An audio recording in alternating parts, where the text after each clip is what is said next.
all over America. Bless these Trump accounts with success. And God bless America.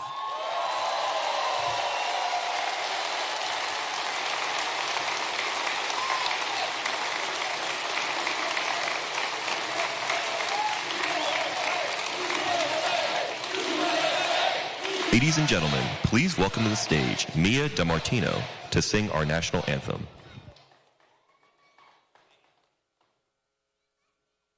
Ladies and gentlemen, please welcome to the stage Fisher Jackson and the Wheeler High School Color Guard as they lead us in the Pledge of Allegiance.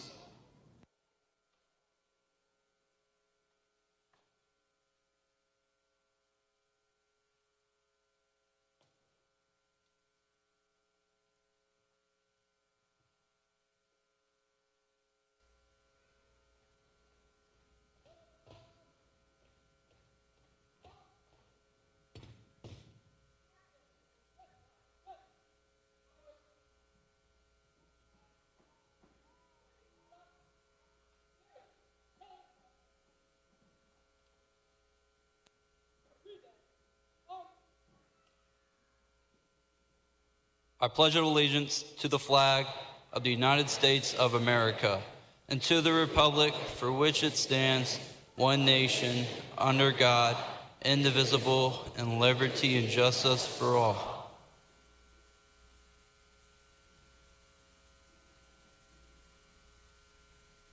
Please remain standing for the national anthem. Ladies and gentlemen, please welcome to the stage Mia DiMartino to sing our national anthem.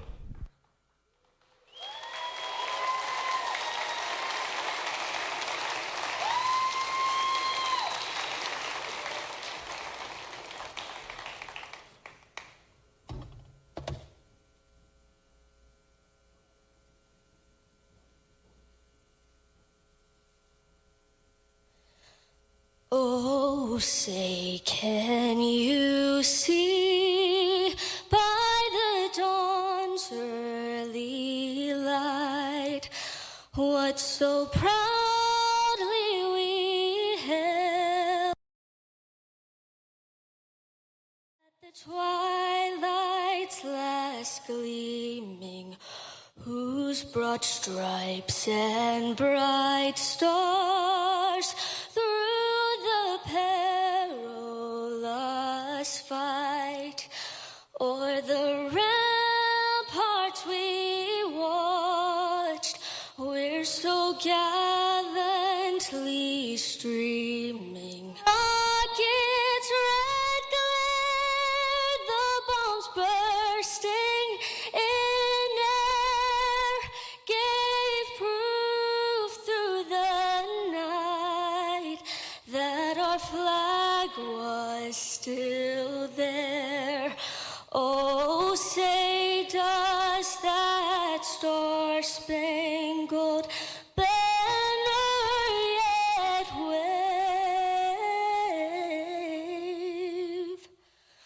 o'er the land of the free and the home of the brave?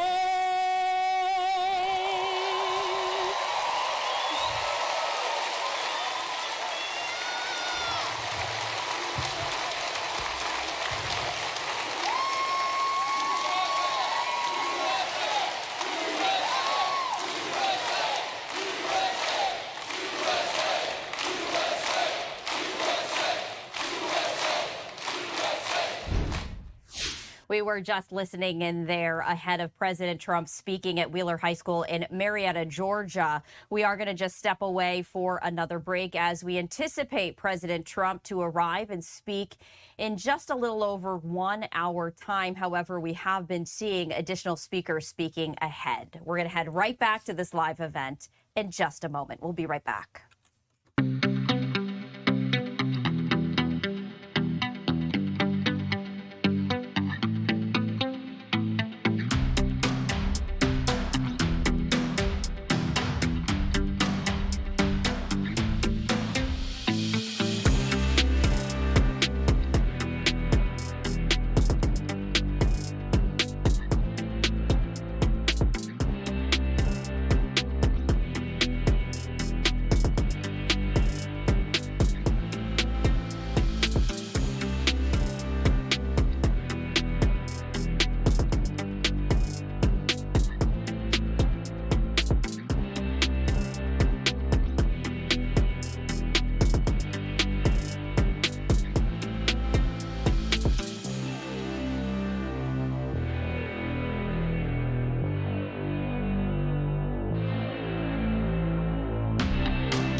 Welcome back to Live Now from Fox. I'm Stephanie Quinu. We're going to head right back to Wheeler High School in Marietta, Georgia, where we're expecting President Trump to be speaking about Trump accounts in just about 1 hour time. However, speakers are already there at the podium. We're going to head right there. And after that, my colleague Christina Evans will continue our coverage right here on Live Now from Fox. Behind this kind of work. And I'm proud to be joined by a lot of our colleagues here in the Georgia General Assembly with us today, and following me or other statewide candidates on our ticket this year. Together, we've worked on meaningful change for working families in Georgia, delivered on child care affordability, taking on gangs and human traffickers, stopping the spread of fentanyl and other drugs that come across from an open border under Joe Biden's policy, standing up for our foster care families and families with special needs, finding ways to give money back to our families because we trust them more versus enriching and growing government. That's what we've done here in Georgia. We've done more than just talk the talk. We have walked the walk with real results. And it's only fitting that the president's here with us today. The most conservative estimate I've read is that 129 people choose to relocate from other states in our country and move to Georgia every single day. Isn't that crazy? 129 people.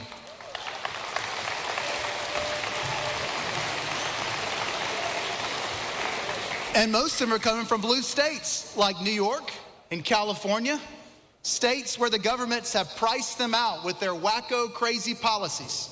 They told them, we know more than the government than you know about how to make decisions for your family, how to educate your kids. They've come from these insane states, and they've come to Georgia for a reason, because in Georgia, we do things differently. And in November, we have a big decision to make. We'll get to choose between those that have fought for and passed the policies that made Georgia a refuge for people around our country. Or we can vote for partisan activists who want to remake Georgia into a place that we won't recognize. In my race for Attorney General, we have a clear choice. You can vote for a proven workhorse that's taken my life experience as a dad and grown up on a farm in Henry County and delivered on legislation after legislation to help families in our state. Or we have my opponent in my race, a New York lawyer activist that has the endorsement of Fani Willis, versus our campaign that has over 100 elected law enforcement officials, Republicans and Democrats from across our state that's backing us.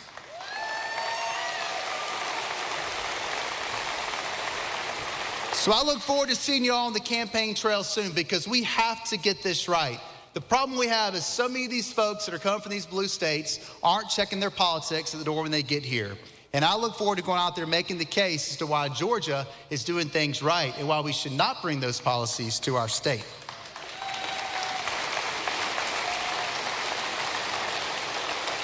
So thank you for showing up today. And once again, thank you, President Trump, for pushing concrete policies that directly help families like my own make sure that our kids can truly achieve the American dream.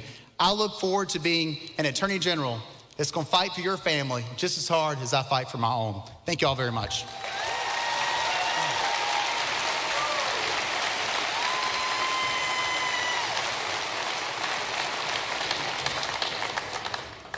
Ladies and gentlemen, please welcome to the stage State Representative Tim Fleming.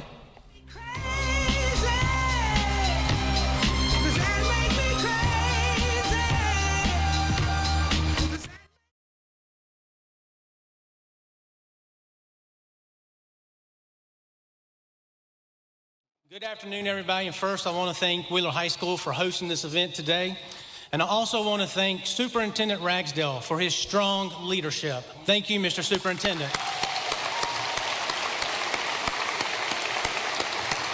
Isn't it great to be in Cobb County today with President Donald J. Trump? Mr. President, thank you for your leadership and your courage, and for always putting America first.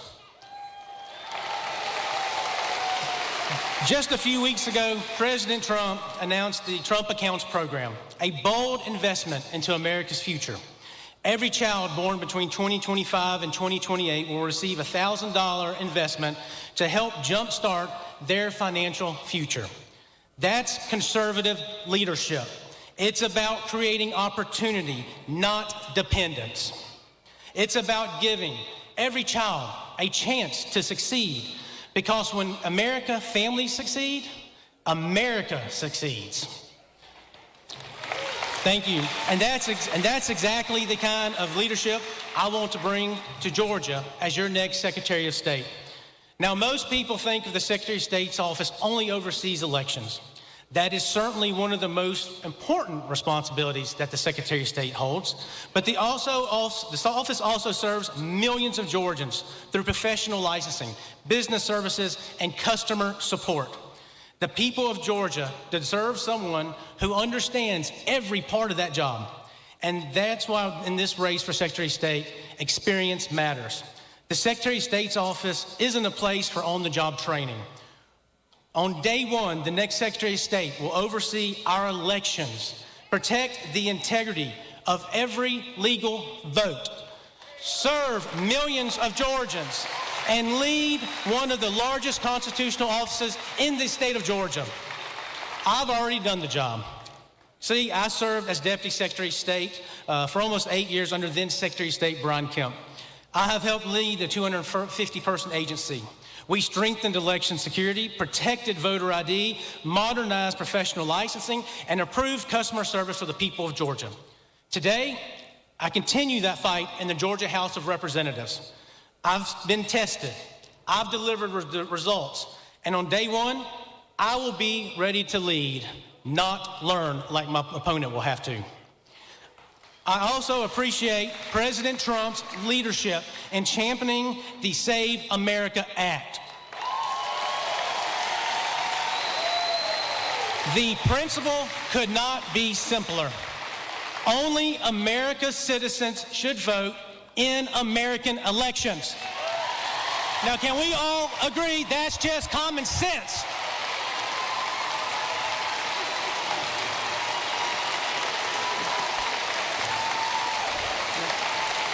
As your next Secretary of State, I will work to strengthen voter ID, ensure our voter rolls are clean, enforce Georgia elections law, and make sure every legal vote counts, and only every legal vote counts.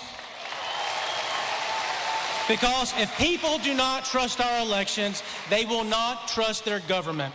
And under my leadership, we're going to make Georgia a national leader in elections integrity. But protecting elections is only part of the job. I'm also running to eliminate red tape. When I served as Deputy Secretary of State, new professional licenses were issued in as little as 5 days. Renewals became automatic whenever possible, and hard-working Georgians got to the workforce faster. Today, too many professionals are waiting weeks, even months, for the government to give them a license to work. That is unacceptable. Whether you're a nurse, an electrician, a general contractor, or a barber, government shouldn't stand between you and your paycheck to support your family. We will fix this. And finally, I want to build the most customer-focused Secretary of State's office in America. Government exists to serve the people. It is not the other way around. Every phone call should be answered. Every email should receive a response. Every Georgian should be treated with professionalism, respect, and urgency. That's the standard I helped build before, and it's a standard I'll restore again. So this election comes down to one simple choice. If you want a proven conservative leadership, if you want secure elections, if you want less bureaucracy, if you want a Secretary of State who's ready to lead on day one, I'm asking for your vote and support in November.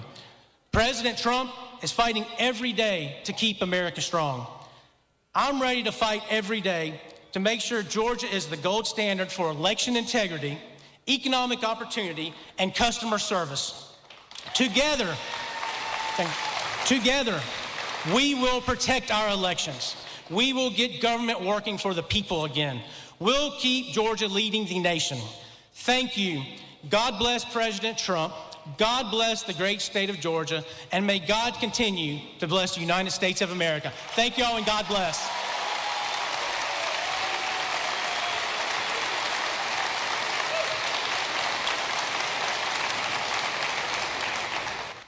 All right, as you see there, listening into some of those initial remarks from the pre-speakers talking there in Georgia as President Trump is going to be speaking on investment accounts for kids at this Georgia high school in just a bit of time. We are going to step away from that for just a few moments. We're in a new hour here on Live Now from Fox. I'm your host, Christina Evans. I do want to thank my colleague, Stephanie Quinu, who's been with you for the last few hours, taking you through today's top stories. I'm going to continue to do the same. And one of those top stories that we are following here this hour has to do with the activity, as you can see, in the Gulf. We do know that Bertha is expected to remain a tropical storm, and so all of the coverage around what this storm could possibly bring there to the region has a lot of folks are concerned there. I do want to now bring into the conversation with the National Weather Service Center, Jamie Rome. Jamie, thanks so much for being with us here on Live Now from Fox. Of course, it's going to be a very wet weekend for those who are in the path of this powerful storm. Yeah, so we've been watching this system for several days now, and it's consistently had this what we call a sheared pattern. And what that means is the strong winds from the north are pushing all of the heavy showers, or at least the heaviest showers, offshore. And that's what's preventing this particular system from being a big rainmaker or a big flood producer over land. Those rains exist, but they're all over open water of the northern Gulf. Absolutely. And so my question, as you have that model up on the screen, is what we can expect for some of the flooding concerns in those highlighted areas. So it's not really going to be a flooding concern in this case. And I know it's a little bit atypical. We're used to these slow moving systems being big rainmakers and flooding, but this one's not really going to be a flood producer. It's going to be more of a wind producer. And that's what you see highlighted here. The areas along the immediate coast where we're expecting tropical storm force winds, that's sort of the blue area. And the yellow area is where, maybe marginal tropical storm force winds are possible later as it moves sort of further to the west. And so, Jamie, I do want to ask you this. We're in the midst of hurricane season. I know it's going to extend for another few months. This is the second named storm so far. What else are you watching as we are continuing through this time of the year? Oh, for this part of the world, nothing else on the immediate horizon. This is the second named storm of the season, which is right about on track for where we would normally be this portion of the season.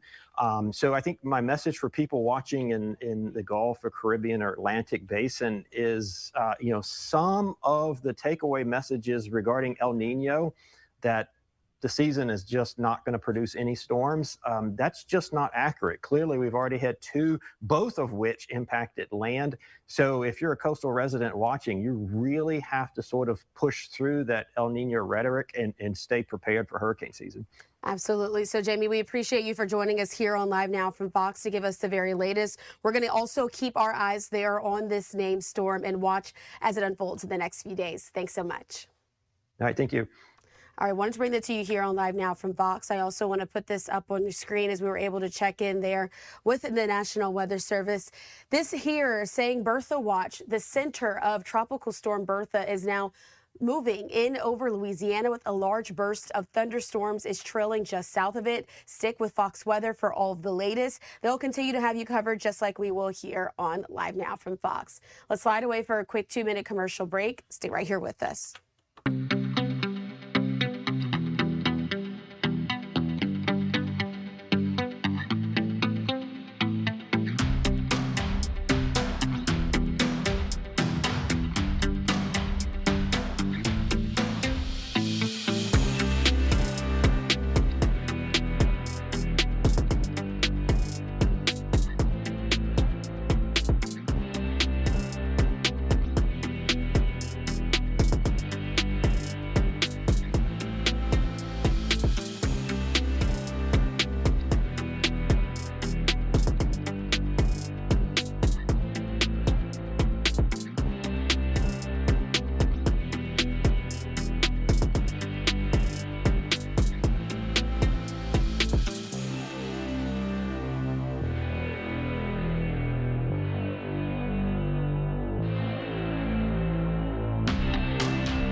Thanks for being with us here on Live Now from Fox. I'm your host, Christina Evans. We do want to continue on with our top stories that we're following today. And in just a little while, we are expecting to hear and see from some of those lawmakers who are gathered there in the room. This all has to do with a sub-hearing there in the House on the Delaney Ice Hall Detention Center. Now, you may remember we've been covering this pretty closely here on Live Now from Fox, really listening into some of the conversations that are having around security there at Delaney and some of the conditions as well. Again, this is slated to get underway in just a short period of time. Once it does, we'll dip into some of that coverage so you can hear from those lawmakers on Capitol Hill. In the meantime, though, we have been listening in to some of the pre-speakers who are down in Georgia. We know that President Trump is currently on his way there to the state. He's going to be speaking at a local high school. Let's listen in here on Live Now from Fox. Just like me. I never met my father. He left when I was 9 months old. My mother was a 6th grade educated waitress. I grew up in Techwood Projects in Atlanta. I had 7 different stepfathers by the time I was 12 years old. I lived in 5 different foster homes, went to 13 different schools. Too many days I went around saying, I wonder, the future felt like it was somebody else, not just for me. That all began to change one Christmas when I was in foster care at the Methodist Children's Home. There were 100 kids there for Christmas. 99 of them went home to a family, and I was alone. I cried myself to sleep on Christmas Eve. I woke up the next morning, and there was an envelope that said from an anonymous donor. And in it was a $100 bill. It changed my life because somebody believed I mattered.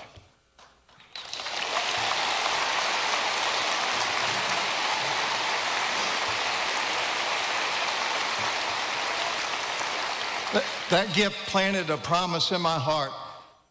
I told God, if I have the ability, I'm going to help kids just like me. We started a nonprofit called Faith Bridge Foster Care. It's a nonprofit for Christians to take care of our foster children because I wanted them to see what it was like to be in a good Christian home to influence them for the rest of their life.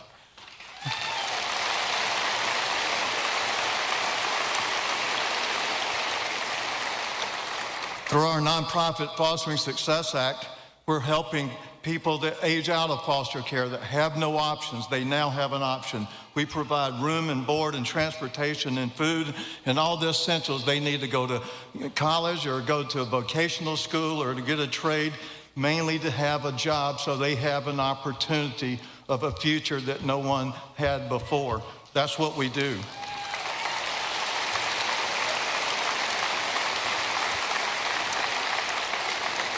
This comes from a personal conviction that a child's circumstances may explain where they start, but does not mean where it finishes.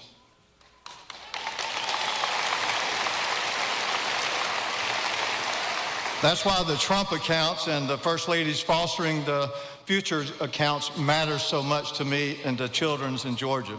Eligible children in Georgia are automatically enrolled in a Trump account with a $1,000 federal contribution. Yeah, isn't that great? That money belongs to the child. And when that young person reaches adulthood, it will provide an asset, a stronger start, and a foundation for independence.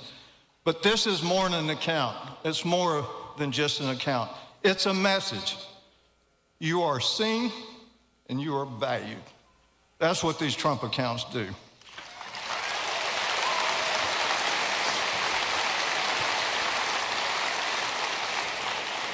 Your future is worth investing in, and I thank Governor Brian Kemp and First Lady Marty Kemp because they moved quickly to enroll every eligible child in Georgia. Thank you, Governor Kemp, for doing that.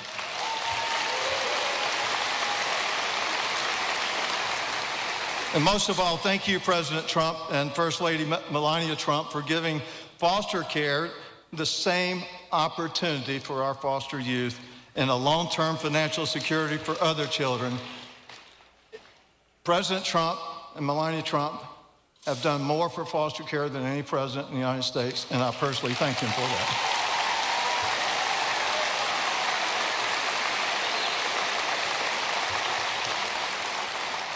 And I challenge Georgia business leaders and churches and nonprofits and citizens to help build on what all this has already done, because the government can open an account, but a community can open a future for a child.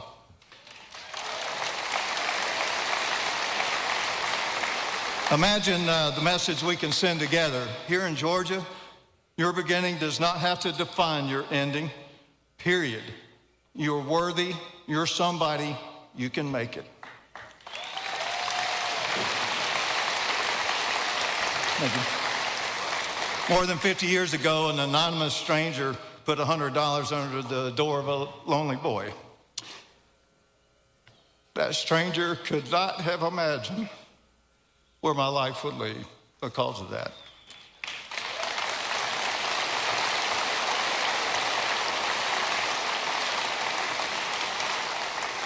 But that gift helped me believe that life could lead to somewhere. Today, because of President Trump and First Lady Melania Trump, we can place the same kind of hope into the lives of children into Georgia. Not just hope for one Christmas morning. It's a stake in the American dream that belongs to them. God bless you, and God bless Georgia, and God bless the United States of America. Thank you.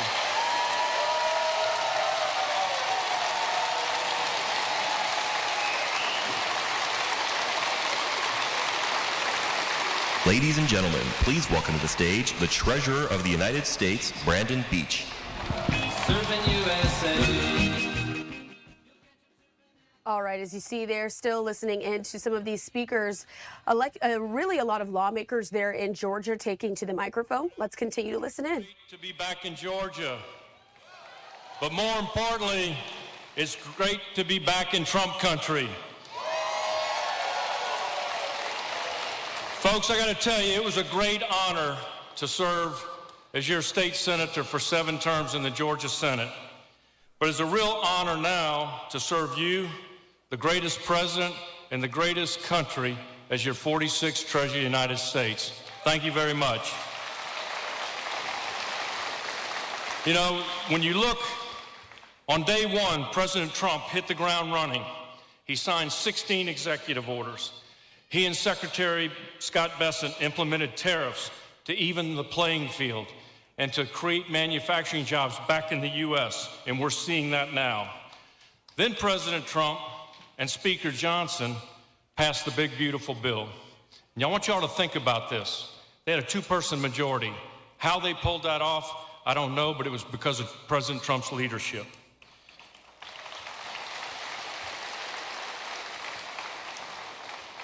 We are now seeing the fruits of President Trump's hard work.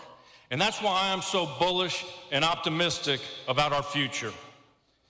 It's our 250th birthday, and I've been going around the country speaking and talking about American exceptionalism, American pride, American spirit, and American success stories. And we have an American success story right here in this room. Where is Jeff Sprecher? Jeff? Stand up and let's give Jeff Sprecher a round of applause.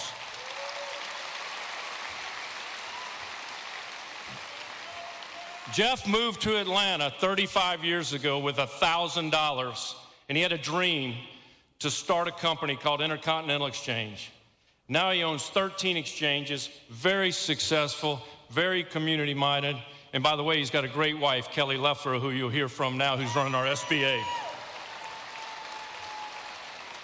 I want to tell one more success story from my home state in Louisiana, where I grew up. There was a guy that wrote a paper, and he wanted to open up a restaurant serving one item. He got a C-. He then went to the bank and tried to get a $50,000 loan. They wouldn't give him a loan. So he went to Alaska for 2 years and worked on the fishing boats, and he saved $50,000. He now is the richest man in Louisiana. He owns Raising Cane's. Folks, Jeff Sprecher and Todd Graves only happen in America. This only happens in America, where you can pursue your American dream. The next reason I'm so bullish on our country is look what we just did. We hosted the FIFA World Cup, and it was a huge success. And listen, people loved our air conditioning. They loved our ranch dressing. They loved Buc-ee's. They loved Waffle House. They love this country. We need to love this country.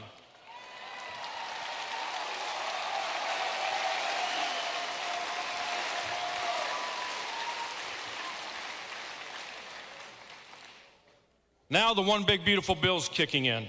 No tax on tips, no tax on overtime, no tax on Social Security. I gotta tell you all a quick story.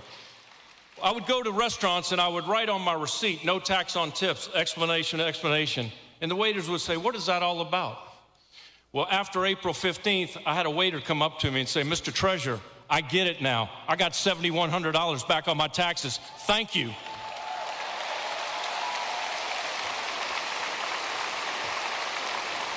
We've also had more than 50-plus record-setting days on Wall Street.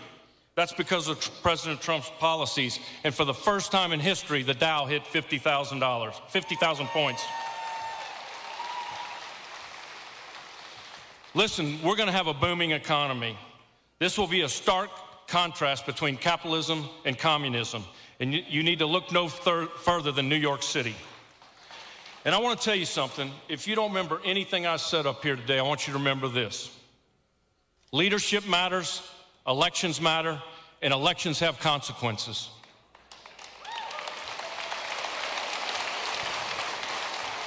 And I will tell you this, President Trump may not be on the ballot, but his policies are and his folks are. And we need to send winners to him so he can keep winning for you.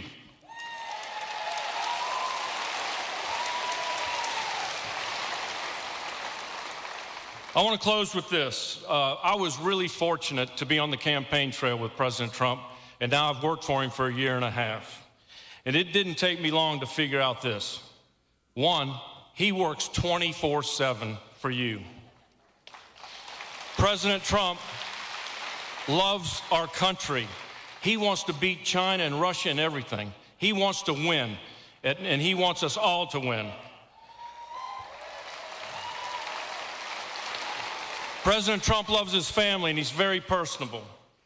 President Trump loves and respects law enforcement and the military. But I want to tell you what President Trump really loves: capitalism. He wants you, your kids, your grandkids to be able to pursue the American dream. And President Trump realizes government doesn't create jobs. The private sector does.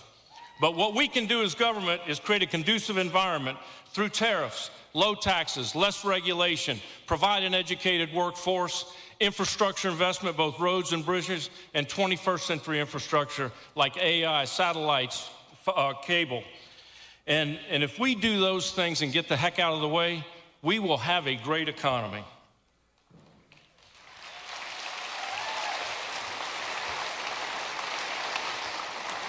In the end, I'm going to tell you, President Trump's going to have several legacies. One, he secured the border. He didn't just secure it, he shut it down.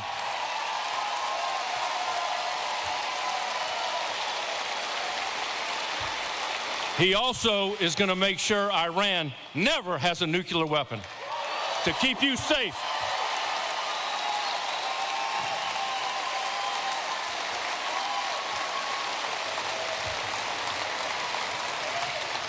But I want to tell you, one of the biggest legacies he's going to have is what we're talking about today, Trump accounts. Trump accounts will invest in our kids, and our kids will be invested in our country. Think about that. We're going to invest in them. They're going to be invested in us. We're going to jumpstart their future. They're going to learn financial literacy, investing in compounding interest, and how the S&P 500 works. And let me tell you what I look forward to. My granddaughter's here today. Madison, stand up, Madison. That's my granddaughter. We've got her signed up for a Trump account. And my goal is, in 10 years, I want Madison to come up and say, Papa B, I got $110,000 in my Trump account. I made 6% here, 8% here, and teach her about financial literacy. You're going to be successful, Madison. I promise. These Trump accounts will preserve capitalism and give young people the opportunity to pursue the American dream. And I'm going to close with this. I am unapologetic about loving this country, loving free enterprise, and loving capitalism. Folks, it's our 250th birthday. Happy birthday, America. God bless Georgia and God bless America.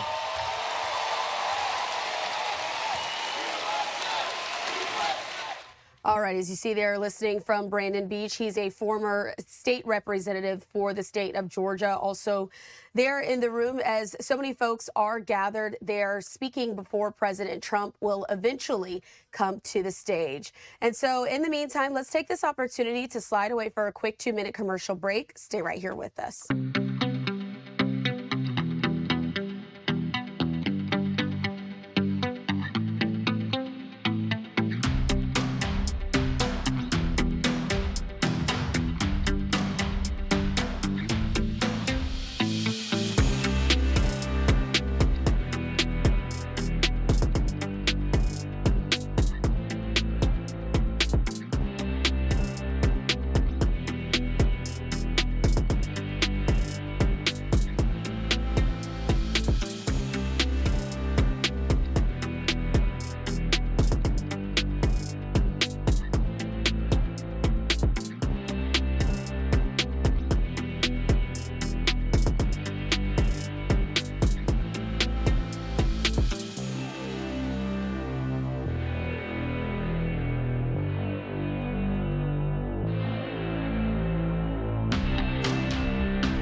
Thanks for being with us here on Live Now from Fox. I'm your host, Christina Evans.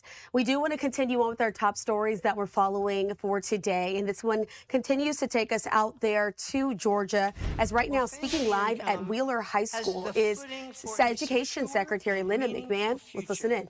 This is really historic, ladies and gentlemen.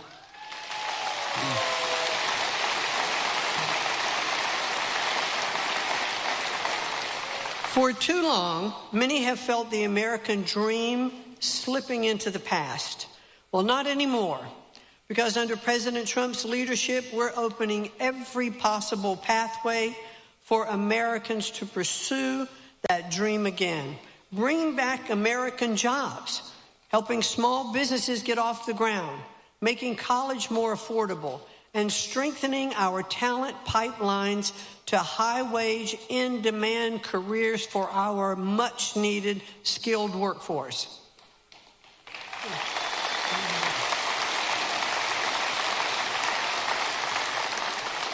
And now our most precious asset, our young people, are both starting a life and entering a future with tools to succeed. They are growing up in a country that nurtures their potential, equips them with real opportunities, and empowers them to build the lives that they envision for themselves, not that we envision for them. Time and time again, history proves to us that the best investments are those made in the American people and especially in our children and in our young people. And thanks to President Trump, the next 250 years of our country look more hopeful than ever before. And together, thank you.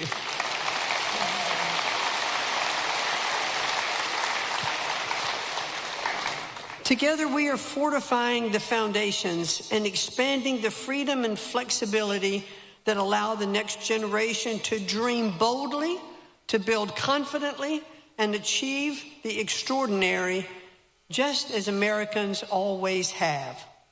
So with that, the president is going to come on in a little while, and a few other speakers before me to talk more about the Trump accounts.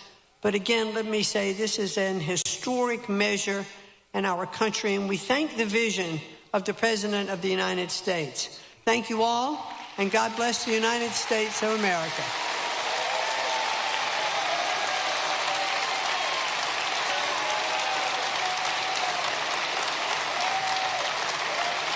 Ladies and gentlemen, please welcome to the stage Small Business Administrator Kelly Loeffler.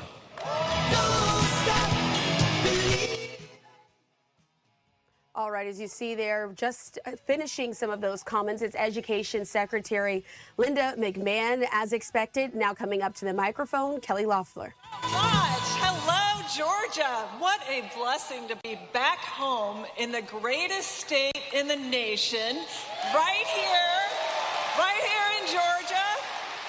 And there's no better crowd to be with than our great students. I had the chance to meet so many of them before this started. God bless you guys. You're amazing.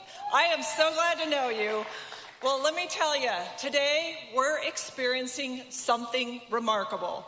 From Thomasville to Toccoa and all across the country, thanks to President Trump, America is back.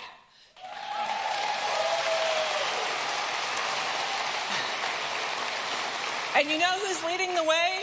It's Main Street America. And here's something that the fake news won't tell you. In 2026, small business formation is at record all-time highs all across this country. We have a record number of Americans working in the workforce, and we have more than 500,000 new jobs created already this year. Yeah.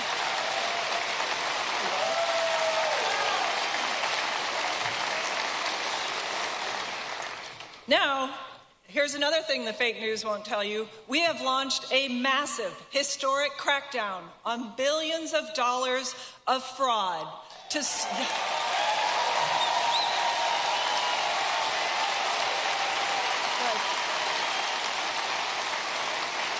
That's right.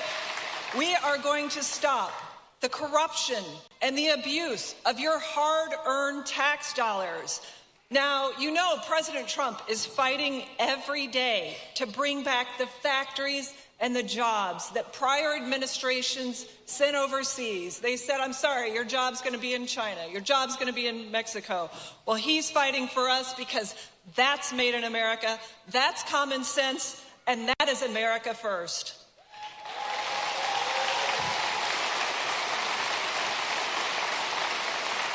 And you know, it is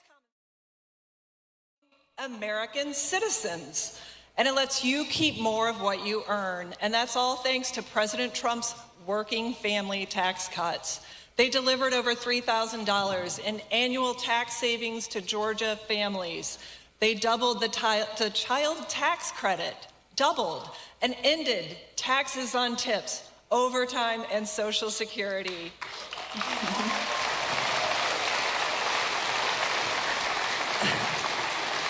Now, all of that might seem like common sense, and it is, but it's also a fact that every single congressional Democrat voted no on letting you take home more of what you earn. And yes, that includes both of Georgia's senators. They voted no. They voted, it's hard to believe, but they voted to raise your taxes, to cut your child tax credit. They voted no for millions of our young people to get an early start in building their American dream. Thankfully, President Trump had our backs once again. when he fought. Yeah. Let's hear it for President Trump.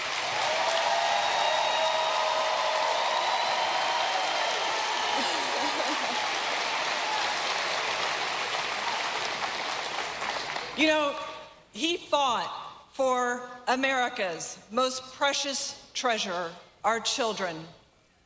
Now, today, Trump accounts represent a historic and life-changing investment in and for America's youth.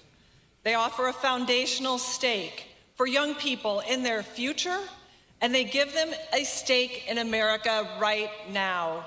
As owners in our free enterprise system, they are the next generation of builders, visionaries, and leaders. And I expect to see many of them on this stage in about 25 to 35 years, okay? You got it, guys? All right, I want you up here. I want you up here. And there's another win. Now, this is a new benefit for America's small businesses to offer their employees. Trump accounts are one more tool to attract and retain employees, talented employees, each and every year.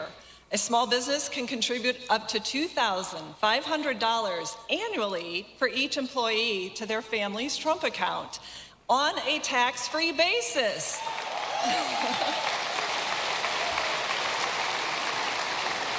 Now, you know, there's a great saying, and it says, the best time to plant a tree is yesterday. These accounts help plant that tree right now to get a head start on growth for this generation. And thanks to President Trump's dedication to our young people, the American dream is alive and well and growing stronger in every day, every single day across Georgia.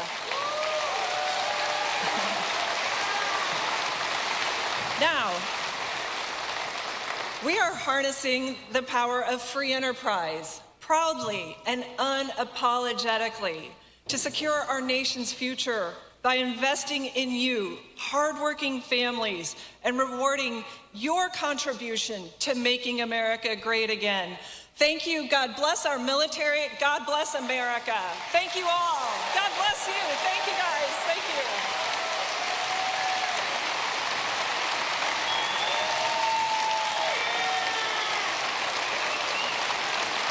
Ladies and gentlemen, please welcome to the stage Secretary of the Treasury, Scott Bessent. All right, as you see, yet another Trump administration official now walking out there onto the stage. We are expecting to hear from the Secretary there of the Treasury, Scott Bessent. Let's listen in.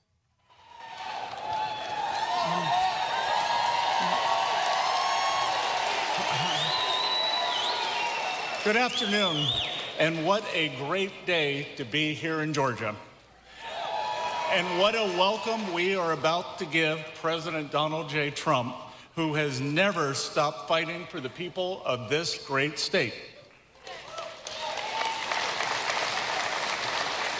Now, many of you may think the best part of my job as Treasury Secretary is getting calls from the president in the middle of the night. And it's always the same question. Scott, I didn't wake you, did I? I said, no, sir, I'm always up at 1:52 on Tuesdays. But the best part of my job is to get the chance to get out of Washington to spend time with the amazing people of the United States. And there are a few places where you see the strength of spirit and America more than here in Georgia.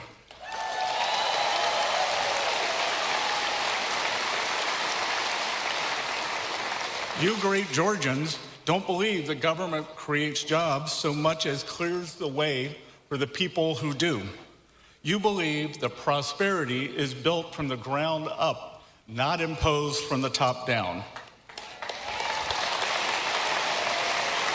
And that small businesses build stronger communities than big government ever could.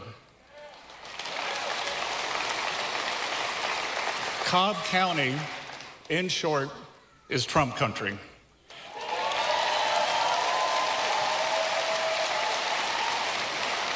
There's a reason why President Trump won more votes in Georgia than any other candidate in history. and I'm grateful to be with you here today so you can hear directly from him in a few moments.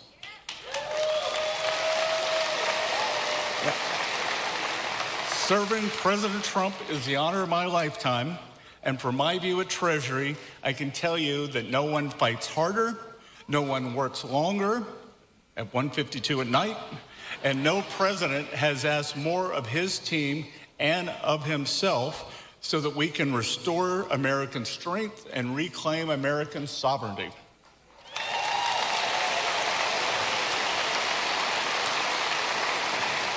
His record speaks for itself. But let me remind you that President Trump has signed the largest tax cuts in American history and made them permanent.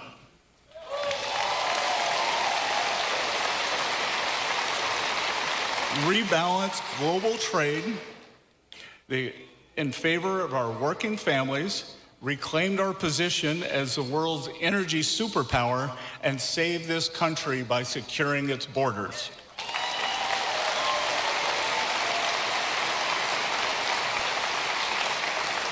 Any single one of these wins would be historic, but taken together, they are transformative. Our economy has now averaged over 100,000 good-paying private sector jobs. Let me repeat that. Private sector jobs, not government jobs, for the last 4 months. And real GDP has increased at a rate of 2.7% over the past 4 quarters. Private sector employment is up more than 900,000 since the president came into office. The working families tax cuts delivered the largest share of tax relief directly to millions of low and middle income Americans.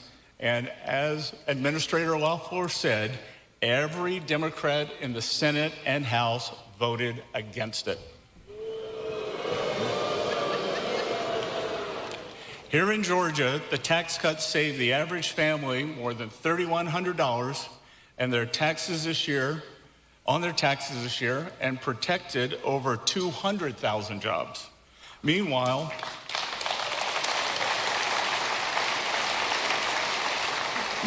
thanks to President Trump's policies, companies and countries have poured trillions of dollars in new investment into our country since President Trump took office.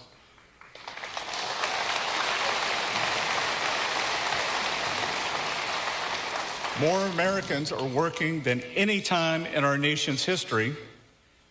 But of all this that President Trump has achieved, his most enduring legacy may be the reason we are here today. Trump accounts represent the most successful program launch in government history, with more than 6 million signups even before it went live on July 4th.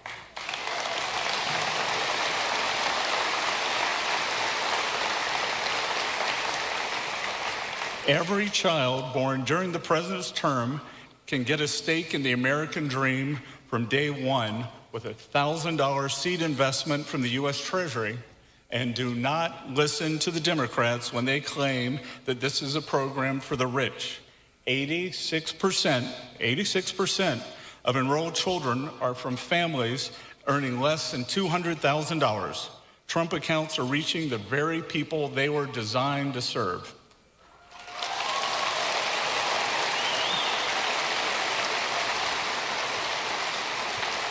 Of course, for decades, the federal government demonstrated its ineptitude at building a product that people wanted and delivering it at scale. Obamacare gave us a website that collapsed the day it was launched. And Obama's so-called My IRA, I'm the Treasury Secretary, I don't even remember that, savings accounts are now defunct because they were such a failure, although not before costing taxpayers tens of millions of dollars. But under President Trump's leadership, we have designed and built a world-class platform. Trump accounts enrolled 1 million children every single month between its announcement and launch. No tech launch in history has seen those numbers. Millions of American youth are now able to watch their investments accounts compound in real time from a couple of $1,000 in kindergarten to an estimated $500,000 by retirement age.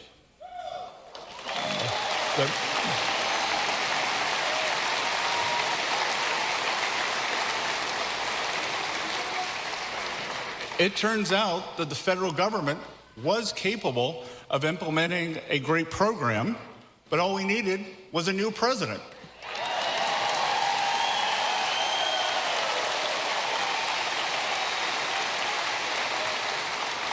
And importantly, Trump accounts are no government handout. They are a child's first claim upon the American dream at a time when too many people are taught to doubt it. Look around our campuses and classrooms today.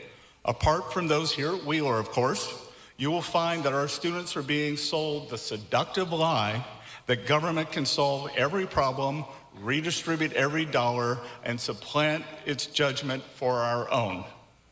Our children are taught to romanticize an ideology that results in ruin wherever it is tested, to critique capitalism for every one of its flaws, and to forgive socialism for every one of its constant failures.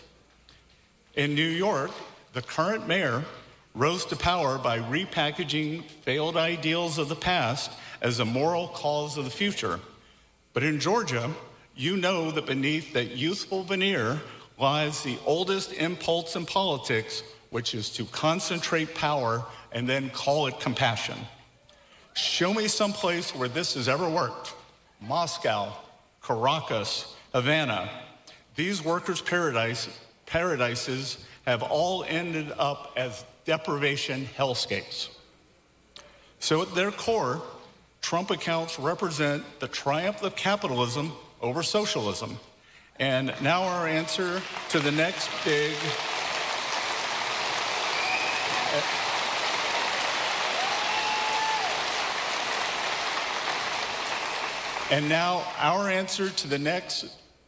free stuff, big government charlatan is to build an ownership economy for all Americans. For the 38% of households who do not have a stake in our great equity markets, our capital markets, and American innovation, this is your way to get a piece of the action thanks to President Trump.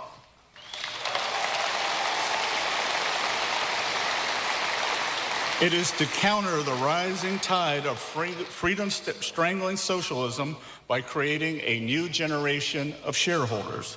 And it is to remember that the surest defense of a free society is the citizen who owns a share of it. So the full reach of this presidency will ripple across generations to come, thanks to policies like Trump accounts. But my own sense of his place in history is already clear. Donald J. Trump is the most consequential president of my lifetime.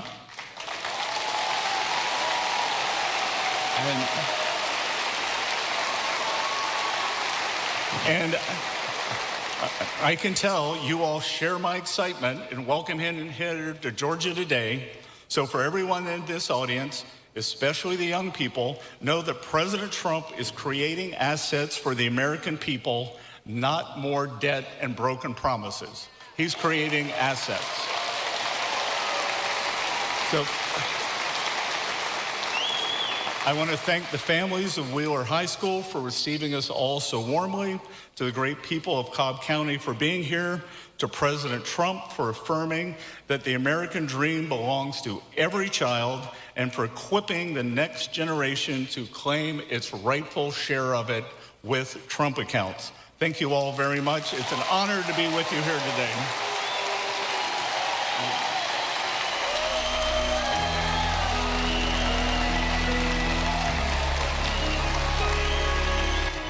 All right, as you see there, listening into some of those remarks that we just heard there from the Secretary Scott Bessent. He is the Treasury Secretary. Wanted to make sure we're able to bring that to you here on Live Now from Fox. Quite a few members of President Trump's administration have been speaking there at Wheeler High School in Georgia today. This is in the Marietta area. It's in the northern part of, I should say, the Atlanta area. So if you aren't necessarily familiar with what we've been following here, and we're going to be listening into President Trump in just a little while, give an update, all having to do with these Trump accounts. We're going to sneak away, though, here for a quick 2-minute commercial break. On the other side, much more on today's top stories and breaking news. Stay with us.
Thanks for being with us here on Live Now from Fox. I'm your host, Christina Evans. We do want to continue on with our top stories. I want to put this up on your screen.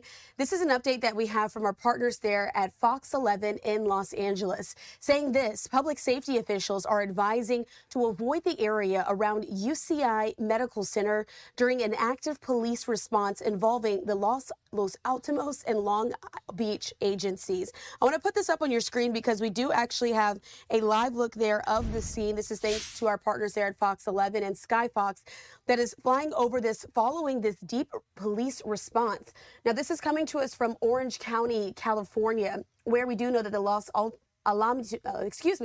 Alamitos Police Department is now assisting the Long Beach Police Department with an active police response in the immediate area surrounding UCI Medical Center. Authorities are now asking, again, members of the public to avoid the areas while the officers are handling the situation on site. The specific incident or investigation that has now prompted law enforcement response is unknown, though, at this time. But as you can see there on your screen, we're able to get a good vantage point of some of the police lines that have now been put up, as well as cones put out on the street, as several officers have arrived there at this location. We're going to continue to work behind the scenes to learn a bit more information about what exactly prompted this lockdown as it is being released. But once again, you can just see how many police officers are lying there on the street, as well as even the fire department showing up to this situation. Two agencies that we know of currently working in tandem to handle this situation. We'll give you updates as they come to us here on Live Now from Fox.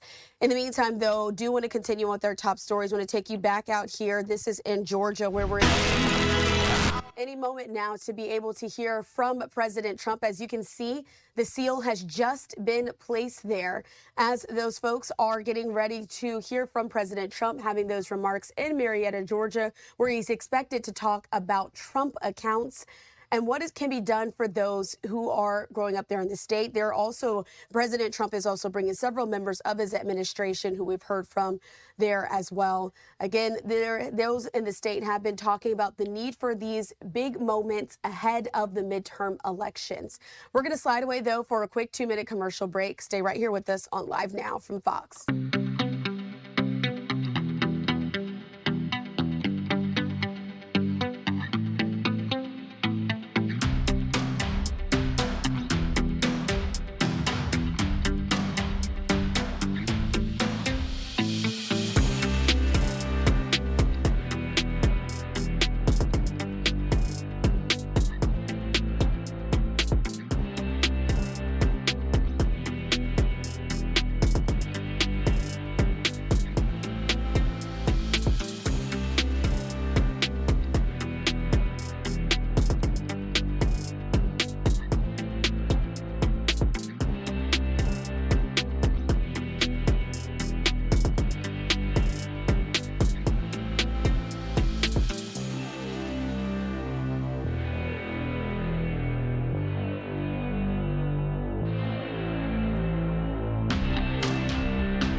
Thanks for being with us here on Live Now from Fox. I'm your host, Christina Evans. As promised, we are going to continue on with our top stories. I want to put this back up on your screen. We're following this breaking news that's coming to us out of Southern California.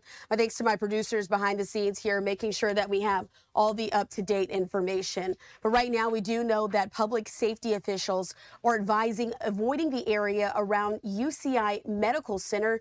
This is during this active police response involving the Los Alamitos and Long Beach agencies. Going to put this back up on your screen. We have a better vantage point now of Skyfox as they're over this site. I do want to put viewer discretion up as well, as there might be zooming in on what could be blood there on the ground. And I just want to remind you that this is an active investigation that we're just now getting some of these live images from via our Skyfox there in the area. So our partners at Fox 11 are also very closely tracking this update. They put this information out on their website saying this: the Los Alamitos Police Department is currently assisting the Long Beach Police Department with an active police response in the immediate area surrounding UCI Medical Center. Authorities are now asking members of the public to avoid this area while the officers are handling the situation on site. The specific incident or investigation that has now prompted this law enforcement response is currently unknown. But as you can see there on your screen, just a large amount of police officers and first responders there in Southern California, making sure that they're on top of this situation. You can see even the yellow tape that police officers have currently put up as well. And so we'll continue to keep you updated here on Live Now from Fox as we learn more information. And speaking of more information, this just now coming down thanks to the Los Alamitos Police Department via their Facebook page, saying this police activity. The Los Alamitos Police Department is currently assisting the Long Beach Police Department in the area of UCI Medical Center. Please stay out of the area until further notice. And so a few tents as well there on the scene as alongside some of these police cars as this investigation is ongoing. You can also see there the orange cones in the street as it does appear that traffic was likely impacted in this immediate area as all of those officials who are responding are asking for the public to avoid that at this time. Once we learn more information about what exactly led up to this incident, we'll keep you updated here on Live Now from Fox. In the meantime, though, want to continue on with our top stories here on Live Now as we are just a few minutes away from hearing from President Trump. We've been listening in to several members of his administration, also speaking there at Wheeler High School in Georgia.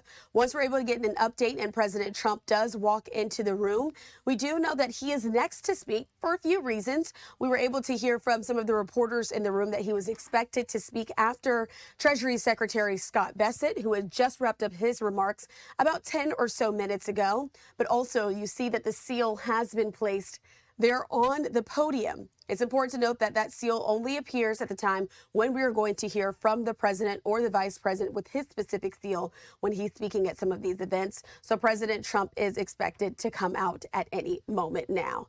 And so in the meantime, while we're waiting for President Trump to come out, we do have other events that are happening live right now. This one is going to take us out to Capitol Hill. We had been anticipating hearing from some of these lawmakers there as they're going to be talking about the detention center, Delaney Hall. If you've been with us here on Live Now from Fox several times throughout the year, we have been covering some of the back and forth between protesters outside and some of those enforcement agencies as they are protesting the conditions inside of that ICE detention facility. Let's continue to now listen in to these lawmakers speaking on Capitol Hill. Federal indictment on 3 counts, including 2 felonies for allegedly assaulting and impeding federal law enforcement officers at this facility. I'm so sorry, but your time has expired. If you can just wrap it up in a sentence or two. Yep. Well, I want to take the moment and stop this and say, when you want a moment, you bring a podium and a camera. Let's stop with the theatrics, and I look forward to your questions. Thank you for your service, Mr. Mikowski. Mr. Del Cueto, you may begin.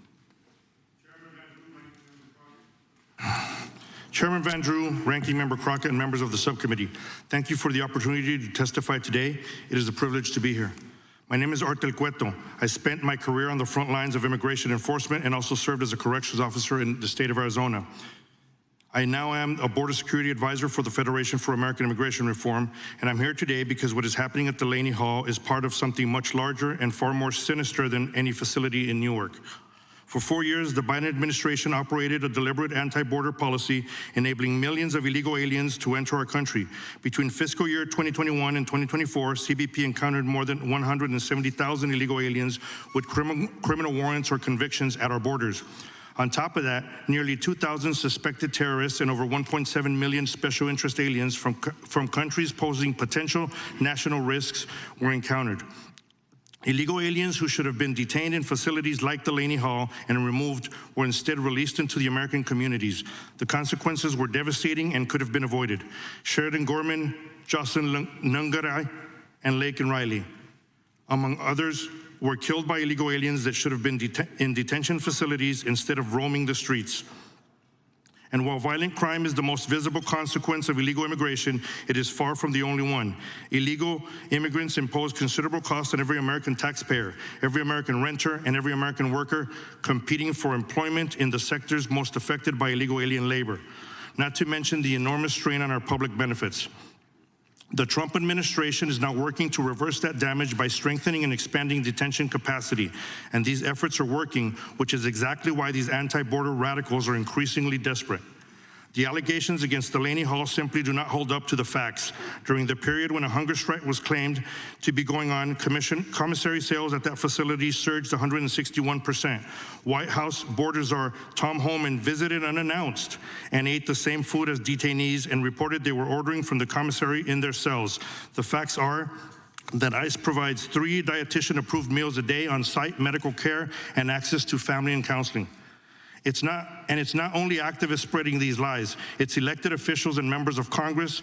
In May 2025, New York Mayor Ras Baraka was arrested after attempting to force his way into Delaney Hall facility. Congresswoman LaMonica McKeever was also charged following the incident. Many more have repeated their calls to abolish ICE.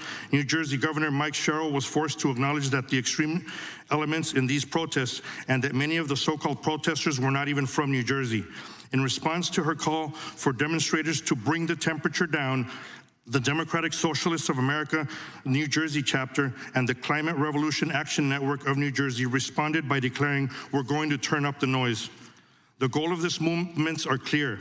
DSA supports abolishing ICE and the end of all immigration detention. New York City Mayor supports abolishing ICE. Sitting members of Congress also agree. Make no mistake, the radical anti-border crowd is increasingly setting the agenda. These are not reasonable critiques or policy alternatives. They are blatant attacks on the U.S. sovereignty and immigration enforcement itself. This type of rhetoric from our elected officials not only raises the temperature, it emboldens protesters into confrontations and incites more violence.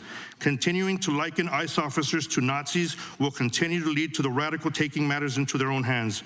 Since the beginning of President Trump's second term, DHS has documented a 1,300% increase in assaults on ICE agents, 3,200% increase in vehicular attacks, and 8,000% increase in death threats. Why are these radical activists and politicians targeting Delaney Hall and other detention facilities? It's simple. Detention works. More illegal aliens are opting for voluntary departure, and border crossings have dropped dramatically since President Trump took over office.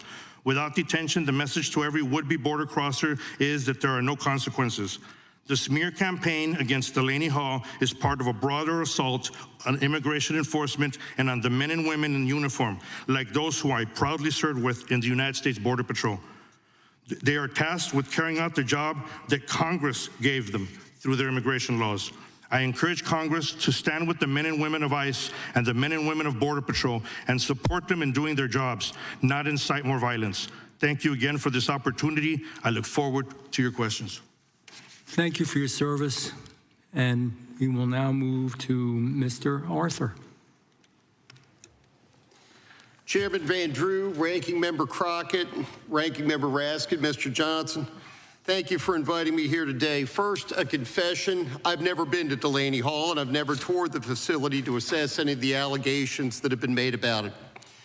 That said, for more than 8 years, including 6 as a staffer for this committee, I exercised oversight jurisdiction over ICE detention facilities and visited many. In addition, I served for an additional 8 years as an immigration judge at the York County Prison in Pennsylvania, which contracted with ICE for detention space. I walked the facility, I ate in the dining hall, and I worked out in the weight room.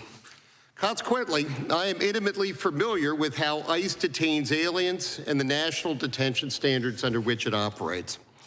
As the Third Circuit described it last year, the elephant in the room today is the fact that state and local officials in New Jersey oppose immigration detention in the Garden State. First, the legislature enacted AB 5207 to prohibit entities there from contracting with ICE to run detention facilities. The Third Circuit subsequently concluded that this law, as applied to ICE's Elizabeth detention facility, was an improper attempt to, quote, dictate the manner in which the federal immigration function is carried out, close quote, in a violation of the doctrine of intergovernmental immunity. Such efforts have continued, however, and shortly after GEO announced it would be opening Delaney Hall for ICE detention, the mayor vowed to padlock, quote unquote, the facility, and then the city sued GEO, complaining Delaney Hall didn't receive proper permits and local officials had been denied access. GEO was requested the case be dismissed because ICE wasn't added as a party, but in any event, it appears city inspectors have subsequently been allowed access. Nonetheless, in June, the state sued GEO, contending health inspectors had been denied, quote, full access, close quote, to Delaney Hall when they arrived in response to conditions there. In response, DOJ complained about the politicization of the issue while also contending ICE has, quote, authorized access to the facility for a reasonable and appropriate inspection pursuant to the state's written request, close quote. Both cases are ongoing. But key constitutional federal doctrines, as I laid out in my written testimony, will govern the court's resolution of each. Most notable is what I talked about before, intergovernmental immunity, a principle under which state attempts to regulate the federal government directly or state actions that discriminate against the U.S. government or those with whom it deals are invalid. While those doctrines may invalidate state action, they cannot and should not restrict federal oversight, including and especially congressional oversight. Such oversight, as I explained at the outset, was my stock in trade for more than 8 years.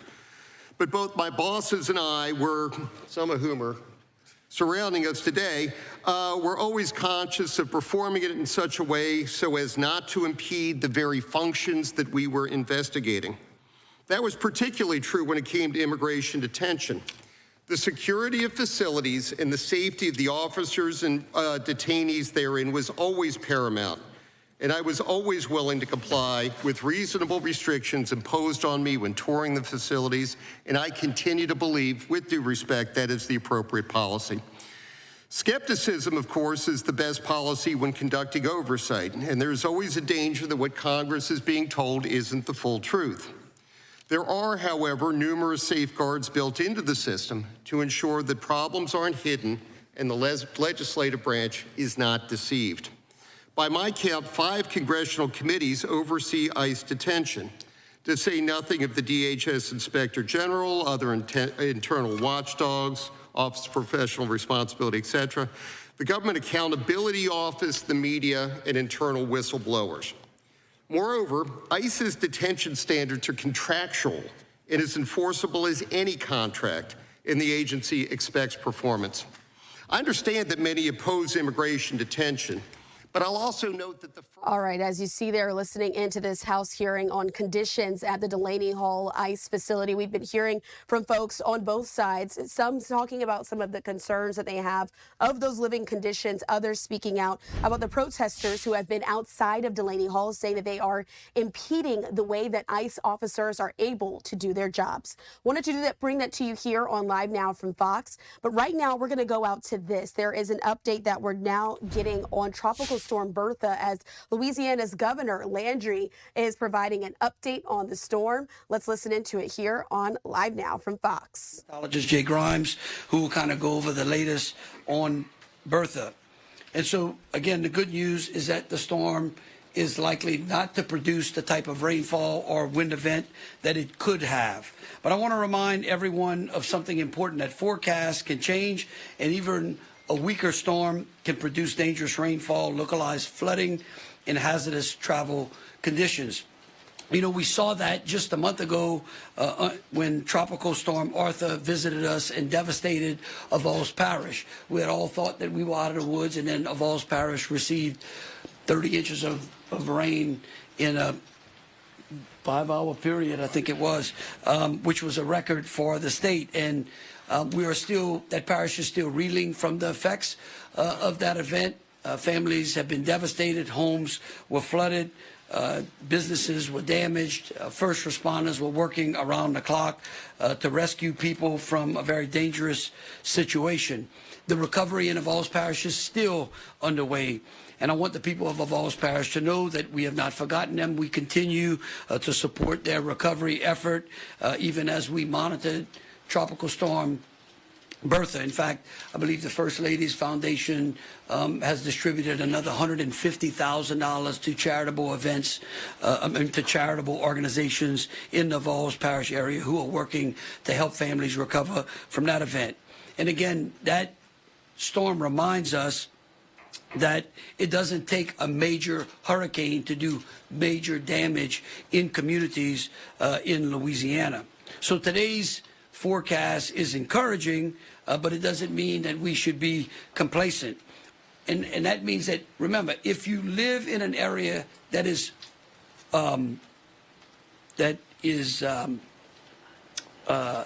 normally floods, right, then you should heed the warnings, and you should understand that these types of systems can, again, cause your area to flood, and take the necessary precaution. That's why we continue to encourage people to go to our getagameplan.org app, right? Get a Game Plan app, or you can just go on the website at getagameplan.org. That website provides, and the website and app provides important resources to help you build an emergency plan and to prepare your home, protect your family, and know what steps to take before, during, and after severe weather affects you. And so now this brings me to the city of New Orleans. We have been working closely since Sunday with the state and local partners to make sure that the city was prepared. It was one of the things that I spoke to General Mahfouz on Sunday morning about, and we have been working very closely with the Sewage and Water Board. CIPRA has been working with our levee authorities to make sure that had this storm turned out to be a much greater threat or produced more heavier rainfall, that we were ready. And so since Sunday, we have seen the Sewage and Water Board take a number of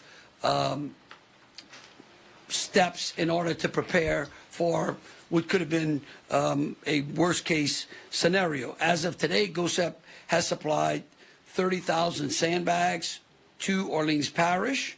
Over 90% of the major drainage pumps are available and ready for operation. Flood forecasting teams were actively monitoring the conditions and running storm models. Floodgates remain in their normal operating positions. All of the Army Corps of Engineers pumps are currently in service, and emergency backup generators that would provide 25 hertz power were available right now if it's needed. All of the underpass pumps are in service, or there are standby pumps available for those underpass pumping stations that were down. And again, let me make sure you understand. Sunday, I instructed General Mahfouz to contact all of our levee boards and the Sewage and Water Board and said, okay, we want to report on what is up and what may be down. And within 24 hours, they were able to get back to us with that. I want to also say thank you again, congratulate the Sewage and Water Board for what I think is a great dry fire exercise. Again, this could have been worse than it seems is going to be the case, but they were willing to man all of the pumps, to physically man those pumps, had this storm turned out to be a lot worse than it seems it's going to be. And you know what? That's exactly how government should operate.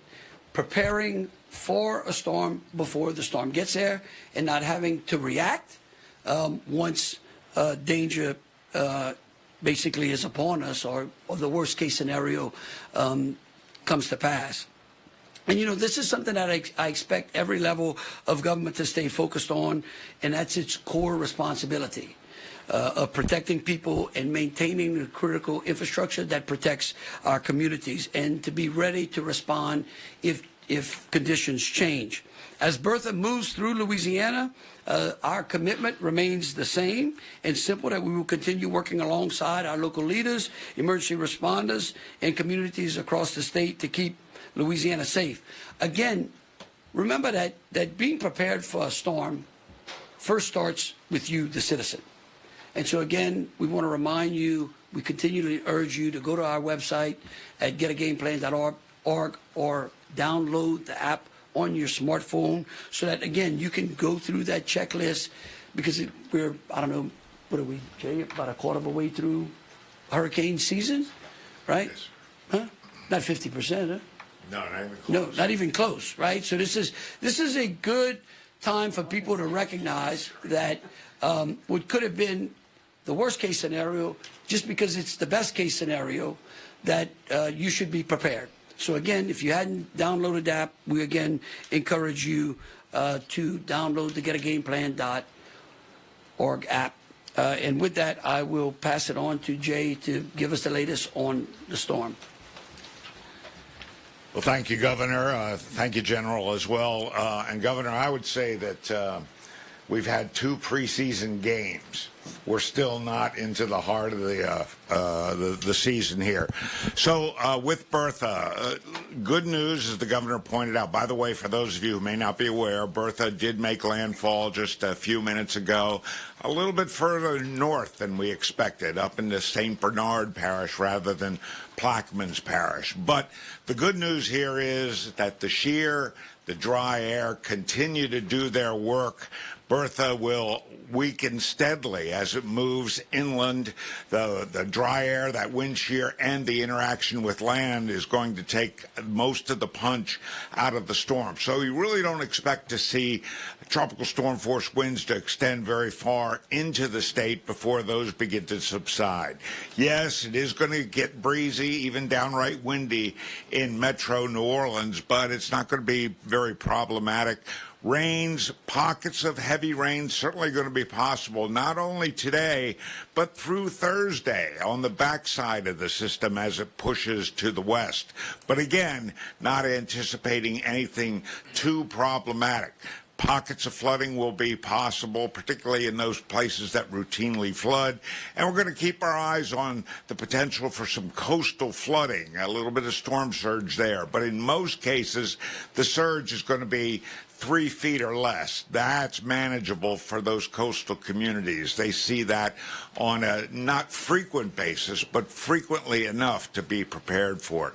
With a little bit of luck, this really is going to be an in and out kind of situation. But as the governor points out, don't let your guard down yet. We've still got to wait for the backside of the circulation, those rain bands that currently are as far east as the Florida Panhandle. We've got to wait for those to come through before we can fully exhale. But the way things look right now, with the main energy of the storm about 120 to 150 miles southwest of the main circulation moving into St. Bernard Parish, that is a very good setup for us in terms of minimal impacts from this tropical storm. So I'll leave it with that and be happy to answer any questions later. Governor? Yeah, again, I want to thank all of the public servants out there that have been working since Sunday to prepare us for this storm. We are grateful that this storm event seems to be one that we're not going to have to activate many of the services that would be required had the city or the state been impacted by a much more dangerous storm. So again, I want the citizens to know that this team has been working since Sunday to make sure that we had everything in place had the storm been a much more serious event. But again, I would remind the citizens of Louisiana that the responsibility also falls on you to be prepared when these weather events occur. And so we would encourage you to go to getagameplan.org. With that, we will take any questions. We're going to start with weather questions, and then other questions can happen after. Yeah, y'all got other questions? Yeah. Yep. Governor, what's the main concern here? It sounds like mainly localized flooding, but what's the biggest concern that's going to hit Louisiana? Look, I think the biggest concern about this storm was the path of the storm. In basically, they could have placed the storm right over the city of New Orleans. We know that the city of New Orleans is the most vulnerable city in the state to excessive rainfall events, and we know that the amount of rainfall that the city can take is really not a lot. And that's if all of the pumps are working and there is no problems. And so, you know, starting Sunday, I wanted to stress upon our team to make sure that we were checking our list, making sure that the pumps were activated, what would happen if pumps went down, what areas of the city would be the most vulnerable. And I think that this storm actually gives us a great exercise in making sure that we know the things that we could do in order to be able to get people out of harm's way and making sure that we can get to people if the worst case scenario happens. Again, I was telling the UCG Inside that for me, it's not a Category 5 hurricane, right? That keeps me up at night. when I'm dealing with the city of New Orleans. It's actually a slow-moving tropical depression or tropical storm, just like what this could have been. And so, again, I think this was a great exercise in understanding what vulnerabilities the city still has. Again, I can tell you since last year, and I would remind everyone, last year during Hurricane Francine was the first time that the folks here at GOSEP had said that the governor's office had actually leaned in and spoke to the Sewage and Water Board before a hurricane approached the city of New Orleans. And that's something that we wanted to make routine. You referenced that following that Sunday report that you would ask that all pumps, or make sure that all pumps are manned with the Sewage and Water Board. Did it surprise you that that wasn't the case before? And what other revelations did you discover with that report? That Well, I mean, look, I think that every time a natural disaster affects the state of Louisiana, it's incumbent upon the elected officials to go back and find out what they did right and what they did wrong. And I think that after Hurricane Francine, right, we recognized that there were some problems with pumps not being manned. In fact, supposedly, I don't want to get into it, but the city flooded a couple of weeks ago, I guess, and supposedly they were not manned. Again, that was not maybe one of those events that they could see coming ahead of time, but I think it shows the importance of having the pumps manned. We're going to try to do more in cooperation with the city Sewage and Water Board to try to be more proactive in ensuring that those pumps are manned, and that they're operating, and that and look, things happen, pumps break, but we want to make sure that maintenance is done. We want to make sure that the pumps are in the best condition, and that if a pump is not operating, we need to know about it so that we can move the assets in place to compensate for that pump not working. Hi, Governor, back here. Yes, ma'am. Yes. Have you had discussions with the leadership of the Sewage and Water Board about making sure that the equipment is properly functioning? And what will you do, even though this is a good scenario with Bertha, but going forward in that case? Yeah, look, we have, since Hurricane Francine, we have consistently been in communication with the city Sewage and Water Board. It's something that GOSEP works on consistently, even after hurricane season is really when they get real busy in making sure that we've learned what has happened from the prior hurricane season.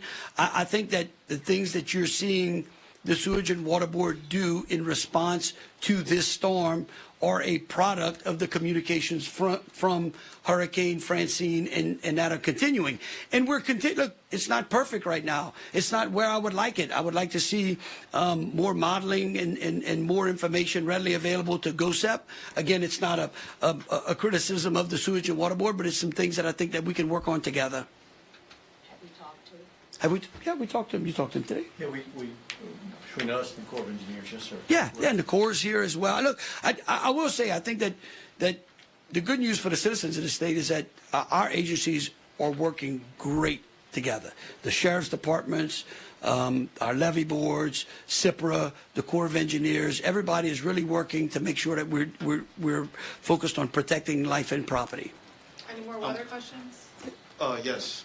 Question for Jay. So is the path of the storm, like, do people in Lafayette Parish have anything to worry about when it comes to the storm or anywhere in that region? Probably not. It doesn't mean the storm will be over for Acadiana and southwest Louisiana, but the storm will continue to weaken. And I'd like to point out one of or reinforce one of the things the governor was saying there. If we didn't have this shear going on, we probably would be looking at a hurricane making landfall today. So that's why we start preparing early, because we don't have a lot of flex time if things were to go south. As for the rest of the coastal parishes, they need to be aware that localized flooding is still a potential here, but we're not looking at widespread parish-wide or multi-parish flooding like we saw with the effects of Arthur, which was a storm that, if you remember, was doing all of its action in the core of the storm was back in Texas.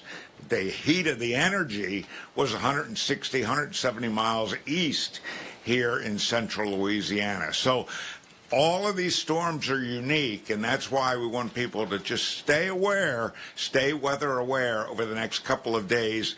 There's a decent chance that Bertha is just going to collapse in the next 48 to 60 hours or so. That's good news for everybody, including our friends in Texas. But don't count on that. Stay weather aware the next few days until you know that this storm is no longer a threat.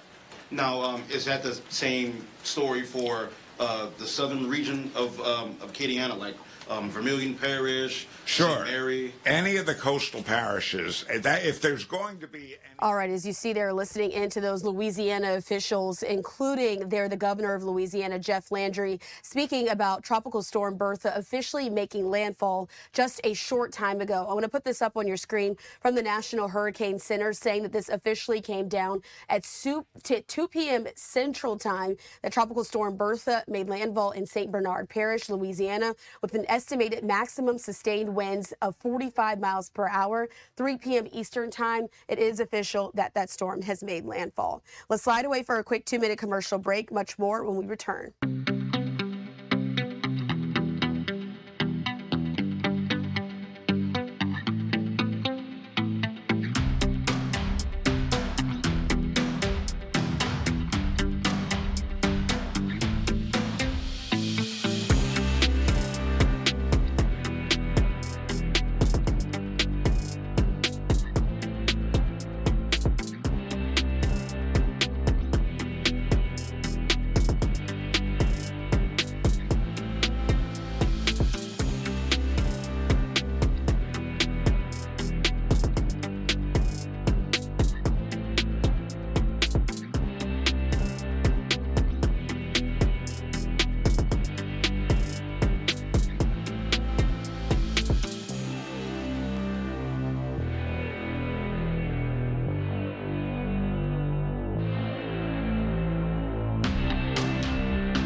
Thanks for being with us here on Live Now from Fox. I'm your host, Christina Evans. As promised, we are waiting for this. President Trump expected to walk out at any moment there at Marietta, Georgia. This, of course, happening at Wheeler High School. We've heard from several members of his administration, including Treasury Secretary Scott Bessent, as well as Small Business Administrator Kelly Loeffler, which this is her home state of Georgia.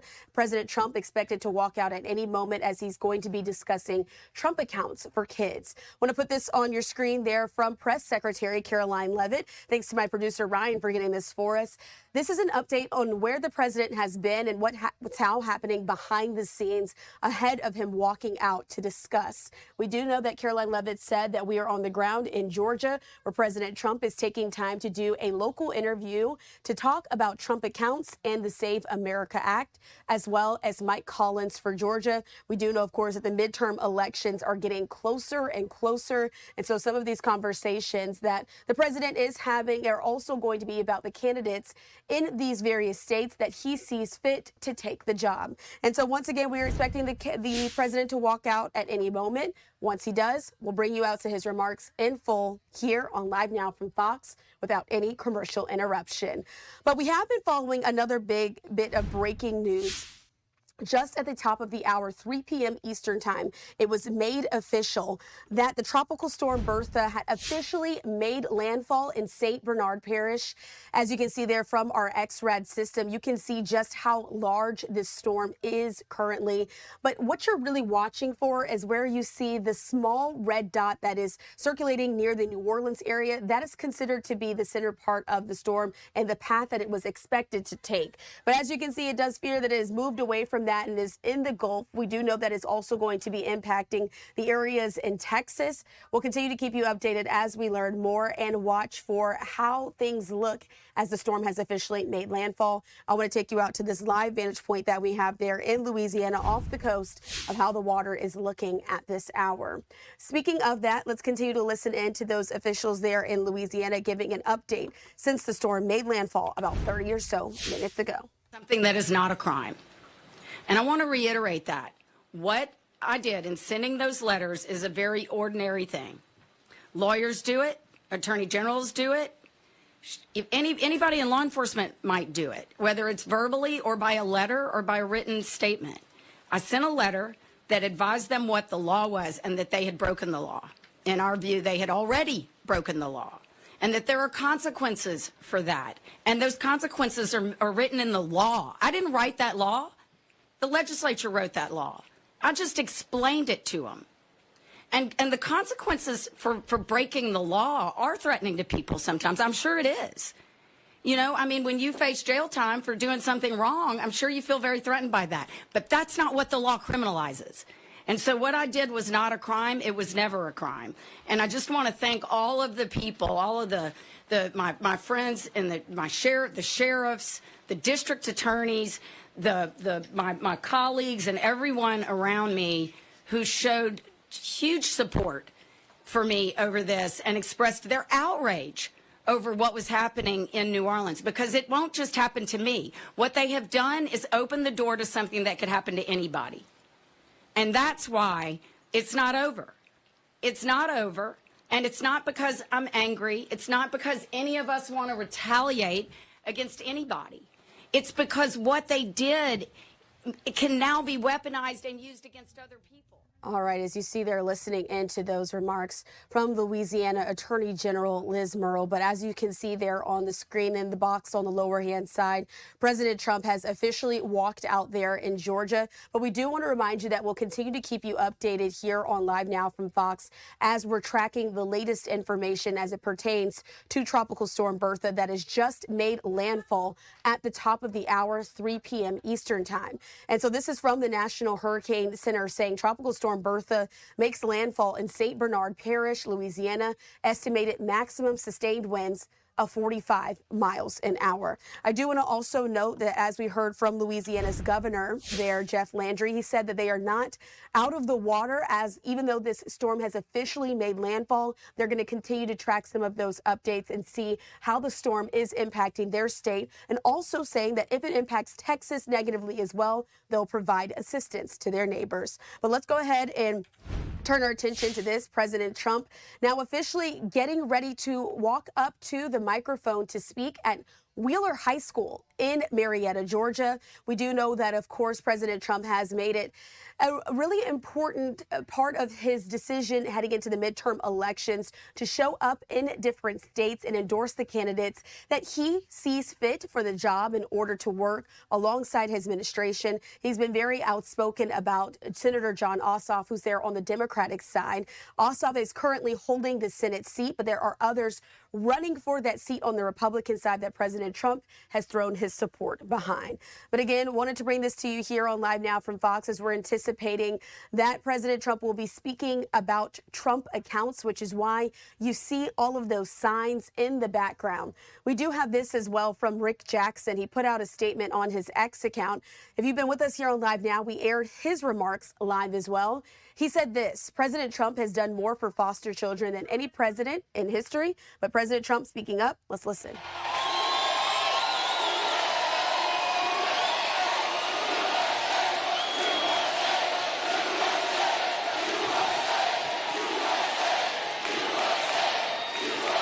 Well, thank you very much, everybody. It's a special place, and I am here to announce my candidacy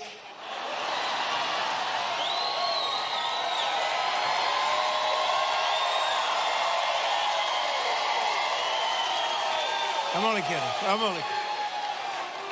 Nah, boy, I tell you what a group. We have thousands of people outside on a weekday.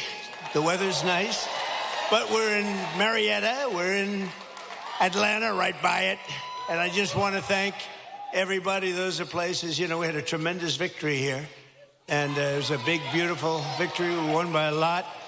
And we have some great candidates running. They got to win by a lot. Otherwise, we're going communist. I don't think anybody wants that. We're not going to do that. But I'm thrilled to be back in the great state of Georgia with thousands of proud, hardworking American patriots. That's what you are. And with your help in 2024, we earned more votes than any candidate in Georgia history. There's never been anything like it. And when I say that, I have to be careful, because look at all the fake news back there. They will correct me. They will say, he said he earned more.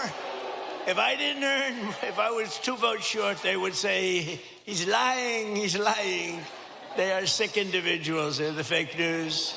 But I have to be careful. No, we weren't. We had more votes than any candidate in the history of this great state, and I'm very proud. I love Georgia. I've always loved it. And every day since, I've been fighting for the people of Georgia like no president has ever fought before, and you're doing well, too. We're going to keep it that way. And 18 months ago, you were in trouble. Our country was in trouble, frankly. It was a catastrophe what was happening. Sleepy Joe Biden and the radical left Democrats, they're Democrats, D-U-M, Democrats, created the worst inflation in 48 years. Scott Bessent, was it the worst inflation in 48? Now, if Scott doesn't have credibility, nobody does, okay? He said it's the worst, and it was. It was actually, I think it was beyond 48 years, but 48 years is good enough. Wide open borders with millions of people, even from the world's worst prisons from all over the world. They were pouring into our country. All over the globe they came, prisons and gang members, drug dealers, child predators, and 11,888 murderers, many of whom committed more than one murder. More than 50% committed more than one murder. We had transgender for everybody. Men and women's sports came ravaging through our cities. And the whole world was laughing at us. We were a joke all over the world, but not anymore. They're not laughing. They're not laughing. Right, Jackson? They're not laughing anymore, Jackson. Gonna be your next governor right here. 2 years ago, our country was dead, and now we're the hottest country anywhere in the world, respected by everybody all over the world, the hottest. And we're respected like, I say we respected maybe like never before. When I took office, we inherited the worst border in U.S. history. It was an open wound. It was an open sieve. We quickly turned it into the most secure border in the history of our country within 2 months. And numbers were just released by the Democrats that in the past 14 months, a historic record of 0 illegal aliens have been admitted into the United States.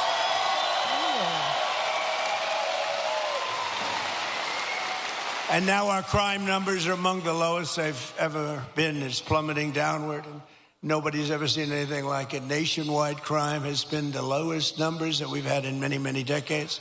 Last year, we achieved the largest drop in the murder rate ever recorded to the lowest level in 125 years. That's since 1900. That's before my father was born. Before my father was born, think of it, from the year 1900, lowest murder rate and that's despite the fact that we had millions of people poured into our country who were, in many cases, very, very dangerous people. We cut the flow of fentanyl across our border by 67%.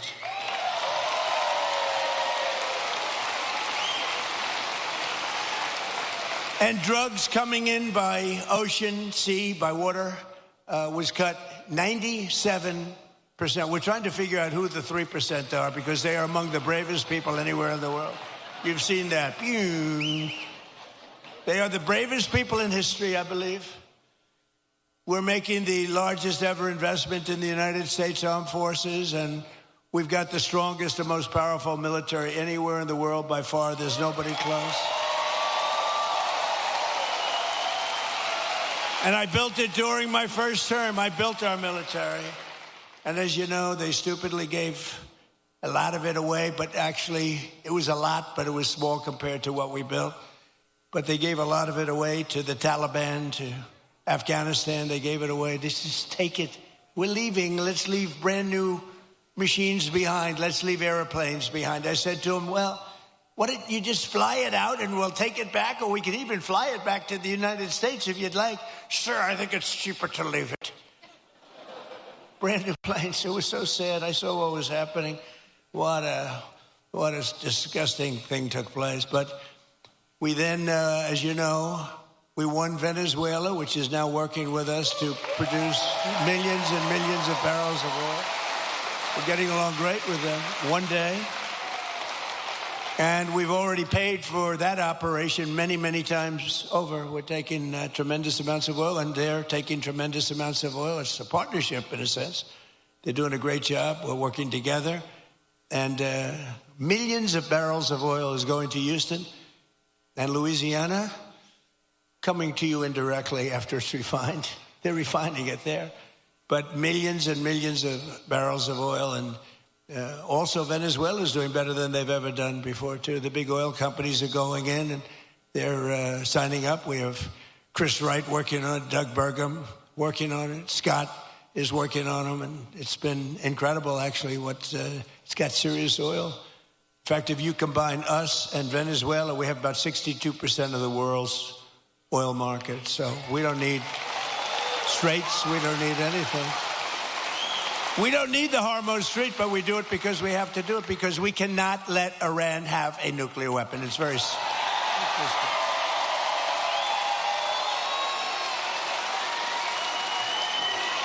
So we're likewise winning in the Islamic Republic of Iran, and we're ensuring that they will never, ever be able to do to us what they've done to so many. You know, they've killed 52,000 plus protesters. People that were protesting have been killed. 52,000 over the last 4 months. Nobody wants to talk about the fake news back then, never mentions that. And I just left Dover Air Force Base, which is an incredible place, but oftentimes very sad, because that's when they bring the bodies of our great heroes, our great patriots, warriors. They bring them back to Dover. And I've been there many times before. This was in particular something very sad. I attended the dignified transfer ceremony for 4 great U.S. service members killed in the conflict with Iran. As they returned to American soil at Dover. And one of the families happened to be traveling to Georgia. Beautiful family, beautiful wife and husband and brother-in-law. And I said, I'm going to Georgia too. Where are you going? She says, well, after this, sir, they lost their beautiful son. We're going to Georgia. I said, so if you want, I'll give you a ride on Air Force One. And they said, wow. Wow.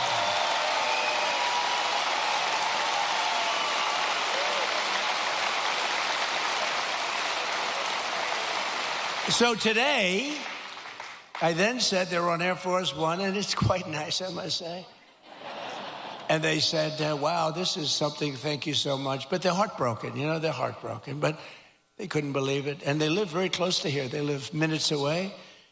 And we're here today, and I said to them, celebrating the memory of their beautiful, this was a beautiful son. You know, I read, when I go to Dover, I read charts on all of the young people, and some are unbelievable. Some are a little bit, you know, they got a little bit of a couple of little bad things put in. This is a son who was like a flawless, perfect person, beautiful, beautiful son, handsome in every way, brilliant, respected by everybody. His sheet read so beautifully, and I told them that their beloved son, and it's his name was Lieutenant Tyler Feehan, and he was a person that was going all the way. He was going to be a general. He would have been a general very quickly. He was heading in that path. But I just want to thank Tyler's mother, Sherry, his father, Stephen, and his uncle, David, who great people. I got to know him a little bit on the plane. And standing there watching this sight, which is, it's very tough to watch, to be honest with you. Very tough. I think it's the toughest thing I do. If anything I do all this stuff, but I think it's the toughest thing I do. But to Sherry and Stephen and David, we will carry Tyler's memory in our hearts forever. And I just want to thank you. It's an honor to have you here today. Please.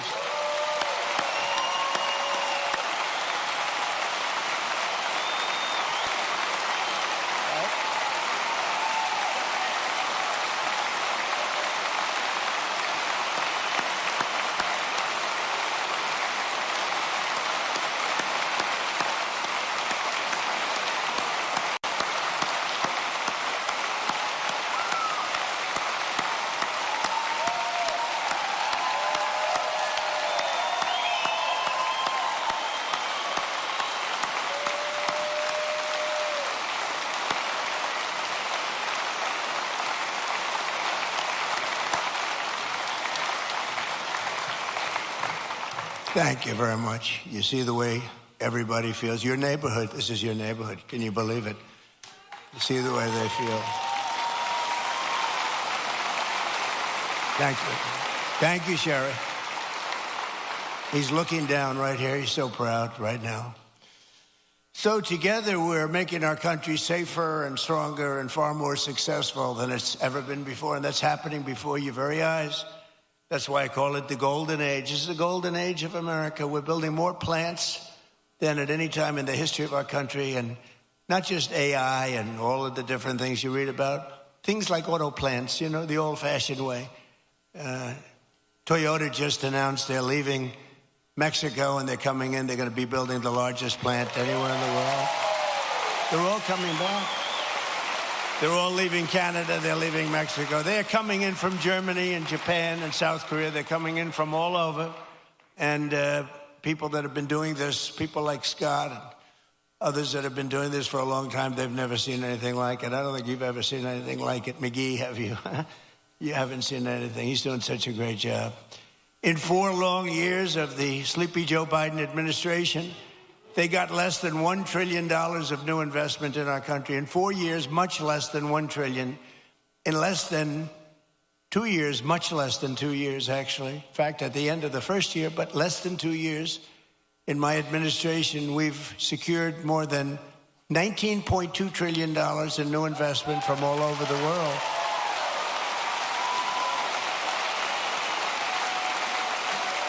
So think of that. So in 1 year, they did much less than $1 trillion of investment. We were losing this country, I'll tell you. And the welfare, you see all the theft that's going on. Guys are stealing $100 million. Some guy from the street steals $100 million.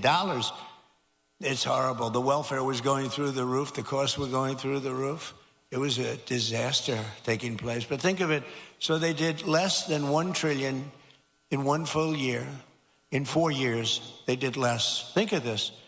In 4 years, they did less than $1 trillion. We did 19.2 in 15 months. Think of that.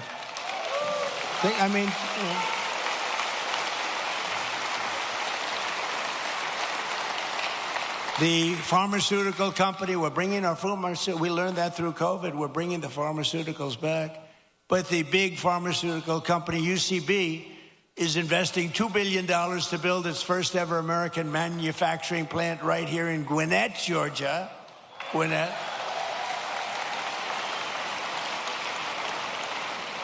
Look at the front row Joes. I love these people. I love these people.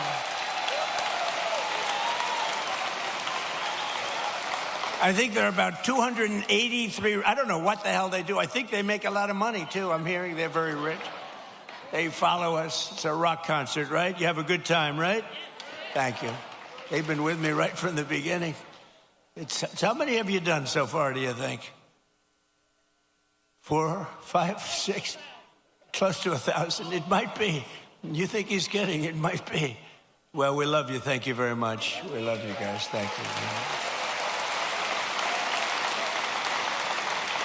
We have groups. We have a group from, I don't know if they're here, but we have a group from North Carolina, women, beautiful women. They follow us, and they're at 218, I think. 219, they come, and I always say, what the hell are your husbands saying about this? This is crazy. They're these beautiful women. I think they're sort of a wealthy family. I don't know what the hell's going on with that. But, you know, like the Front Row Joes, it's good. We have a lot of those groups. They're just great. They've been with us right from the beginning. And you know why they're with us? Because they love our country. That's why they're with us. It's really why they're with us. So, Japan is investing $600 million in a cutting-edge diamond processing facility, as you probably read this morning in your state. $600 million. Yamaha Motors is building its brand new U.S. headquarters in Kennesaw.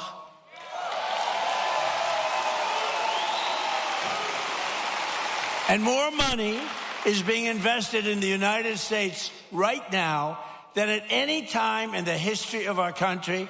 And Americans are working today more so than ever before. We have more jobs today than we've ever had, and it's not even close. More people are working now than at any time in the history of our country.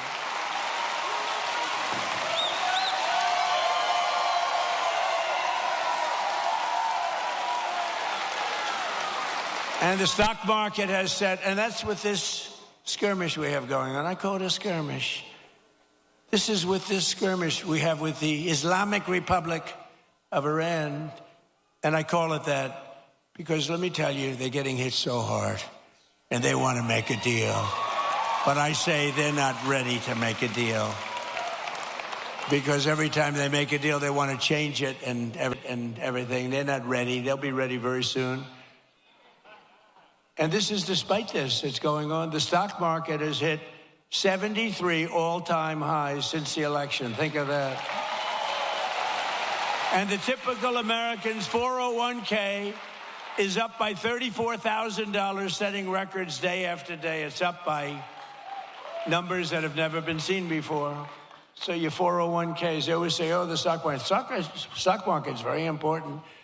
But I have people coming up to me that have 401ks. They said, you know, I was a disaster. My family wouldn't talk to me. They thought I was a total loser. And now I'm like, the one guy said, I feel like Warren Buffett. No, the markets are right through the roof. And it's a beautiful thing to watch, frankly. It's beautiful. What's brought families together. I mean, I told the story about a policeman in New York City. He said, my wife was really down on me because the 401k was a disaster. It wasn't moving. And you get elected, and it's she thinks I'm the most brilliant financial mind in the world now. She loves me much more than she did. She's close, but you should never love for that reason. Remember that, please. And while the stock market is skyrocketing way up, inflation is way down. We're coming way down. And last week, it was announced just last week that inflation dropped by the largest amount in more than 6 years because we're doing it right. We're running the country properly.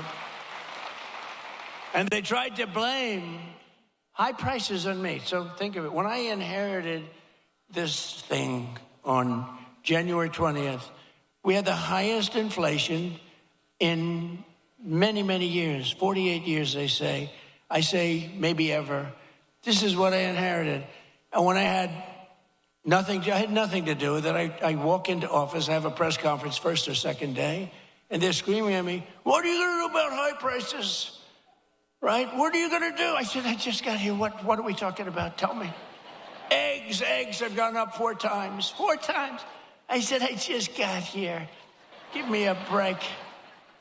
They did. They hit me with the eggs then. You remember that? Kelly, you remember I got hit with the eggs. First day, first press conference, nice friendly press conference. You know, they treat me so nicely. What are you going to do about the prices? And they said, they used the word, first time I heard it, it was a word, made up by the Democrats. Affordability. They said, affordability. I said, I've been here 1 day. Don't worry, I'll take care of it. And we're taking care of it, we're taking good care of it. They had the highest prices. They had the highest prices. In fact, with the eggs, you know, we have an Easter egg hunt like a few months after this, and they said, don't order eggs, sir, because they're so expensive. Use plastic eggs. They wanted me to give the kids. I said, nope, we're going to get it done. And we did a great job. Our Secretary of Agriculture did a great job, and we got the price now of eggs is lower than it was when we started, right? And many other things, too. And oil will be coming, it's going to be tumbling down. It was 3 weeks ago.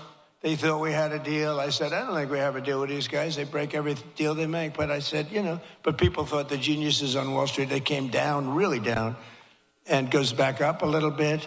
But it's going to come down maybe lower than when we even started. But just give me a little time. I always say, give me a little. I said to the farmers, give me a little time. And look how we're doing with the farmers. What's going on with the farms and everything. This country is rocking and rolling. So every day we're fighting to put more money back in the pockets of the hardworking American families. And that's why with the help of our incredible Republican majorities in Congress, we've done so much. I proudly signed the great, big, beautiful bill delivering the largest tax cuts in American history. Largest in American history. And we did big ones first. You know, we had the best economy in history in my first term. A lot of people don't, because we had a COVID period all over the world. And we did a great job where they got no credit for it. We did Operation Warp Speed. And I'll tell you, we did a great job, but we got very little credit for it. We should have been given big credit, but we got credit for everything else. And we had the best economy, but this economy is ready to blow everything away, ever, of any country. There's never been anything like what's happening in the United States of America right now.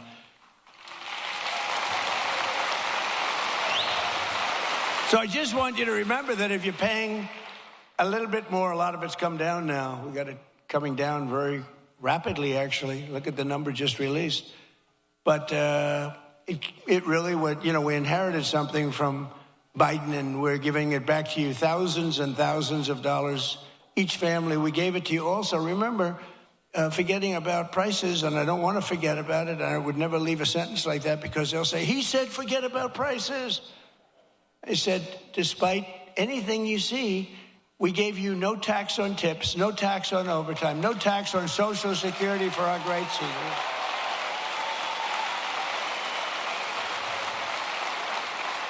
We gave you something that nobody ever thought of. This was my idea. I said, give people a deduction if they buy a car only that's made in America. Give them a deduction. They go out, borrow money. They're allowed to get a deduction. But this past filing season, 130,000 tipped workers right here in Georgia saved an average of more than $7,000 on their taxes. And that's because of no tax on tips.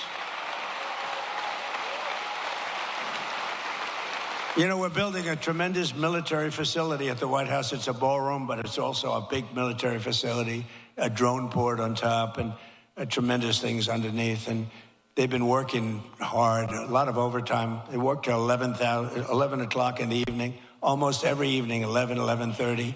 They get there at 6 o'clock in the morning. They're really working. And the other day I went over to them and I said, gather together. And I had, you know, hundreds of workers, very big thing it is.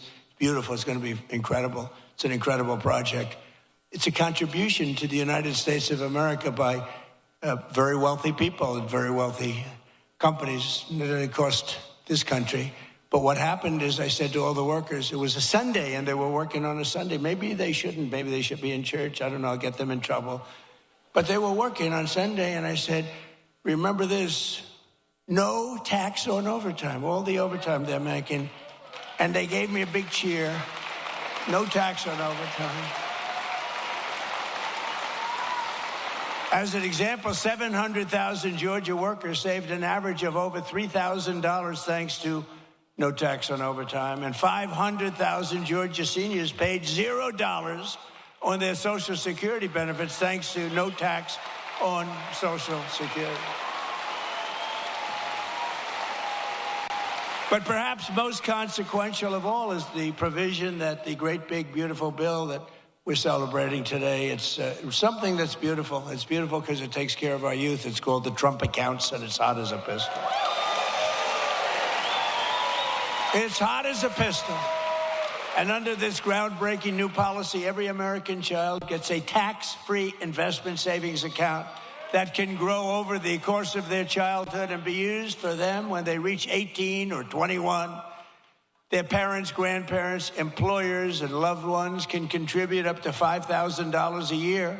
And with the modest contribution, these accounts will reach hundreds of thousands of dollars for these young people by the time they get to, let's say 18, let's say 21, but by the time they're just young adults, they could be worth hundreds of thousands of dollars, most likely will be.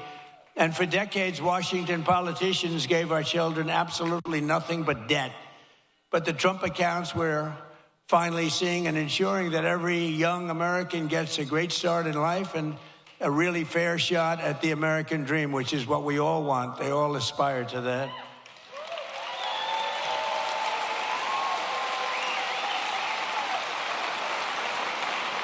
And under the system, every newborn child gets $1,000 deposited in their Trump account at birth. Think of that. From the United States government. Think of that. The government is finally giving money back to our children. You think that was easy to get from the Democrats? Not easy. Actually, they didn't vote for it. They didn't. I don't think we got one vote. We got it, a unanimous Republican vote. We didn't get any Democrat votes, I don't think. But they have a hard time justifying all of the things that they've done. But the government gives them $1,000 at birth, and from there it just goes up and up and up. And lots of people, like the employers, can put money into their children's accounts of the employees. It's a beautiful thing, and I'm seeing it. And again, over 7 million, and it really just started, I would say, Scott, a few weeks ago, because it was all of the very complex legal governmental things were worked out about 3-4 weeks ago. And we have over 7 million people already, children already. So that's great. And I want to just tell you that generous individuals like Michael and Susan Dell, Brad Gerstner, and so many others have donated billions of dollars to fund Trump accounts for millions of children. Some people are going to take the children from states, the entire state. Like Gerstner is looking at the state of Indiana, where he contributes the money for, these are wealthy people. They've made a lot of money. They're putting it back. But Michael and Susan, they're two special, incredible people. As an example, donated $6.25 billion into the accounts for youth. They gave them for youth. Michael Dell, Susan Dell. $6.25 billion.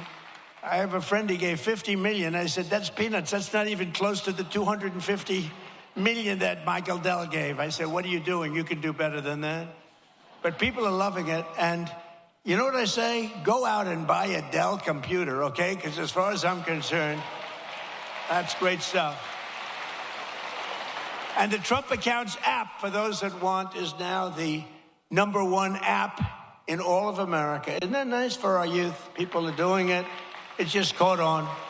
In the past 18 days, nearly $1.5 billion have been deposited into the Trump accounts. Think of that. The money is pouring in. And it's for children and all sorts of advantages and tax advantages for the people that do it and make this investment in our future, because it's really an investment in our future. And all you have to do is go to TrumpAccounts.gov, TrumpAccounts.gov, and sign your child up for a free investment account today, and the child gets $1,000 from the government.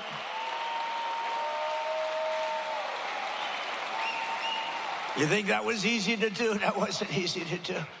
Tell the Democrats you're giving everybody $1,000.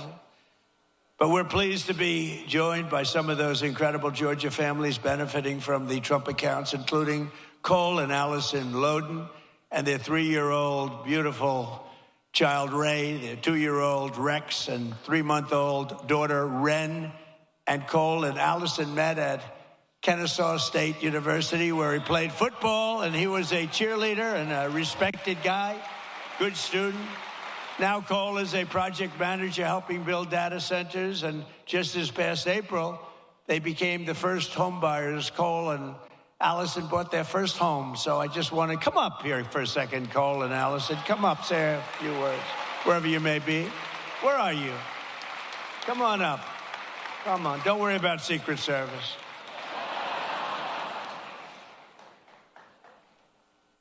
We've had people come up. One of them almost got beat up. And all they did was, I said, come on up. And they go, oh, beautiful. Wow. That's so nice.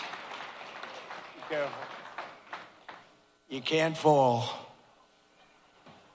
like Sleepy Joe. You can't. Come on, say something. Come on, please. How are you? Hi, sweetie. Oh, what?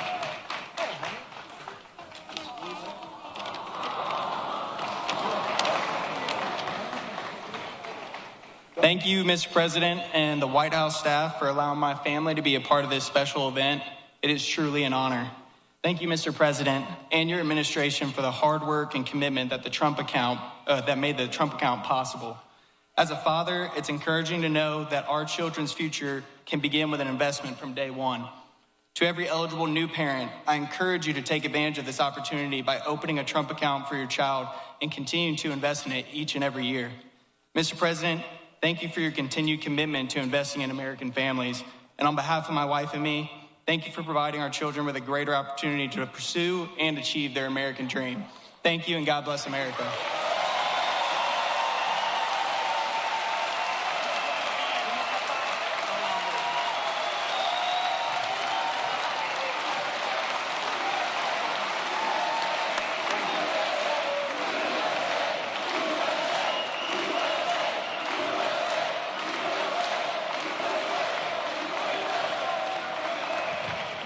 Thank you very much, Cole. That's beautiful.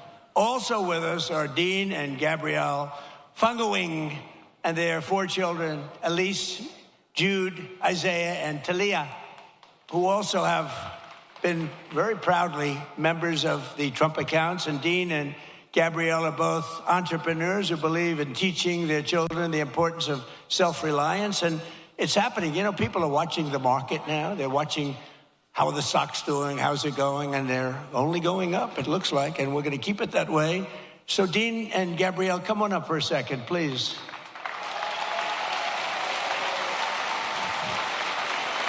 Wow. Wow. Beautiful.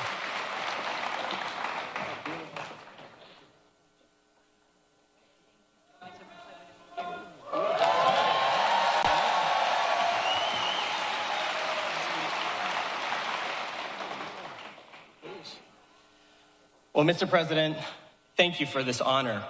My American story began when my parents brought our family from Suriname to this city in 1990. We attended local schools and college right here in Georgia.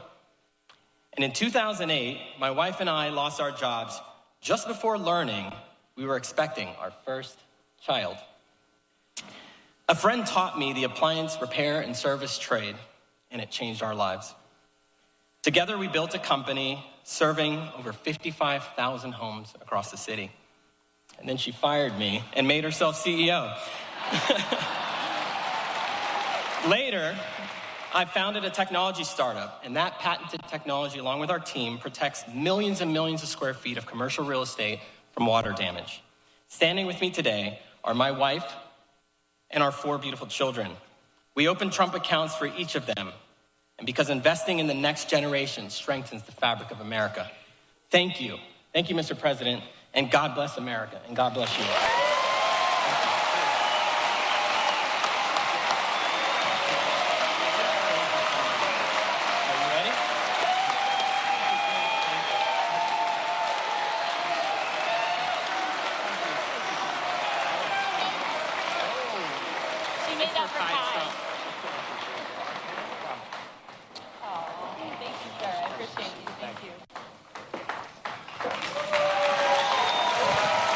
Beautiful people. Well, thank you all. Appreciate it. But while our administration is lifting up the next generation with the power of freedom and American capitalism, proven all over the world when it's done right, It's not always done right, but when it's done right, there's nothing like it. The radical left is actively trying to destroy our children's future with the disaster known as communism. It's communism. This isn't a social democrat. These are communists by another name, right? As I said in my recent address at Mount Rushmore recently, I don't know if anybody saw it, such a beautiful place. You know, the communists want to take it down. They tried taking Mount Rushmore down. They want to blow it up. They want to take it down. They shouldn't be up there. These people are crazy. But communism is, in my opinion, communism is the single greatest threat to our country and its history, including even World War I and World War II, Pearl Harbor, 9/11. I think it's the greatest threat that I've ever seen to our country. These people are stone cold crazy. And it is the enemy of the free people everywhere and everywhere in the world. You see it happening, and every time it starts to happen, the areas where it's at, whether it's blue states, you see the blue states are all going bad. They're all going bad because communism is a loser. The concept, the policy, it's a loser, and it always has been, and it always will be.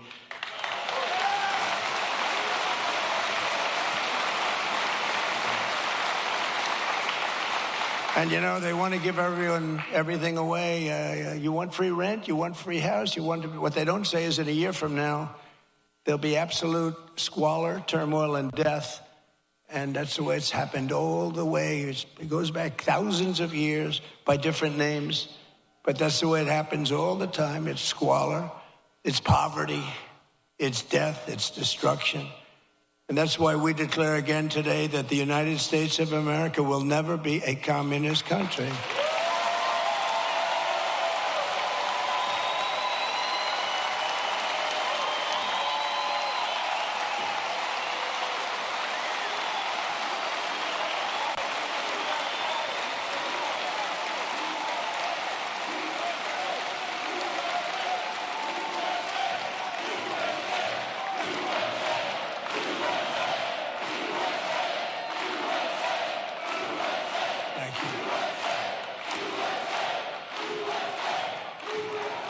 You know, remember during the State of the Union, I said that this country will never be a socialist country, remember? And I was right. They skipped socialism. They went right to communism. Georgia's a state that believes in common sense, and yet your terrible Senator John Ossoff, he's terrible. And the Democrats in Congress are voting with the communists every single time. They're afraid of the communists. You look at it. Now, I fought Ossoff before, as you know, and we won. We had a great success against this guy. He reminds me of Pinky Herman. Did you ever see Pinky Herman? John Ossoff and the congressional Democrats voted against securing our border. They voted against our massive tax cuts that you have. They voted against the Trump accounts for your children. They want to raise your taxes by a lot, not lower them. We lowered your taxes. We gave you the greatest tax cut in the history of our country twice now. And they want to raise your taxes substantially. You know, I've been watching politics. I've been involved in politics in the other side, you know, for a long time. I've always found it interesting, fascinating, important. But I've never seen people say, ever, it's always politicians. I've watched great politicians. We will lower your taxes. They will always say, we will, even if they didn't mean it. They'd say, we will lower your taxes. These people say, we're going to raise your taxes. I've never heard it before. It's a new phenomena. It's a phenomenon. They voted against no tax on tips. They voted against no tax on overtime. They voted against no tax on Social Security for the seniors. They voted against voter ID. Can you believe that? Well, you saw what happened. They caught thousands of votes in New Jersey where illegal aliens were allowed to vote, thousands and thousands of votes. They voted in favor of the transgender mutilization of your children and in favor of men playing in women's sports. Isn't that lovely? They voted against lower energy prices, lower car prices, and bigger paychecks for everyone. They voted against every one of these things. John Ossoff and the Democrat communists want to let the Marxists into power, bankrupt your families, and leave you totally undefended with wide open borders. But we will not let that happen to our country. We're not going to let it happen. Right?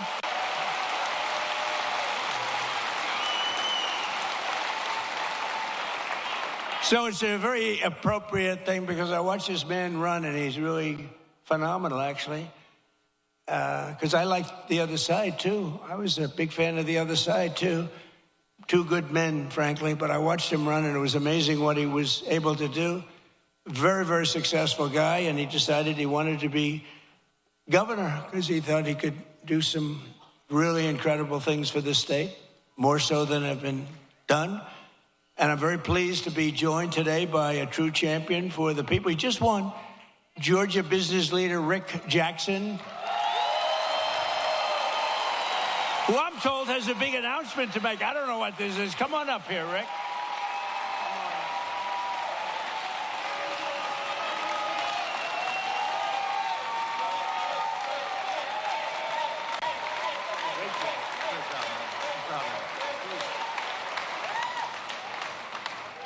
Well, thank you. Mr. President, what you're doing on the Trump accounts is for foster children will, change lives. I know because I said earlier that it changed my life when I got a $100 Christmas gift in an orphanage. That's why here in Georgia, we should not stop with $1,000. I want to announce when I become governor, I'm going to push the state of Georgia to match the federal contribution with another $1,000.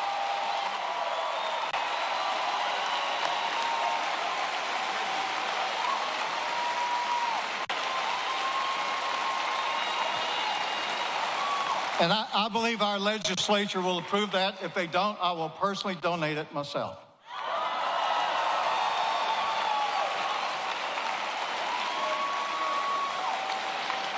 Mr. President, you're fighting for Georgians every day for the state and what you're doing to lower costs. Media does not report this, but every day President Trump is bringing unbelievable amount of business solutions to government. Let me give you an example. Not long ago, I was meeting with Susie Wiles, who, in my opinion, is the best chief of staff in the modern history. But we were talking about America's antibiotics supply chain. And I told her we bought this last American plant in the United States in 21 because I didn't want China to leverage it on our president for trade. I told Susie something that every family should know. We produce one dose of amoxicillin for 7 cents. By the time it goes through all the middlemen, you pay $1. Susie looked at me and said, well, have you heard about Trump RX? And I said, she said, we're announcing it tomorrow to sell directly to from the manufacturer to the consumer. That's a business solution. That really brings down costs.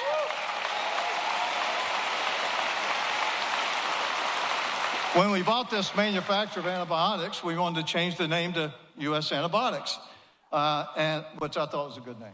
So it took the Biden administration 7 months to approve our bottle logo where it had been for the entire 35 years.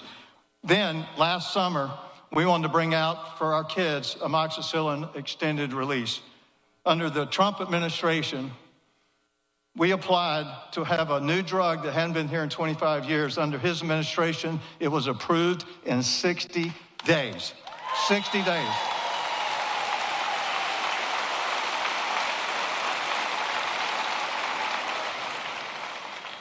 So, Mr. President, thanks for what you're doing. I wish the fake news would report all these great business things that you're doing, but that's what I'm going to be doing in Georgia. I'm going to bring business solutions to solve real problems. The other side talks about affordability as if that's a solution. Affordability is not a political problem. Affordability is a business problem. It requires business solutions, just like this man's been doing all his life.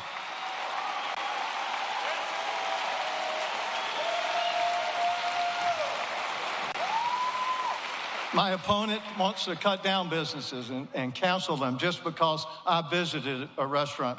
Well, that's just wrong. We are not going to do that. And I'm going to make sure that Georgia is the best place to do business and reduce affordability to the lowest it's ever been. And I'm going to be this man's favorite governor.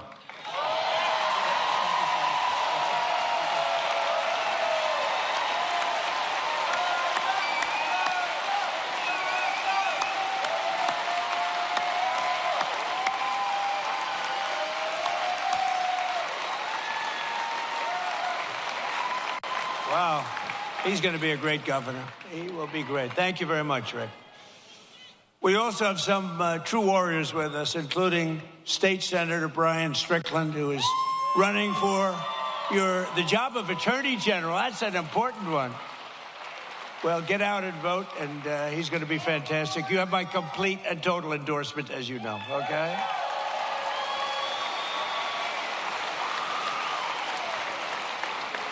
And State Senator Greg Dolezal, and that he is a fantastic guy who's, as you know, running for lieutenant governor along with Rick.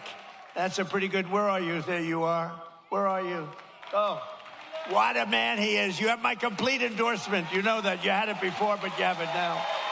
Okay? Great luck. You won't need it. Everybody needs luck, but you're not going to need that much. Very talented people need luck too, but they don't need it that much. And State Representative Tim Fleming, who is running for Georgia Secretary of State.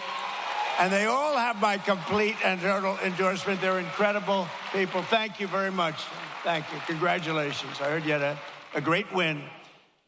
We also have State Representative Houston Gaines with us, who's a fantastic person. And he's running for Congress. And you already have my endorsement, and you already won your primary in record numbers, and now you have to go and beat a Democrat. Good luck. We'll be helping you, okay? Good luck. I want to thank as well, he was here, I didn't know he was going to be here, Treasury Secretary, I think he's going to go down as the best ever, Scott Bessent.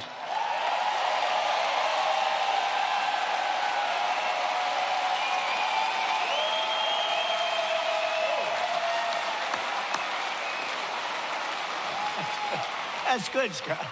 Don't make him too popular. I won't like him anymore. That's very good.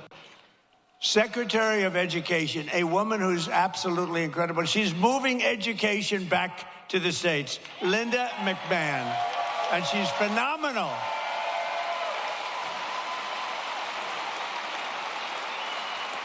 She's getting it back to the states so the parents can run the education. And I met your school board people. They were really great people, but, you know, they want to work with the parents, and that's what we're doing. And, Linda, you are doing some great job. She's moving it back.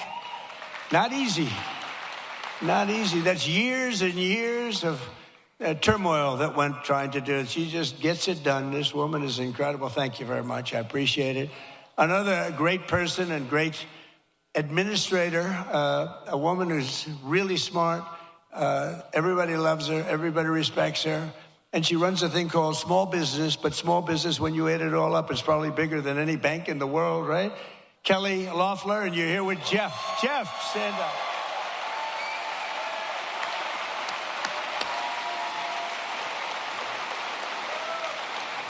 Thank you. Great job, Kel. Treasurer of the United States, a man who was a senator here, and he was so ahead of everybody. He was so great. I said, "You want to be treasurer?" And he said, "I'd like to be treasurer. That'd be good." He's a great man. He's a person that loves Georgia like a lot. And it was not easy for him to take the other job, but he gets here. I'm sure he gets here plenty, but he loves Georgia. Brandon Beach. Brandon. Cobb County School Superintendent Chris Ragsdale with a beautiful family. With a beautiful family. And we have a man named Ralph Reed. Have you heard of Ralph Reed? Ralph Reed. He is a man that, with his group, a great religious leader, maybe the greatest religious leader, but with his group, is it 10 million doorbells you hit? And this was certified stuff. 10 million doorbells. He pressed 10, not personally, but he pressed a lot of them himself. And they wanted to make sure we had a big victory it's almost a couple of years ago, 18 months. And I just want to thank Ralph Reed. Thank you very much, Ralph. Thank you. Great job. Great leader. And one of the best lawyers in the country, a friend of mine. He's really incredible, and he's really based out of Georgia. He spends a lot of his time in Atlanta. David Schoen. Where's David? There's David. Hi, David. He's a great lawyer. You got a problem, go to David. Thank you, David. And Alveda King. So Alveda was with me from day one. Where's Alveda? She was with me. She was with me from day one when it was not at all fashionable. She was taking more grief, Alveda, but she knew what she was doing, and now she's like the queen of the world, right? Look at her. Thank you, darling. We appreciated it. You always like those people when it wasn't fashionable, like Front Row Joe's. It wasn't fashionable, like the ladies from North Carolina, which maybe it wasn't fashionable. Well, they had a good time at least. But these are great people. Thank you all. Thank you all. Great group. And you guys get yourselves elected, please. I also want to thank a man who had to stay back in Washington to vote for Making America Great Again. Maybe the most important man in this room right now is not here. His name is Mike Collins, and he's going to beat Pee Wee Herman.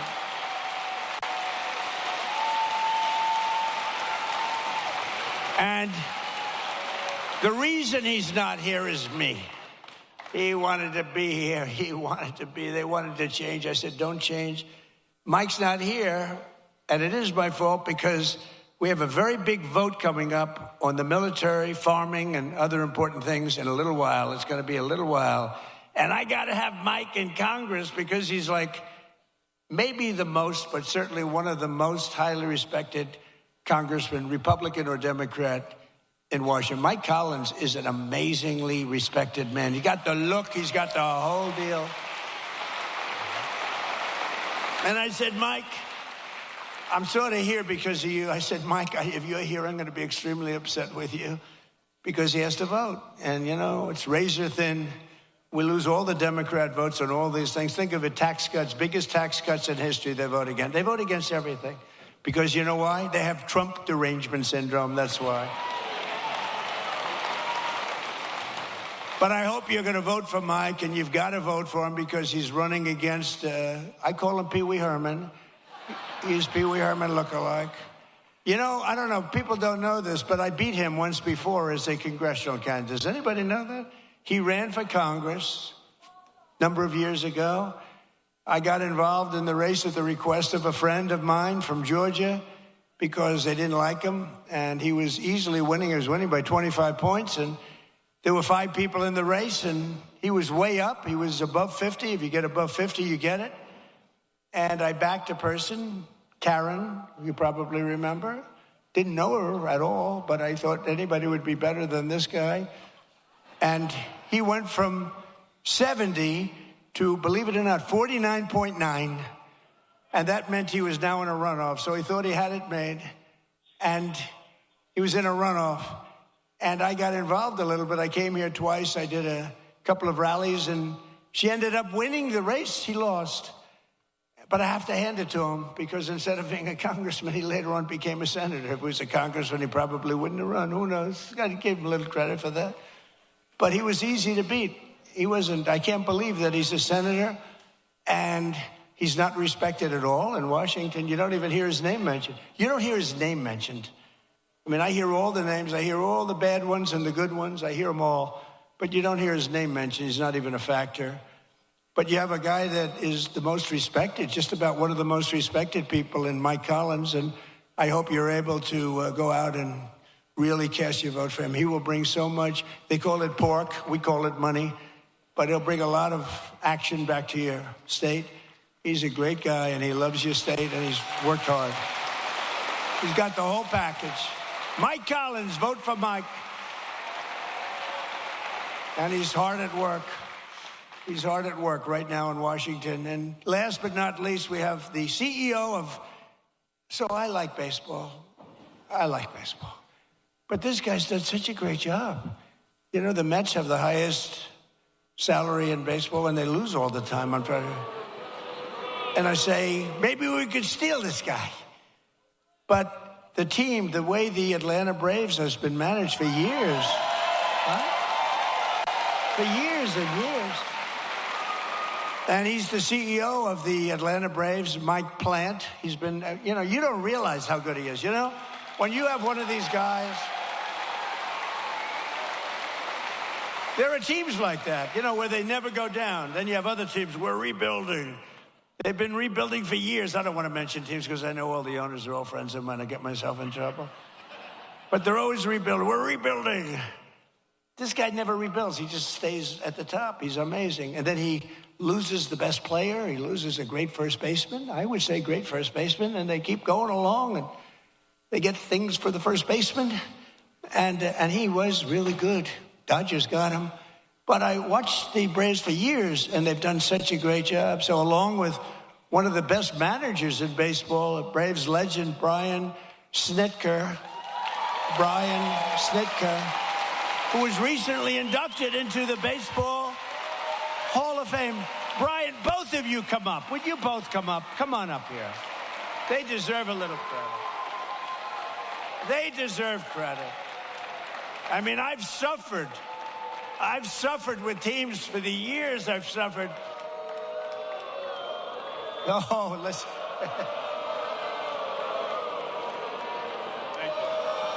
They say you're not allowed to do that. Do it.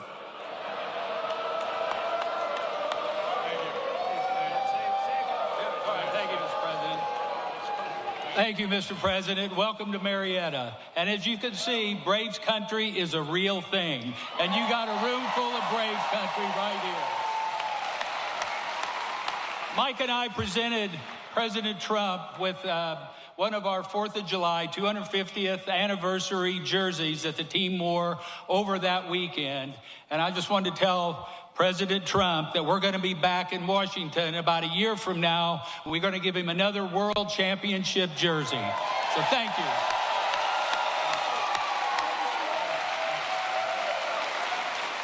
Well said, Snit. Mr. President, I just want to say when you're done throwing four-seam fastballs for the United States of America, come back and do it for the Atlanta Braves. Thank you.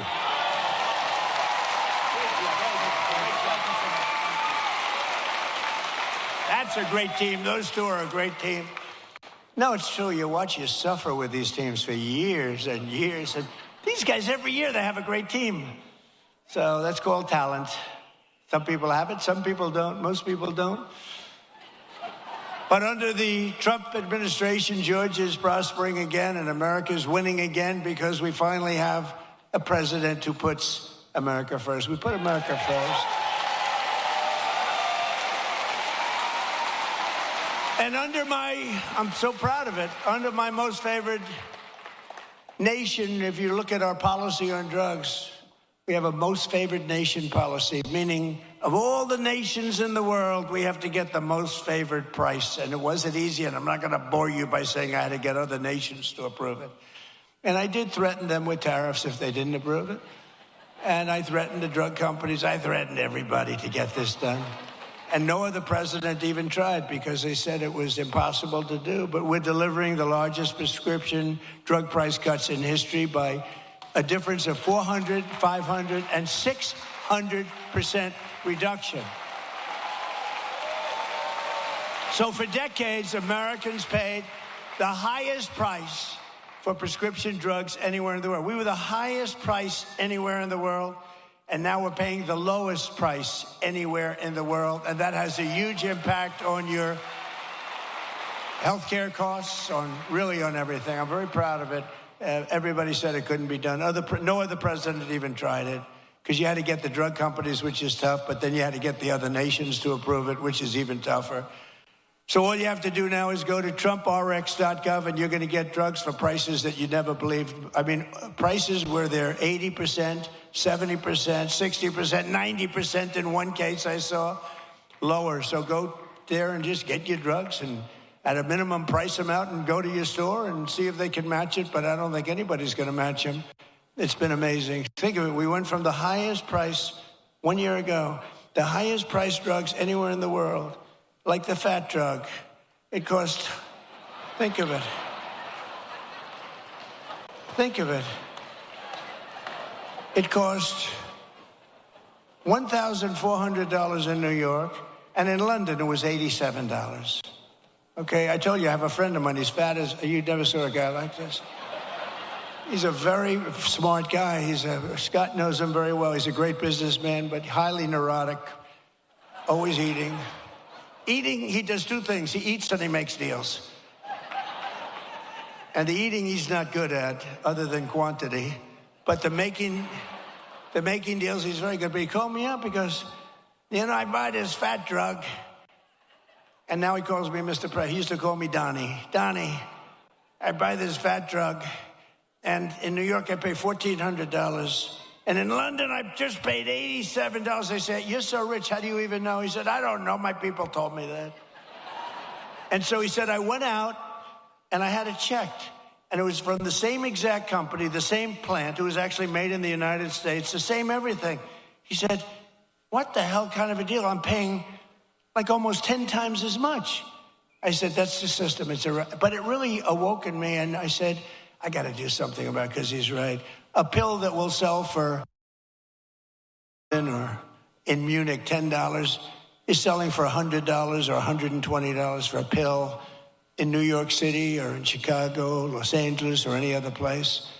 And I said, we got to do it. It's unfair. And I called up the drug companies, and they fought me, and then they said, you're right. They had all sorts of excuses. Well, we have to do research. I said, well, you're doing research for other countries too, right? So they finally gave in under very, very tough time for them. And then they said, and they gave in because they never thought I'd get the countries to do it. And I called up France. I started with Emmanuel Macron. I said, Emmanuel, you must raise your drug price. Oh, Donald, why would I do that? Because we're paying too high. And you're paying too low, and we're going to meet somewhere in the middle. No, Donald, I will not do that. Yes, you will. No, I won't, Donald. I will not do that, Donald. I said, yes, you will.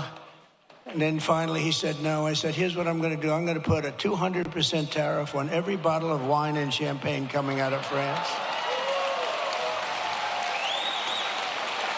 And he said, Scott was there, and he said, Donald, it would be my honor to do that.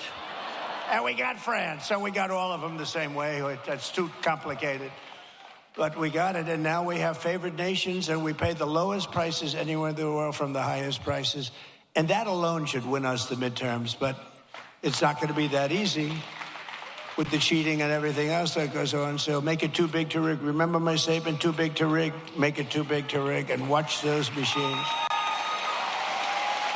Every day we're liberating our communities from the scourge of migrant crime. In nearby Clayton County, Georgia, federal law enforcement recently charged an illegal alien murderer from Mexico who shot a man in the torso and then shot another twice in the heart and the head. In Bullock County, ICE arrested an illegal alien who sexually assaulted an 11-year-old girl and held her 10-year-old sister at knife point for 1 week. John Ossoff and the Democrat communities, they voted to defund ICE and leave Georgia families at the mercy of the monstrous criminals that we're getting out of here. We're getting them out at record speed.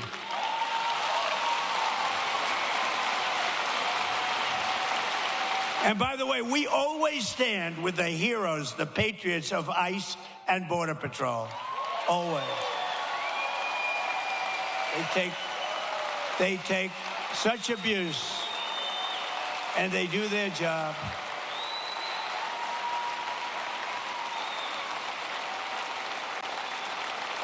And our strong borders are really, it's a policy of helping to bring down the cost of living. It really is. It's under Biden, over 60% of the increase in housing rental.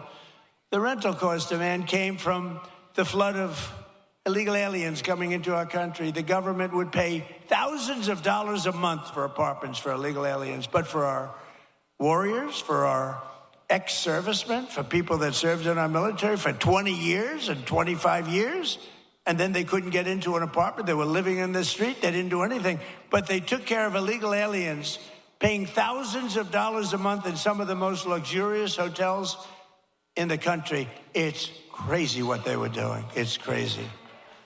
But thanks to our policies, the cost of rent is now down by more than 10% in a short period in the Atlanta area compared to the peak of the border invasion. I mean, these people were occupying all the apartments that the government was paying, and they were never going to be great. They were never going to be, remember the word I made up, the caravans. They came in thousands and thousands came by caravan, and many murders were in these caravans. To stop the massive theft of taxpayer dollars, including by the millions and millions, we have launched the war on fraud, led by Vice President J.D. Vance. He's doing a great job.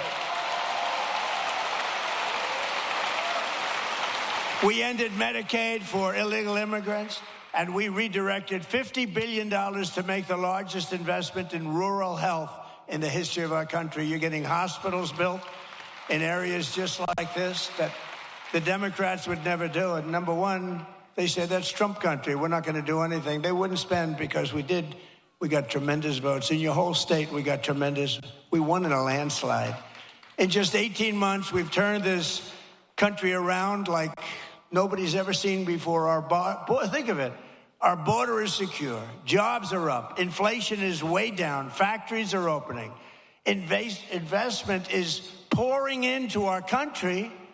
I told you, $19.2 trillion. Our military is more powerful than it has ever been before by far. You see that. Venezuela, Iran. America is back. It's stronger than ever before. And I'm telling you, it's only going one way. It's going up. As long as we keep our current thinking, our current system, it's going up. If you go the other way, nothing ever succeeds. I made the statement once, with communism, everything turns to shit, okay? It's true. Terrible thing.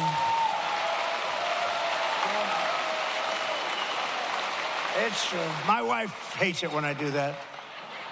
She said, you were doing it so nicely, and then you had to use a foul word. You know, Franklin Graham wrote me a letter. President Trump, I love your speeches. I think they're great. But, sir, if you wouldn't use foul language, the speeches would even be better. And I wrote him back. I said, actually, frankly, they wouldn't, you know. Because there's like no word that can replace that word with respect to the subject matter that we're talking about, right? But that's all right. But I try hard. I try hard to keep them clean. But it's true. With communism, everything turns. With the help of our Republican majorities in Congress, we will crush violent crime, impose harsh new penalties for dangerous repeat offenders, crack down on Marxist proxy. Oh, these prosecutors are so bad. They're so evil, what they do. And the rogue judges, you don't have a chance in front of these people. If Obama puts in a judge, I don't care how good your case is, you barely have a chance of victory. And nobody suffers it like I do. I get an Obama judge. First thing who appointed the judge? Barack Hussein Obama. Oh, that's a problem. And we will end no cash bail. The real bad stuff, these guys, they get out, they kill somebody, they're let out, they kill somebody the same afternoon. We will pass the Great Health Care Plan. It's called our Great Health Care Plan. That's the name of it, to stop all payments to big insurance companies and give the money directly to the people so they can buy their own health care, which will be much better, and you will save a lot of money.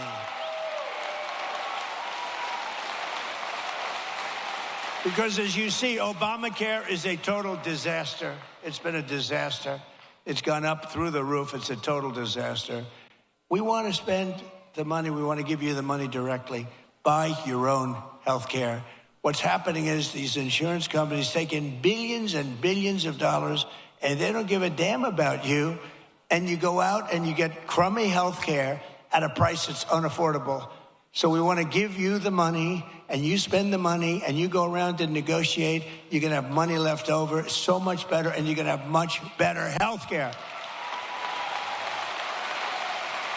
And finally, we have to pass the Save America Act to defend American elections.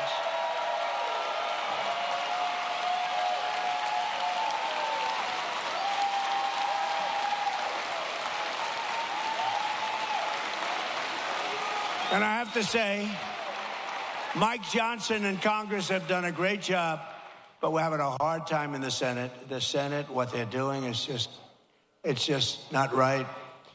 Congress is going to pass it again. They passed it 3 times. They're going to pass it again. It's like the Senate is a place that you send things when you want them to die. We can't do this, and we're not going to take this any longer. We're not going to take it. You know, I'm trying to be nice, trying to be really nice. You saw we had a big victory last night in Arizona. I've had victories everywhere. But we're not going to be able to take it much longer. When they can't get past voter ID, proof of citizenship, no mail-in ballots because they're crooked as hell. So right now, Congress is working to get as much of our plan as possible into the budget bill to identify and really terminate. Look, what they should do? Very simple. A lot of you don't know about filibuster. They should terminate the filibuster and approve everything. Because the Democrats are going to do it. The Democrats are going to terminate the filibuster as soon as they have a chance. And then they're going to approve Puerto Rico and D.C. as a state. They got 4 more senators. They're going to end up with 12 more congressmen. They're going to get like 40 electoral votes. If they are allowed to do that, by that time I'll be sitting home. And I'm not a big crier. I don't think you want to see me cry, you know? There are some people, they do very well when they cry. But you don't want to see me cry, but I may be crying when I'll be sitting home and I'll say, I told them they got to really terminate the filibuster, get everything approved right away. Because you're going to have a stoppage. You're going to have a stoppage in September. The Democrats won't approve everything. They become deranged, like deranged Jack Smith. Remember that deranged sick puppy? They're deranged and they won't approve. You're going to have a shutdown in September. And in 2 years later, you have the debt ceiling bill. They would love it. I call it the 1929. You know what 1929 means? That was not a good year. And there's no reason for it. They should terminate the filibuster. Everybody call John Thune at the Senate. He's the leader of the Republican Party, and tell him to get this stuff approved.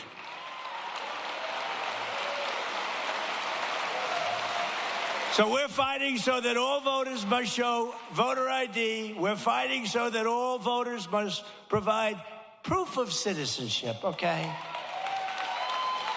And also the no mail-in ballots, very important. And we're doing exceptions for illness, disability, military deployment, travel. If you're away and you have problems, we'll be very easy on that. Look, if you're away, if you're in the military, you want to vote, we want you to vote. But we'll also enshrine in permanent law no men in women's sports and no transgender surgery for your children.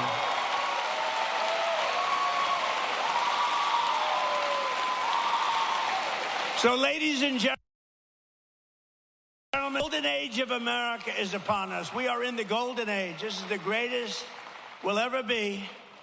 And together, with your help and the patriots all across this magnificent land, we love our country.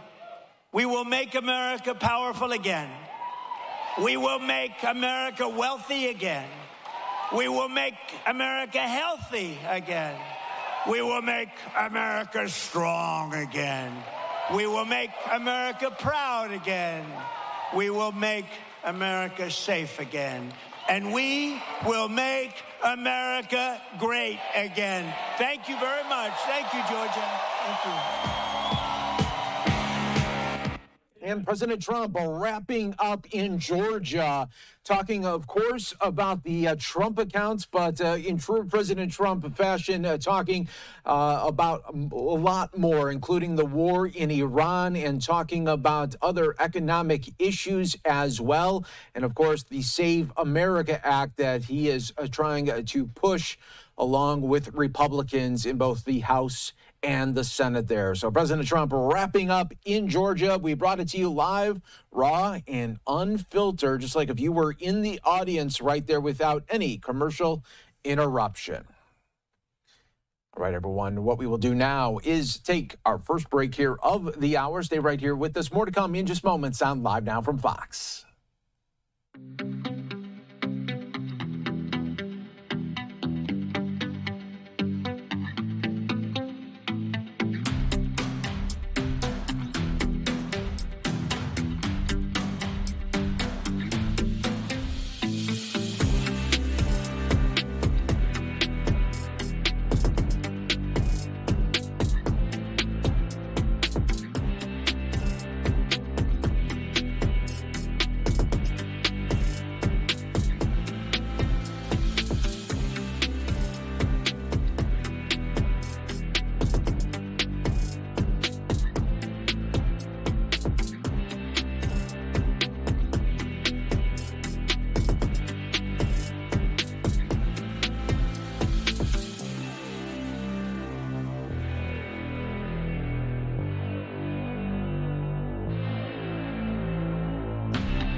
Welcome back, everyone, here to Live Now from Fox. I'm your host, Mike Page, as we continue to roll on. President Trump just wrapping up there in Georgia. The crowd now leaving the high school where this was happening at. We brought it to you right here on Live Now from Fox. Catching up on some other top stories that we are following for you, including the weather out in West Virginia. We just heard moments ago from the governor and other state officials talking about flooding impacts in the state. Let's listen right now on Live Now.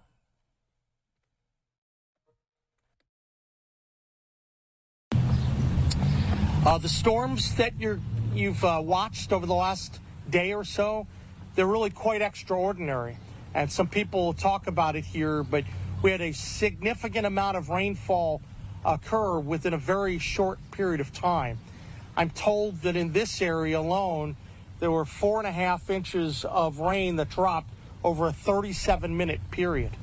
When things like that happen, there's no place for the water to go. And so that's one of the reasons why you see here in Upshur County that there's still a fair amount of water covering parts of the city. One of the things that we see is that when the water comes through, the ground gets saturated. And it's difficult, that there's not a natural place for the water to go. So now with the river cresting, we're looking for the creeks and streams to go down. We know that we're in a position where we're going to start to see some of those roads that had disappeared under the water.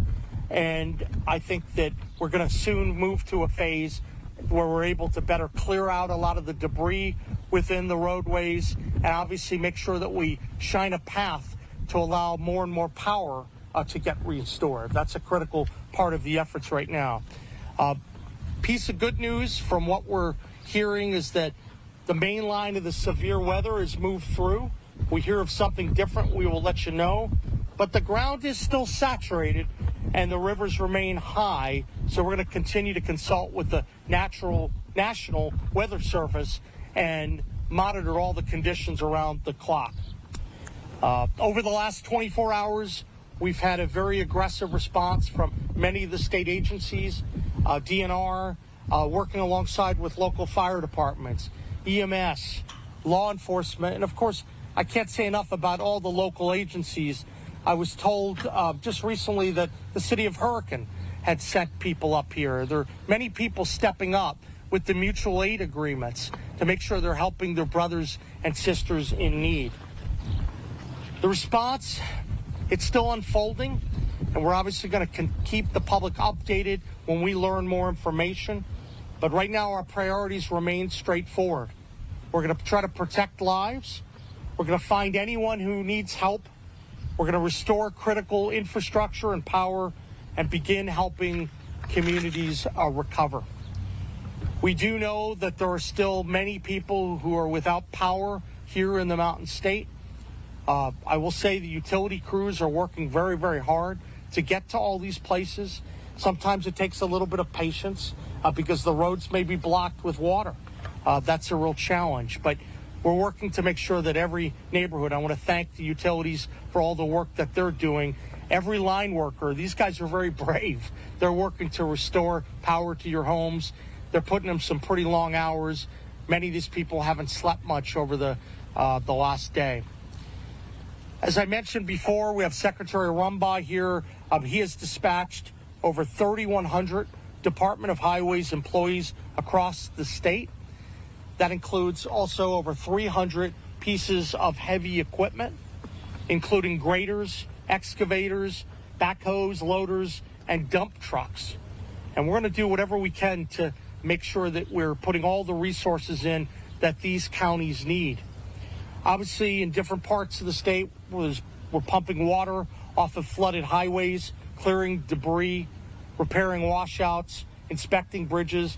And obviously, the goal is to reopen roads as quickly and as safely as possible. Before coming up here today, I just had it confirmed with our team that I-79 is open. For a while today, it was limited to one lane northbound, one lane southbound. I have been told that both sides are moving now, but people should still be careful. We're all still assessing all of the consequences of what happened yesterday. We know that the department and other agencies, Department of Highways and other agencies, have drones in the air that are trying to help us identify problem areas. I know that with all the departments, local and state, we have at least 10 drones that are operating right now. They can be very helpful. When you combine what the drones are doing and when General Seward speaks in a minute, what the Guard is doing, we have so many copters on the ground. That positions us to actually go through kind of street by street in the vulnerable areas to make sure that we're able to provide resources to the areas that need it most. So this has been a full-scale response in a very short period of time. We can report that floodwaters damaged more than 150 pieces of highways equipment. We're going to assess that. But even with those losses, our highway crews haven't slowed down. We know that the Department of Health has been coordinating with local folks here, and they're certainly working to make sure that they provide any assistance that is requested by local government. We know that Stonewall Jackson Memorial Hospital, I'm told they remain on generator power, but that they have adequate fuel resources to deal with continuing emergencies, medical, surgical, and intensive care services. We know that this sometimes creates staffing challenges with the local healthcare services. So obviously we want to make sure all that gets reported up through emergency management, and we do everything we can to deal with challenges like that. I want to thank every doctor, EMT worker, nurse, hospital employee, and every healthcare worker who's showing up to care for their fellow West Virginians during this emergency. Shifting over a little bit to the Guard, that may very well be one of the Guard's choppers. That's one of the Blackhawks, so they're doing good work. I can tell you that under General Seward's leadership, the National Guard has been busy preparing before the first floodwaters arrive, and that's exactly why we issued that state of preparedness. I am told that we have now over 500 people up here and across the state, and that's important. We have over 100 engineers, so we have a lot of skilled people who are in a position to make a big difference.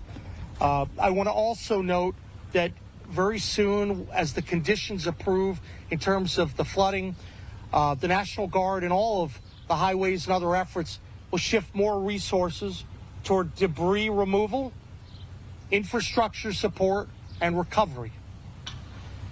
As I mentioned earlier, there are a lot of first responders that have been very active. I know between DNR and the county and the city and all the local law enforcement, I'm told there have been over 100 rescues. There were a lot of people that were boated out of that Walmart as well. And we know that, once again, these are people that have been very brave, going through street by street and maybe sometimes rowing people to safe positions. We know the teams helped locate some people. There was a 77-year-old resident who we found alive, and thanks to the bravery of so many of our first responders. We know that the West Virginia State Police has been very engaged, supporting local emergency managers and first responders, and they've deployed members of the disaster response team. And there's a lot of work that's going on by all agencies. I can't mention everyone. We want to thank all the shelters who have stood up for residents in this part of the state. There are 3 shelters that are open: Buchanan Nazarene Church, Lewis County High School, and Philippi Middle School. As of this morning, the shelters were housing more than 100 residents, and there, of course, can be additional capacity as needed. We know that a lot of people are stepping up to help with supplies, whether water, cleaning supplies, food. As we learn more and as VOAD learns more, we're going to provide that information to the public to make sure that any needs get addressed up here. So I'm grateful to all the churches, to the schools, for everyone, for all the work that they're doing. This has truly been an incredible effort. I can also report that FEMA personnel, they're on the ground, they're working, and as we move from search and rescue stage to assessment stage, we know we're going to be working hand in glove with FEMA to try to do a report and file all appropriate applications with them to try to get people the support they need from an individual assistance and from a broader community perspective. We know in very difficult times like this, recovery is not going to happen overnight. We know that we're still concerned about the health and welfare of our citizens. That's why we're engaged in search and rescue. We're worried about fatalities. But I do want the people of this region and across West Virginia to know the state of West Virginia is not going to spare any time or cost. We're going to help our people in need. We have to step up. We have to help our fellow men and women make sure that we're getting through this difficult time and that we're looking for brighter days. I want to make sure that everyone knows that we're committed over the next few days. We're going to take any questions that you have as we learn more. I plan to come back here on the ground, and we'll make sure we're reporting every bit of information to you. I'm now going to turn this over to General Seward, who will talk a little bit about the guard response, and then to some of the local officials who provide perspective from their end. I like to envision this as a team effort. We all want to work together. We have the same goal in mind, and I commend everyone. This has been a wonderful working relationship, and we want to make sure that continues. I see some of our federal delegation representatives, and I know I've been in touch with some of the local state representatives. People were active at the very outset trying to relay information to the state, and I'm really pleased with that. That allows us to act and be as helpful as possible. So I thank everyone for all of their good work. I'm going to turn it over to General Seward. Then we're going to hear from some of the local reps, and then I will take questions. Thank you, sir.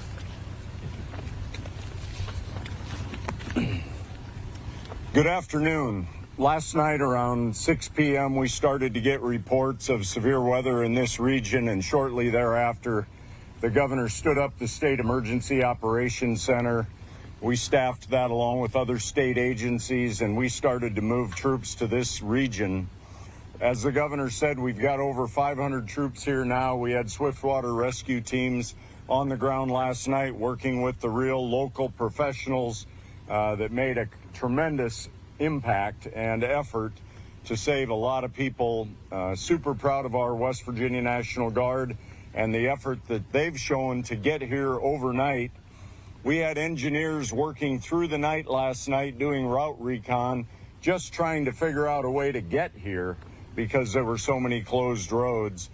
Many of the locals probably saw that we were on the ground this morning with many trucks. As the governor said, over 500 in the region, over 300 here in Upshur County, nearly a couple hundred in Lewis County. I was in the air this morning for a little while, saw the devastation, and we had 7 aircraft crisscrossing the counties, trying to continue the search and rescue operation, but also to do damage assessment so we could try to figure out what kind of equipment and personnel we need here. Hopefully soon we'll move from search and rescue to recon and assessment, and then to route clearance, logistics, and community support, and we'll finish up with debris removal. We're here for the long haul, and we'll be here right alongside all of you. I know many of you have already spoken with me about opportunities and questions, and I would just tell you that as your National Guard, we're not just here, we're all over the globe right now, but we still have a reserve that can take care of the problems that we need here at home. We're always ready and always there, and we will continue to press on. Thank you. Thank you. Thank you, General. Mayor? Sure. Thank you, Governor.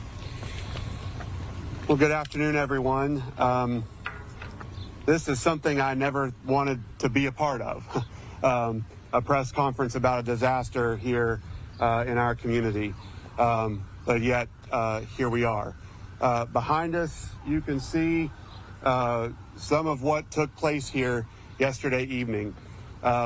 Yesterday afternoon, we received a couple of inches of rain around 2 o'clock that created some minor street flooding in some favored areas.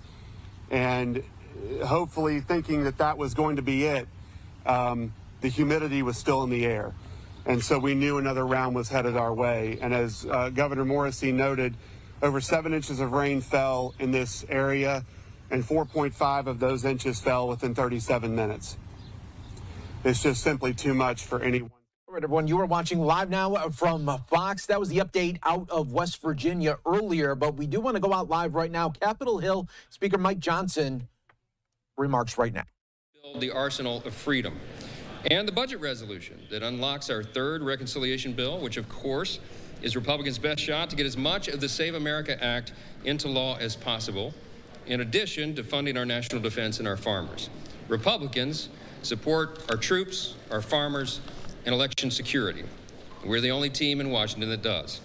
Many of you doubted our success. Many of you standing around me in the Skaggle right now said, let me read you a sample of the headlines. Quote, House Republicans face final week gauntlet. Another said, Johnson's rocky sprint to recess. Another said it was Johnson's make or break week. Despite nearly every Democrat voting against everything I just read you, House Republicans delivered. Now, many of you like to say that major legislating can't happen in an election year. We just proved you wrong. This week we continue to deliver for the people, and we're going to continue that streak all the way through the end of this year and into the next Congress. We're increasingly confident that we will hold and grow this majority in the House. We must, because you're seeing a demonstration of the two sides, the divergent views for America. We had been saying that this was an election that was shaping up as a contest between common sense and crazy. And now it is literally, in many sectors around the country, common sense versus communism. We have done our job. We'll continue to do it. Tomorrow, House Republicans will return to their districts armed with a proven track record of success and in these new legislative victories.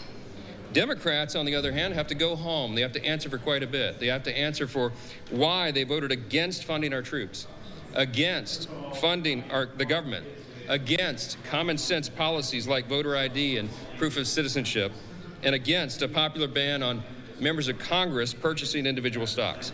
We have 3.5 months to go until this election. We are going to run through the tape. We're going to continue to demonstrate here every day as we did this week. The Republicans are on the side of the American people, on the side of common sense, on the side of America. The Democrats simply are not. That's a sad reality of where we are, and everybody gets to make a choice in the upcoming election. We're very much looking forward to that. Thank you. Can you explain how you rewrite this vote on the... All right, Speaker Johnson making remarks before the House enters into a recess. They're starting tomorrow, but the House just voted 216 to 212 to pass a National Defense Authorization Act that takes a huge step towards meshing the U.S. and Israeli military. So again, we'll be keeping an eye on those details here for you on Live Now from Fox. Stay right here with us as we continue to always bring you the very, very latest and live feeds from all over the country. We will be back with more on Live Now in just moments.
Welcome back, everyone, here to Live Now from Fox. I'm your host, Mike Page. We are keeping a track right now on Bertha that it continues to really churn up there in the Gulf. We want to give you a live look right now at flooding near New Orleans right now. And you can see this roving camera that is set up just showing the major flooding in these neighborhoods. Water levels could continue to rise as winds shift from the east and southeast, pushing water towards New Orleans proper. So we'll be keeping an eye on all of this here for you on Live Now from Fox. Coming up in the next hour, we'll also be talking with Fox Weather, getting a breakdown on this tropical depression and so much more. In the meantime, I want to show you some of the highlights earlier on Capitol Hill. There was a House hearing talking about the ICE detention facility in New Jersey at Delaney Hall on the latest on the conditions and more. Let's listen in.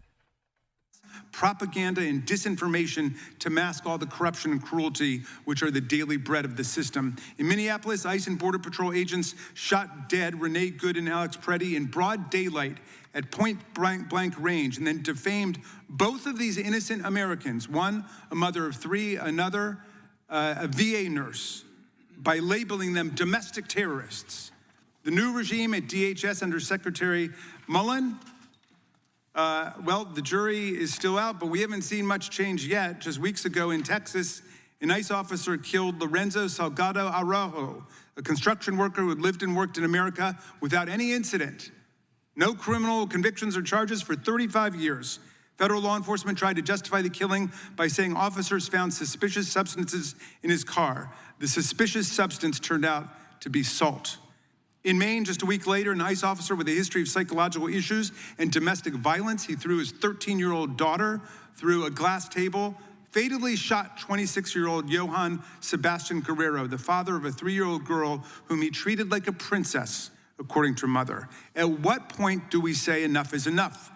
The government isn't targeting the worst of the worst. It's behaving like the worst of the worst. DHS agents are arresting kindergartners, daycare teachers, and parents dropping off children at school. Roving gangs of officials are abducting children from their beds in the middle of the night or using them as bait in order to catch and arrest their frantic parents. DHS is rounding up workers with lawful status working at small businesses as roofers, plumbers, landscapers, farmhands, and nurses. They're arresting refugees who went through stringent vetting to come here and targeting immigrants who are following the law by showing up at their court hearings and ICE check-ins. At what point will we finally say, enough to this? This is not America. So, my friends, I'm happy to hear about what's happening in Delaney Hall. I should think we should do investigations about all of the detention centers across the country where people are complaining. But this is a nation that's built on immigration, except for the descendants of people who were brought here, kidnapped, abducted, and turned into slaves. And except for the Native Americans, all of us are descendants of immigrants. And the vast majority of people being held in these facilities are not criminals of any variety, and we should get back to the rule of law in America and remember the Statue of Liberty, and remember what Tom Paine said when he got here in 1774. He said, if this nation lives up to its values and ideals, it will become an asylum to humanity. Not an insane asylum, but a place of refuge for people seeking freedom from religious and intellectual and political repression from all over the world. Let's get back to the America that still lives in our hearts. I yield back to you, Mr. Chairman. I respect the ranking member, and I mean it, I do.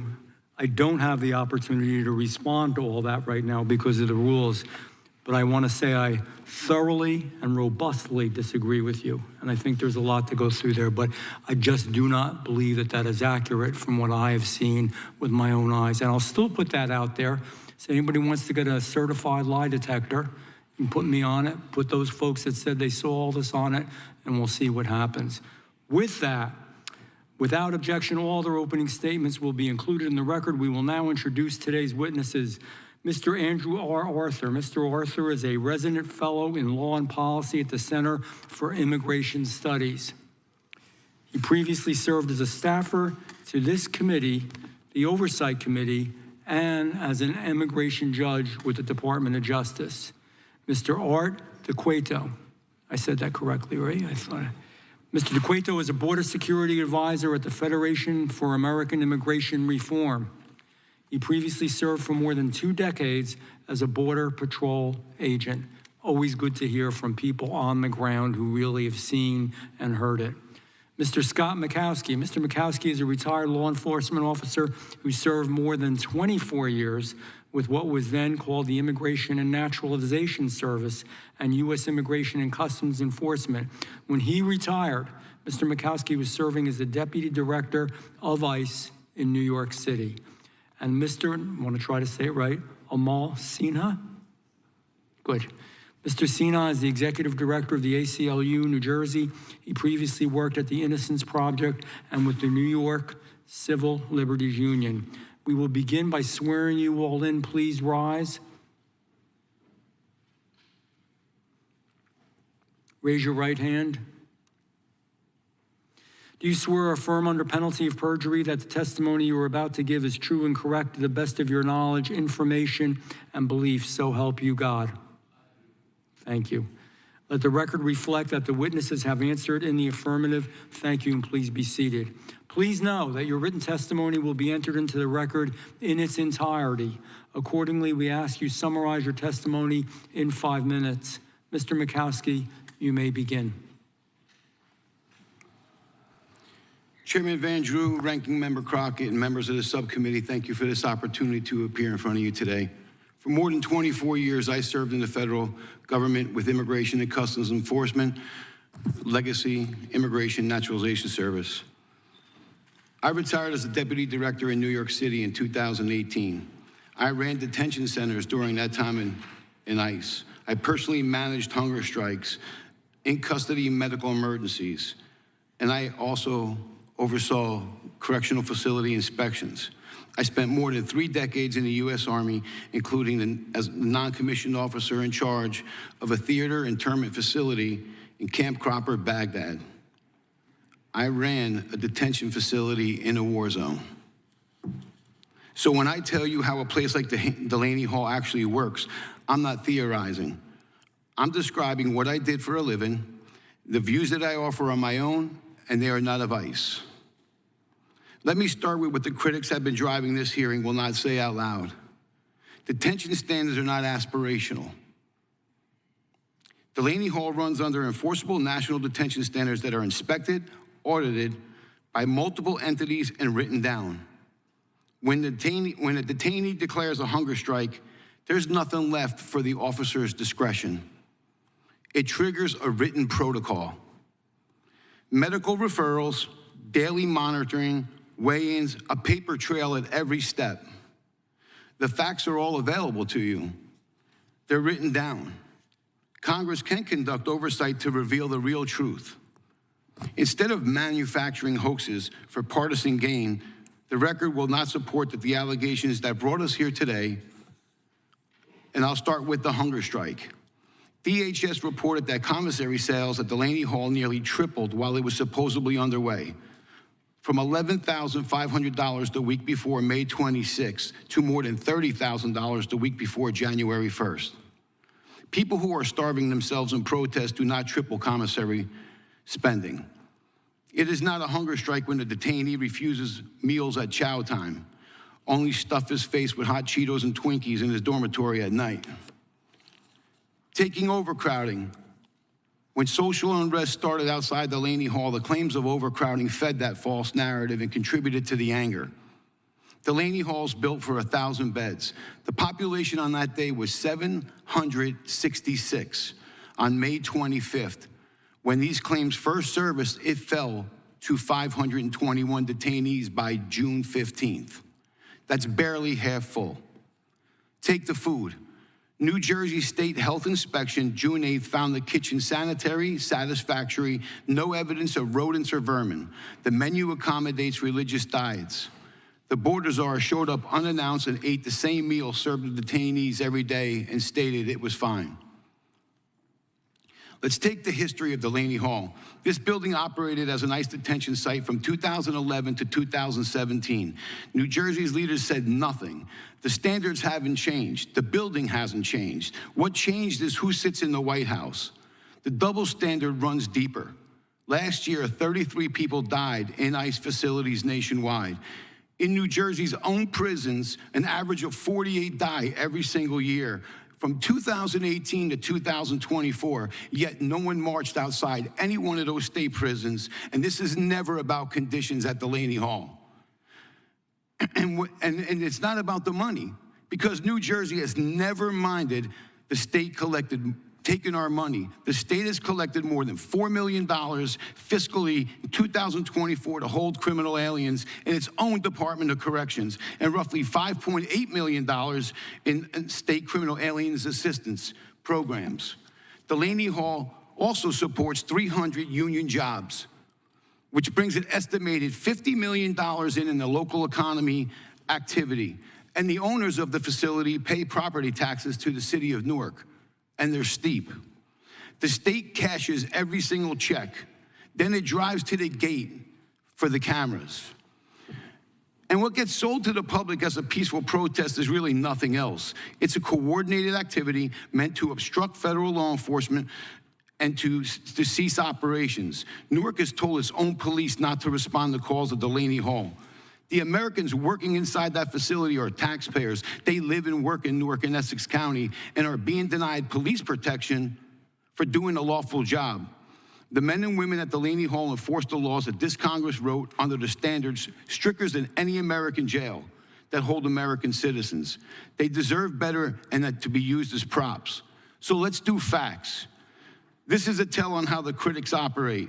Senator Booker announced his visit on social media. Senator Kim came for a meeting. Congressman Rob Menendez and Congressman Watson Coleman turned the anniversary of their own visit into a bill signing and rollout video in front of Delaney Hall. Congressman McIver is currently under federal indictment on 3 counts, including 2 felonies for allegedly assaulting and impeding federal law enforcement officers at this facility. I'm so sorry, but your time has expired. If you can just wrap it up in a sentence or two. Yep. Well, I want to take the moment and stop this and say, when you want a moment, you bring a podium and a camera. Let's stop with the theatrics, and I look forward to your questions. Thank you for your service, Mr. Mikowski. Mr. Del Cueto, you may begin. Chairman Van Drew, Ranking Member Crockett, and members of the subcommittee, thank you for the opportunity to testify today. It is a privilege to be here. My name is Art Del Cueto. I spent my career on the front lines of immigration enforcement and also served as a corrections officer in the state of Arizona. I now am a border security advisor for the Federation for American Immigration Reform, and I'm here today because what is happening at Delaney Hall is part of something much larger and far more sinister than any facility in Newark. For 4 years, the Biden administration operated a deliberate anti-border policy enabling millions of illegal aliens to enter our country. Between fiscal year 2021 and 2024, CBP encountered more than 170,000 illegal aliens with criminal warrants or convictions at our borders. On top of that, nearly 2,000 suspected terrorists and over 1.7 million special interest aliens from countries posing potential national risks were encountered. Illegal aliens who should have been detained in facilities like Delaney Hall and removed were instead released into the American communities. The consequences were devastating and could have been avoided. Sheridan Gorman, Jocelyn Nungaray, and Lake and Riley, among others, were killed by illegal aliens that should have been in detention facilities instead of roaming the streets. And while violent crime is the most visible consequence of illegal immigration, it is far from the only one. Illegal immigrants impose considerable costs on every American taxpayer, every American renter, and every American worker competing for employment in the sectors most affected by illegal alien labor, not to mention the enormous strain on our public benefits. The Trump administration is now working to reverse that damage by strengthening and expanding detention capacity. And these efforts are working, which is exactly why these anti-border radicals are increasingly desperate. The allegations against Delaney Hall simply do not hold up to the facts. During the period when a hunger strike was claimed to be going on, commissary sales at that facility surged 161%. White House border czar Tom Homan visited unannounced and ate the same food as detainees and reported they were ordering from the commissary in their cells. The facts are that ICE provides 3 dietitian-approved meals a day, on-site medical care, and access to family and counseling. It's not only activists spreading these lies, it's elected officials and members of Congress.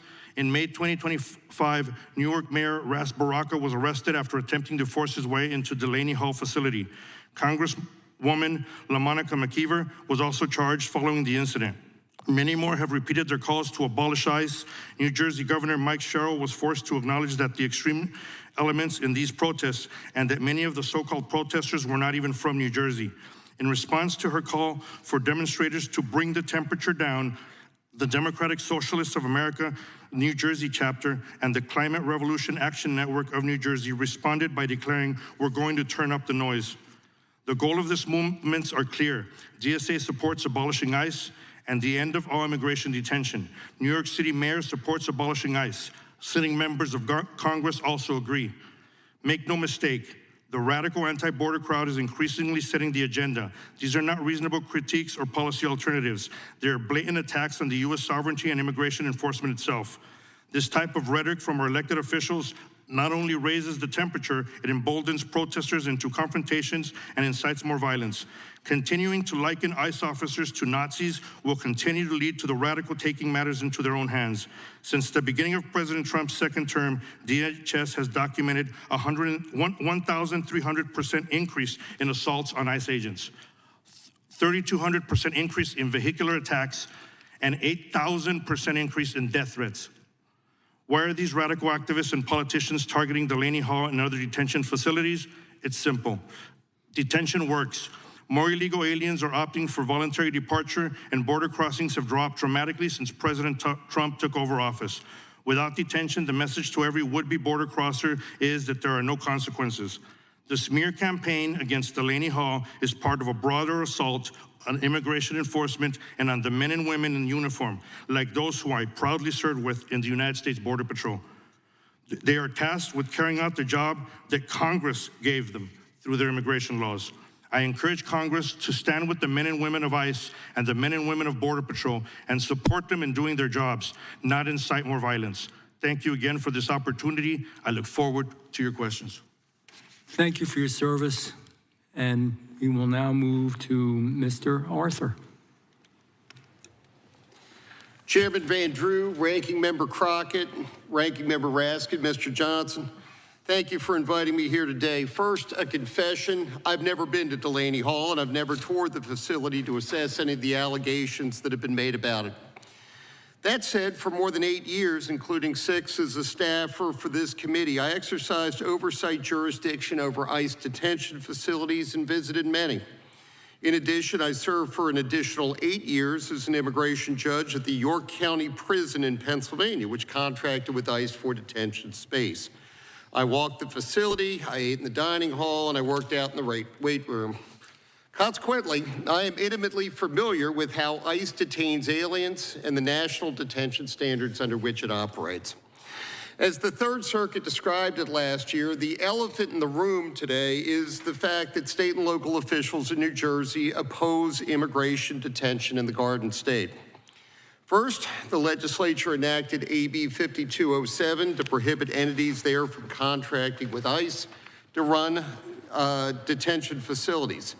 The Third Circuit subsequently concluded that this law, as applied to ICE's Elizabeth detention facility, was an improper attempt to, quote, dictate the manner in which the federal immigration function is carried out, close quote, in a violation of the doctrine of intergovernmental immunity. Such efforts have continued, however, and shortly after GEO announced it would be opening Delaney Hall for ICE detention, the mayor vowed to padlock, quote, unquote, the facility, and then the city sued GEO, complaining Delaney Hall didn't receive proper permits and local officials had been denied access. GEO was requested the case be dismissed because ICE wasn't added as a party, but in any event, it appears city inspectors have subsequently been allowed access. Nonetheless, in June, the state sued GEO, contending health inspectors had been denied, quote, full access, close quote, to Delaney Hall when they arrived in response to conditions there. In response, DOJ complained about the politicization of the issue while also contending ICE has, quote, authorized access to the facility for a reasonable and appropriate inspection pursuant to the state's written request, close quote. Both cases are ongoing, but key constitutional federal doctrines, as I laid out in my written testimony, will govern the court's resolution of each. Most notable is what I talked about before, intergovernmental immunity, a principle under which state attempts to regulate the federal government directly or state actions that discriminate against the U.S. government or those with whom it deals are invalid.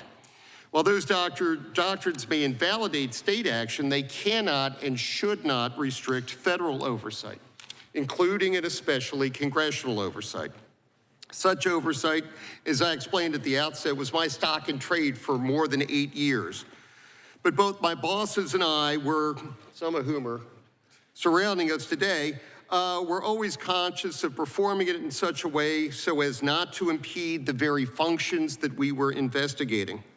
That was particularly true when it came to immigration detention.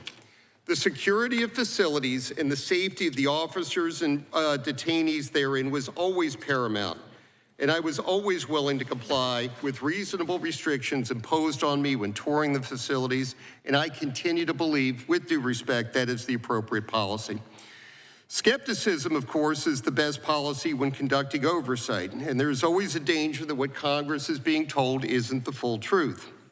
There are, however, numerous safeguards built into the system to ensure that problems aren't hidden and the legislative branch is not deceived. By my count, 5 congressional committees oversee ICE detention, to say nothing of the DHS Inspector General, other internal watchdogs, Office of Professional Responsibility, etc., the Government Accountability Office, the media, and internal whistleblowers. Moreover, ICE's detention standards are contractual and as enforceable as any contract, and the agency expects performance. I understand that many oppose immigration detention, but I'll also note that the first law passed this Congress was the Lake and Riley Act, which mandated detention and empowered the states to sue to ensure it occurs. You can understand why ICE officers in New Jersey and elsewhere feel like they're getting whipsawed by this body. Finally, even if local politicians successfully forced ICE detention out of New Jersey, that doesn't mean aliens would be released.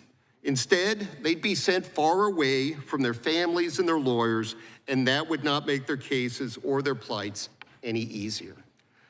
Again, I thank you for your time, and I look forward to your questions, and I yield back. Thank you, Mr. Arthur. Mr. Sinha, you may begin. Chairman Van Drew, Ranking Member Crockett, Committee Chair Jordan, Ranking Member Raskin, members of the subcommittee, thank you for the opportunity to speak today. My name is Amol Sinha. I lead the ACLU of New Jersey. For over 105 years, the ACLU has fought against abuses of power for the civil rights and liberties of all Americans under both Democratic and Republican administrations alike. We've represented individuals and institutions across the ideological spectrum, recently including a supporter of President Trump's in New Jersey, the NRA, Black Lives Matter leaders, students, veterans, and many more, all with one common goal: to uphold the promises of the Constitution. I'm here today to share what people in New Jersey and across the country are facing at the hands of an agency that has acted with no accountability for far too long. In just the past 2 weeks, 2 fathers were shot dead by ICE agents. Lorenzo Salgado Araujo was gunned down in the streets of Houston. Johann Sebastian Duran Guerrero was killed outside his family's apartment in Maine. His 3-year-old daughter nearby, still in her bluey pajamas. These killings happened in broad daylight, in front of witnesses, with cell phone cameras rolling. And this is what happens when the whole country is watching. What confidence can we possibly have behind the locked doors of a facility like Delaney Hall? I want to address the premise of this hearing directly. Its title suggests that reports of maltreatment at Delaney Hall are a false narrative. That claim does not survive contact with the record. The people detained at Delaney Hall have told us in their own words, and I quote, "They tell us we have no rights here." I met with an individual recently detained there. When he arrived, the food smelled so rancid, he didn't eat for 3 days. When he finally ate to avoid starving, he was in severe pain. He asked a guard for a doctor. The guard said that he only spoke English and couldn't help. It took 7 more days for a doctor to finally see him, and by the time he was released, the pain was so severe that he ended up in the hospital for a week, requiring surgery for a serious GI condition that he developed while in detention. I wish I could tell you that his case was unusual, but I could sit here and tell you about the man denied his wheelchair for 40 days. The 18-year-old denied the ability to finish high school on time. The husband who lost so much weight that even lying down became physically painful. This is the pattern. The lack of access to medical care, the coercion to sign purportedly voluntary departure agreements, the unsanitary conditions and inedible food, the broken air conditioning in 100-degree temperatures. Every person I've spoken with, every letter that has come out of that facility tells some version of a similar account. When these individuals saw no other option, hundreds of them engaged in a hunger and labor strike for weeks to call attention to the injustices. And I think we can all agree on a simple truth. No one should have to starve themselves for the government to recognize their humanity. In turn, ICE responded with pepper spray, solitary confinement, and punitive transfers. People are dying at these facilities at an alarming rate. More than 50 people have died in ICE custody under this administration, the deadliest period on record. John Wilson Brutus died in ICE custody after 1 day of being detained at Delaney Hall. ICE is sending a chilling message to every family in New Jersey and across the country. Being an immigrant and exercising your solidarity with immigrants is unsafe. The Trump administration has told us repeatedly that ICE is going after the worst criminal offenders and claims that who's detained in facilities like Delaney Hall are exactly those folks. In fact, this administration's own data undercuts that false narrative. Over 70% of the people held at Delaney Hall have no criminal history whatsoever. Nearly 90% have no criminal conviction. 84% don't have a final order of removal. We're spending billions of taxpayer dollars detaining people who pose no threat to the public, while Geo Group pockets over $60 million a year from Delaney Hall alone. Delaney Hall is not an outlier. This year alone, there have been at least 6 other hunger strikes in ICE facilities nationwide. When you pour billions of dollars into a detention infrastructure that's already riddled with abuse with no oversight, it comes at a human cost. People who participated in the hunger strike at Delaney Hall put their bodies on the line. We must act now. If this subcommittee is truly concerned about the narrative around Delaney Hall, there's a simple fix: end the cover-up by ICE and the GEO Group. If you want the truth about what's happening at Delaney Hall and every facility like it, open it up to independent, unannounced, uncensored oversight. Allow the press in, allow members of Congress in, allow advocacy organizations in for full access. Pass the Dignity for Detained Immigrants Act and conduct oversight as members of Congress are empowered to do. Thank you, and I look forward to your questions. Thank you for your testimony. I will yield 5 minutes to myself.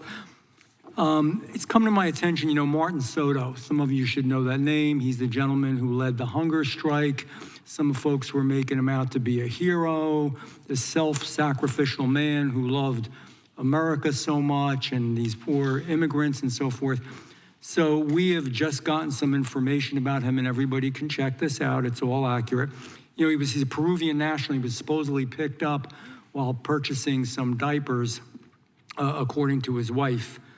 Well, here's the real deal. The documents that we've obtained by the committee on February 2nd, Soto was incarcerated at Hudson County Correctional Center in Kearney, New Jersey, which is just outside Newark, New Jersey. Soto was arrested by Kearney police the previous day on February 1st, 2026, for a charge of domestic violence. He committed assault, purposely causing bodily injury, specifically by using his hands, open and close, to strike his wife in the face, causing scratches and cuts to her face and neck. He also placed a hand over her mouth so she couldn't scream while she was being beaten. He ain't my hero. It's not what I call a hero. It's the guy who led the hunger strike. And that's the point I want to make, man. I just think that folks are on the wrong, some folks, my friends to the left, physically and actually, I guess, philosophically here, I think they're on the wrong side of this. I really do. I mean, there are good people and people that aren't so good. I'm getting real basic here. Bad people need to be incarcerated. We need to keep good families and good people safe. The chairman just, listed a whole number of people. We can go through, I don't want to bore you, of all the families, people just like you, men and women and children that have been hurt, lives lost. It's horrible. Why is it always that the other side is on their side? I don't get it. I do not get it. I don't understand it. But for one, I'm not going to tolerate it because it's wrong. So I want to just, segue a little bit into something else, but it's all related because we all hear all this law enforcement, no more ICE, no more law enforcement. There are some of those now on the other side of the aisle. I'm not saying these folks here, but there are people that want to abolish ICE completely, want to abolish law enforcement, abolish prisons, abolish corrections. Do you all, and I'm going to ask the three of you, and if you want to answer, you can too. It's going to be very quick answers because I'm used up a lot of time already. The July 20th attack outside 26 Federal Plaza, does that reflect an increasing threat to federal immigration facilities and the personnel who work there, who I feel sorry for? In other words, these folks are at risk. They're just doing their job. They're the good guys. They're being responsible, trying to do their job, and they're at risk of violent attack, in my opinion. Mr. Murkowski, in a few words.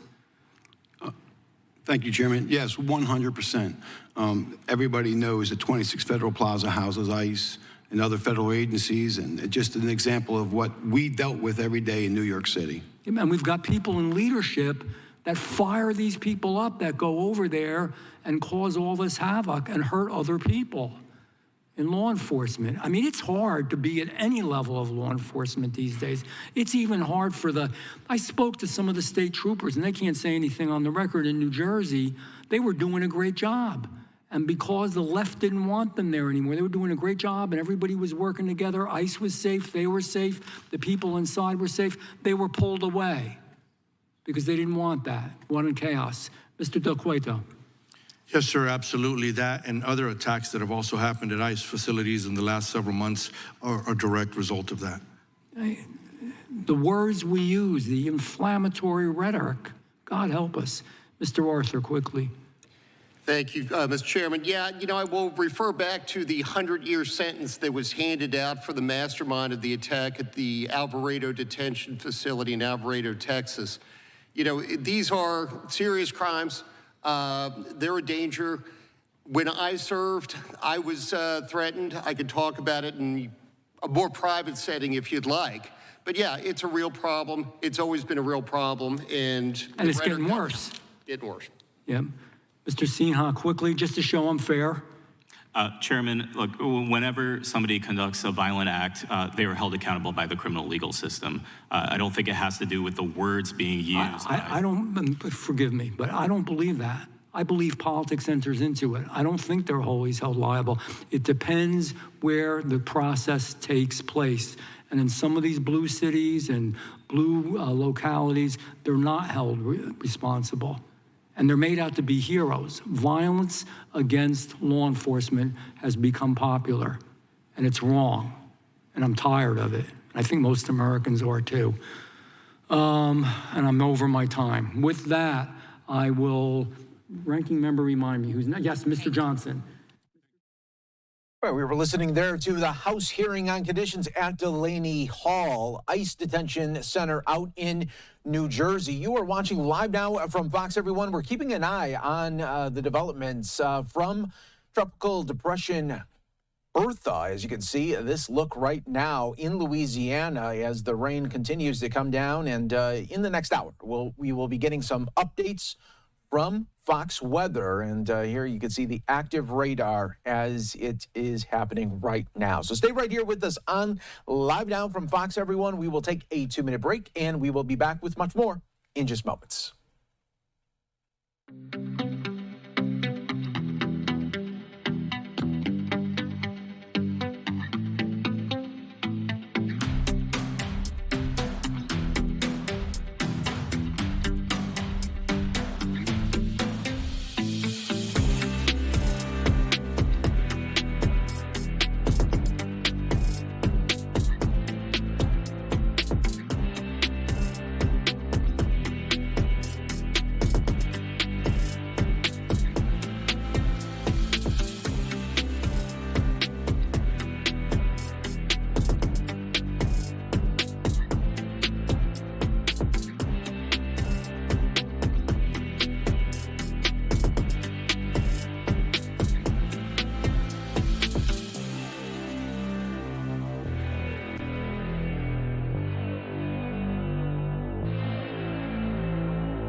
We are back here for you on Live Now from Fox. I'm your host, Mike Page. Always great to be with you as we continue to roll on. A live look right now at the White House for the very latest on the war in Iran and the tensions in the Middle East. Fox News' Rebecca Castor with a breakdown. Today, 4 American soldiers killed in the Middle East will return to U.S. soil. First Lieutenant Tyler Feehan, Private Isabella Gonzalez, and Sergeants Michael Swinton and Angel Rampersad. And as one of his most solemn duties as Commander-in-Chief, President Trump will stand with their families and welcome them home. We're going to honor them, and one of the hardest things to do, for me, it's one of the hardest things to do as a president, but has to be done. U.S. forces carried out another wave of strikes on Iran overnight, and now President Trump has a new warning for the regime. He says from this point forward, any time the Islamic Republic of Iran shoots at a ship in the Strait of Hormuz, the United States will bomb and destroy one bridge or power plant, including those located next to or in Tehran. I think the president has laid down the gauntlet on this one and made it very clear that that if Iran continues to try to disrupt trade, that we're going to take action against them. But the Trump administration hasn't completely shut the door on diplomacy. Secretary of State Marco Rubio says the U.S. is still open to talks with Iran, but protecting commercial shipping comes first. We remain open to diplomacy. We remain open to working it out in a negotiated way. But right now, they don't seem to be serious about that. And so we're going to continue to protect shipping. Secretary Rubio also says several countries have expressed interest in helping the U.S. secure the strait, but political hurdles have prevented any formal commitments. In Washington, Rebecca Castor, Fox News. All right, we always appreciate those updates, especially the very latest in the Middle East. We want to now go out to New York City, getting an update on the very latest with the Legionnaire's disease. There's a bit of infighting going on right now between the New York City Mayor Mamdani and the New York City Council members. For more on this and so much more about this disease that is happening right now in New York City, let's go out right now to Fox 5 New York's Morgan McKay with a breakdown. Morgan. Hey, Mike. So last night, the city's health department announced that a fifth person died from this Legionnaire's outbreak. But Mayor Mamdani notably didn't put out a statement or comment on this death until today. And Council Speaker Julie Menin really emphasizing and criticizing the Mamdani administration for what she says is a lack of communication and transparency about this outbreak. Now, the health department finally released the addresses of 34 cooling towers on the Upper East Side where they found live Legionella bacteria, which means it's a type of bacteria that can spread. These 34 cooling towers have now been cleaned and disinfected. The city is still awaiting results for another 140 cooling towers. The number of people who have been diagnosed with Legionnaire's disease is also up, with 82 people now testing positive. But the health department tells us this is because the city is just now receiving the results of tests that were conducted days ago and insists that there's been no new cases for more than 6 days. But Speaker Menin raising 3 issues. She says there's been a lack of communication from the Mamdani administration. She says these cooling towers should have been cleaned right after they were tested. And she says the Mamdani administration should have been aware of the major staffing shortage in the health department unit responsible for investigating Legionella bacteria. Mamdani was asked about her criticism today. I'm frankly less interested in the politics of it all, more in the public health of it. And to the question about hiring as a whole, one of the first things that we did when we came into City Hall was looking at what the obstacles were in hiring. That work both continues, though we have already implemented that, but looking to speed this up. And when it comes specifically to the ecologist that you were speaking of, we have also seen a number of those hires over the course of these last few months. Now, when it comes to testing the cooling towers, the health department does this in 2 steps. First, they test for Legionella bacteria using a rapid PCR test, which takes about 2 days for results to come back. At the same time, they conduct a culture test, which takes longer, or about a week. The health department says for the first time this year, they cleaned the cooling towers that had a positive PCR test instead of waiting for the longer culture test. But Speaker Menin has questioned why wait even just 2 days for the results of the PCR test? Why not just clean the towers immediately once they've been tested? The health commissioner responding today saying that cleaning the towers too often can degrade them. Every time we do this biocide treatment, it actually does degrade the cooling towers, and thus in the future allows them to potentially harbor more Legionella bacteria. In terms of enforcement, let's talk about that. So over the course of the last year, we've issued countless violations. Just in the last year, 1,300 violations to cooling tower operators and owners. And this amounts to hundreds of thousands of dollars in fines. Now, to this point about enforcement, the health commissioner says that they have issued fines to building owners who are not compliant with this new law that requires the building owners have their cooling towers inspected once a month during the summer. But the city council says they don't know how many buildings, which buildings, and how much these fines are. And they've been asking the health department for this information, and they still haven't received it. Reporting live, I'm Morgan Mackay. Mike, back to you. Morgan, thanks so much for the updates. Is this something where New York City officials maybe didn't get a full grasp on this disease, or did they feel like it was more contained than it was? I mean, it seems like at some point there's a little bit of disconnect between the officials.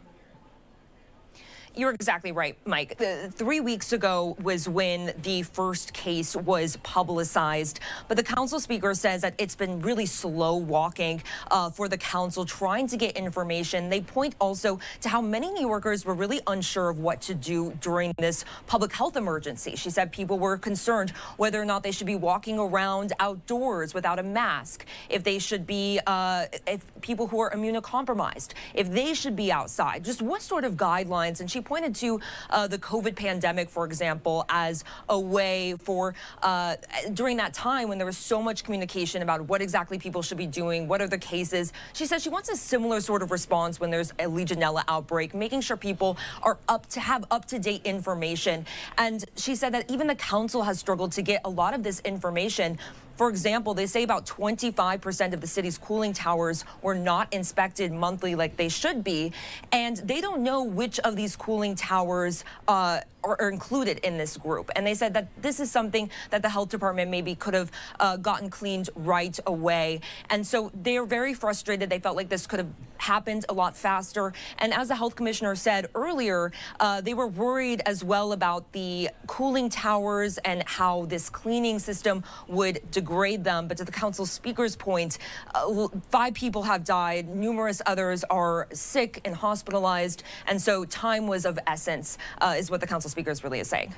Morgan Mackay, thanks so much for joining us here on Live Now from Fox. We always appreciate the insight and updates. You take care. You too. Take care.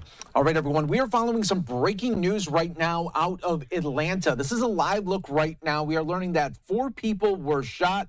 We're waiting for a possible news conference that could be coming up. It looked like happening in this strip mall area out in Atlanta. So stay right here with us on Live Now from Fox. So we'll be keeping an eye on this breaking news. If we get any more details, of course, we will pass that along to you. In the meantime, everyone, I want to show you some of the remarks from Secretary Rubio speaking to the reporters today as he makes his overseas trip in the Philippines. Let's listen in.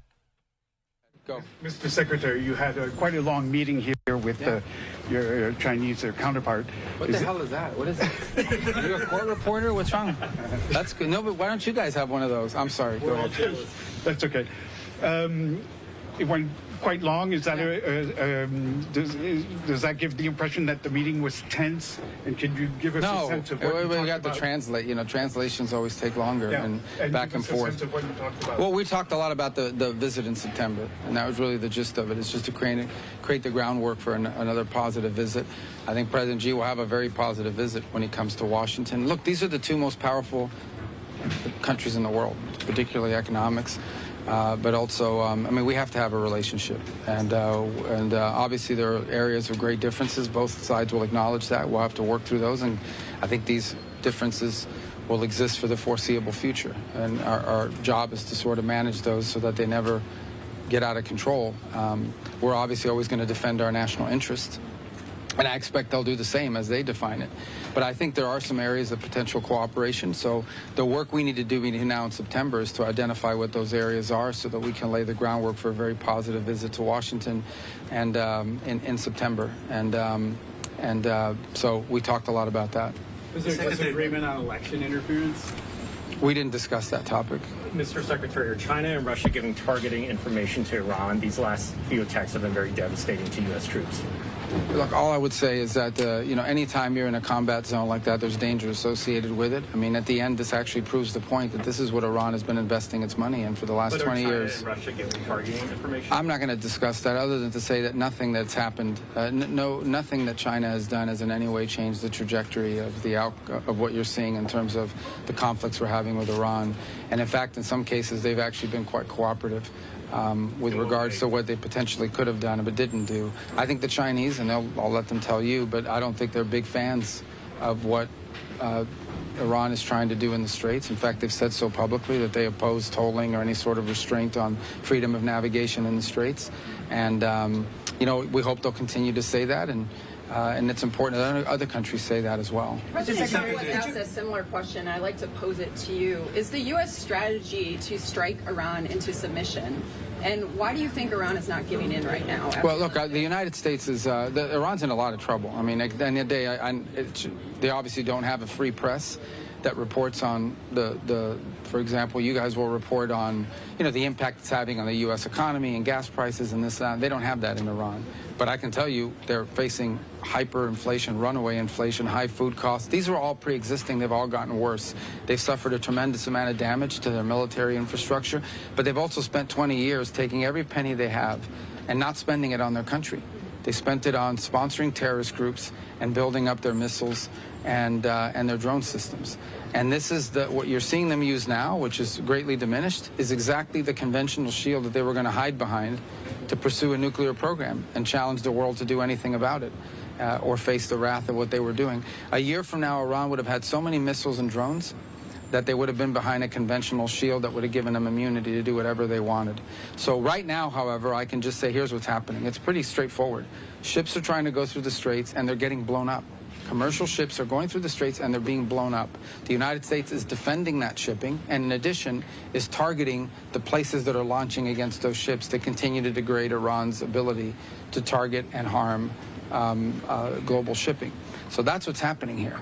And that's what we're focused on. You mentioned this morning that Iran isn't keeping its commitment. So even if MOU is revived, what can be done to yield different results?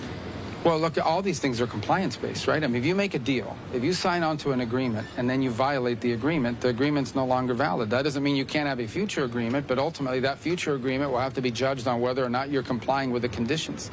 And that deal called for the opening of the Straits, free and fair navigation. In fact, they were supposed to put out a statement to that regard a week and a half ago. And instead, on the day they were supposed to put out that statement, instead of doing that, they targeted and blew up or hit a ship.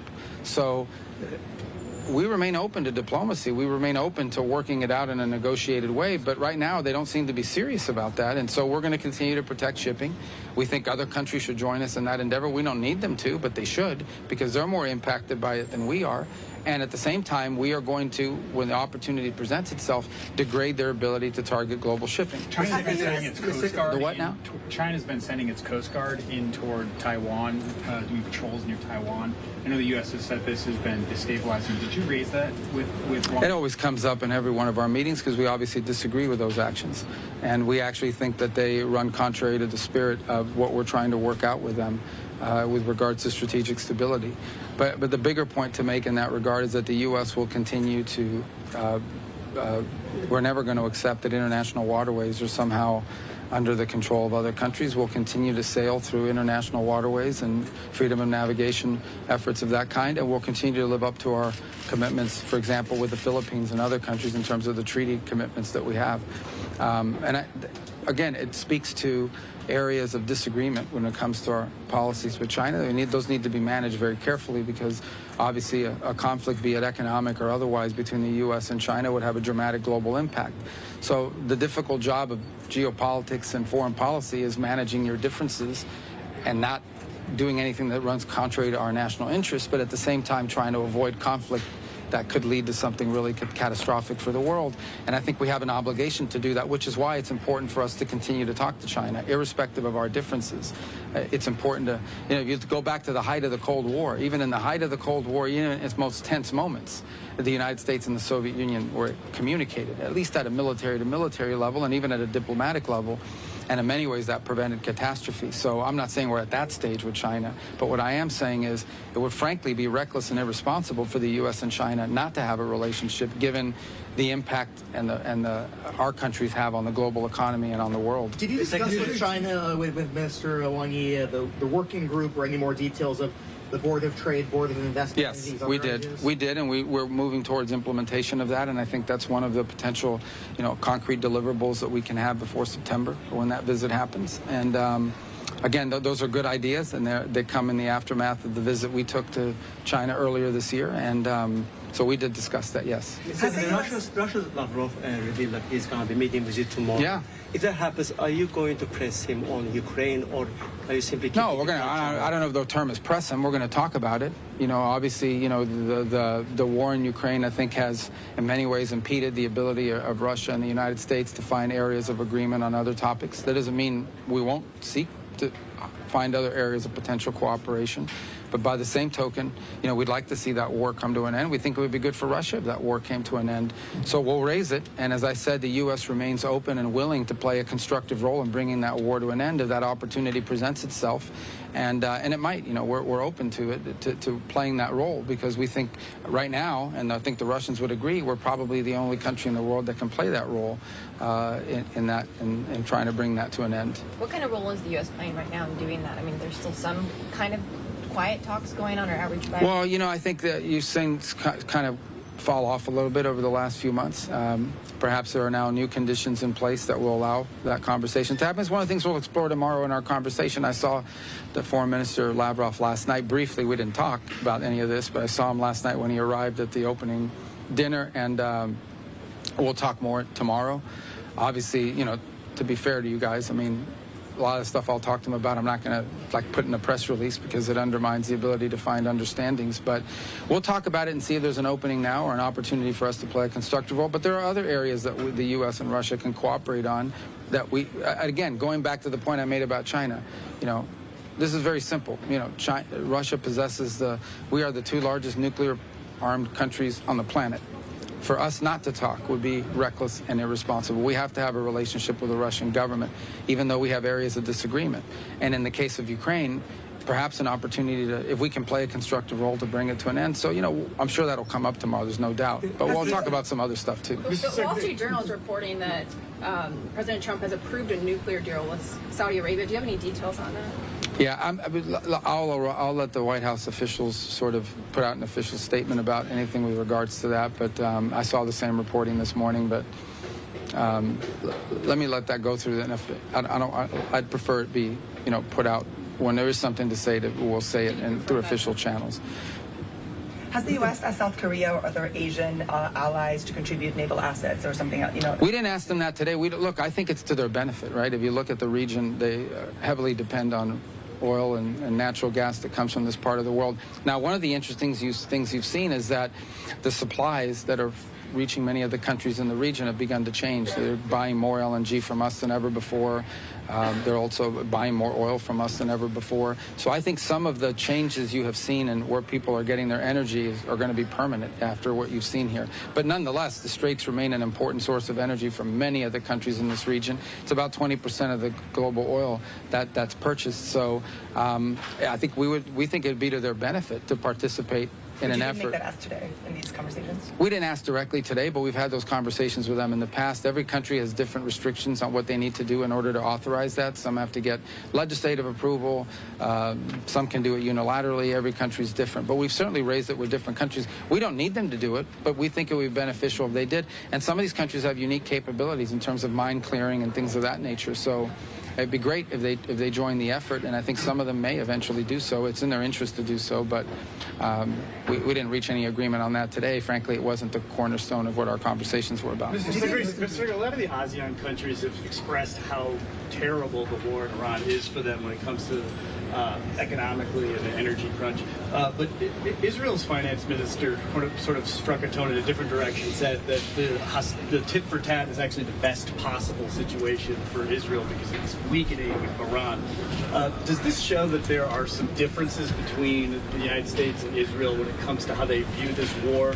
the United States is trying to end this for the Israelis, the hostilities continuing is in their benefit? Yeah, look, I can't comment on what one individual in government said in Israel. You know, I can just generally tell you that by and large, we think that a nuclear-armed Iran is an unacceptable thing. It can't happen. And that's what they were going to do if they hid behind this conventional shield that they were building. And the president just was going to stand by and allow that to happen.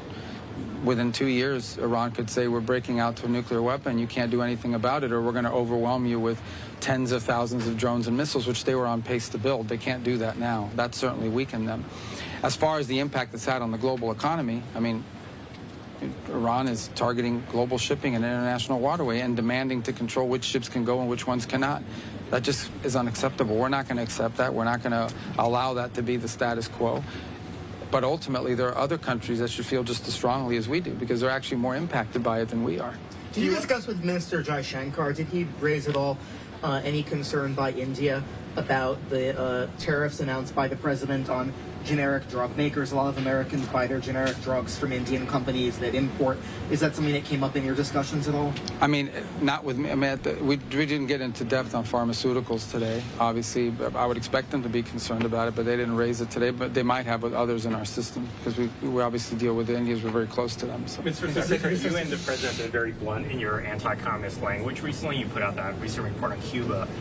Do you think it's inconsistent in that you haven't addressed the same issues with China? They're the largest communist party in the world, 100 million. Yeah, but our issues with communist interference inside of our country. Like, that report was about what these different elements do to interfere in our country and to undermine our foreign policy. The president recently talked about Chinese election interference in the U.S., and as we know, there are many other ways in which China has influence within the U.S. Well, again, what the president put out on Thursday, that was a declassification of documents from our intelligence community. That's what he put out. He declassified intelligence assessments from our intelligence community. But your question was about communist influence. Yeah, the United States doesn't want to be a communist country.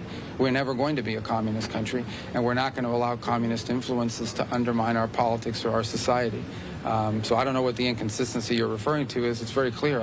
Obviously we understand the Chinese system and other systems, but I can tell you our system doesn't want communism, and we're certainly not going to allow communist efforts to undermine American society and drive wedges into our country, and that's what we're seeing. And by the way, one of the leading culprits of that for many years, the intellectual authors particularly in our hemisphere, is the Cuban regime, which our report on Monday outlined.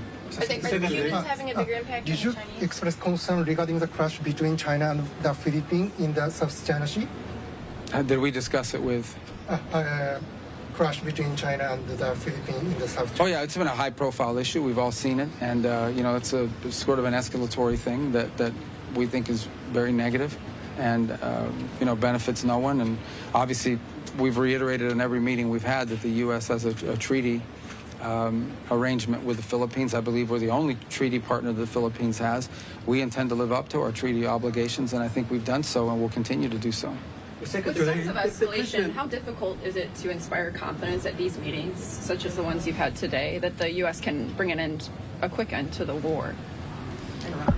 I'm sorry, what was the... Is it difficult to inspire confidence that the U.S. can swiftly and effectively end the war? No, I think everybody here understands that the U.S. would love to reach a diplomatic settlement. We would love to reach an agreement, if it were possible, with Iran that would ensure they never have a nuclear weapon and obviously help stop them.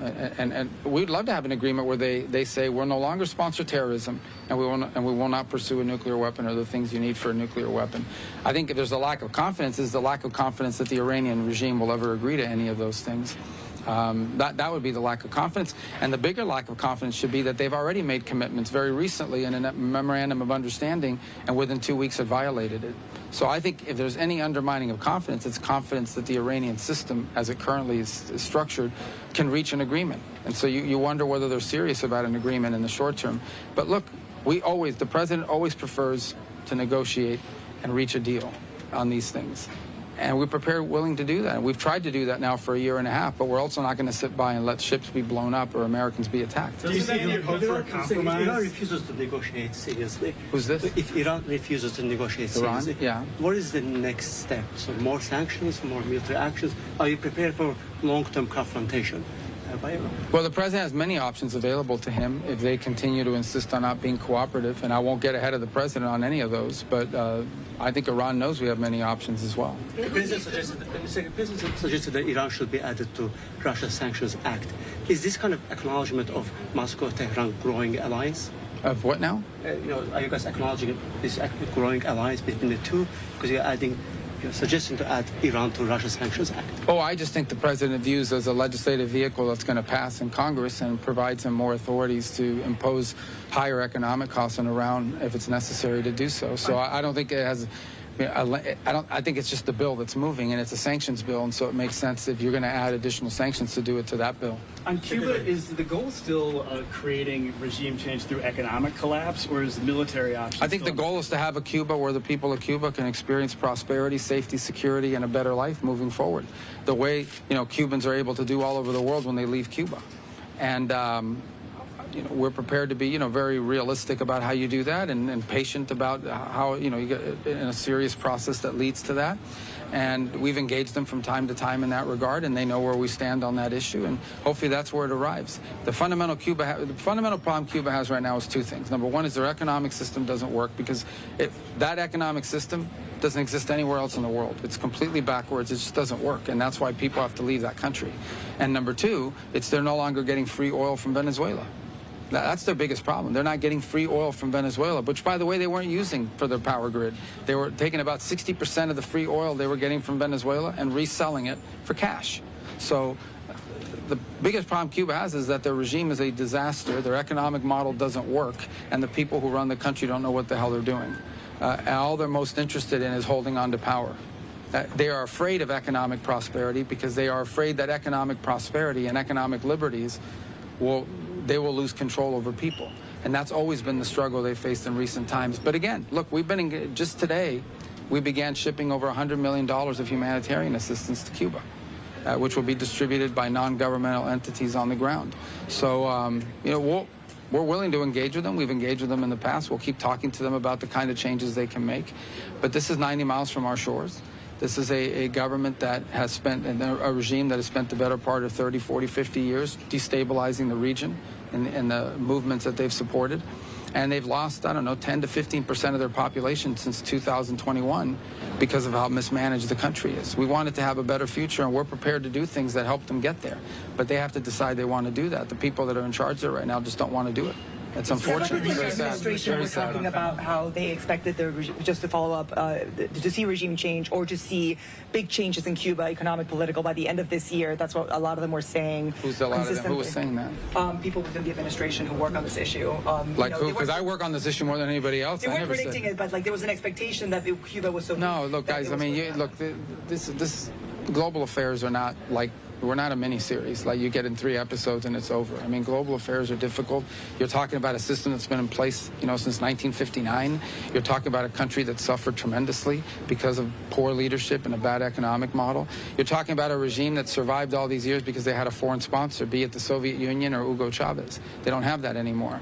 So, these are complex things that take time, and obviously we're prepared to do what we can do to effectuate a positive change in Cuba because it directly impacts our national security. Cuba matters to us because it's 90 miles from our shores, and it has a direct impact on our national security, be it the things they've been involved in the past, the countries they've aligned with in the past and currently, or the threat of mass migration, which is always a risk that you run when countries are as deeply destabilized as Cuba is. It's a failed state.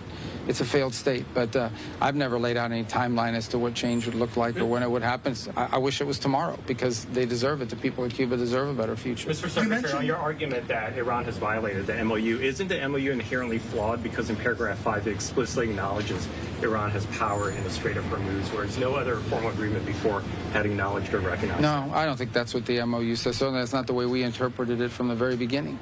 We understood that to mean that they would ensure that no ships were being blown up. and they chose to violate that. The MOU does not give them the right to launch drones and missiles against commercial shipping vessels. That the MOU doesn't give them the right to do that, and they chose to do it. Power over the strait to begin with, the MOU.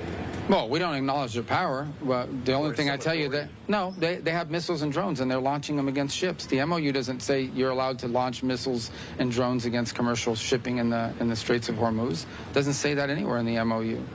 You mentioned, Secretary, that China has been cooperative in some ways with the issue of Iran. What were you... well, I'm not going to tell you about all of them, but I'm going to tell you one in particular, and that is they've been pretty clear that they don't support any tolling or restrictions on global shipping through an international waterway. And a statement like that from a country like China is important. How concerning is the Houthi threat for the additional shipments of energy for the Saudis?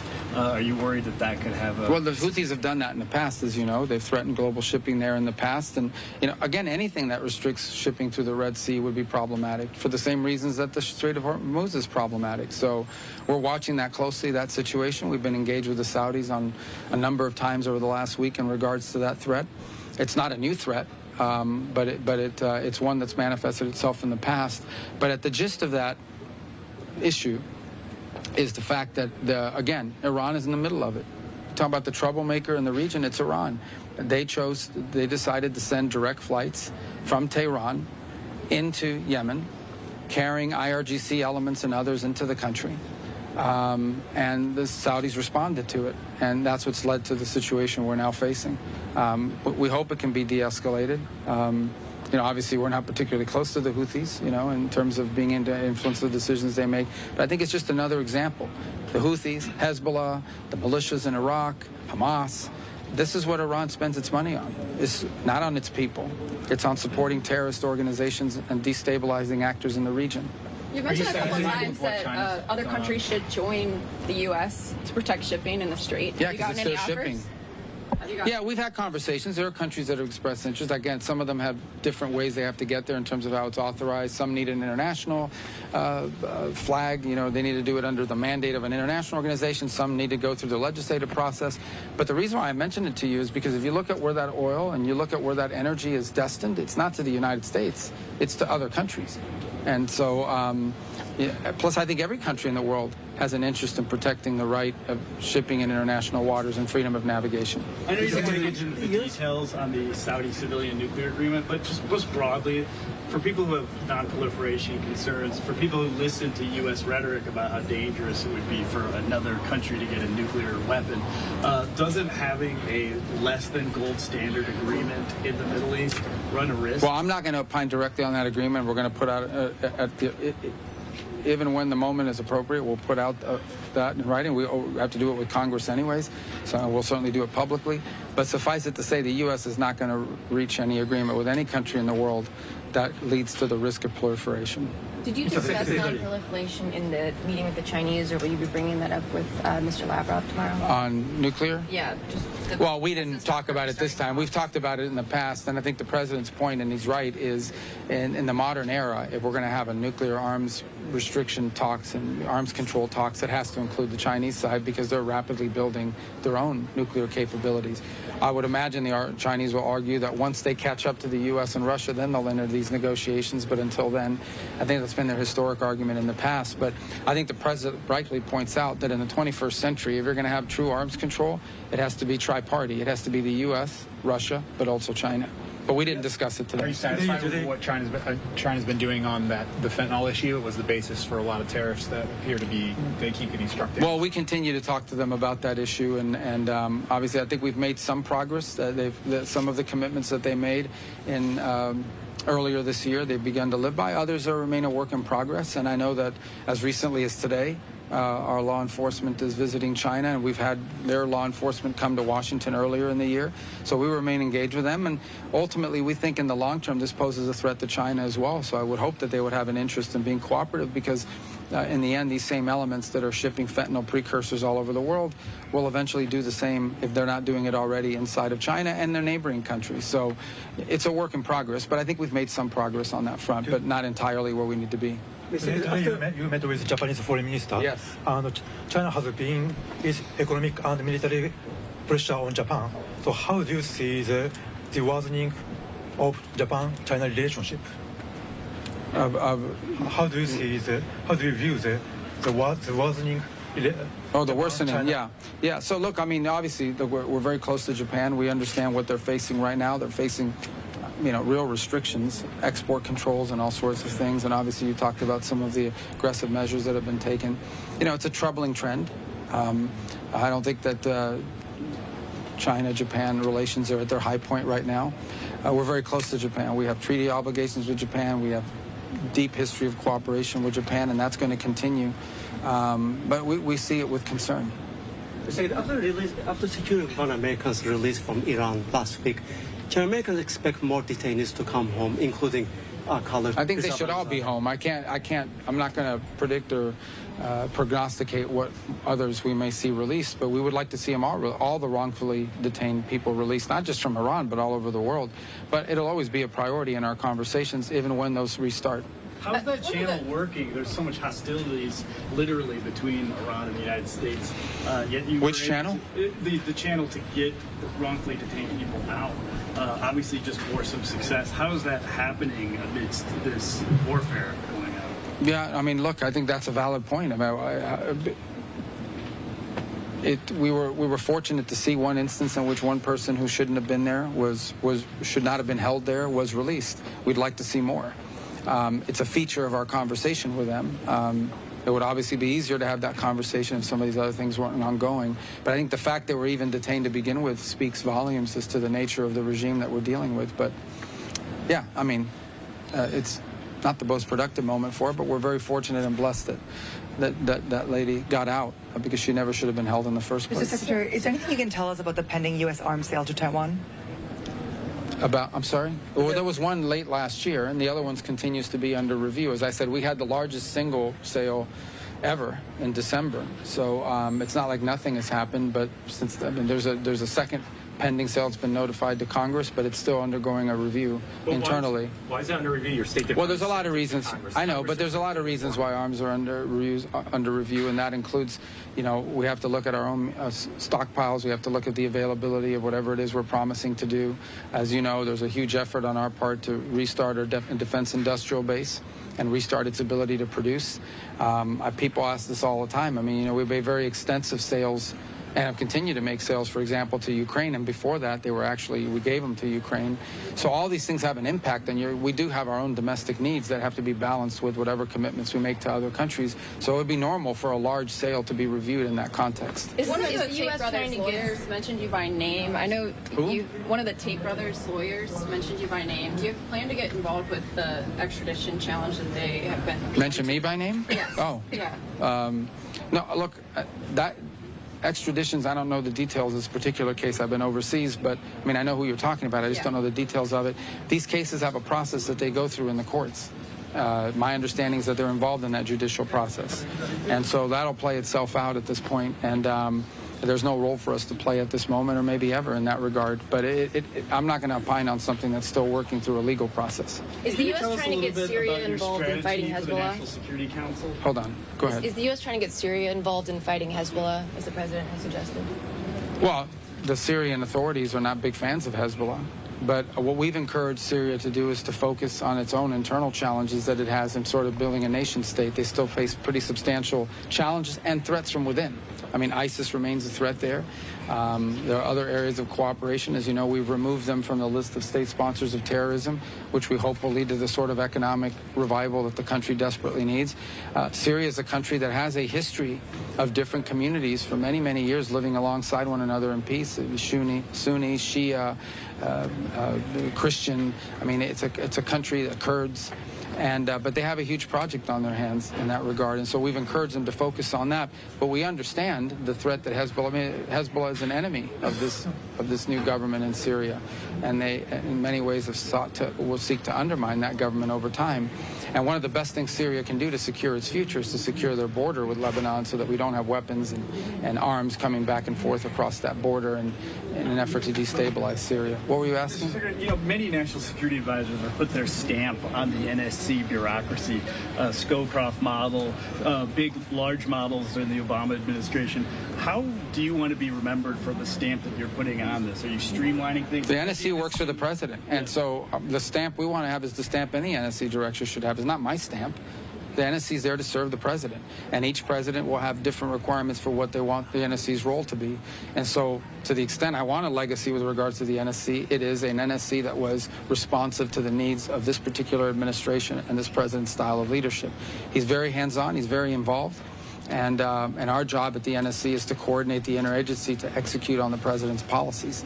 And that's how I view the NSC. That's the way it should always be. Does it still have its convening power, or has Sure, it been happens every day. depopulated so much that other agencies are starting to... I think the NSC was way too large to begin with, 400, 300 people. We don't need 300 people in the NSC to coordinate the interagency. That's why you have career people and others at the State Department and at Treasury and at Energy and at the Department of War and in the intelligence agencies.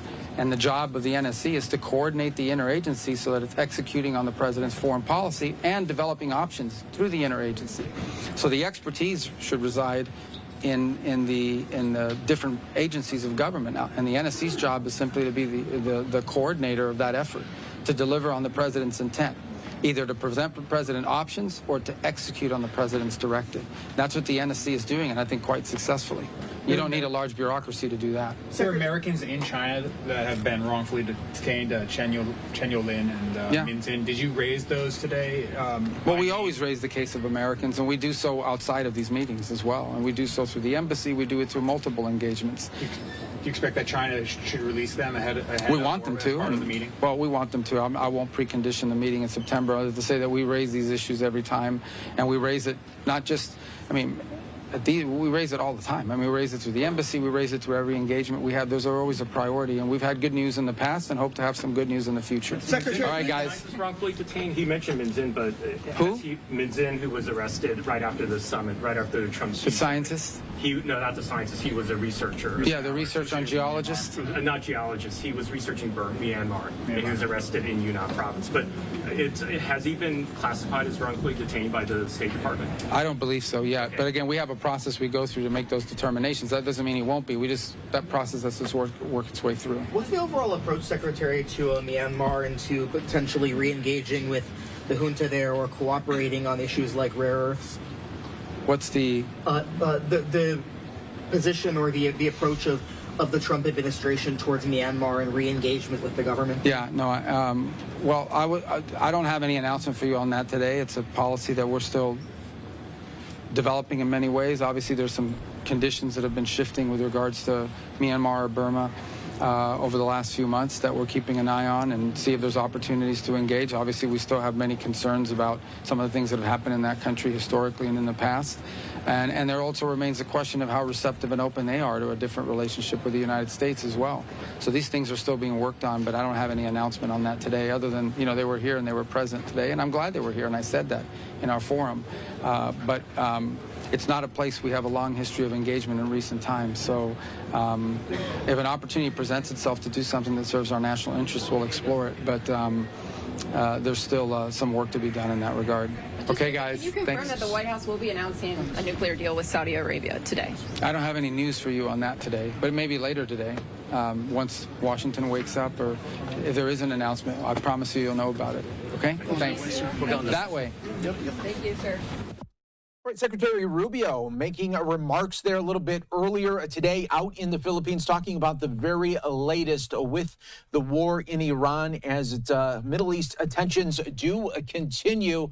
And of course, we continue to bring you always the very latest here on Live Now from Fox. We are getting some updates, though, from CENTCOM. The latest update showcasing that at 5:30 p.m. Eastern, U.S. forces began launching more strikes against Iranian military targets at the commander-in-chief's direction. The mission will continue to further degrade Iran's ability to threaten civilian mariners and commercial vessels transiting regional waters. So that is the now the 11th day in a row that these U.S. strikes have been happening, usually around the same time in the evening U.S. hours here. So we'll, again, keep an eye on all of the developments here for you on Live Now from Fox. We are going to take a 2-minute break. When we come back, we will be talking about a tropical storm Bertha. Here's a live look at what it looks like right now in New Orleans. Stay right here with us. We'll be talking to our friends over at Fox Weather in just moments.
And we are back here for you on Live Now from Fox. We continue to always showcase latest live events and top stories. One of those top stories that we are following for you is Tropical Storm Bertha. Here's a live look right now in New Orleans as it continues to churn up in the Gulf. Here's our active radar that you can see the storm as it continues to build up there in the Gulf. A little bit ago, we did hear from Louisiana officials on the very latest. Let's listen in. On Bertha. And so, again, the good news is that the storm is likely not to produce the type of rainfall or wind event that it could have. But I want to remind everyone of something important, that forecasts can change, and even a weaker storm can produce dangerous rainfall, localized flooding, and hazardous travel conditions. You know, we saw that just a month ago when Tropical Storm Bertha visited us and devastated Avals Parish. We had all thought that we were out of the woods, and then Avals Parish received 30 inches of rain in a 5-hour period, I think it was, which was a record for the state. And we are still, that parish is still reeling from the effects of that event. Families have been devastated, homes were flooded. Businesses were damaged. First responders were working around the clock to rescue people from a very dangerous situation. The recovery in Avals Parish is still underway.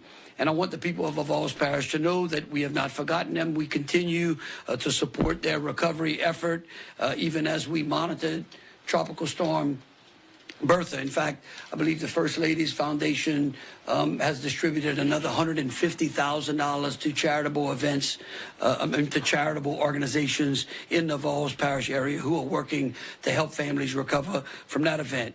And again, that storm reminds us that it doesn't take a major hurricane to do major damage in communities in Louisiana.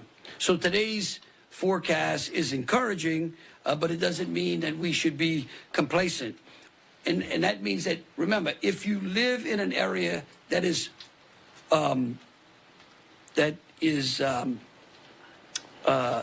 normally floods, right? Then you should heed the warnings, and you should understand that these types of systems can again cause your area to flood, and take the necessary precaution. That's why we continue to encourage people to go to our getagameplan.org app, right? Get a Game Plan app, or you can just go on the website at getagameplan.org. That website provides, and the website and app provides important resources to help you build an emergency plan and to prepare your home, protect your family, and know what steps to take before, during, and after severe weather affects you. And so now this brings me to the city of New Orleans. We have been working closely since Sunday with the state and local partners to make sure that the city was prepared. It was one of the things that I spoke to General Malfouz on Sunday morning about, and we have been working very closely with the Sewage and Water Board. CIPRA has been working with our levee authorities to make sure that had this storm turned out to be a much greater threat or produced more heavier rainfall, that we were ready. And so since Sunday, we have seen the Sewage and Water Board take a number of steps in order to prepare for what could have been a worst case scenario. As of today, GOSEP has supplied 30,000 sandbags to Orleans Parish. Over 90% of the major drainage pumps are available and ready for operation. Flood forecasting teams were actively monitoring the conditions and running storm models. Floodgates remain in their normal operating positions. All of the Army Corps of Engineers pumps are currently in service, and emergency backup generators that would provide 25 hertz power were available right now if it's needed. All of the underpass pumps are in service, or there. Right, the Louisiana governor and other state officials are talking about the very latest with Tropical Storm Bertha now making landfall. Again, we'll check back in with officials there in Louisiana in just a moment. Here's a live look right now at New Orleans as you are seeing the waves get higher. We're also keeping an eye. Air Force One, President Trump just landing back in the D.C. area. If we do see President Trump head to the cameras, we will take that shot and bring it to you live right here on Live Now from Fox. But we want to continue to focus in right now on Tropical Storm Bertha. We want to now go out to our friends over at Fox Weather for a breakdown. And joining me now here with Fox Weather meteorologist Ari Sarsaleri joining us here with the latest. Ari.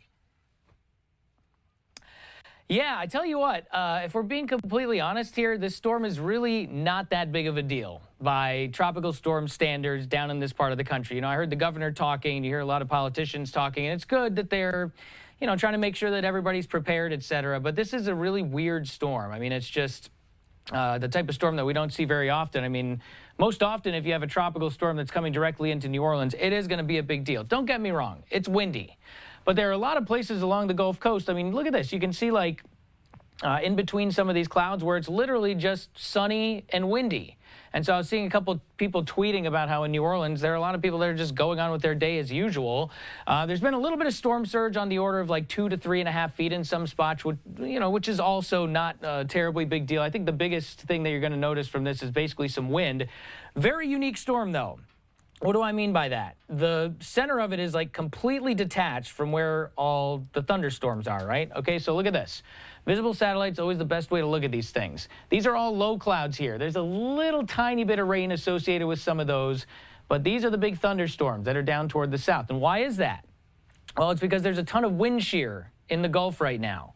Wind shear is basically when you have wind that's moving in different directions in different levels of the atmosphere. So at the surface, kind of moving up toward the northwest a little bit, and in the upper levels of the atmosphere, it's screaming out of the northeast. So it's pushing all those thunderstorms. The thunderstorms are trying to wrap around the center And if they did so, then it would have formed an eye down here in the Gulf.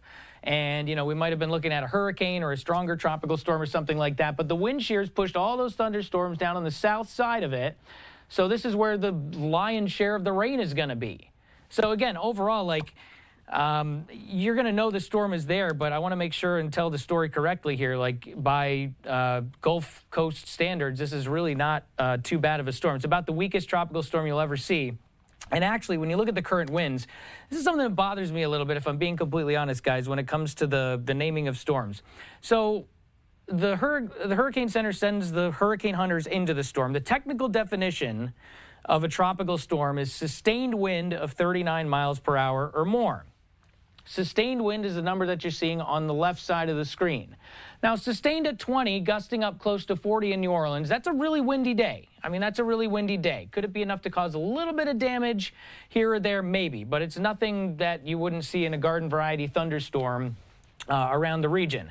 We did have a couple wind gusts over 50, but at no point have I seen any reports of a sustained wind even remotely close to 39 miles per hour. So I don't know. I think we got to start working on the way that we communicate these storms a little bit better. And the reason that I'm poo-pooing this a little bit is because it's very important to me that when we have a real serious storm that's going on down here, that people take it seriously, okay? So this is kind of the situation that we're dealing with. We got some wind gusts about 30 to 40. Could see a wind gust here or there about 50 miles per hour or more. Now, the interesting thing about this storm is there's still a little uncertainty with the forecast as it moves farther toward the west. Let me show you the Fox weather model here. Something may happen down here when it gets off the southwest coast of Louisiana. It's still not a very conducive environment for a lot of strengthening, but we still could be looking at some kind of entity that's left over that would be moving into southeast Texas by tomorrow. Let me run you through the model here. Timing's up at the top left of your screen. So this is like tonight into the overnight. Some kind of area of low pressure is going to be pretty close to the coast there, south of Lake Charles, moving toward the west. It does get very elongated, so there's a lot of wind shear up there also. That will also keep a lot of the heaviest rain, at least south of Louisiana and probably south of Houston. But you get down toward Corpus Christi by late tomorrow, we could be looking at some rain. So, really weird-looking storm. I think it's pretty, personally. I think it's kind of cool when you get that detached center. It's just so cool to look at on the visible satellite. I mean, you zoom in on this and it's like, you see all the spin. It's just a fascinating storm to look at with all the storms down toward the south. The data's loading here. Might take a minute, but I could just zoom out and make it animate. You get the idea. That's kind of the deal with Bertha.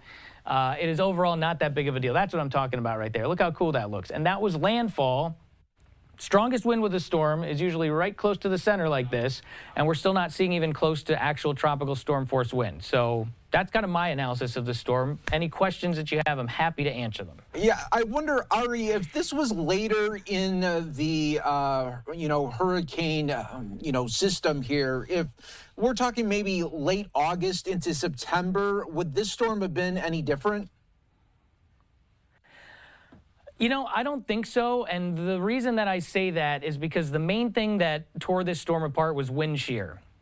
The water was plenty warm, and, down in the Gulf, if we are to see a significant storm this time of year, it would be in this part of the basin or like off the southeast coast, somewhere close to home. But you could have a situation in August or September where you get a storm that sets up over the warm water of the Gulf, but you also have a lot of wind shear. I think it was the wind shear that was going on with this storm, and also there was some dry air that was on the north side of it that was entraining into the storm too. So it basically just pushed everything down toward the south. And yeah, it's a really good question, but I would say probably no, because it was the wind shear that caused it to break apart. All right, Ari, thanks so much for joining us here on Live Now from Fox. We appreciate the updates all along the way. Thanks so much. You got it, guys. Thanks so much to our friends over there at Fox Weather, continuing to track not only Bertha, but all major storms across our country. All right, everyone, we'll take another 2-minute break, but we're keeping an eye on Air Force One. We have multiple cameras set up just in case President Trump does come off that plane and then talk to the media. Of course, we'll have it for you in full. He just wrapped up his Georgia speech a little bit ago, speaking for about an hour and 15 minutes. We'll see if he is going to speak to the cameras here and the media. We'll take a 2-minute break, everyone. Stay right here with us. We'll be back in just moments.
And welcome back, everyone, here to Live Now from Fox. I'm your host, Mike Page. Coming down the steps of Air Force One, President Trump just coming back from his trip from Georgia. Will he speak to the cameras? Let's listen right now.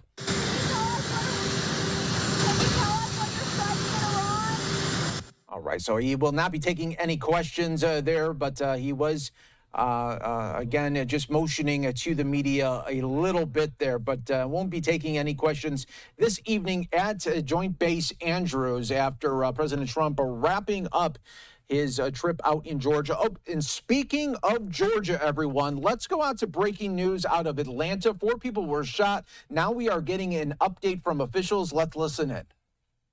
And it just carried on. Yeah. And did you say that there was a Grady ambulance that arrived but then self-transport to Emory? 2 of the victims, right, 2 were transported by Grady, and then 2 were by private vehicle. So this is the second quadruple shooting that happens in this month. The last one happened 12 days ago. Your thoughts on that and the fact that we are seeing, shootings like that happening in Metro Atlanta? Yeah, it is a big span. We have had a span, but, like the ones here, just some innocent victims that somebody decided to take a fight that probably could have been handled by words and just erupted into gunfire. So, we just ask people to let their calmer heads prevail and just handle this, verbally instead of bringing a gunfight. In that shooting, we were able to bring, the suspects in that case and charge them. Do you believe that that's probably going to happen in this scenario? It's still early to tell, but we do have some good information to work on this so far. Thank you, everyone.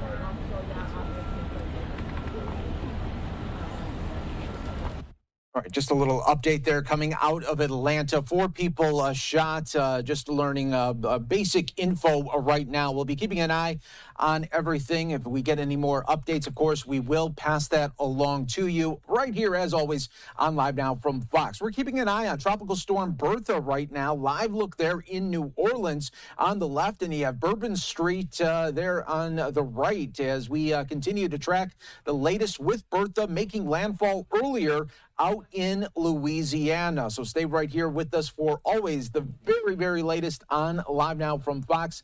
I now want to take you out live to the House floor where we have lawmakers continuing to speak. Let's listen in. Bringing a reckoning for the hundreds of times Iran has attacked and killed people of the United States of America. What were those times? And I'm not going to even go all the way back to the Beirut bombings I wouldn't have time for that in tonight's debate with the time that we're limited to. I'm only going to go back for the last couple of years to talk about what Iran has been doing to the United States of America. Though my colleagues will argue there has never been any imminent threat against the United States of America by Iran. IRGC naval forces capture 10 American sailors in 2 boats. Separate incident, 4 patrol boats from Iran's IRGC attacked the USS Nitsi. Separate incident, United States naval vessel Invincible attacked by multiple approaching IRGC fast attack boats, small attack boats. Separate incident, IRGC vessel attacks USS Thunderbolt in Persian Gulf. Separate incident, Iranian drone attacks USS Nimitz as fighter jets are landing. Separate attack, IRGC naval personnel place and detonate limpet mines on 2 Saudi, 1 UAE, and 1 Norwegian registered ships. Separate incident, IRGC Navy attacks 4 ships, Saudi ships, Norwegian ships, and a UAE ship. Separate incident, IRGC Navy attack 1 Japanese ship, 1 Norwegian-owned ship as they transit the Gulf of Oman. Separate incident, IRGC shoot down U.S. aircraft operating over international waters over the Strait of Hormuz. Separate incident, IRGC Navy seizes British-flagged, Swedish-owned tanker, and they hold the crew hostage for more than 2 months. On that same day, the IRGC also detained a Liberian-flagged tanker. Separate incident, Iran attacks by helicopter and drone U.S. Navy ship in the Strait of Hormuz. Separate incident, IRGC Navy attack and seize Hong Kong-flagged tanker. Separate incident, 11 IRGC Navy small boats attack 5 U.S. Navy vessels. Separate incident, Iran vessels attack U.S. ships, including U.S. Coast Guard cutter. Separate incident, Iranian personnel board Liberian flag tanker. Separate incident, IRGC attack and seize South Korean tanker. Separate incident, all in the Strait. Separate incident, tanker MT Mercer attacked by Iran off of Oman, killing 2 people. Separate incident, Asphalt Princess attacked off of UAE, boarded by Iranians. Separate incident, Iranian forces seized 2 Greek vessels as they attacked them. Separate incident, tanker Pacific Zirko hit by Iranian drones. Separate incident, Iran's Navy capture off the Marshall Islands, a Marshall Island flag tanker. Separate incident, IRGC seized Panamanian flagged oil tanker in Strait of Hormuz in international waters. Separate incident, Iran Navy seized Marshall Islands flagged oil tanker St. Nicholas while transiting the Gulf of Oman. Separate incident, IRGC seized container ship MSC in a helicopter and also raid in the Strait of Hormuz. Separate incident, IRGC seized another tanker, the Talaria. Separate incident, IRGC seized foreign oil tanker in the Strait of Hormuz. Separate incident, U.S. flag tanker AUS attacked by Iranian gunboats in the Strait of Hormuz. Separate incident, Iran naval forces. The list goes on and on. I could keep reading this for probably another at least 10 minutes with the pages that I have of these. That is what our U.S. service members are fighting against.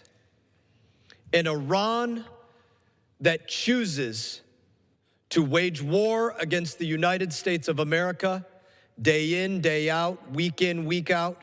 Prior to Epic Fury ever beginning, the 30 months prior to Epic Fury beginning, Iran attacked us over 350 times. That is what our U.S. service members are fighting against. The Iran that prior to Epic Fury ever beginning killed 3 U.S. service members at Tower 22. That is what our U.S. service members are fighting against.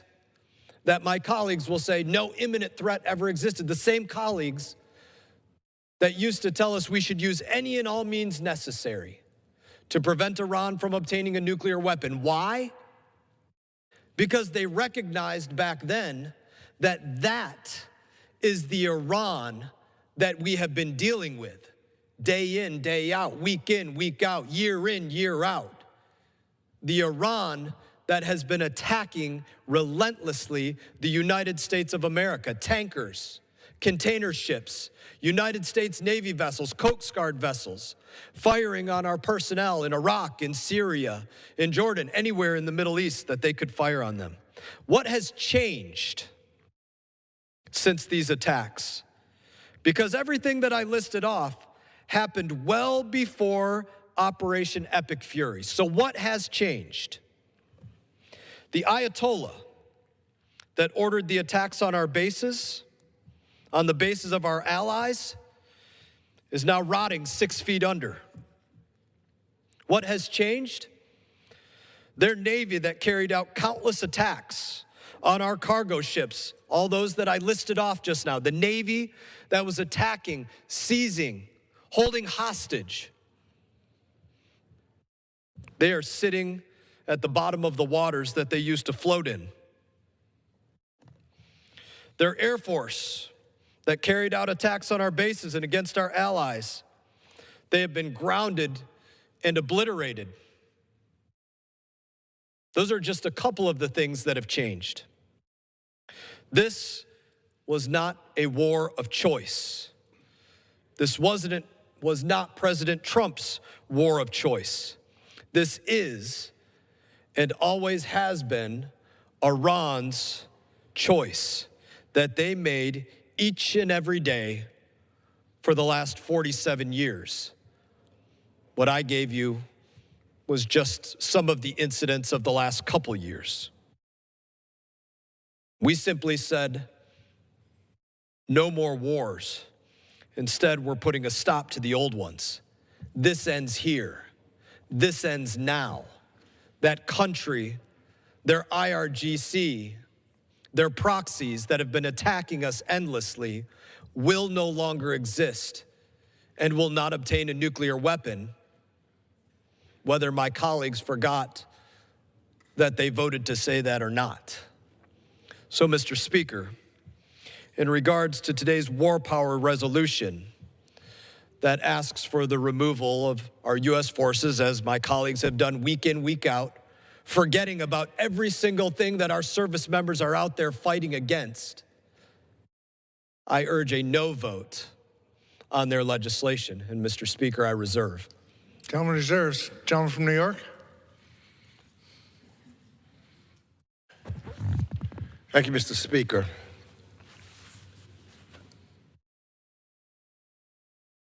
The hardest part of this job for me, for all the time that I've been in Congress, all the bills that we have to vote on, when I put my hand up and swore that I would abide by and protect the Constitution of the United States of America. That Constitution also says that Congress determines when we send our women and men into war. I've had to vote on that several times previously in this Congress. It's a responsibility that is tough to make that determination when our men and women and presidents, based upon that Constitution, should come to this body and make their case. And then we have the awesome responsibility of making the determination of whether or not they should or should not. And that's been the toughest votes for me to have and me to make as a member of the United States Congress. Unfortunately, in this instance, we didn't have a voice. My heart goes out to the 18 members of the United States Armed Services who lost their life. To them, their families, they're patriots. Just as Mr. Mast doing his service, and Mr. Crow and Mr. Moulton, I thank them for their service. Because if this Congress says go to war, they put their lives on the line. I wish I had the opportunity to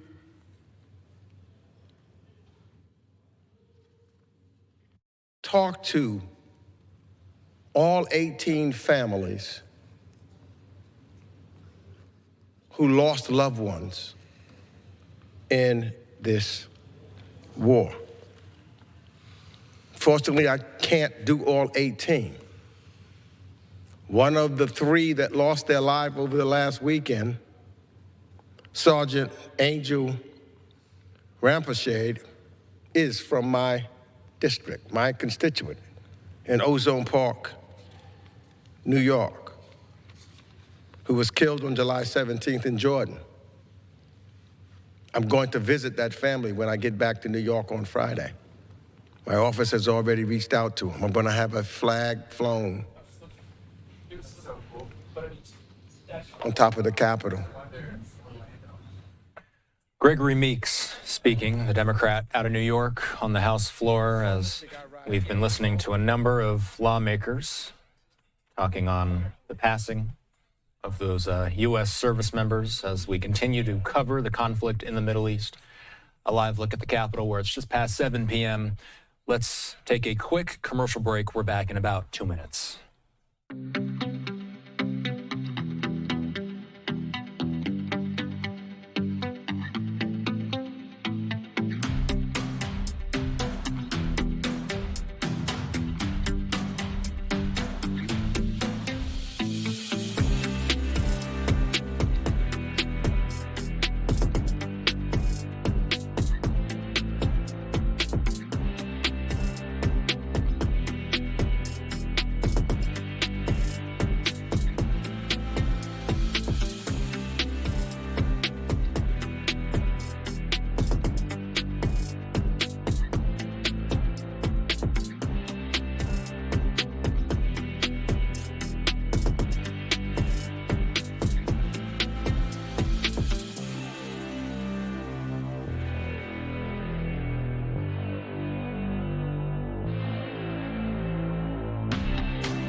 You're watching Live Now. I'm Austin Westfall. Take a look at our weather monitoring system. Tropical Storm Bertha has officially made landfall in southeastern Louisiana as it was lashing the northern Gulf Coast with tropical storm force winds, as well as some coastal flooding from parts of the Florida Panhandle to Louisiana.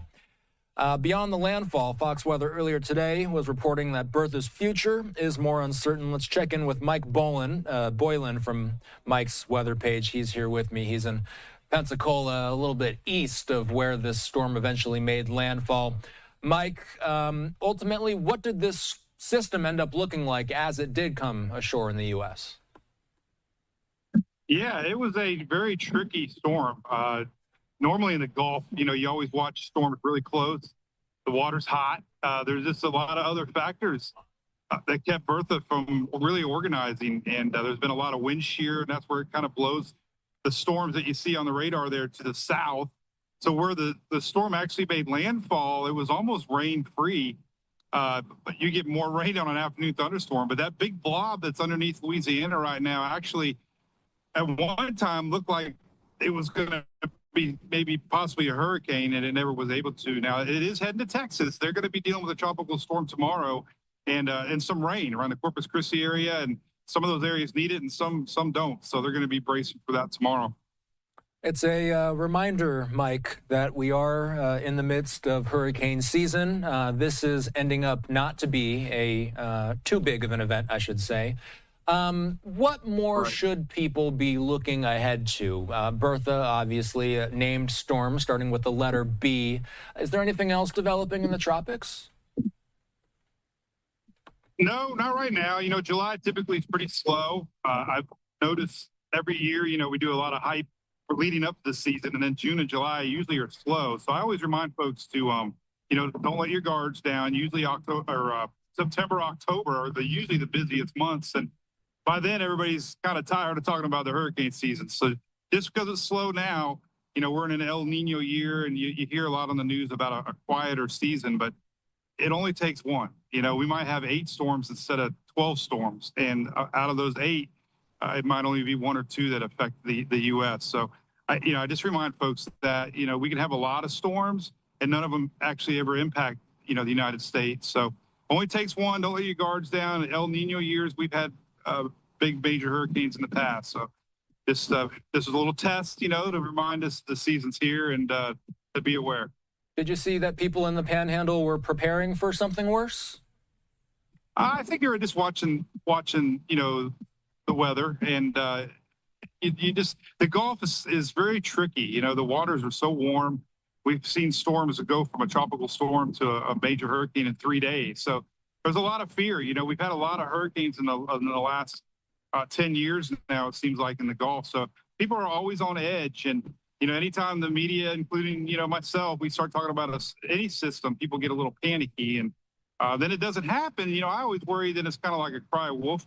And then when the next one happens, they need to be aware. So it's just like, your weather app, 50% rain, your neighbor might get it one day and you get it the next. So, This always, hit that reset button. I remind folks every hurricane season, every storm's different. Every storm has its own unique personality, and just don't be stubborn. I always remind them that, especially in Florida, don't be stubborn, because sometimes we think that we're invincible, and then they sneak up on us. Yeah, finally, before we go, as this system continues to make its way west, as it keeps heading through Louisiana and then eventually toward Texas, do anybody in those communities need to know anything about this system? I think Texas folks originally this week weren't even being considered as getting any rain, and now they're talking upwards of 4, possibly 6 inches of rain in that Corpus Christi area. And apparently, talking to some locals up there, they flood pretty easy. So I definitely would be watching this for some sneaky rains. It's, look at your satellite. It's a big blob. We call them blobs. And that's heading that way. So, prepare for some sneaky rains tomorrow that you might not have been prepared for. Mike Boylan with us. We appreciate the coverage as always, Mike. We'll talk soon. Yes, sir. Thank you. You bet. All right, a live look once more at our storm monitoring system here. We'll keep an eye on this as it continues to move west. And of course, we'll also keep you posted if we hear of any more disturbances being tracked in the tropics as well. A live look at a camera planted in Bourbon Street as we head to a quick commercial break. We're back in a moment.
You're watching Live Now. I'm Austin Westfall. A live look over Ocean City, New Jersey on this Wednesday evening, 7:15 on the East Coast. About 6,600 people who indicated they were non-citizens while obtaining New Jersey driver's licenses and other state IDs. They were improperly registered to vote in 2023 and 2024, according to Governor Mikey Sherrill, who made the announcement yesterday. The Democratic governor, who took office this year, blamed a motor vehicle commission system software error, but said that a preliminary analysis showed that fewer than 400 of those registered went on to cast ballots. So out of the 6,600, only about 400 of those who registered that way went on to cast ballots. The revelation is coming as President Trump and other Republicans are continuing to assert that voting by non-citizens is rampant in U.S. elections. Let's check in with David Becker. He's here. He's the executive director of the Center for Election Innovation and Research. The question on everybody's mind when they read the headline, David, is how could people who identified themselves as non-citizens be added to New Jersey's voter polls? What level of clarity do we have on how it happened? I think we've got pretty good clarity. I think the governor's been pretty transparent about this. They apparently discovered that there was a possibility of this technical glitch in the system that took people who were very honest with the Motor Vehicles Agency and said, I am not a citizen. And of course, non-citizens, like people who are here legally as non-citizens can in fact get driver's licenses, but they shouldn't be registered. So this is a big problem, and it was a technical problem, despite the fact that the documentation and what the citizen declared was all accurate. The system shouldn't do that. We probably had, experience with systems that do those kinds of things that shouldn't do that. For instance, you might give your birth date to an agency, and then they might ask you a question, are you 18 or older? And you might think, wait a second, I just told you what my birth date is. It looks like this was something like that. And it's not a minor problem, obviously. 6,600 people registered is not a minor problem. They shouldn't have been on the list.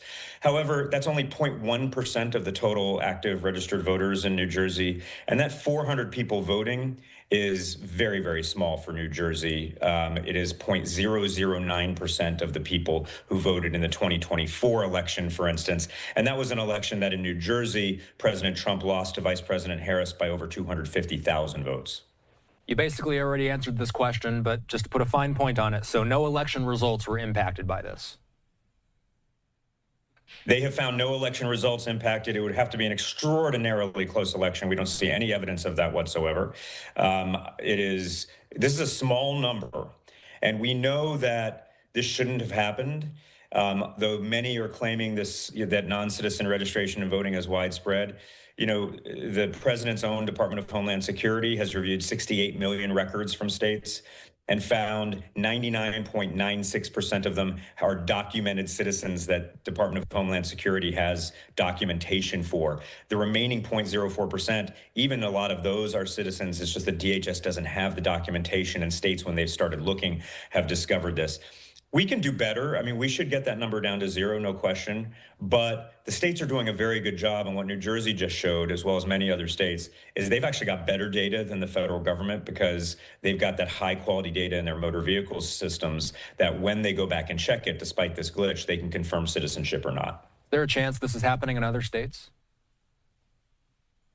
I mean, there's always a chance. We've heard minor issues in some other states before, but it's really unlikely. Again, there's so much scrutiny on non-citizen voting right now. We've had everyone looking for non-citizens. We see this, both Democrats and Republicans in the states are not playing politics with this. They're doing their best to keep non-citizens off the voter lists, as they should, while at the same time making sure that eligible citizens can get on the voter list easily. These systems are pretty well in place. I mean, we've been looking into this for quite some time. My organization has done research and looked at initial claims of non-citizens on the list, and how once they start digging into the data and start reaching out to individuals, what they find is the number of actual non-citizens is really quite small. I think the states are doing a very good job given the tools that they have. And again, that state-based data based on motor vehicles. When people are interacting with motor vehicles, they are applying for a real ID. And to get a real ID, you need to show documentation of proof of legal citizenship. And that usually for a citizen is a U.S. birth certificate or a passport. So DMV has that data, and the states are checking that data against their voter list to make sure that they're only putting citizens on the lists. And this incident, from your view, does not support the president and other Republicans' broader claims of rampant non-citizen voting, correct? No, I think that's right. I mean, it's a very small number by any measure in New Jersey, a number that shouldn't have happened, but it's still a very small number despite this glitch. And I think really importantly, the push for some kind of nationwide documentary proof of citizenship law, whether that's a good idea or not, and it's something the president has been pushing quite a bit, that would not have affected this at all, because this was a case where everyone showed what they were supposed to show to the Motor Vehicles Agency. This was something that occurred in the system where a voter registration workflow was created despite the fact that the individual showed all of the correct documentation, that they shouldn't have gotten that voter registration opportunity. This is something where the systems need to be built to make sure we don't accidentally register non-citizens. The states are doing a really good job in checking that right now. I talked to many election officials in the aftermath of this. They're double checking and making sure there's no problems with their systems. But something like the SAVE Act would not have affected this at all. David Becker with us tonight. Always appreciate the time. Thank you, Austin. You bet. A live look at the wider New York City skyline as we head to a quick break. We're back in about 2 minutes.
You are watching live now. I'm Austin Westfall. If you were watching us earlier today, you know that we watched as the president and military officials attended a dignified transfer at Dover Air Force Base in Delaware. The solemn ceremony honoring 4 U.S. soldiers who were killed during the conflict with Iran. A live look at the White House, where the time is approaching 7:30 on the East Coast. Let's go to the nation's capital, where they are talking about the ongoing war in the Middle East. Right now, we do have Representative Seth Moulton. He's a Democrat out of Massachusetts. He's speaking on the troops who were killed in action and about the future of the conflict. Mr. Speaker, I yield back. Gentleman reserves balance of his time. Gentlewoman from Washington. Thank you, Mr. Speaker. I now yield 3 minutes to the distinguished gentleman from Colorado, Congressman Jason Crow. Gentleman's recognized for 3 minutes. Thank you, Mr. Speaker. I join all Americans, my colleagues, Chairman Mast, in mourning those lost who have made the ultimate sacrifice for our nation once again. And I honor greatly the service of the chairman. We served in these wars together. He knows sacrifice. He, in fact, sacrificed and gave more than I did. And he also deeply understands the threats. And he was right when he outlined those threats. Iran is a malignant regime. Iran does and has posed a threat to Americans, as has North Korea and Russia and many other regimes and countries and terrorists around the world. Because you see, the important thing is not just to recognize the threat and say if there's a threat that we automatically have to go to war. Because that is the start of the analysis, not the end of it. The next questions, and the important questions, are what do we do about it? Do we go to war? Do we assemble a coalition? Do we use sanctions? Do we use soft power? How do we meet that threat? And it's the fact that in the 20 years of Iraq and Afghanistan, we stopped asking that essential question and just assumed that war was the answer and would solve it. That is what led us to 20+ years, trillions of dollars, and thousands of American lives lost for wars that ended poorly. I am unwilling to not learn that lesson. I want to be really clear about Iran in particular. There was no intelligence showing that Iran was proceeding with the development of a nuclear weapon.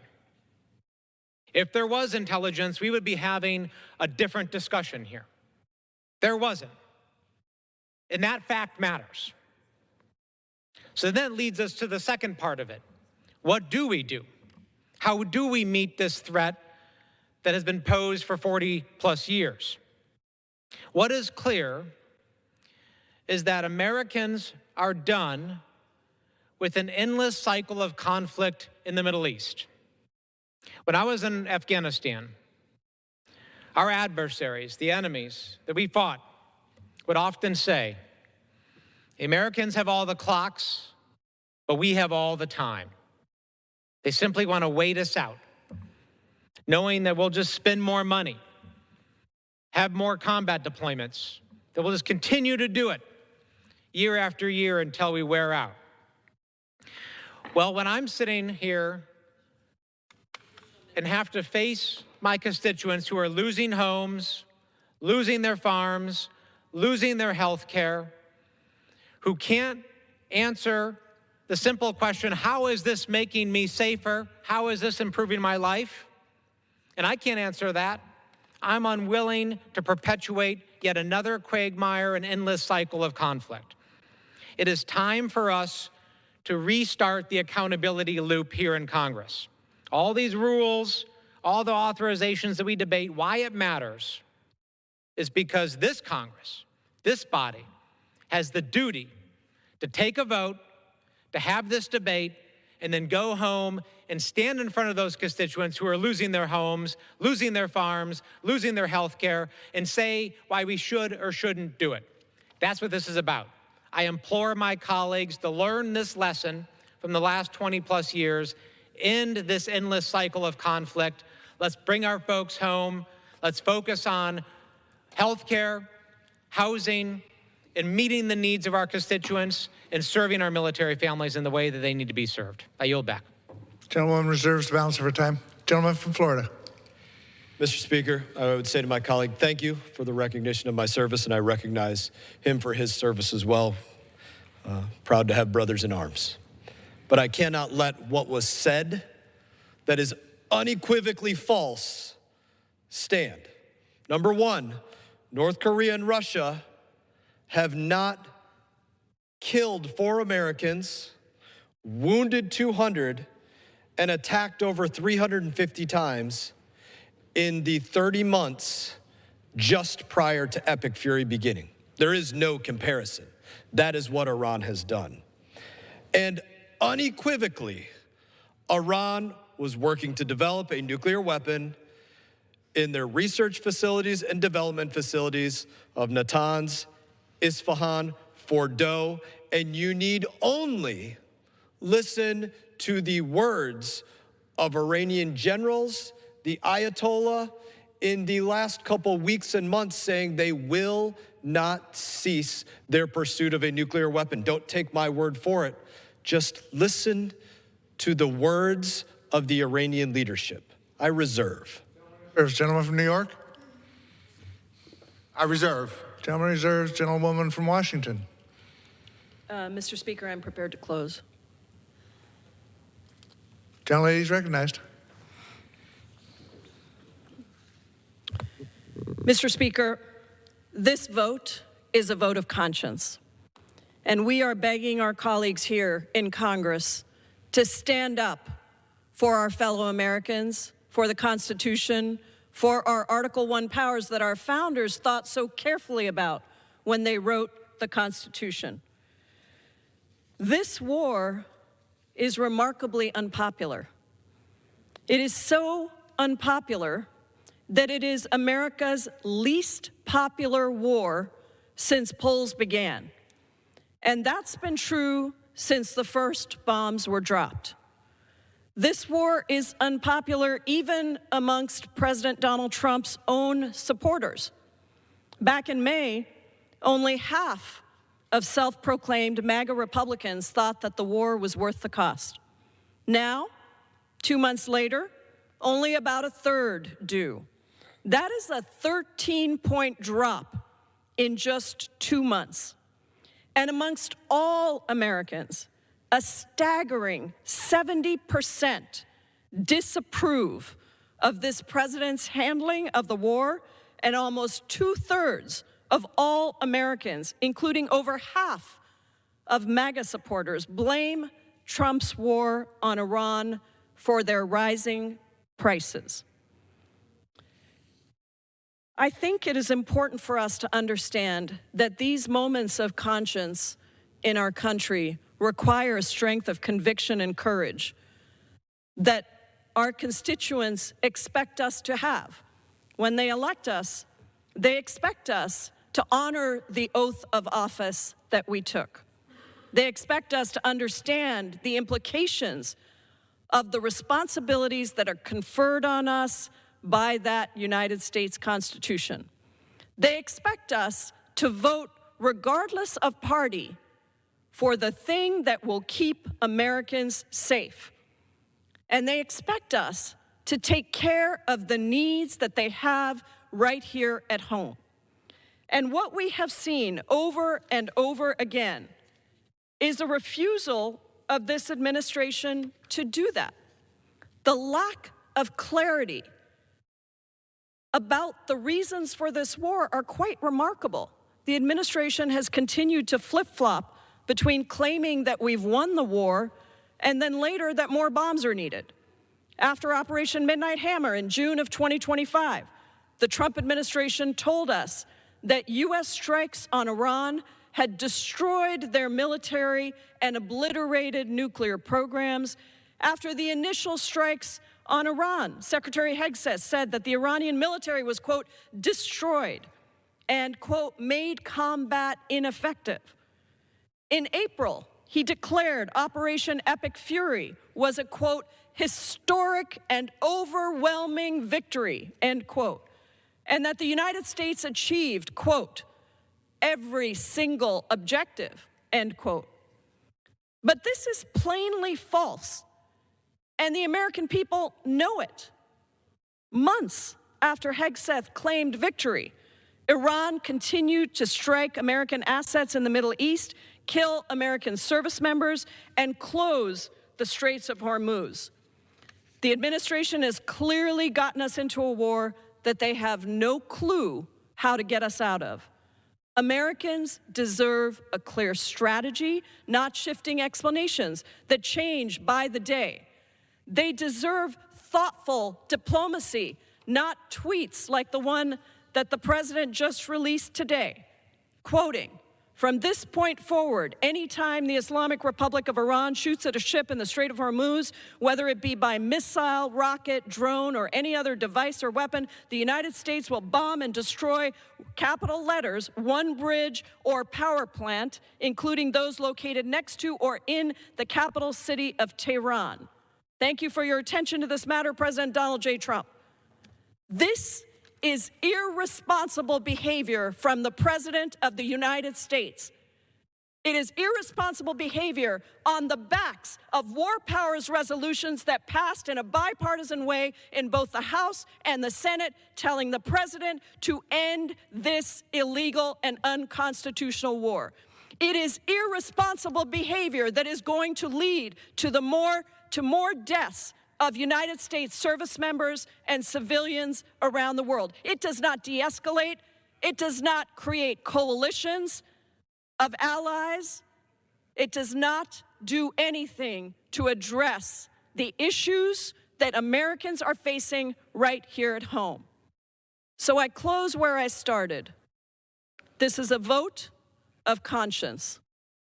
This is a vote that requires us to find the strength to do what is right for the American people and to send the clearest, even stronger message to this President of the United States that the United States Congress, the House of Representatives, is reasserting our authority over war. This war must end. Vote yes on this war powers resolution. I yield back. Gentleman from New York yields. Gentleman from Florida. Gentlewoman from Washington yields. The gentleman from Florida is recognized. I reserve. No. Gentleman from New York is recognized. Ready to close. I say to my colleagues, it's been 144 days of a senseless and a pointless war. The president says he's there to prevent Iran from having a nuclear weapon. The first term, the president ripped up the JCPOA, as the gentle lady from Washington has indicated. I was in Congress at that time when the JCPOA was implemented. The United States was not by itself. It was a well thought out, diplomatic document that was produced that was clear. It wasn't something that was done by individuals who heretofore only was involved in real estate. It was done with diplomats around the world, and even some of our adversaries in Russia and China. The P5+1. I traveled several times to Geneva to have dialogue and conversation with the head of the IAEA. And I, along with some other colleagues, was told that at that particular time, for the first time, they had their eyes on Iran and its nuclear capabilities. They had cameras watching everything. And all of the individuals said that Iran was at the closest a year to a year and a half and could not progress because of what we were doing in a collective manner to prevent them from having a nuclear weapon. The IAEA was there until when? The president ripped it up. And that's when the cameras and the watching of what was taking place, the agreement that had been made through a diplomatic channel, ended and Iran pushed us out. And that's when We no longer could see what was taking place. Diplomacy was preventing Iran from having a nuclear weapon. Without the Straits of Hormuz being closed, without the death of our men and women of our military, without the cost of rising prices of food because fertilizer couldn't get through the strait, or the cost of gas. We had allies with us. So are we better off now when we're doing all of this basically by ourselves because everyone advised this president of the United States not to do it?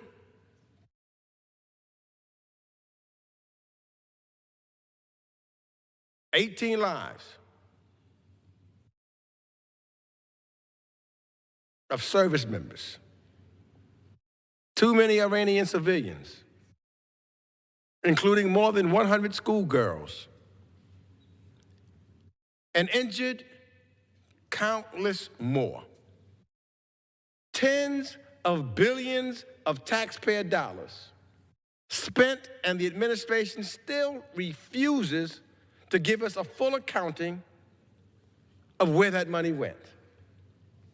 And now, even as they refuse to explain the cost, guess what?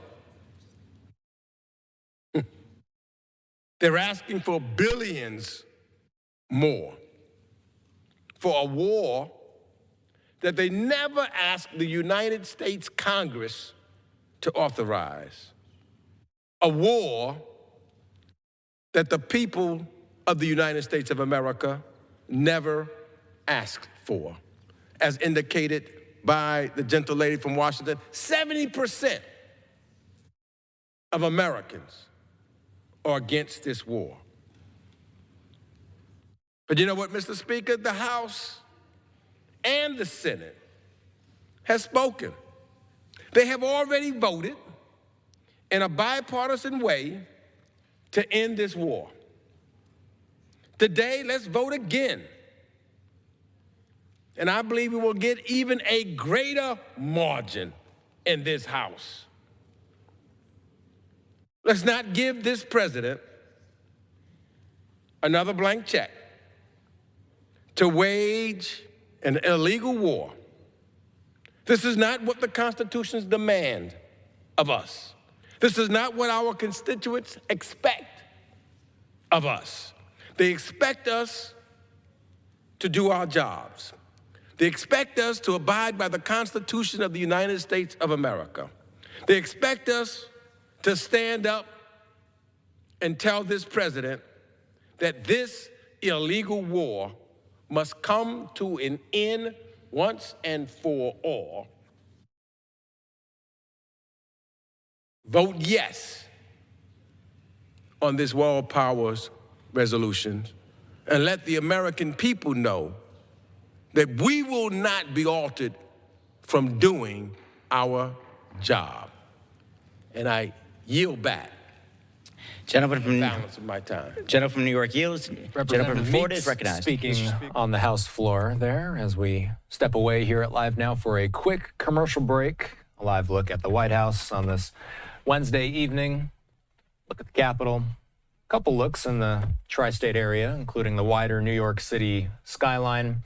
You've been looking at 6th Avenue in the box on the screen, and Ocean City. As we head to a quick break, noticing a little bit of America 250 branding on one of those flags as well. Let's hit that break. Our coverage returning in about 2 minutes.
Welcome back. I'm Austin Westfall. I want to very quickly get you back out to the House floor where we are seeing Representative Mast and Representative Jayapal. Looks like they're kind of going back and forth over the war in the Middle East. Let's pull up the volume. Let's listen in live.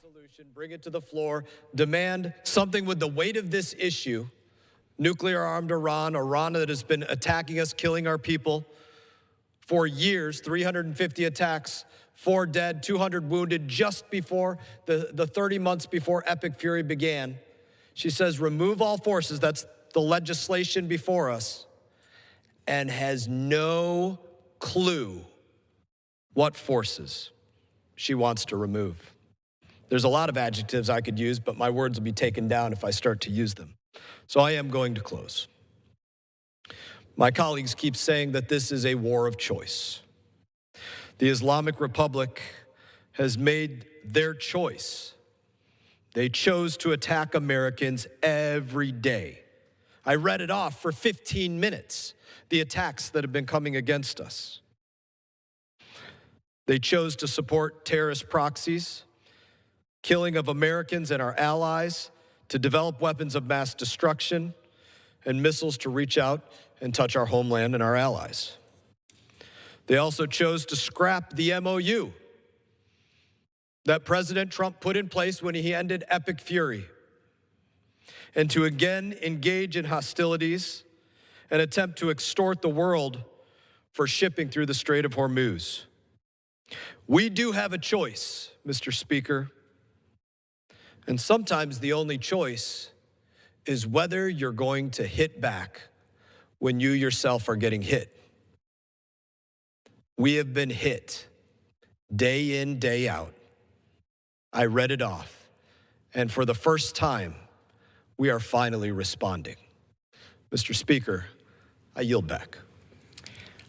All time for debate has expired. Pursuant to the order of the House of today, the previous question is ordered on the concurrent resolution.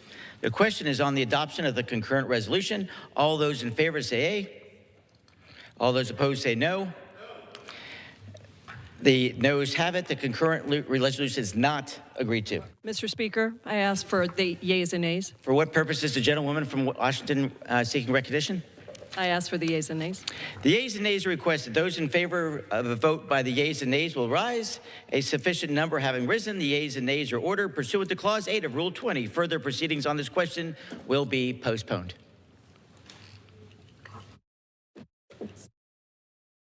Into 1-minute speeches.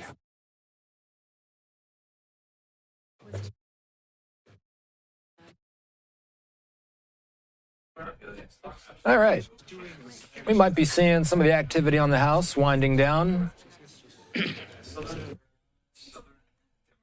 Just making sure we're not missing any final pieces of business here before they wrap up. There we go. The chair will now entertain requests for 1-minute speeches. All right, we got 1-minute speeches. For what purpose does the gentleman from North Carolina seek recognition?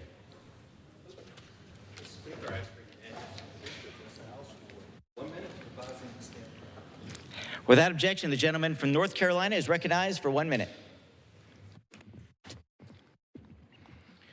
Mr. Speaker, I celebrate Sarah Finch of Vance County, the winner of North Carolina's 1st Congressional District Art Competition.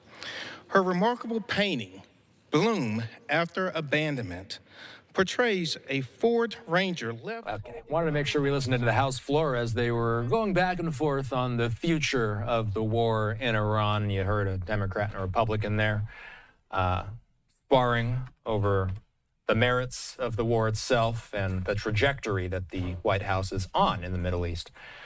By the way, just worth mentioning that we are seeing reports coming through the Wall Street Journal that the White House is, in fact, surging forces and medics and weaponry to the Middle East in order to give President Trump more military options as he considers expanding the conflict against Iran. We also just heard from U.S. CENTCOM in the past hour or so here that there has, in fact, been a 12th consecutive night of strikes. They say at 5:30 p.m. Eastern Time, U.S. forces began launching more strikes against Iranian military targets at the president's direction. The mission will continue to further degrade Iran's capability to threaten civilian mariners and commercial vessels transiting regional waters. So CENTCOM usually sends out a short update like this, and if we are to learn anything from the past, typically they will send out a longer form update sometime shortly after this. Let's head away for our final commercial break of the hour. I'm Austin Westfall. A lot more news to discuss, including breaking down what we learned about Arizona's primary elections yesterday. We're going to be speaking with the Arizona Republic shortly here. We're also expecting to hear from Reuters about an AI headline that is grabbing a lot of people's attention. There was one instance relating to OpenAI where they say that they were working on a more advanced version of an AI system, and it's doing some things that are causing some alarm in some circles. We will get more into that in the next hour. We're also going to be checking in with retired Marine Intelligence Officer and National Security Analyst Hal Kempfer, discussing the latest on the Middle East. That's going to be coming up in about a half hour's time. Let's hit our final break of the hour. Be back in a moment.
All right, welcome back and Alive Now. I'm Austin Westfall. The MAGA brand has stumbled in Arizona in recent years, so a lot of people are looking to Arizona to see, well, how will the MAGA brand fare, let's say, in this year's gubernatorial election. President Trump, of course, did win Arizona when he most recently ran in 2024. Arizona was one of those key battleground states that the president won. But other candidates like Kari Lake haven't fared so well underneath the MAGA movement there. Yesterday's Republican primary elections in Arizona, they are setting up high-stakes races for the governorship there. Also a U.S. House seat this November. On the Republican side, President Trump largely got the candidates that he wanted. In the governor's race, Democratic Governor Katie Hobbs will face off against Republican Representative Andy Biggs, seen here. He is a House Freedom Caucus member backed by President Trump. And for Arizona's first district in the U.S. House, Trump-backed former NFL kicker Jay Feely. He's going to be facing the winner of the Democrat primary, which is currently not called, but is being led by former state lawmaker Amish Shah. Let's check in with Stephanie Murray. She's with the Arizona Republic. She is here with me. And Stephanie, it's good to have you on. As I mentioned at the top, the MAGA brand has had its fair share of stumbles in recent years with statewide elections. Kari Lake failing to win her governor and Senate bids. What is Andy Biggs hoping to tap into that Kari Lake wasn't able to? It is going to be quite the matchup this fall between Governor Katie Hobbs and Congressman Andy Biggs. And this is an election that I think is really going to test whether Republicans who denied the 2020 election results can get elected in Arizona. We've seen over the past several election cycles that they really struggle when they run statewide. So I think you're going to see Andy Biggs kind of cast himself as someone who is more moderate, focused on cutting taxes. And then you'll see Governor Hobbs, pointing to his role in January 6th and his election denial. So that is sort of what the race is starting to come to. It's only been, not even 24 hours since polls closed. The governor's already released an attack ad. They're going after each other. So you can expect a pretty nasty fight for the next several months till November. For folks that are watching this outside of Arizona, how would we define Governor Hobbs's governorship over the past 4 years? She ran against Kari Lake in 2022. She's now the incumbent who will face off against Biggs. How has she spent her time in office? How do Arizonans think of her? Governor Hobbs is somebody who I would say has been sort of a backstop to the state legislature. I've heard her referred to as, quote, the veto queen, because in our state where we have a Republican state legislature, she's vetoed a lot of their policies. And so we've had a divided government in that way. The governor has also had some issues. She's under investigation by the state attorney general for a government contractor that got a pay hike under her administration. I've already heard Biggs start to talk about that as we enter day one of the general election cycle. So those are kind of two big things that I've been watching. And she also is starting to face some pressure to debate Congressman Biggs in their race. She did not debate Kari Lake last cycle, and so already starting to hear rumblings about whether she will debate this cycle. She hasn't committed to one, but that's certainly something that Biggs and his allies are calling for. Let's talk about Arizona's 1st District. It's currently represented by Republican David Schweikert. Schweikert ran unsuccessfully last night. As we expected, he got beat by Andy Biggs. So his seat is open. Jay Feely is the Republican who's running for the seat. The Dem side has not been finalized yet. Does it seem that Shaw will eventually be declared the winner of this race, though? That is what the results are pointing us to right now. There are still more votes to come in and be counted. That race hasn't been called. But right now, Shaw is the one leading the race. And this is going to be a really interesting race to watch because of how divided Democrats were in this district. The DCCC, which is the big campaign arm of congressional Democrats, they backed Galan Woods, and Amish Shaw was hit with some pretty negative attack ads over the past few months. So I'm going to be watching to see if Democrats can come together after everything that's happened. And the other side of the aisle, the Republican primary also got pretty nasty, and I think that was a demonstration of how strong President Trump's endorsement still is here in Arizona when it comes to Republican primaries. Jay Feely had that endorsement. Trump had even encouraged him to switch congressional districts and run in Arizona 1, which is a Scottsdale area congressional seat. And, with that endorsement, he was able to succeed. How do voters in District 1 feel about a Trump-endorsed candidate? Correct me if I'm wrong. Schweikert was not endorsed by Trump in 2024, but Feely is endorsed by Trump in 2026. It's certainly going to be something to watch over, the course of his tenure in that House seat. David Schweikert has really had to kind of thread the needle when it comes to being in one of the most split congressional districts in the entire country. This is going to be a race that's going to be so closely watched this fall because it could help determine the balance of Congress. David Schweikert has been no stranger to that. You've seen some votes where, he has, maybe not shown up or done different things or, had to not always be quite in lockstep with the president. I think the Trump endorsement is another sign of that. So, it's something that was a boon to Feely in the primary, maybe not so much in the general. So we'll have to see how he navigates that.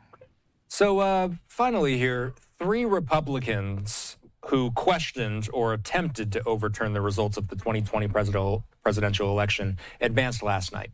Those candidates are in races for offices with influence over certifying the 2028 election results eventually. And Arizona, of course, is a key state that we're going to be tracking. It's one of the few battlegrounds that we have in this country.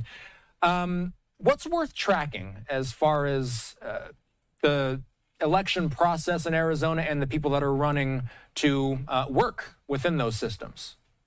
This is going to be a really interesting dynamic to watch because of Arizona's important role in presidential elections. We're a battleground state where things can go either way for a presidential candidate. We know that all too well after Joe Biden's razor-thin victory in 2020 and everything that followed after that. So as you said, Alex Collin is a Republican who won the primary for Secretary of State. He's somebody who's represented the fake electors here in Arizona. Warren Peterson, who won the Attorney General primary, was closely involved in a partisan audit of the 2020 election results here in Arizona. And Andy Biggs, who has been subpoenaed, in connection with January 6th a few years ago. So I think it is going to be interesting to see if voters accept or reject these candidates. With Carrie Lake, another election denier, voters rejected her statewide twice in 2022 for governor and again in 2024 for Senate. I was talking to a voter at a polling place yesterday he's a Republican. He voted for David Schweikert, and I asked him, if he would still vote Republican for governor this fall if his candidate didn't make it through. And he said he would draw a line at election denialism and wouldn't vote for Biggs. So we're going to be watching, especially, moderate Republicans, independent voters, to see if they'll vote for these candidates this time around. And depending on what the results turn out to be, we'll have to be watching in 2028, and Arizona will surely be in the national spotlight along the way. I'm sure we'll be checking in along the way, Stephanie. Take care. Good to check in. Thanks for having me. Of course. All right, a live look at the White House. The time in the nation's capital just past 8 p.m. What we're going to do is go back to Capitol Hill.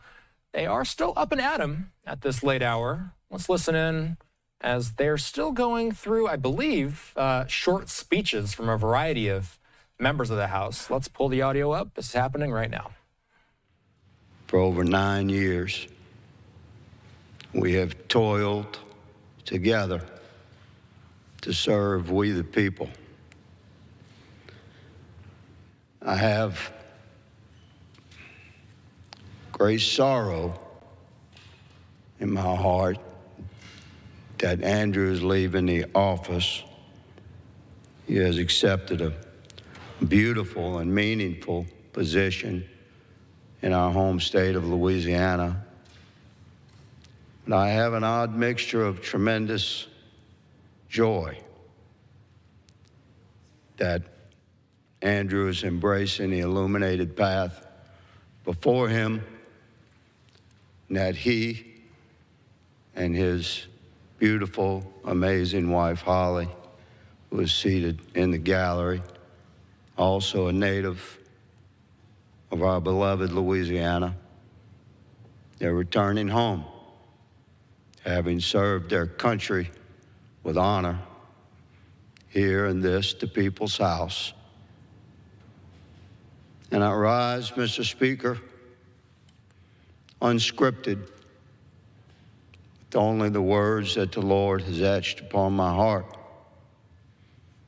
to speak in gratitude of what this man has brought to me, my family, my congressional service for nearly a decade.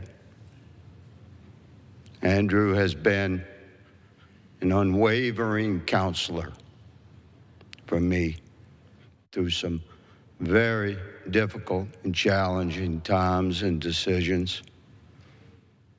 He has never strayed from the deepest core principles that we attempt every day to embrace as we conduct the business of our congressional service. And as a man, Andrew, through the years, became perhaps my dearest and most trusted, most immediately available source of sound counsel. I have no doubt good sir, good lady, that I would have failed to perform my service for we the people time and again had it not been for the quiet and calm and steady counsel of Andrew David.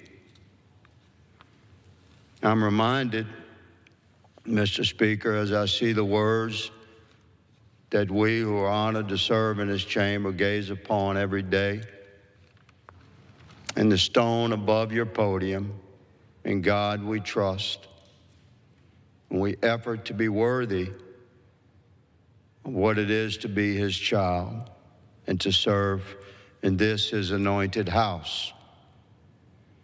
I am reminded this day of his words in Genesis 7:1, when the Lord said to Noah, "Come into the ark, ye and your household." Come, Mr. Speaker, he said. He didn't say go into the ark, he said come. This is understood to mean that the Lord was already present there. The goodness of the Lord was present there before Noah entered that challenge of entering the ark and traversing the storm to begin anew. When I came to D.C., I had no experience, no political background. I had a clear understanding of what I thought perhaps should be a servant to we the people in the House of Representatives. What I did not know when I was elected in 2016 and I came here to this august body, I did not know that the Lord had already placed his goodness. It awaited me. The Lord had prepared a counselor for me, his unworthy son. That man, that goodness is Andrew David. We shall continue to serve. We will endeavor every day to be worthy of service to we the people in his chamber, of what it is to be children of God, the Most High. And I, my friend Andrew, I will strive to be worthy of being called your friend and brother. Thank you, good sir, for your decade of service by my side. God bless you as you embrace the illuminated path before you. Good luck, and I know that great joy awaits you and your beautiful family in our beloved Louisiana. Thank you, good lady, for yielding time to me. Thank you, Mr. Speaker. I yield. Clay Higgins, Republican out of Louisiana, with those remarks on the House floor, as it's time for us here at Live Now to step away for a moment. A live look at the Capitol, about 10 minutes past 8 in D.C. We'll be back in a moment.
All right, Representative Malloy speaking right now. She's the Republican out of Utah. She is speaking live on the House floor right now. Looks like it has something to do with the 250th birthday of the country. Let's pull up the audio. This is happening right now. This country immediately needs more kindness. Thank you, Cambry. And the second one is from Riley Moore. Riley's the second winner of our America 250 speech contest. She's also from a small town, Delta, Utah, where she attends Delta High School and is entering the 10th grade. Riley's words reflect love for our nation's history and faith in its future. This is Riley's speech. America means so much to me because it's a place where freedom meets opportunity, where people from all over the world, not just America, can come together to live, work, and dream. In my opinion, America represents being able to make a difference and choose your own path. The country is so diverse with so many cultures, ideas, and traditions, it's amazing. To me, America is about standing up for what's right, working hard to make things happen, and better the world around us. It's far from perfect, but with the freedom to speak our mind and fight for justice, great communities are created. I'm proud to live in a country that supports freedom and opinion. In conclusion, America brings hope, opportunity, and a place where I can imagine and create a bright future for myself as well as others. Thank you, Riley. Cambry and Riley are young, and their words reflect well on them, their families, and Utah, where they were raised. Like them, I'm grateful for our country and excited about the next 250 years of American goodness and freedom. And I want to thank each of the high school students who rose to the challenge and wrote a speech. I sincerely hope that each of them learned something new and that their love for this country grew even just a little bit. And with that, Mr. Speaker, I thank you very much and yield back the remainder of my time to the chair. Gentlewoman yields back. Under the Speaker's announced policy of January 3, 2025, the gentlewoman from Ohio, Ms. Kaptur, is recognized for 60 minutes as a designee of the Minority Party. Thank you, Mr. Speaker, very much. This evening I have real pleasure to send positive messages forward on so many of the phenomenal citizens that I represent here and their life stories. I rise today to celebrate an extraordinary Ohio educator, Cassie Dornbush, from Ottawa County, Ohio, Congressional District 9. She was honored by the Coalition of Rural and Appalachian Schools as the Outstanding Elementary Teacher for the 2025-2026 school year, this year. For 33 years, Cassie has been a reading specialist at Benton Carroll Salem and a builder of futures. With patience, compassion, and unwavering belief in every child who walks through her door, she has helped students discover how to read, yes, but more importantly, how to believe in themselves. In every word of encouragement, Cassie shapes the confidence, curiosity, and resilience of young minds. Her impact lives on in the voices, dreams, and successes of her students. As she starts her well-earned retirement, we thank you, Cassie, for your dedication, your heart, and the lasting difference you have made in each and every life. All right, celebrating some of those local school officials as we were listening to Representative Kaptur on the House floor. A live look outside the Capitol, just past 8:15 in the nation's capital. Let's head over to the West Coast for a moment here. You've been seeing these in the boxes on your screen, a brush fire breaking out in Ramona, California. Very few details coming into our newsroom at this time about this. What I do know is I've been seeing some of the emergency response vehicles starting to gather next to this hillside, and certainly we've been watching as some of these flames have started to creep over the top of the hills as well. These images coming in via KSWB. We will keep you posted if this thing continues to spread and if we hear of anything like evacuations. Oh, it looks like we're getting a Phos-Chek drop. So oftentimes they're dropping that red fire retardant, not to douse the flames, but they'll put the Phos-Chek in a line next to the active flames. They create a barrier with the the fire retardant drop. So that was an interesting camera angle. We just saw that firefighting plane go right overhead. And as I was mentioning, we will check in once more with this shot from KSWB if the updates warrant it. I don't have any acreage on this fire. All we know is that firefighters are responding to this blaze. Ramona, California, roughly in the area of Santa Barbara. It's in Southern California. All right, moving to a live vantage point of the White House, a live look at the White House. Let's talk about some more headlines that have been coming into our newsroom. ChatGPT maker OpenAI is investigating an incident that led its artificial intelligence systems to break out of a testing environment and hack into another AI company. OpenAI says 2 of its most capable AI models were responsible for the cyber attack, targeting a startup. You see Sam Altman there in that video. OpenAI says 2 of its most capable AI models were responsible for the cyber attack, targeting an AI startup called Hugging Face. Of course, there's a lot of questions about what extent AI agents are capable of acting on their own accord. Let's check in with Raphael Satter. He covers cybersecurity for Reuters. So I was reading your reporting on this.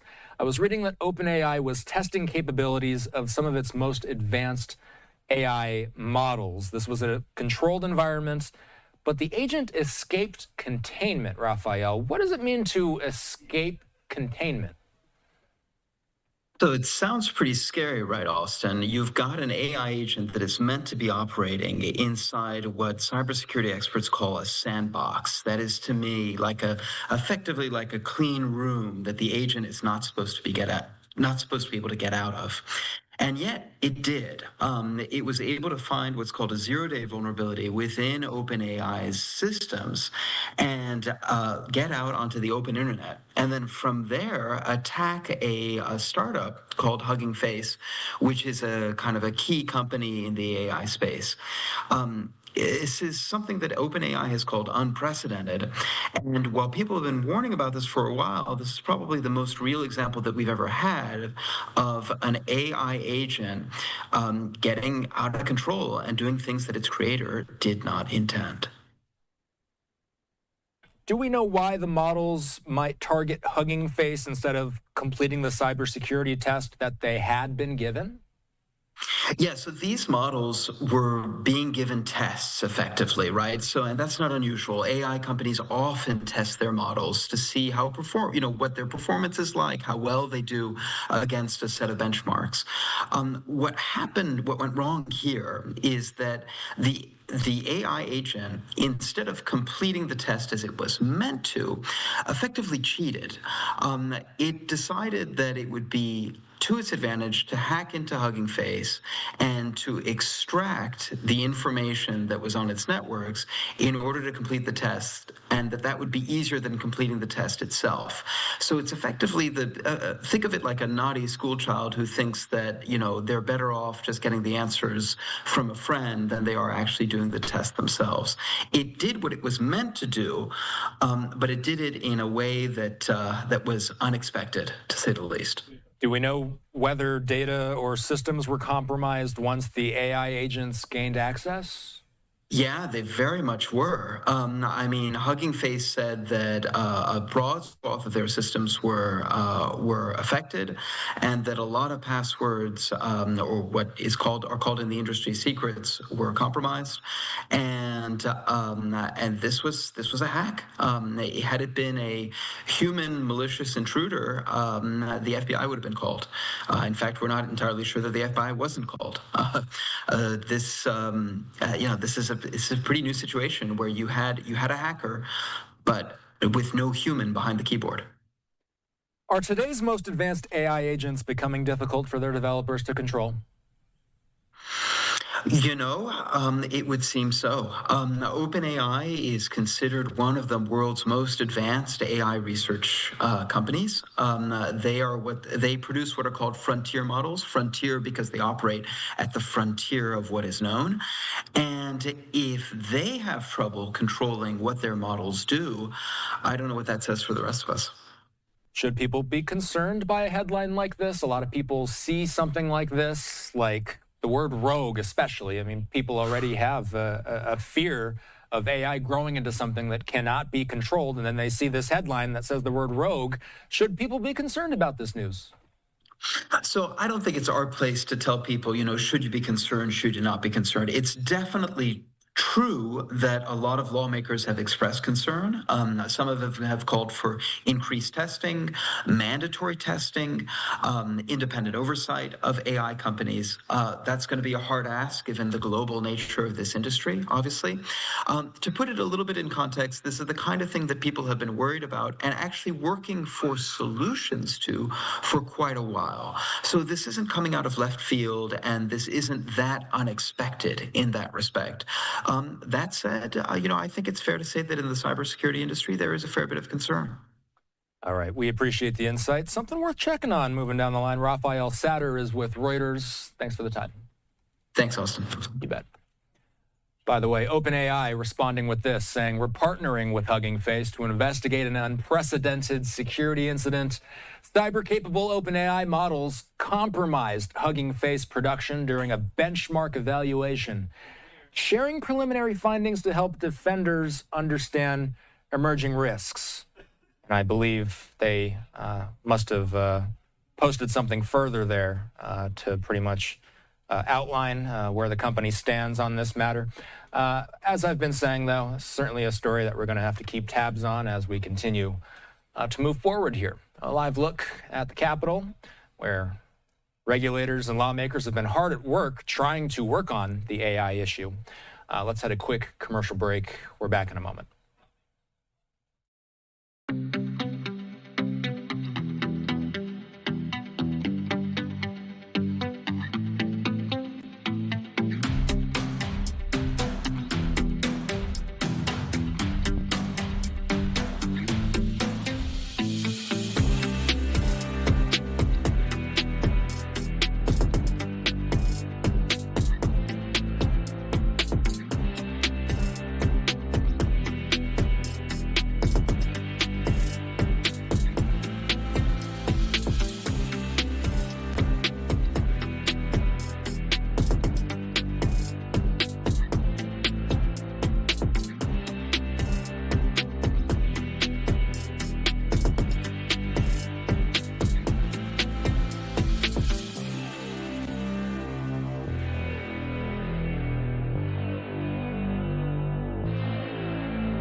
You're watching Live Now. I'm Austin Westfall. Let's go to Fox's Rebecca Castor. She has a look at today's developments with the Iran war, including the dignified transfer that President Trump attended today.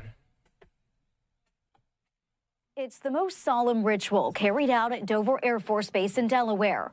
The return of U.S. service members killed in action overseas. And Wednesday, 4 American soldiers killed in the Middle East last weekend arrive home to their families. First Lieutenant Tyler Feehan, Private Isabella Gonzalez, and Sergeants Michael Swinton and Angel Rampersad. And they are indeed great heroes, actually. President Trump attended the dignified transfer and met privately with each soldier's family. 18 service members have died in the conflict, and the president is now signaling a willingness to escalate, announcing this morning anytime Iran targets a ship in the Strait of Hormuz, the U.S. will bomb one bridge or power plant, even in Tehran. The only language that the regime in Tehran understands and respects is strength, capability, will, and resolve. And I think starting to strike at targets at the heart of the regime is the right answer. On Capitol Hill Tuesday, defense officials asked Congress for an additional $67 billion to restock weapons and avoid budget shortfalls this fiscal year. But Democrats are planning to block any military funding until the administration ends the war. We are not going to put one more penny in until you give us some answers about this war and end it. This war has to end. Iran responded to President Trump's latest threat, saying it's all or nothing. If we do not sell oil, no one will. And to no surprise, oil prices are now soaring. In Washington, Rebecca Castor, Fox News. And welcome back in Alive Now from Fox. I'm Austin Westfall, a live depiction of the marine traffic in the Strait of Hormuz. We, of course, have been tracking all the latest updates having to do with the war in the Middle East, and it is 12 days straight now. U.S. CENTCOM posting this, saying at 5:30 p.m. Eastern Time, U.S. forces began launching more strikes against Iranian military targets at the commander-in-chief's direction. The mission will continue to further degrade Iran's ability to threaten civilian mariners and commercial vessels transiting regional waters. Let's bring in retired Marine Intelligence Officer, national security analyst, and the host of the Strap podcast, Hal Kempfer. He's here with me. Hal, 12 straight days where we've been seeing similar messages posted by the U.S. military. They always say that these targets are being struck at the commander-in-chief's direction. They say that they're further degrading Iran's ability to threaten mariners and commercial vessels. From what you're tracking, Hal, on the 12th night that they're doing this, does it appear that they're still targeting roughly the same type of targets that they have been going after? Austin, if you read those releases, they're almost verbatim. They just changed the number of nights. But yes, as far as I can tell, they're going after drone sites, missile sites, coastal radars, anything that the Iranians have to maintain maritime domain awareness, what's on the seas, anything where they can track vessels, target vessels, and that includes command and control. So they've been hitting those, but they've also been hitting some places further inland. Now, I'll be kind of curious to find out if they actually hit any bridges. They had done that earlier where they hit bridges in around Bandar Abbas going into that particular province to cut the supply chain. I'll be curious about that. I'll be curious if they've been hitting further out into Jask, for example, which is a little bit further south. There's a lot of places that they've hit, for example, up around Tehran, which are not directly tied to the commercial shipping ability of Iran, but we'll be kind of curious about that. And so, but generally, yes, that's what they've been aiming at. Another thing, though, I'll be watching is to see, did they hit any of the gunboats that are tied up? Those are tougher to hit because they're easily stored, easily hidden. But they have hundreds of those things that they will send a surge out to attack ships, and they're difficult to track, difficult to see, but we want to definitely cause great attrition in that area. So we were talking offline, Hal, about some reporting coming from the Wall Street Journal. Let's pull this up. Laura Seligman with this, also reporting with Shelby Holiday. The U.S. is surging forces, medics, and weaponry to the Middle East to give President Trump more muscular military options as he considers expanding the conflict against Iran. People familiar with the matter telling WSJ this today. Hal, correct me if I'm wrong, I believe this is the first time in 12 days that we've heard of them beefing up forces, medics, weaponry in the area. What does that tell you about the possible trajectory of the fight? Well, Austin, the thing that really jumped out on this was they weren't talking about, things we have heard, I should say, is, for example, we were surging aerial refuelers into the area. And that definitely required a little bit of analysis. What could that mean? What type of strikes could that mean? That we're going to start staging bombers further out? But this is different. when you're talking about obviously bringing in a lot of medics, then you're talking about the anticipation of more casualties, and that would be something you would expect to see if we're going to do, boots on the ground operations. And that's certainly something we've alluded to. The president's talked about going after Pickaxe Mountain, where we think there might be nuclear material, and that would be something that we would look at, along with the message about, or along with what was coming out about more medics. They also talk about more special operations troops capabilities, or special operations troops, which would be something I would expect for a variety of operations, particularly types of raids that could be on Pickaxe Island or Pickaxe Mountain. Also, any of the islands that are in the Persian Gulf or the Strait of Hormuz. Nothing says we're going, if we do an amphibious operation or an amphibious raid in the Strait of Hormuz or in the Persian Gulf, we're going to replicate the way we've done it every other time. There's a variety of ways to do it. There's a variety of ways to introduce special operations troops in there in such a way as to basically neutralize a lot of their capabilities to defend these islands and enable a larger landing force to get in there without facing much opposition. Have you seen any updates about the Bab el-Mandeb Strait? You and I, 24 hours ago, were talking about the situation between the Houthis and the Saudis. I've gotten some questions from viewers since then who are curious to know if anything else has happened in that corner of the region. Have you tracked anything today having to do with the Saudis and the Houthis? There was a report today, unconfirmed, that I think the Houthis may have put it out, that they had fired on a couple of Saudi tankers. I've heard no confirmation that actually took place, and it's not unlike the Houthis to claim they did things they didn't actually do. But I have heard that the Saudis had tankers turn around and go back. The biggest issue there, as we often say, it's less about the decisions in the capitals when it comes to maritime shipping as the decisions at the Lloyd's of London of what they're going to affix as an insurance price for making a particular transit. And if the commercial maritime insurance carriers feel that the risk is particularly high, they'll put a large premium on that transit to the point where the shippers will say, I'm just going to wait until things calm down and the risk drops and the transit rate or the insurance rates drop, then I can make this at a more affordable rate. That's the big deciding factor on that. And so even though the Houthis say they're saying they're just going to go after Saudi shipping, every other shipper in the area is looking at that saying, well, I don't think the Houthis are all that exact in what they hit. Now, one of the things that's with this that has not been talked about is that the East-West pipeline runs across the peninsula of Saudi Arabia. They've been running that at full capacity and hits a port that's further up on the Red Sea. Now, that to most, they go, okay, well, that puts you closer to the Suez Canal, send the oil up to Europe. That's true, but it's also a way to get oil out to tankers that can then go out to Asia, and they can hit India, they can hit all the different countries in Asia, Japan, South Korea, China, whatever.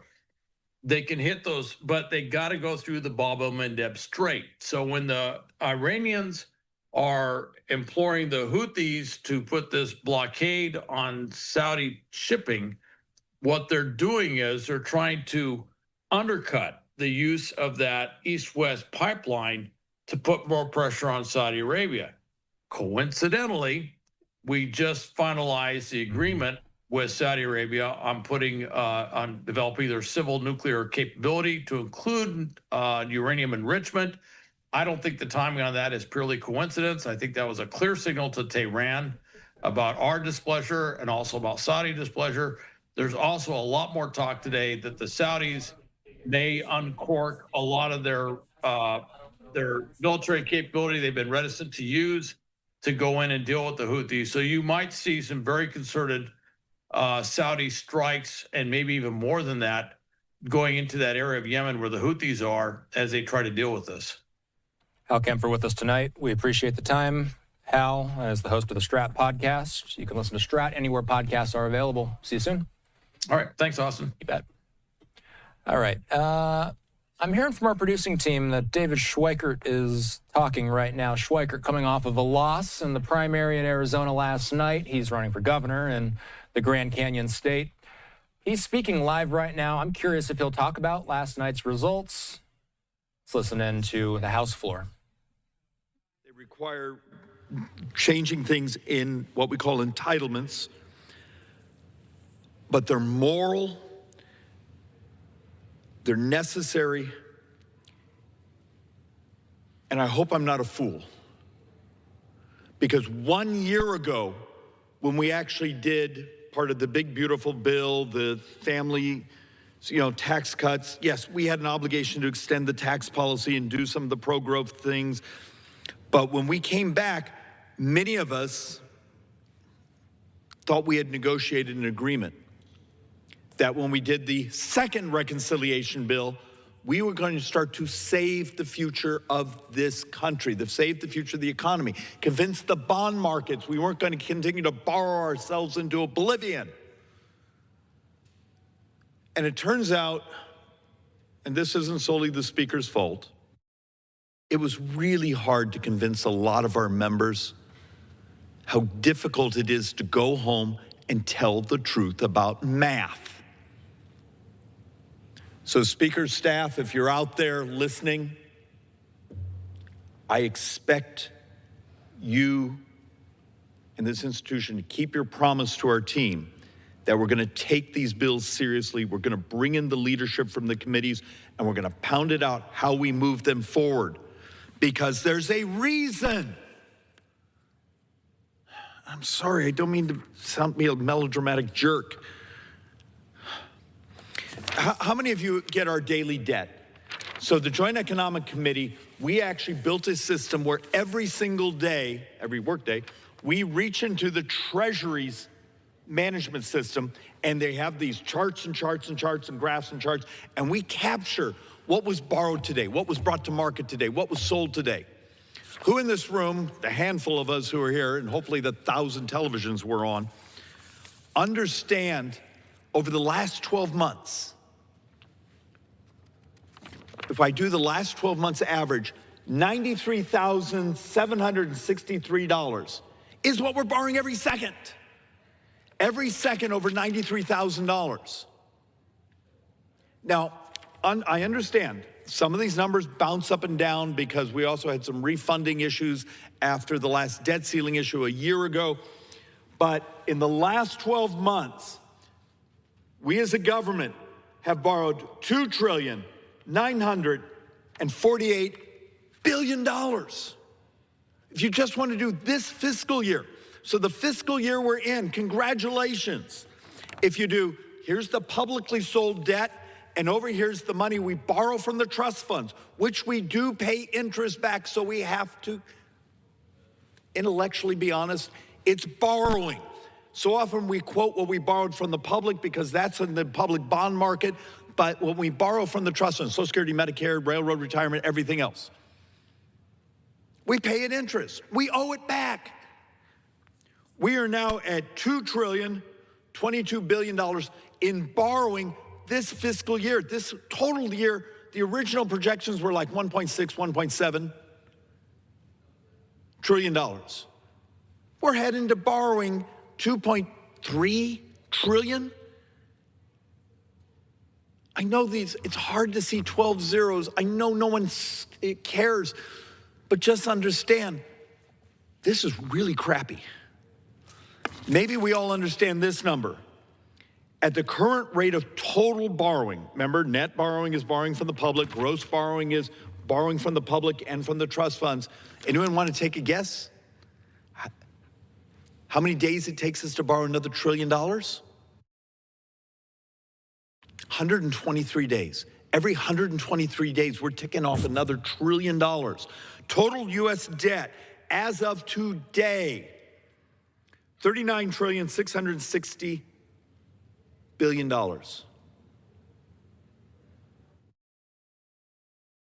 By the end of this summer work period, whatever we want to call it, we're going to be at 40 trillion.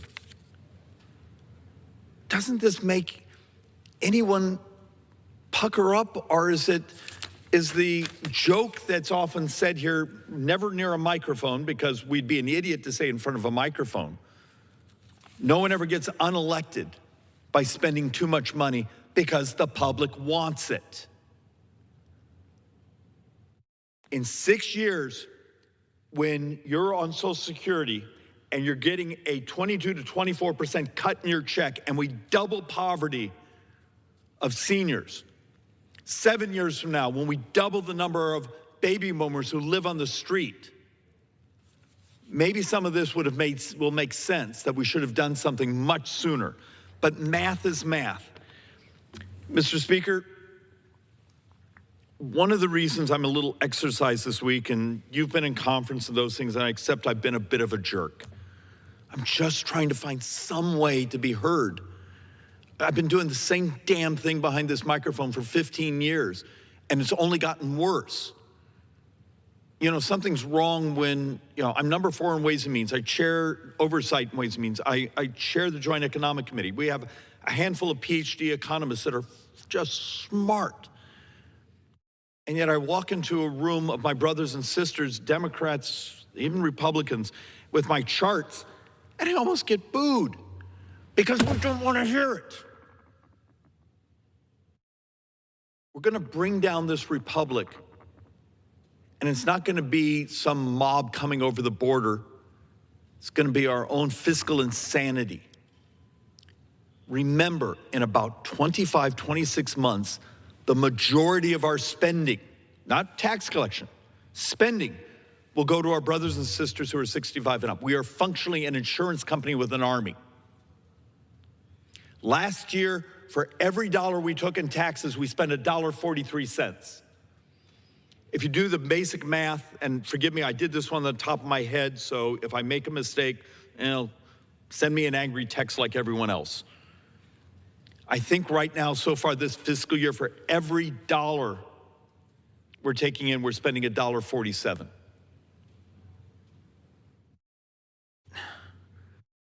And I'm sorry the staff has to sit here and, hear an idiot like me constantly coming back up behind this microphone and saying the same thing week after week. But what do we do to cut through? So I'm going to show a couple boards here. And if you're the public and you run into a member of Congress or someone running for Congress, look at them and don't say, what more are you going to give me? I want more money. I want more. Ask them, how are you going to save the country? Because about a week ago, our team met with, I think it was the Penn-Wharton budget model. And the paperwork and the discussion I had with them after, I walked out of the room and my stomach hurt. They had numbers where in 14 years, we hit a wall. They had numbers saying 12 to 14 years. I'm going to show you, I have it even sooner on some of our data. Interest is the #1 expense in this government.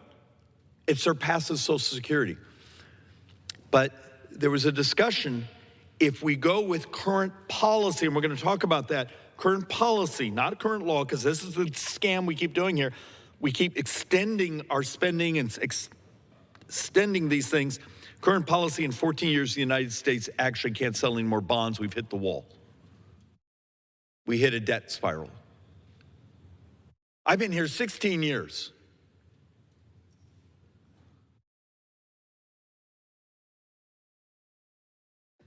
All right, let's do this. Let's run through these boards.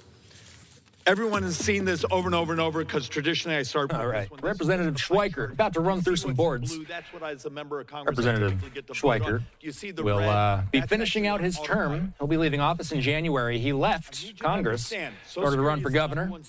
And we were showing the results on your screen a moment ago. This is how things ended for Schweiker last night. He is currently trailing by 58 points to Andy Biggs, with 86% of the votes counted. So Schweiker will be on Capitol Hill until the next term. Andy Biggs, meanwhile, running for the gubernatorial seat against Democrat incumbent Katie Hobbs. A live look at Capitol Hill. The time in the Capitol. Just past 8:45. Let's hit a break. Back in about 2 minutes.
Welcome back in Alive Now. I'm Austin Westfall. That's going to do it for my time on the desk. Alexandra Goldberg has you covered for the next couple of hours. I'm going to leave you with, well, since we prioritize live coverage here, I'm going to leave you with the live feed of the House floor. Representative David Schweikert going through some boards, as he described it before the break, although I don't see any next to him right now.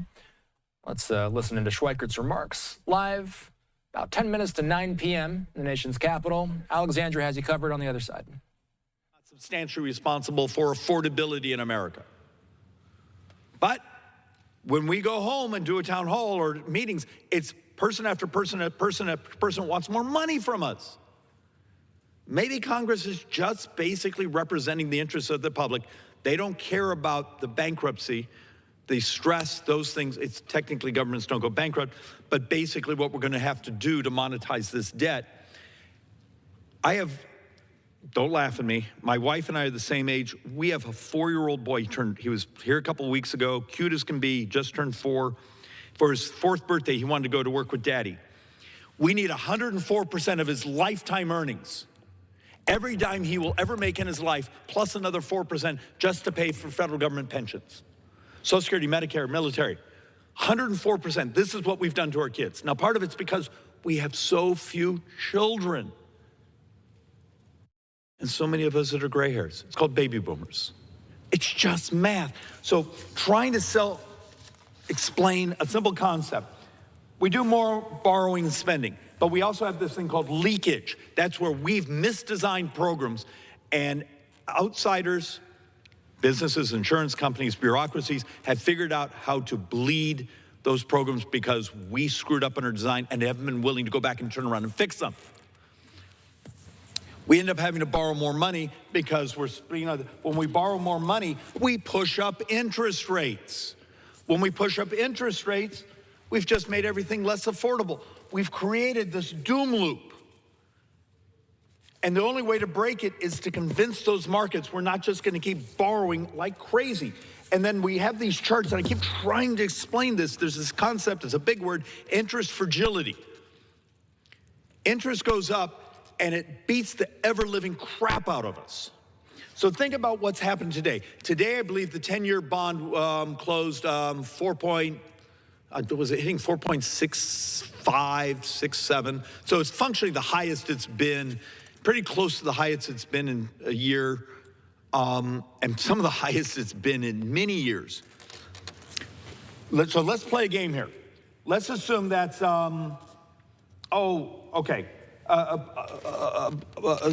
basis points, 70 basis points higher than the average we were having before. And remember, you're going to keep having people say, well, the reason interest rates are up is the war in Iran. They were ticking up before that because the worldwide battle for capital, other countries are also binging on debt. We have data centers, other things coming to market, binging on debt. We're all competing with each other because when you borrow money, you're borrowing from the world's pool of savings. So it could be, your savings account, your pension, a family in China. We all put our monies into our banks and savings institutions, investment institutions. That's what's referred to as the world's savings pool. This is Ray Dalio talks about this repeatedly. The problem is our need for the savings, or the need for the borrowing, is now starting to outstrip the world's excess capital. When that happens, interest rates go up. So when you take a look at what we're doing right now, for the fun of it, let's just say it's only 60 basis points. And it's over the next 10 years, just that bond interest rate we've had recently over the last couple of months. It's $2 trillion of additional interest over the 10 years. It's called interest fragility. Little bits of interest increases when you're basically borrowing $40 trillion. That little bit kicks us in the head. And that's how you start to head towards that interest death spiral. So let's actually dig into this. I'm sorry, I don't want to hit you with the boards. 30-year Treasury yields are approaching their longest stretch above 5% since 2007. It's here. It's not some theory of me, Schweikert's an idiot. He's going to talk about interest fragility. No one cares. Ta-da. It's here. And I can show you some interest rate future contracts out there. When Jamie Dimon, what was it, yesterday, basically, and look, I'm reading a third-party article, basically saying he would not buy long-term U.S. debt.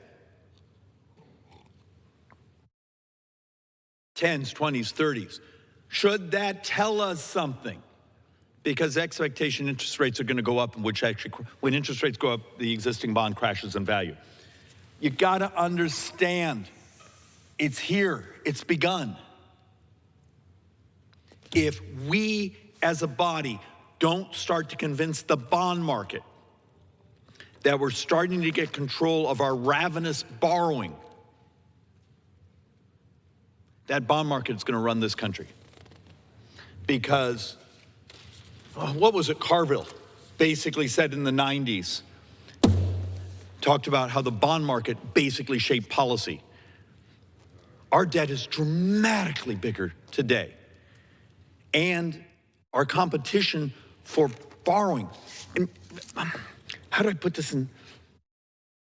Mr. Speaker, how many of us believe the United States is the most creditworthy country in the world? We have the most liquidity in the markets. We are the reserve currency, though we are starting to lose that because the way we treat our currency and the way we borrow. When Greece, when Spain, when these sorts of countries can sell a 10-year bond cheaper than the United States, Greece can sell it substantially less expensive, so can Spain. When Italy can sell a 10-year bond cheaper than the United States, should we start to worry? Last I looked on one of my industrialized countries lists, we were like number 13 on the credit stack. You gotta understand what's going on here. So this one is one of the ones that just stresses me out. And maybe I shouldn't drink so much coffee, and maybe I should double up on my hypertension medicine, but outside that, let's take a look here. Gross interest will surpass Social Security in 2037. This is 10 budget years from now. Our math is now saying, no, when we say gross interest, that's the interest we're paying back to Social Security, Medicare, all the trust funds, and what we have to sell to the public. And this is on baseline policy, not current law, based on policy as we've been doing it. But I need you to think about something. This is no wars. This is no pandemics. This is no disasters. In functionally 10 years, interest is our #1 expense in the United States government.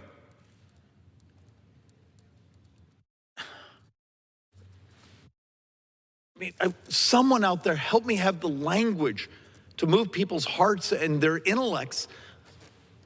This is terrifying. And I know we're not supposed to tell our voters this because we're supposed to happy talk about how much more we're going to give you. In 6 years and 2 months, the Medicare trust fund's gone.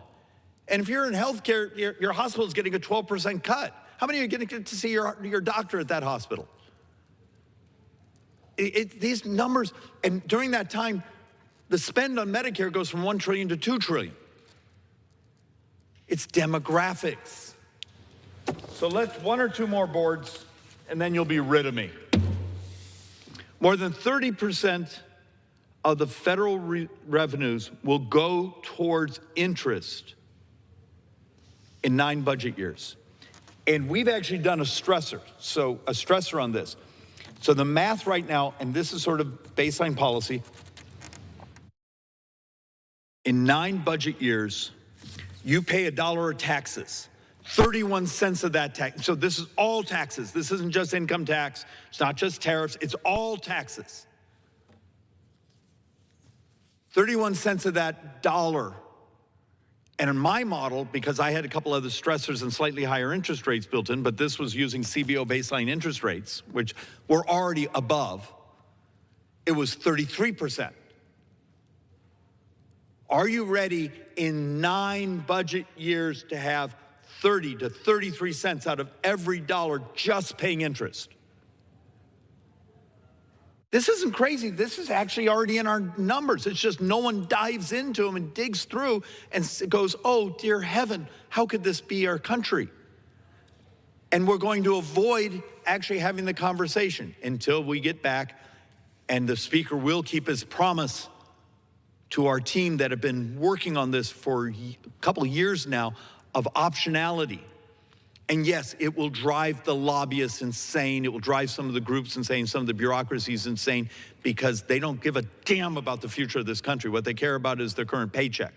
I'm going to save the future of this country, at least give it one more shot before I leave here. And these two are really, really, really important and absolutely dystopian, and I know it's hard to read. Interest costs are projected to eventually consume more than half of all tax revenues. Not tax revenues, not income tax, all revenues. But here's the punchline. I know this chart's a little hard to read, so I don't know if the camera can pick it up. When we're saying the 50%, it's just the red baseline. If interest rates were to go up to 5.2, oh, Mr. Speaker, what's the 30-year at right now? Pretty much at 5.2. I know that's not our blended rate, but you see the elevation. But at current interest rate models, which is actually at 4.2, which I believe we're now well above because the 2-year is at 4.2. And functionally, let's take a look here. Looks like by about 2041, which sounds like a long years. It's about to become 2027 budget year. It's not that long from here. Half of all revenue. If interest rates go up, this is actually the collapse of your republic, because you owe more interest than every tax receipt, every tariff, every corporate tax, everything we sell can produce. The interest load takes us over. It's called the death spiral. And we're not that far away. Some of this starts to hit where you're hitting 80, 90%, 14 years from now. You got to understand, if with those higher interest rates actually just brutalize us as a country. Mr. Speaker, and to the team, last board, I do wish you were allowed to applaud and be happy for these things.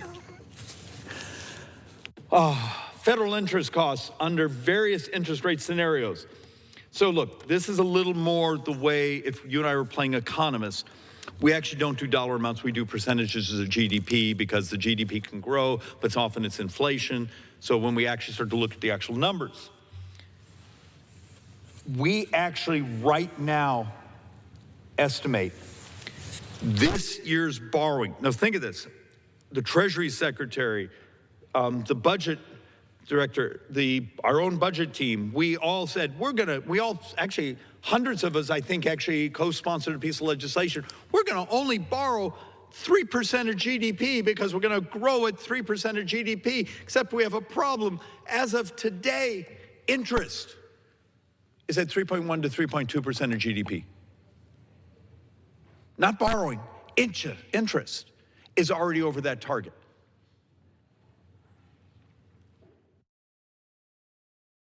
Does anyone pay attention to the actual math, or do we just tell each other stories?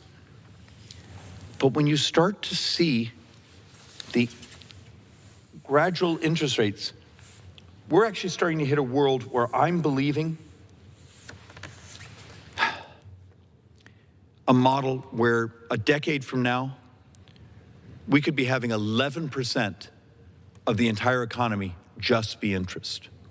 Remember, CBO's numbers from the beginning of the year, and the numbers are worse today, had us in 9 budget years, total borrowing in 2036 being 3.1 trillion, 2.1 trillion of that just being interest. And the math is worse today. There's ways, we're not gonna pay it off, but we can stabilize it. And by stabilizing it, the growth of the economy, those things, we have to get through baby boomers. It's just math. It's not personal. I'm not meant saying something to hurt someone's feelings. It's math. And I know Congress and much of our politics now are a math-free, fact-free zone. But the bond market will live in facts. And eventually it's going to kick us in the head unless we can do some tough things to convince it we're creditworthy. Mr. Speaker,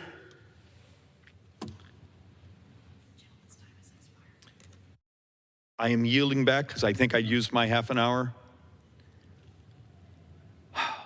I apologize if I hurt someone's feelings. Please send me a note. I already have pre-written apology notes. With that, we're done. Gentleman yields. Under the Speaker's announced policy of January 3rd, 2025, the chair recognizes the gentleman from Georgia, Mr. Carter, for 30 minutes.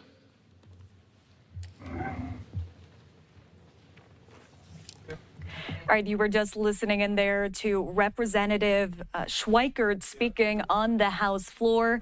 Take a look at Capitol Hill as we are now over 9 p.m. on the East Coast. By the way, David Schweikert was running for Arizona governor, only getting about 15% of the vote. His colleague in the House, Andy Biggs, with 73% of the vote.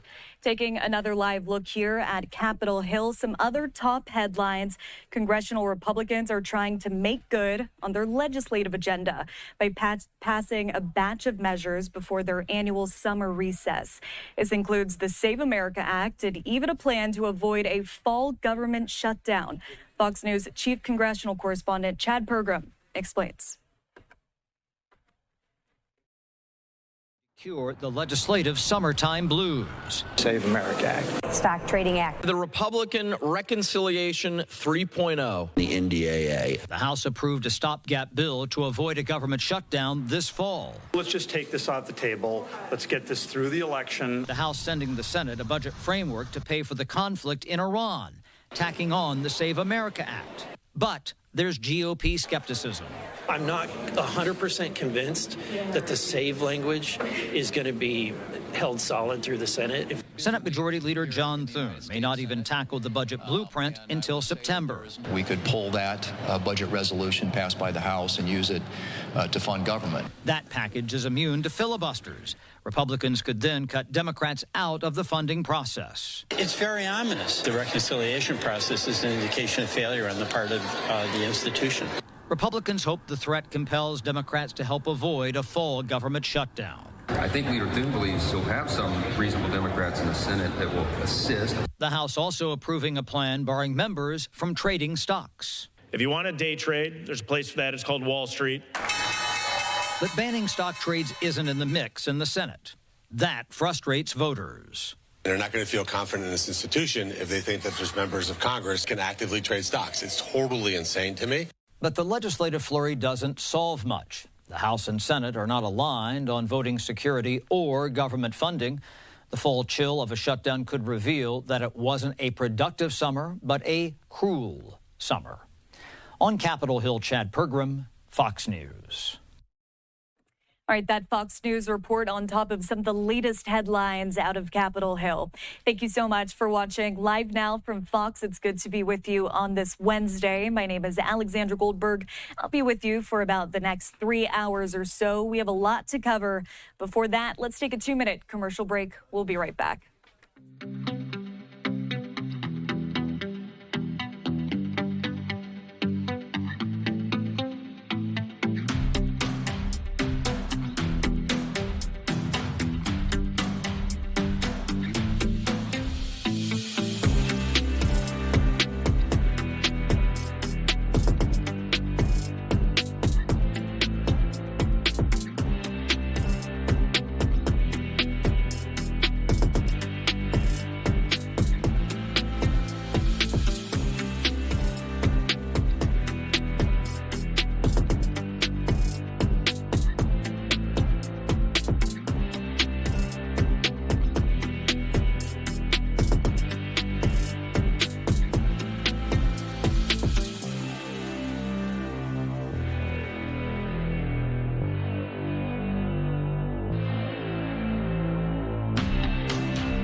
Good evening to you. You're watching Live Now from Fox. My name is Alexandra Goldberg. Representative Buddy Carter, a Republican from Georgia, is speaking on the House floor. Let's continue to get those live remarks from Capitol Hill. Serving over 3 decades, Trish helped constituents with everything from passports to veterans benefits to federal tax issues. She earned a reputation as a trusted problem solver for Georgians. Trish was married to her husband, Roy, for 50 years until his passing in 2012. Roy served as an engineer with the signal department at CSX Railroad. Together, they raised 2 children and were blessed with 4 grandchildren. Georgia's 1st District thanks Trish DePriest for her years of her decades of faithful service to the people of Southeast Georgia. Trish, we love you. Thank you for your service to our constituents.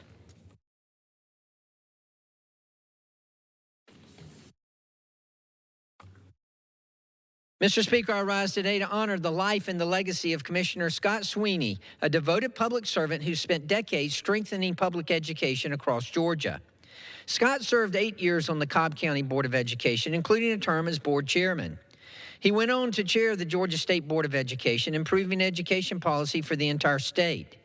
Most recently, he served as a commissioner for the State Charter Schools Commission of Georgia. Those who worked alongside Scott remember both his leadership and his character. He prioritized student success, health, and safety, especially during the COVID-19 pandemic when Georgia schools faced unprecedented challenges. He brought decades of business experience to his public service, helping Georgia schools operate more efficiently while keeping students at the center of every decision he made. Scott truly had a lasting impact on Georgia's students, educators, and families. Our thoughts are with his wife, Sandy, and their family during this incredibly difficult time.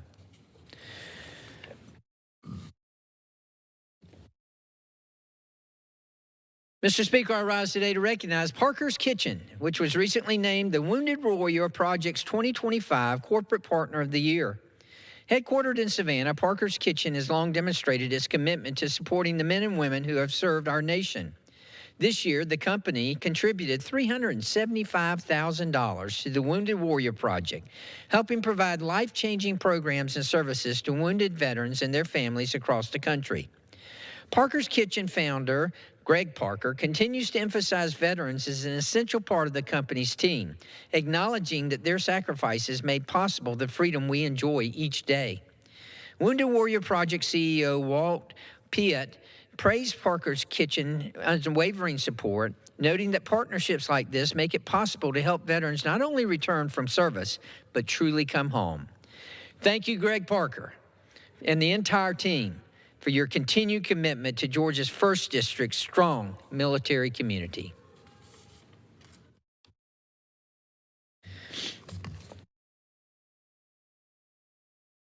Mr. Speaker, I make a motion.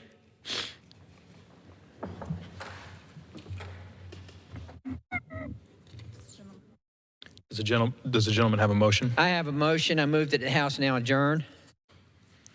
The question is on the motion to adjourn. Those in favor say aye. Those opposed, no. The ayes have it. The motion is adopted. Accordingly, the House stands adjourned until 9 a.m. tomorrow.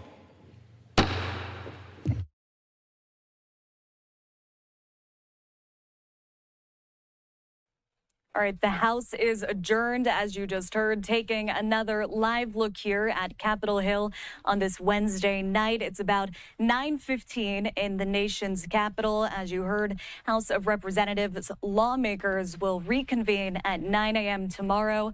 Here on Live Now from Fox, let's take another 2-minute break this hour. We'll be right back with more news.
Welcome back into Live Now from Fox. My name is Alexandra Goldberg. Our next story, we're going to stay in Washington, D.C., but this one takes us out to the White House, taking a live look here as today the U.S. Secret Service held a briefing ahead of the rescheduled 2026 White House Correspondents Association dinner.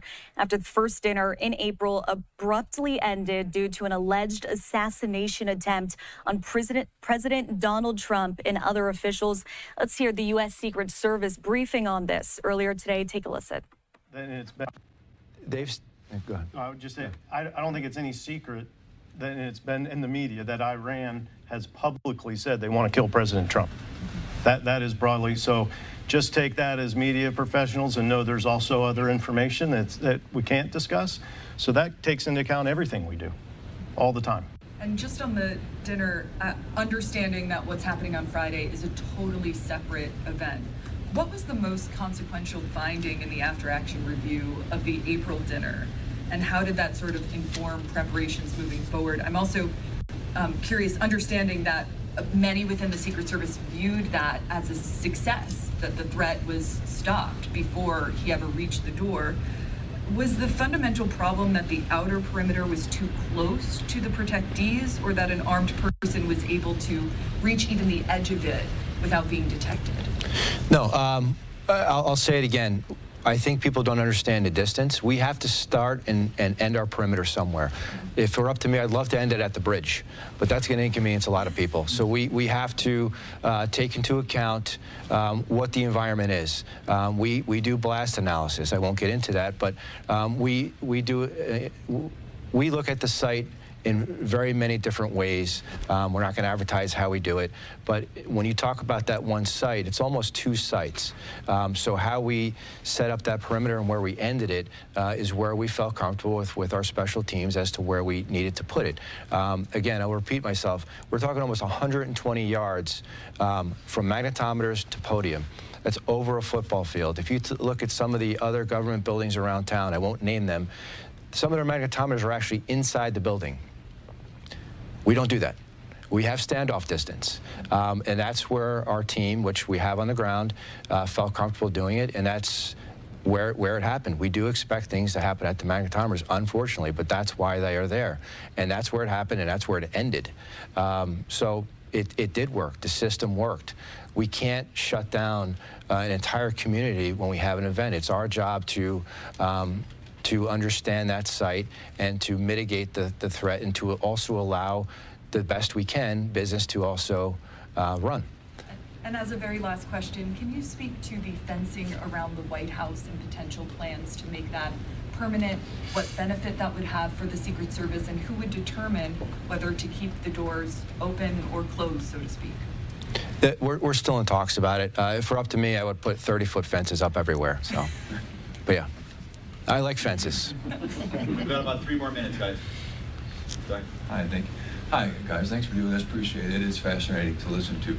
Owen Jensen with EWTN Global Catholic Network. I realize you can't reveal operational details, but how concerned are you about drones being used to attack protectees of yours? Very. So look, just in UAS in general, no one in federal government or law enforcement is doing more to proactively get after the drone threat than the Secret Service. Nobody in government. Look, the threat's real. We look at Ukraine. We look at just at basic intelligence. It's a matter of time before it comes to the United States. It's happening on the border. We know that. So it's absolutely top priority, top of mind, and it comes down to what we're doing to detect and mitigate. Detection is the key. I can tell you that Secret Service is leading the way in technology that has been recently deployed, and no other government agency has deployed it in the United States of America. Obviously, there's a lot of hoops to jump through, FAA involvement, there's PL 124N in a process to get equipment deployed.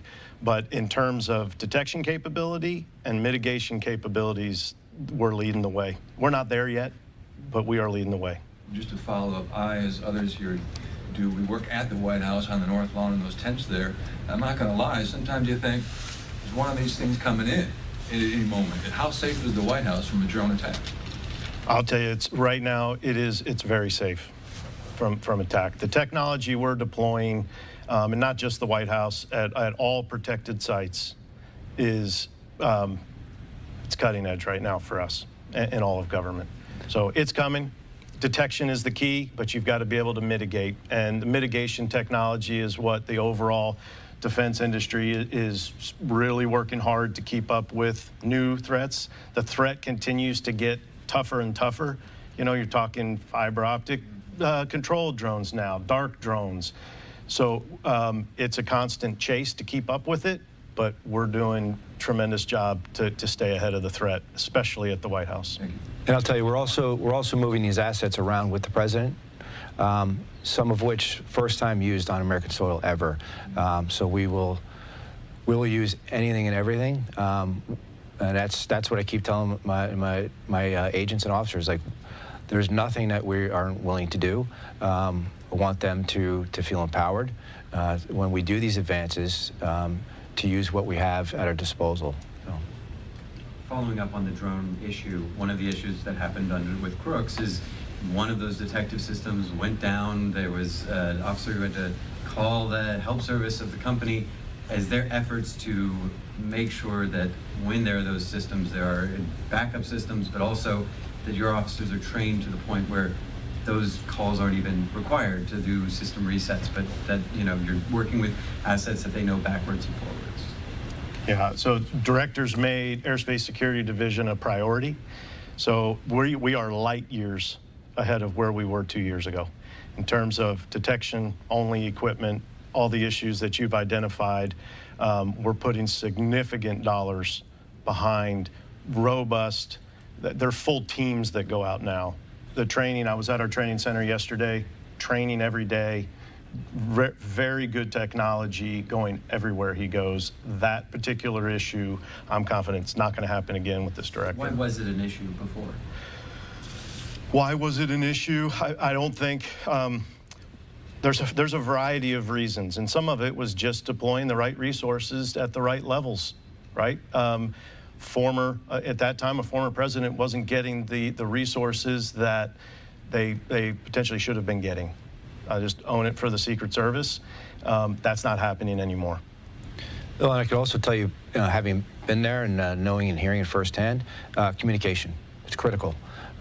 We've, certainly improved that. That is critical to me, is something that I, felt and knew firsthand, that we need to be better and do better. Not just us, but with our partners communicating with us. So that, anytime you see we have a major site, we always have a unified command post. We have all our partners are sitting together, communicating. We're all talking. We're all in the same room, ensuring that what one person hears, everybody hears. Director, thank you. Thanks, everybody. Anthony, may I ask for one more thing, please? I'm sorry to do this, but for the benefit of the camera, is it possible to have you tell us about who the likely perpetrators are now, based on this research that you've done, the mental health piece and the fact that they're showing signs, just so we can get that out to our audiences? Sure, absolutely.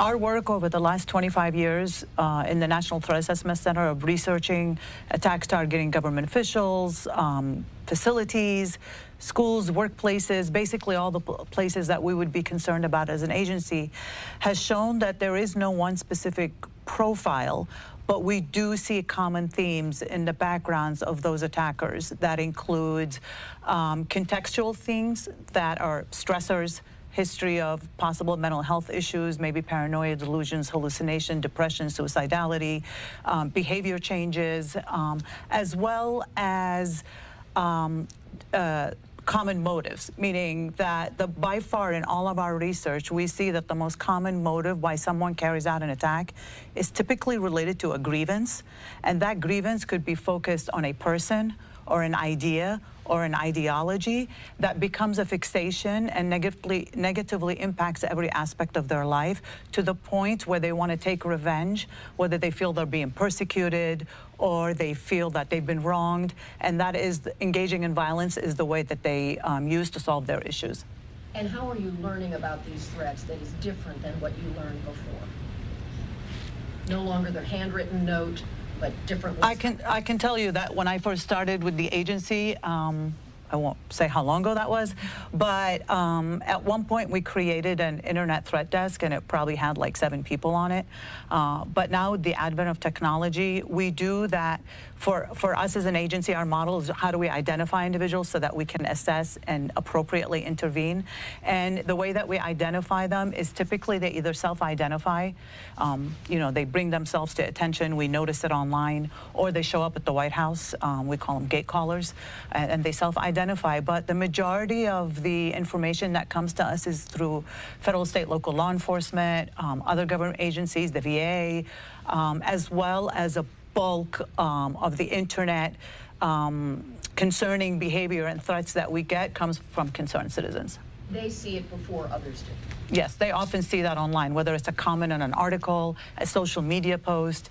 They'll either notify local police, they'll notify the FBI, or in some cases notify us directly.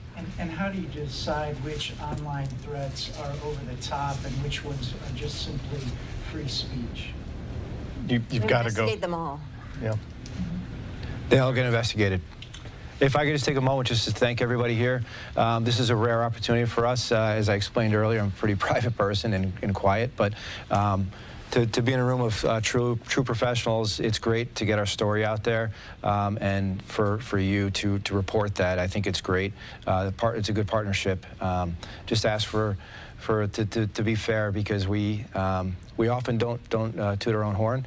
Probably should sometimes, but I appreciate everybody giving their time to us today. Thank you. It's really great. Thank you. Stranger.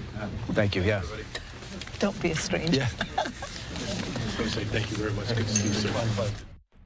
All right, that briefing from the U.S. Secret Service coming to us just earlier today. You can see Deseret News posting this on Twitter, saying the White House Correspondents Association will hold its rescheduled annual dinner in Washington on Friday after the event was halted in late April. Once again, that dinner on Friday expected to happen just in 2 days here. Taking another live look at Washington, D.C., or taking a look at the White House as we continue to talk about some more headlines. The White House is targeting leadership at one of the country's most famous museums over its representation of the country's history. Fox senior national correspondent Kevin Corke has more on the hearings on Capitol Hill discussing the Smithsonian.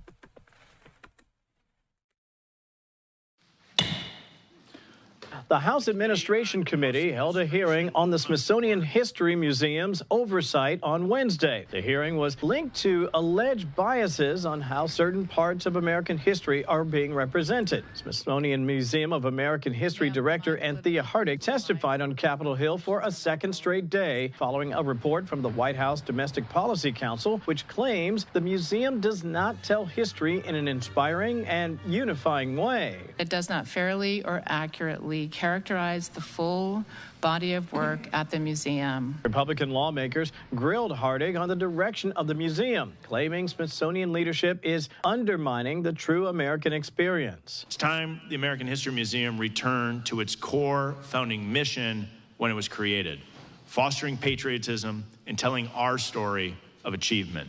Wednesday's hearing featured multiple experts, with some saying they agree with the recent report, especially on how the museum portrays the country's history with slavery. Current leadership of the History Museum chooses to focus on showcasing American history as one that is problematic, destructive, and oppressive.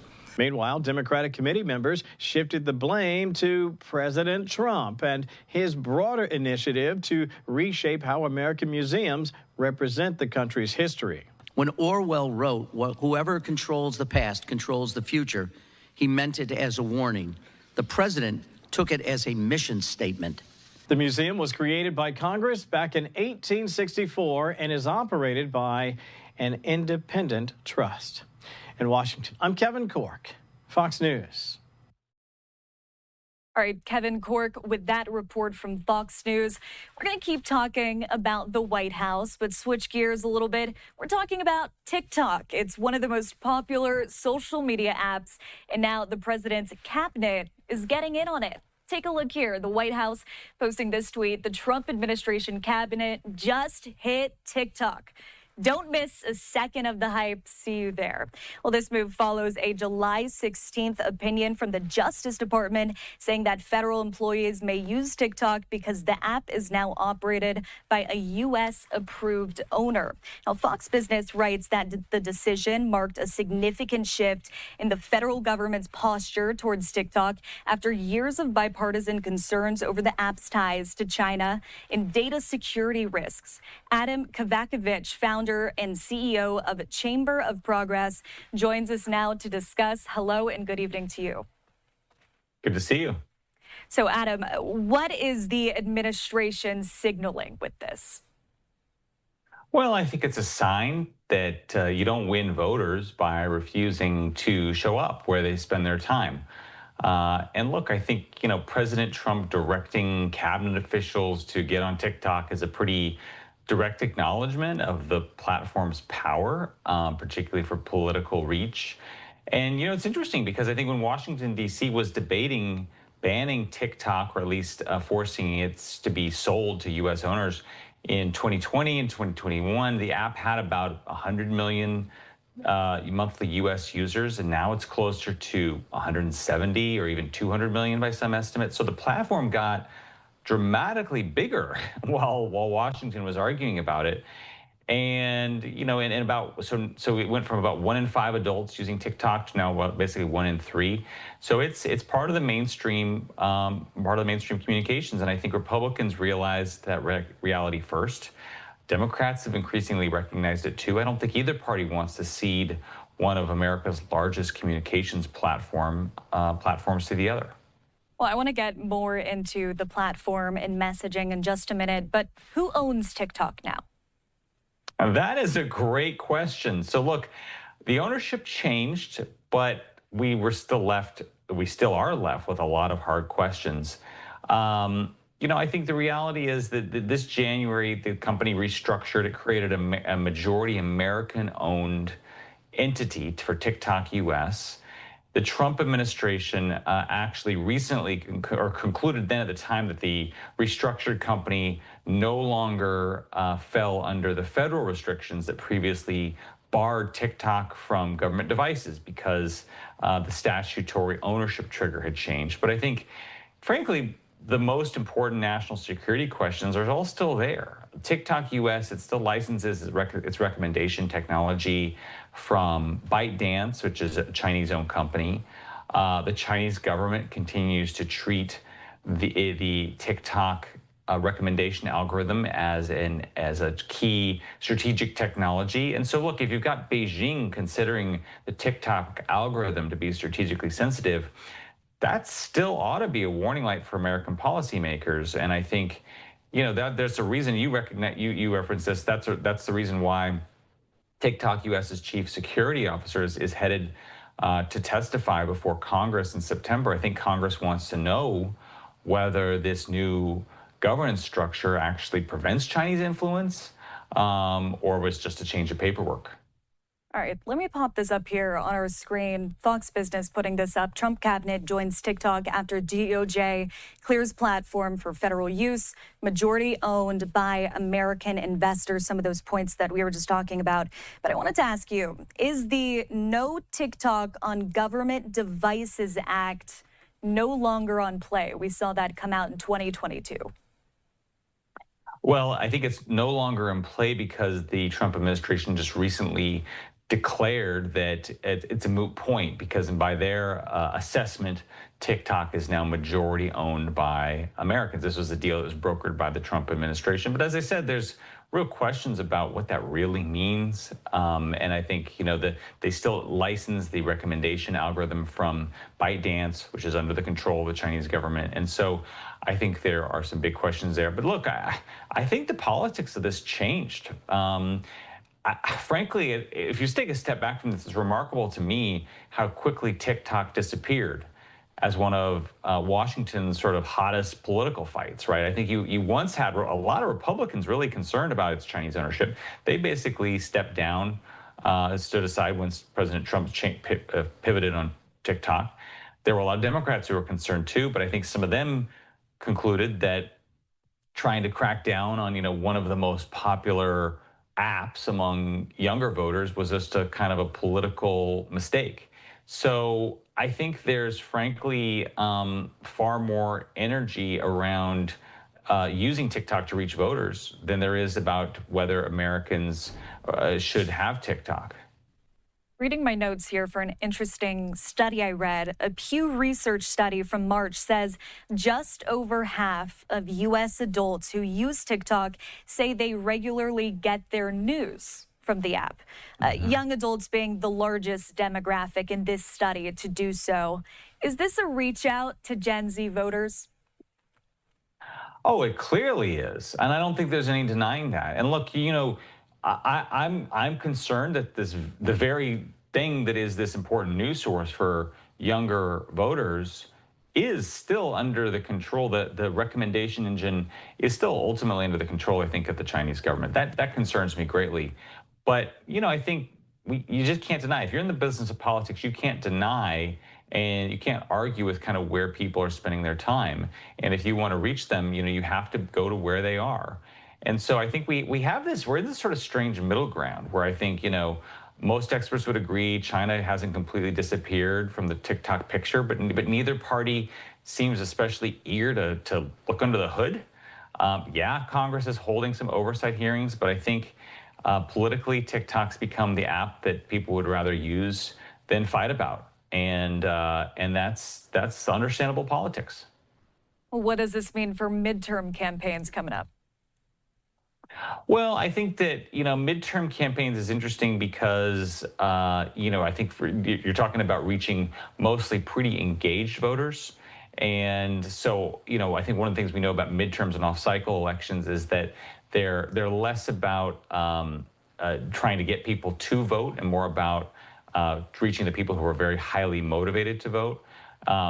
Right now, that's Democrats. And so, you know, one of the things that's interesting to me about this move by the Trump administration is that there's a lot of indicators that President Trump isn't putting a lot of energy into actually helping Republicans win in the midterms. He seems more interested in kind of protecting himself. And so this is an interesting counterexample, I think, of the Trump administration saying, no, we want you, the cabinet secretaries, to get out there and tell the story of what the administration is doing. You know, I have to ask, as I was researching this story, this is one of my first thoughts. What videos do you think we'll see from the agencies and from the cabinet members? Good question, because I think the reality is, you know, politicians aren't as good at TikTok. I think there's an open question about, you know, do TikTok users really want to, you know, hear about the latest thing that the Agriculture Department has been up to? I mean, I think they're going to have to really apply a real filter for translating the work of government into language and videos that TikTok users will understand and enjoy. Yeah, it'll be interesting to see. And I wanted to mention, by the way, on TikTok, a video can be anywhere from 10 seconds long to 10 minutes long. So there is a lot of flexibility there and how that messaging comes across in those vertical videos. Well, Adam, thank you so much for joining us on Live Now. We really appreciate it. Happy to do it. All right, continuing our coverage here, we wanted to put this up on your screen. This is the Department of Energy putting this photo up on their social media saying they are joining TikTok. This was announced just a day ago or so. So the Department of Energy is saying they are on the app. They are on TikTok. We also, if we don't have a tweet from the Department of Education, there is a video that was posted by the Education Department. We're going to play it out. It's about 40 seconds in length.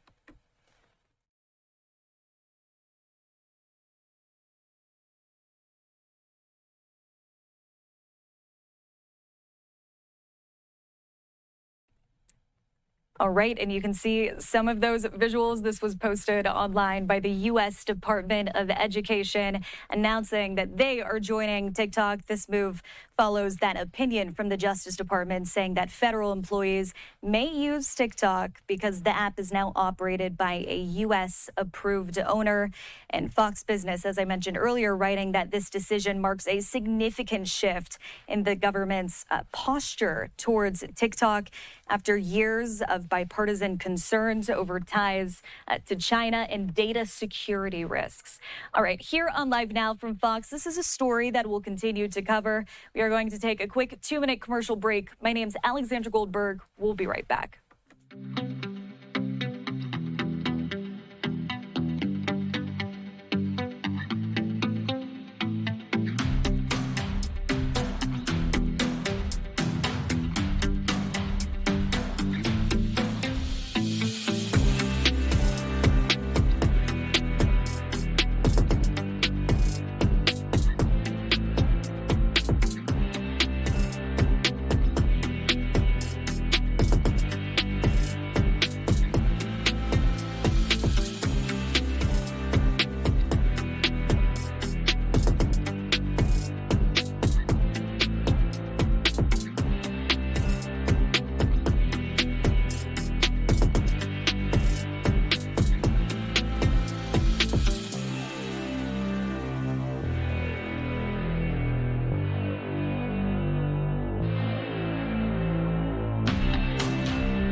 Hey there, you're watching Live Now from Fox. It's good to be with you on this Wednesday. We now turn to some weather news. Authorities say torrential rains caused flash floods in West Virginia that inundated homes and businesses, washed out bridges, and led to numerous water rescues. We're going to hear from officials briefing on the latest that they know at this point. Let's take a listen to this. These remarks from earlier today. The storms that you've watched over the last day or so, they're really quite extraordinary. And some people talk about it here, but we had a significant amount of rainfall occur within a very short period of time. I'm told that in this area alone, there were 4.5 inches of rain that dropped over a 37-minute period. When things like that happen, there's no place for the water to go. And so that's one of the reasons why you see here in Upshur County that there's still a fair amount of water covering parts of the city. One of the things that we see is that when the water comes through, the ground gets saturated. And it's difficult, that there's not a natural place for the water to go. So now with the river cresting, we're looking for the creeks and streams to go down. We know that we're in a position where we're going to start to see some of those roads that had disappeared under the water. And I think that we're going to soon move to a phase where we're able to better clear out a lot of the debris within the roadways and obviously make sure that we shine a path to allow more and more power to get restored. That's a critical part of the efforts right now. piece of good news from what we're hearing is that the main line of the severe weather has moved through. We hear of something different, we will let you know. But the ground is still saturated and the rivers remain high, so we're going to continue to consult with the National Weather Service and monitor all the conditions around the clock. Over the last 24 hours, we've had a very aggressive response from many of the state agencies, DNR, working alongside with local fire departments, EMS, law enforcement, and of course, I can't say enough about all the local agencies. I was told just recently that the city of Hurricane had sent people up here. There are many people stepping up with the mutual aid agreements to make sure they're helping their brothers and sisters in need. The response, it's still unfolding, and we're obviously going to keep the public updated when we learn more information. But right now, our priorities remain straightforward. We're going to try to protect lives. We're going to find anyone who needs help. We're going to restore critical infrastructure and power and begin helping communities recover. We do know that there are still many people who are without power here in the Mountain State. I will say the utility crews are working very, very hard to get to all these places. Sometimes it takes a little bit of patience because the roads may be blocked with water. That's a real challenge, but we're working to make sure that every neighborhood, I want to thank the utilities for all the work that they're doing. Every line worker, these guys are very brave. They're working to restore power to your homes. They're putting in some pretty long hours. Many of these people haven't slept much over the last day. As I mentioned before, we have Secretary Rumbaugh here. He has dispatched over 3,100 Department of Highways employees across the state. That includes also over 300 pieces of heavy equipment, including graders, excavators, backhoes, loaders, and dump trucks. And we're going to do whatever we can to make sure that we're putting all the resources in that these counties need. Obviously, in different parts of the state, we're pumping water off of flooded highways, clearing debris, repairing washouts, inspecting bridges, and obviously the goal is to reopen roads as quickly and as safely as possible. Before coming up here today, I just had it confirmed with our team that I-79 is open. For a while today, it was limited to one lane northbound, one lane southbound. I have been told that both sides are moving now, but people should still be careful. We're all still assessing all of the consequences of what happened yesterday. We know that the department and other agencies, Department of Highways and other agencies, have drones in the air that are trying to help us identify problem areas. I know that with all the departments, local and state, we have at least 10 drones that are operating right now. They can be very helpful. When you combine what the drones are doing, and when General Seward speaks in a minute, what the Guard is doing, we have so many copters on the ground. That positions us to actually go through kind of street by street in the vulnerable areas to make sure that we're able to provide resources to the areas that need it most. So this has been a full-scale response in a very short period of time. We can report that floodwaters damaged more than 150 pieces of highways equipment. We're going to assess that. But even with those losses, our highway crews haven't slowed down. We know that the Department of Health has been coordinating with local folks here, and they're certainly working to make sure that they provide any assistance that is requested by local government. We know that Stonewall Jackson Memorial Hospital, I'm told they remain on generator power, but that they have adequate fuel resources to deal with continuing emergencies, medical, surgical, and intensive care services. We know that this sometimes creates staffing challenges with the local healthcare services. So obviously we want to make sure all that gets reported up through emergency management, and we do everything we can to deal with challenges like that. I want to thank every doctor, EMT worker, nurse, hospital employee, and every healthcare worker who's showing up to care for their fellow West Virginians during this emergency. Shifting over a little bit to the Guard. That may very well be one of the Guard's choppers. That's one of our. That's one of the Blackhawks. So they're doing good work. I can tell you that under General Seward's leadership, the National Guard has been busy preparing before the first floodwaters arrive, and that's exactly why we issued that state of preparedness. I am told that we have now over 500 people up here and across the state, and that's important. We have over 100 engineers, so we have a lot of skilled people who are in a position to make a big difference.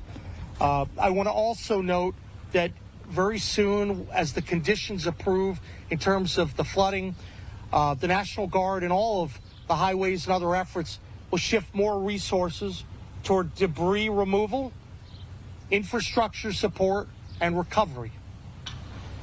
As I mentioned earlier, there are a lot of first responders that have been very active. I know between DNR and the county and the city and all the local law enforcement, I'm told there have been over 100 rescues. There were a lot of people that were boated out of that Walmart as well. And we know that, once again, these are people that have been very brave, going through street by street and maybe sometimes rowing people to safe positions. We know the teams help. All right, West Virginia officials briefing on the latest on those devastating floods in the state. Here on Live Now from Fox, it is time for us to take our last 2-minute break of the hour. My name is Alexandra Goldberg. We'll be right back.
Tonight on Live Now from Fox, our coverage continues. Our next story taking us out to New York as the mayor of New York City is issuing a warning for the Prime Minister of Israel ahead of an upcoming trip to the United Nations. But it's unlikely to deter the visit, with the mayor's threat appearing to overstep his authority. Fox News correspondent Caroline Elliott reports. New York City Mayor Zohran Mamdani escalating a public beef with Israeli Prime Minister Benjamin Netanyahu after Mamdani warned the Israeli leader he would not be welcome in NYC for September's UN General Assembly. I will not be welcoming Benjamin Netanyahu or any other war criminals when they come to this city. Mamdani even vowed to arrest Netanyahu under a warrant issued by the International Criminal Court, but this week acknowledged his city does not have that authority. Federal government, however, does. and I call on them to join the ICC and execute this warrant. President Trump stated in a Truth Social post earlier this week that is not going to happen. He's the mayor of a city, and he doesn't have the authority to go around arresting international figures, let alone heads of state. During his mayoral run, Mamdani repeatedly pledged to have the NYPD arrest Netanyahu over his role in the war in Gaza. And even some Democrats say Mamdani should focus on an NYC-first agenda. The mayor is clearly obsessed with this issue. He should probably be a little more obsessed with making sure that his city is running well and that he's picking up the trash and fixing the potholes. Others are supportive. Arrest him. He's a war criminal. If he needs help, tell him to call me. And New York City's Jewish groups have also condemned Mamdani's remarks. The United Jewish Teachers Coalition has asked the NYPD to step up security around Jewish religious observances, which begin this week. In New York, Caroline Elliott, Fox News. And today, the mayor of New York City, Zohran Mamdani, he held a press conference where he addressed the most recent Legionnaires' disease outbreak. He also took questions from reporters, some of which included this very topic of Benjamin Netanyahu. Mamdani said that federal officials should honor the International Criminals Court's arrest warrant for Netanyahu. We're going to play out some of that Q&A here on Live Now. Take a listen. Thank you. Thank you so much to our new chair, new president, and deputy mayor. And now we'll take some off-topic questions, and we have the commissioner here to answer questions on Legionnaires as well. We'll go to Melissa, and then we'll get to your off-topic, Chris. Hey, how's it going? I have two questions. Okay. One is about Mr. Netanyahu, and the other is about Council regarding your latest announcement, your video on the arrest of Mr. Netanyahu. Would you mind if I give you the mic? Thank you. Some Jewish groups have noted that in your video, you didn't include a reference to October 7th or Hamas leaders who carried out that attack. And it's not easy always to pin you down on this subject, forgive me, but because there aren't many perfect analogies to draw. For instance, not all world leaders or alleged war criminals have ICC warrants, or they're not planning to come to the UN General Assembly, or perhaps they're dead. So my question is that would you, if circumstances were different, would you have vowed to arrest the leaders of Hamas who perpetrated the October 7th attack if they were visiting New York? And if so, why not include something about that to show New Yorkers that, you know, you're presenting a more balanced approach? Why not include that in your video?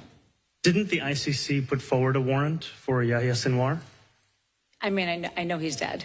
Yeah. Yes, but my point is that they did. And in the video, I made very clear, as I have before, that my interest in executing that warrant is not specific to Benjamin Netanyahu, but to anyone who they put a warrant towards for war crimes and crimes against humanity. And part of that is a reflection of a universal politics. And it is from a universal politics that I can look at October 7th and describe it for what it is, which is a horrific war crime. And I can also look at Benjamin Netanyahu and see the way that he has orchestrated this genocide and also deem him to similarly be a war criminal. And I think especially at a time when there are those in Washington who are discussing measures to take apart the International Criminal Court, what so many are looking for is a sense that there is in fact a rule of law across the world where there are crimes that are so grave that they offend all of humanity. And I believe that we should hold those who perpetrate them accountable, no matter who they are or where they're from. And when it comes to the ICC, they've put forward warrants, whether it's Yahya Sinwar, Benjamin Netanyahu, I think a few other members of the Israeli government. I believe that all of them should be honored. Thank you, Mr. Mayor. And what is your response to the criticisms that were raised by Council Speaker Julie Menin on the Legionnaires situation?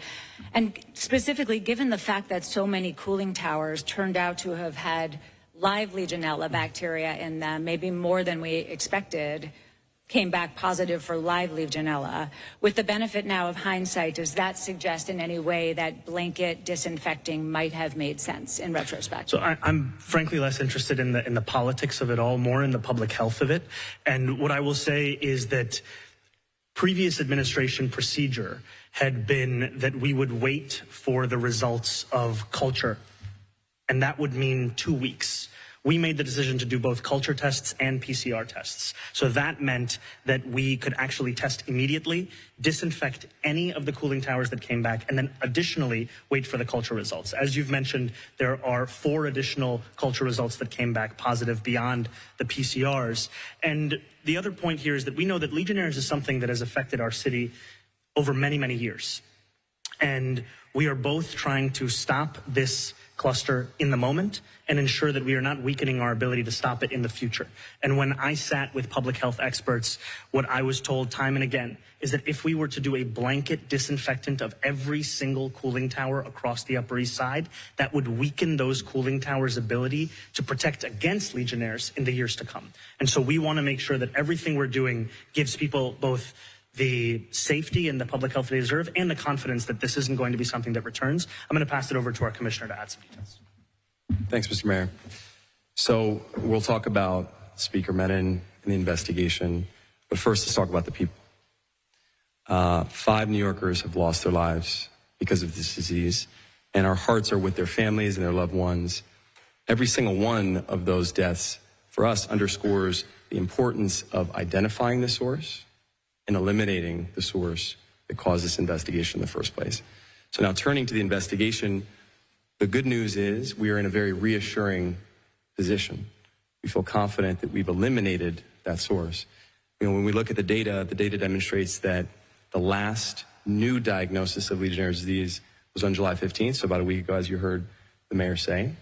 And then in terms of the last person to develop symptoms, they did so over a week ago, over 10 days ago. And so we feel fairly confident. When you also add in the emergency room data, we're not seeing any concerning spikes or signals. Our focus has been and continues to be on accountability, identifying the cooling tower owner or owners that's at the source of this and holding them accountable to the full extent of the law. Now, turning to Speaker Menon's point, here's what would happen if we blanket disinfected. Number one, as you've heard from the mayor, every time we do this biocide treatment, it actually does degrade the cooling towers, and thus in the future allows them to potentially harbor more Legionella bacteria. Now, it's always about finding the right sort of happy medium, but that's the first. The second is, had we blanket disinfected from the beginning, we wouldn't be able to actually get the samples.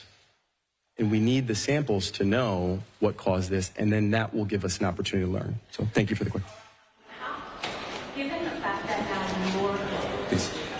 It seems to me that if 34 of the towers came back as having had live Legionella, that seemed to me, and according to some people I've spoken to be higher than what we anticipated. We thought maybe, you know, a small number would have come back positive. So separately, what does that tell you about whether or not the procedures in place already to try to prevent live Legionella bacteria in these cooling towers are working? Where's the breakdown that so many of these towers on the Upper East Side were problematic?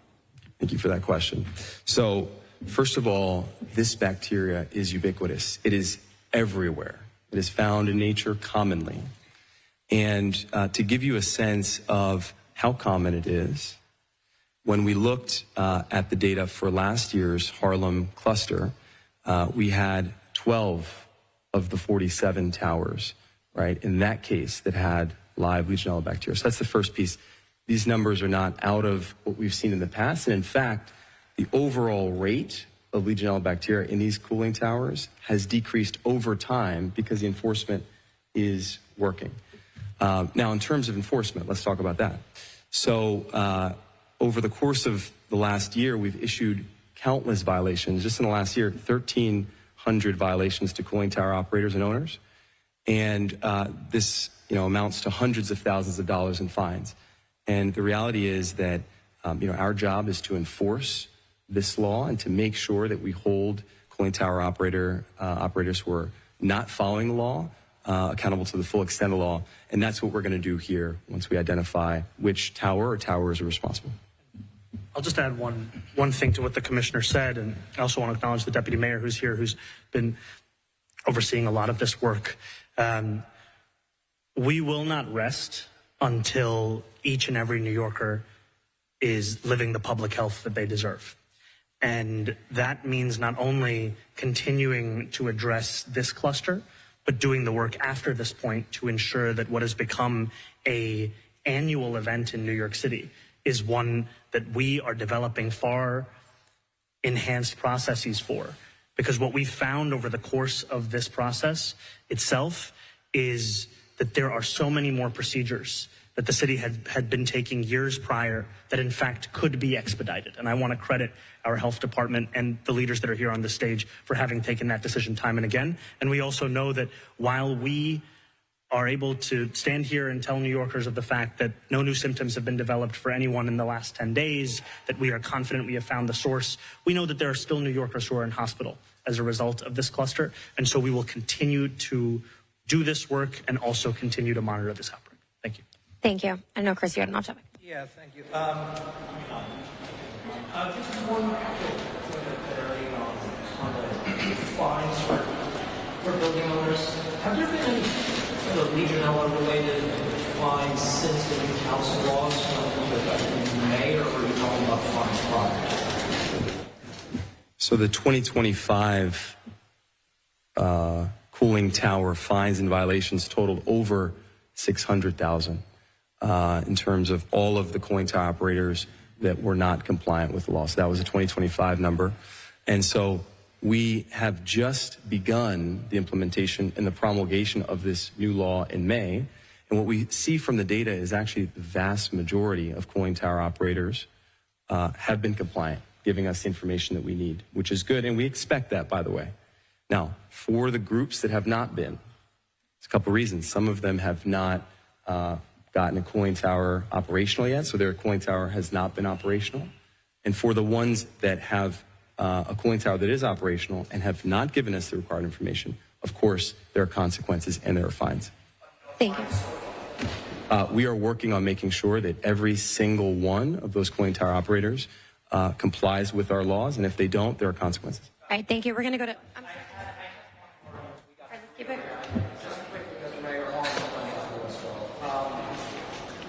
You've been in office for 6 months. You talked about promising to arrest the Prime Minister on the campaign many times. I remember hearing you saying, why did we not provide an answer to this question earlier than you did? Did you forget to look into the legality of it until it came up in this very time interview over the weekend? Or why did you not make a determination on it? I've been very clear about the fact that I believe that the warrant that the International Criminal Court has placed upon Benjamin Netanyahu is one that should be honored. And I've also been clear about the fact that I would follow and respect our local laws. And so I asked my team to do a review of all applicable law, and it's clear that the city does not have the authority to execute this warrant. However, what is also clear is that the federal government does have the authority to execute this warrant. And I call on the federal government to join the International Criminal Court and to execute both this warrant as well as any warrant that the International Criminal Court holds. Thank you. Out of respect for your colleagues, let's try to keep it to one off-topic question. We're going to go to Jeff Mays. Hey, Mayor, how you doing? Hey, Jeff, how's it going? I actually have 2 questions. Sorry. In terms of the Netanyahu decision last night, why did you decide to address the public in that way? Because that's usually reserved for much more sort of serious situations. And in relation to Netanyahu as well, when exactly did your administration tell you that this was not possible? Because when you floated this idea last year, legal experts all came out and said this is not a possible thing that the city can do. Do you want my other question? That was just one? That was just one, I heard a few in there. Let me go through this, and then we'll go to your second one. Jeff, you said that usually that kind of address is reserved for a more serious topic. Yesterday, I was on Staten Island for a meeting with faith leaders, and a young man from Gaza attended that meeting as part of an organization that houses refugees on Staten Island. He did not have one of his arms. He was one of the many children that have been maimed by this genocide. I think that is quite serious.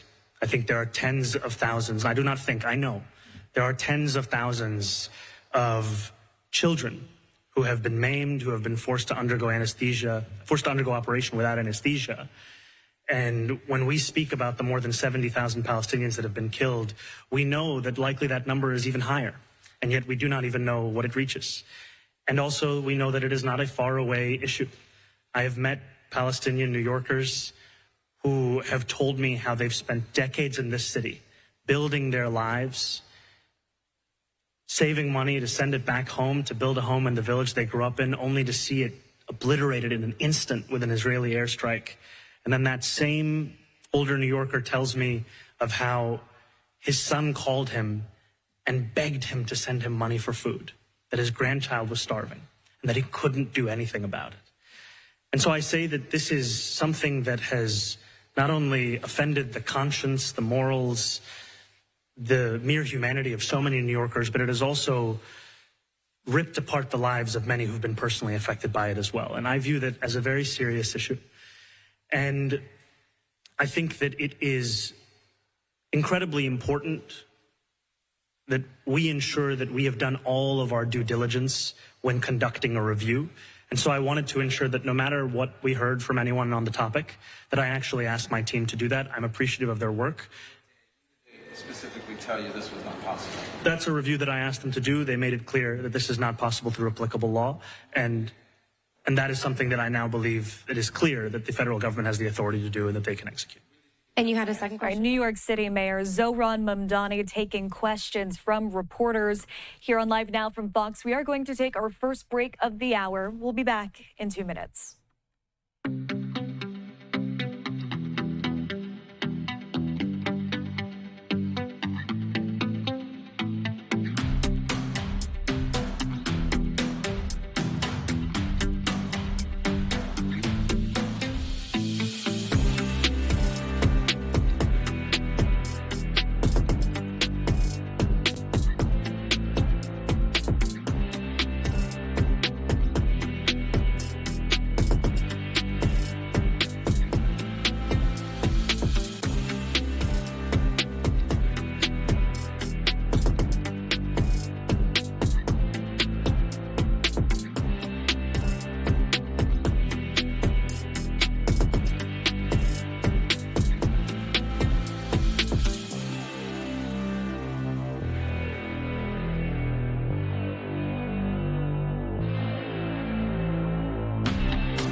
All right, welcome back to Live Now from Fox. My name is Alexandra Goldberg. Now we come to you with a race call out of Arizona. Shaw gets a do-over. Take a look here. AP race call saying Amish Shaw wins the Democratic nomination for U.S. House in Arizona's 1st congressional district, with, by the way, the Cook Political Report rates as a toss-up between Democrats and Republicans in November. Taking a look at the latest numbers we have in the newsroom, you can see 95% of those estimated votes have been counted, and we are just over 24 hours from when polls closed. The Associated Press just now, 24 hours later, calling it for Amish Shah. You can see there's a 6-point margin between the two. So Shah is a former state representative, and Marlene Galan Woods, who is a former TV news anchor, coming in second there with 34% of the vote.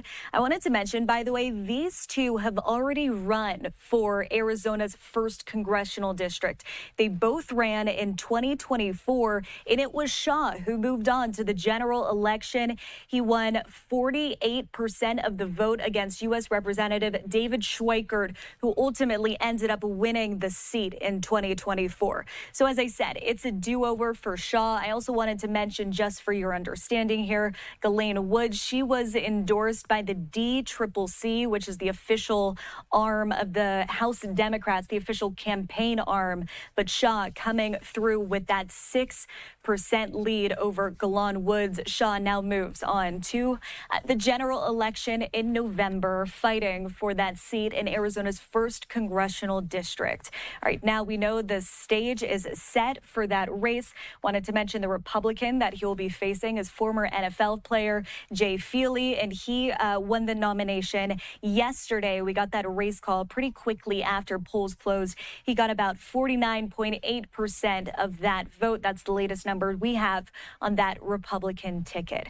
All right, that was a little bit of an update there on Arizona's primary election. We're going to stay in politics. We are seeing some live feeds kind of ebbing and flowing. We're getting these into the newsroom from the Association of Southeast Asian Nations, where we do know Secretary of State Marco Rubio is at. We aren't seeing the live feed now.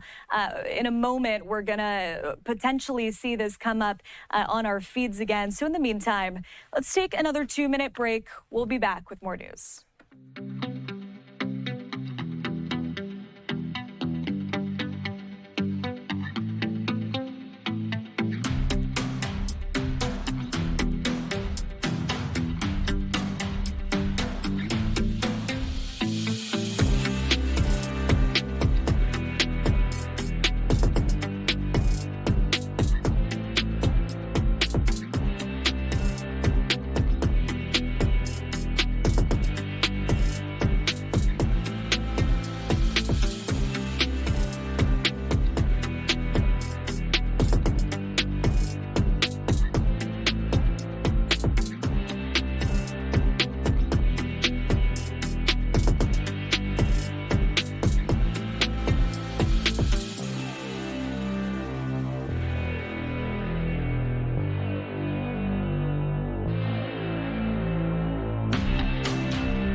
Thanks for staying with us here on Live Now from Fox. My name is Alexandra Goldberg. We're going to go back out to New York City. New York City Mayor Zohran Mamdani is in a Q&A with reporters from earlier today. We're going to pick back up with this. This is Mayor Mamdani speaking to reporters about a variety of topics. Listen in.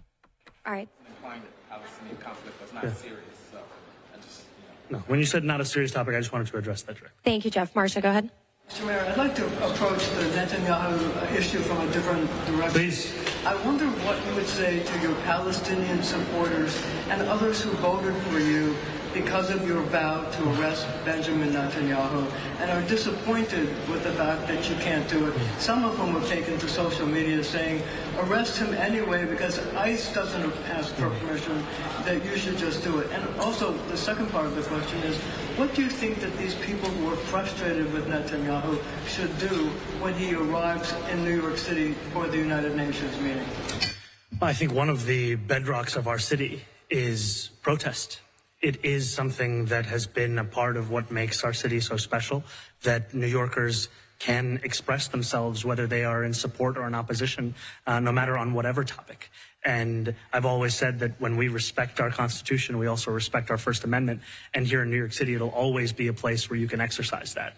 And when it comes to the first question, I have made clear both that I believe that this is an arrest warrant that should be executed, and also that I would follow the laws that we had, and I would be respectful of those laws. And that is why I asked my administration to do a review of all applicable law.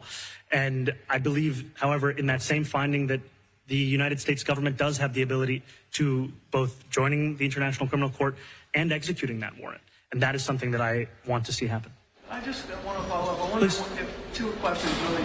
Can you tap into the disappointment that people in the Palestinian community feel that you're not going to be able to arrest them? And are you urging them to protest?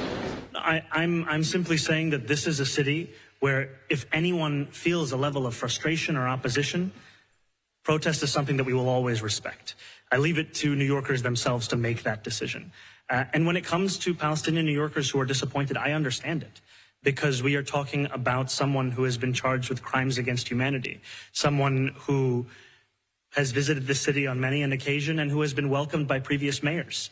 And I want to make it very clear that that welcome ends with me. I will not be welcoming Benjamin Netanyahu or any other war criminals when they come to this city. And I do believe that our federal government should join the International Criminal Court and ensure that there is accountability when it comes to crimes against humanity. Thank you, Marsha. All right, we've got time for a few more. We're going to go to Kelly and then Jacob. Hello, Mr. Mayor. Again, I wanted to stay on the same topic about Netanyahu. The United States doesn't recognize ICC warrants, so I'm wondering how much of this due diligence was always meant to be field? Do you feel like this for you was, for some people would say, political theater? And then I want to go back to the idea of Legionella and what the speaker said in her op-ed in the New York Post. Do you feel like some of the points she made were valid, or do you feel like she's taking aim and using this particular issue for her political advantage? I'll leave it to New Yorkers to make that determination. What I'll say is that my focus is on the public health of it all. And every conversation that I've had with our commissioner, with our deputy mayor, has always been, how can we deliver for New Yorkers right now, those who are living in the Upper East Side, those who are fearful of contracting Legionnaires, as well as those who have contracted Legionnaires. And what we've done time and time again is follow public health experts and their advice. And that is something that we will continue to do, because we've seen what it looks like when public health is politicized across the country. We want this to be a city where it's clear that the guidance, the actions, the information that we share with New Yorkers, it's done without any political incentive in mind, but rather with a public health incentive in mind. Thank you. Jacob? My first question. Your first question, to that, I always want to make sure as the mayor that regardless of what others may opine, that we do a thorough review internally before coming to a decision. Thank you. I'm sorry, Kelly, that was 2 questions. Let's go to Jacob. The other people got 3 questions. You actually got 1 before 2. Jacob, go ahead. What do you think? Shouldn't he have played? Yeah. A twofold question. Please. How do you respond to the critics that say that you're trying to create a one-sided narrative of the conflict, that many Jewish New Yorkers reject about October 7th, the Gaza war, and using the mayor's office to do that? And second, do you also consider October 7th by Hamas genocide? I consider October 7th to be a horrific war crime. I've considered it to be something that should be deeply opposed with every single fiber of our being. And what I would also say is what brings me to my conclusions about Israel and Palestine, about the world beyond, is a belief in the universality of humanity. And what universality means is that we cannot pick and choose which crimes against humanity we oppose. We must be in opposition to all of them. And I think that, to the earlier question of which ICC warrant would you honor, it has to be all of them. And I think that the other point to be made clear here is that I'm the mayor of every New Yorker. And that means that I am the mayor of those who agree with me and those who disagree with me and those who frankly don't even know what I think on any issue. And my responsibility is to deliver for all of them. And frankly, I know that there are Jewish New Yorkers who agree with my analysis. There are those who disagree with my analysis. And my responsibility to them is to ensure that they are cherished, they are celebrated, and they are safe in their city. And that never are they made to feel as if their opinions on any one issue is the precondition for that safety. Thank you. Okay, we've got time for just two more. We're going to go to Morgan, and then we're going to end with Heather. Hi, Mr. Mayor. I just wanted to follow up on Melissa's question about why Netanyahu specifically is often targeted in some of your comments. For example, Venezuelan President Nicolas Maduro, he was arrested for a warrant that was here in the U.S., and you were very against that. So I guess how do you place more emphasis on the warrants that were issued by the International Criminal Court than here in the U.S.? How do you reconcile those two? I would say that the International Criminal Court is a body that seeks to hold those across the world accountable for crimes against humanity, for war crimes, for things of that nature. And I think that the United States should not only be a party to that court, but should also execute the warrants that that court issues.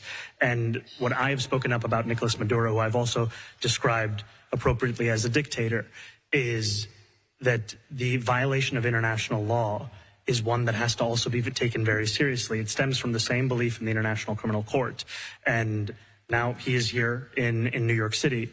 On that day when the United States did violate international law, I made clear that I was in opposition to that. And it all stems from the same belief in how can there be a sanctity in something beyond an understanding of the world where might is right and justice is simply decided by those who are the strongest. Thank you. Heather, I'm sorry, Morgan, we do have to move on. Heather, go ahead, and then we're going to do just one more from NJ. Instead of I'm sorry, Morgan, we just got to move on because we're running short on time. Heather, go ahead, and then we'll end with NJ.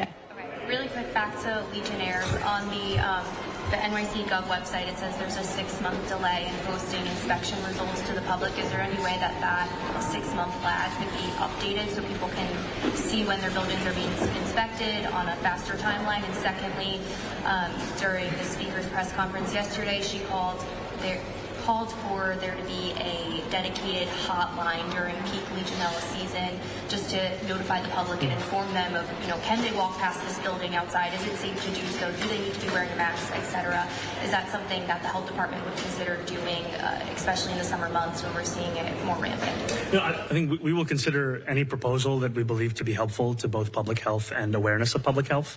What I will say is that we've also had a health department that has had a number of town halls, press availabilities, presence physically on the streets as well. I recall, in fact, speaking to the health commissioner over the holiday weekend, which is when this began, and asking that we do everything that we can. And this was his vision, to ensure that we were physically present at that time, to be there. And also, as you said, to the website, as well as in any of these press availabilities. But we will always consider anything that can do, that can further that guidance. And I'll just pass it over to the commissioner on the first question.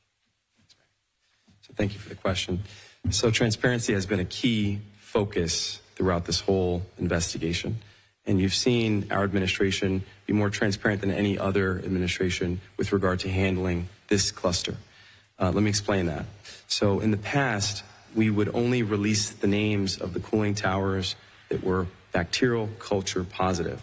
What we decided to do this time was to expedite the whole process, because the culture positive step takes 2 weeks. New Yorkers don't have time to wait for 2 weeks. And so we decided to make the decision of releasing the names of the towers and the addresses at the PCR positive step, which is a much quicker test to get back. We're committed to identifying every single way that we can be more transparent. And so I'll speak to the mayor's point and then come back to what you mentioned about the speaker.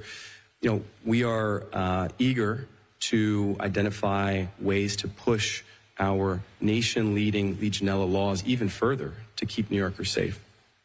Thank you. Just last question here. All right, Mayor Zohran Mamdani and other New York City officials briefing the press and the public, also taking questions from reporters. Here at Live Now from Fox, it is time for us to take another 2-minute break this hour. My name's Alexandra Goldberg. We'll be right back.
All right, new today, a major shift in U.S. nuclear policy in the Middle East. The Trump administration approved a deal that could allow Saudi Arabia to enrich its own uranium and build nuclear reactors using American technology.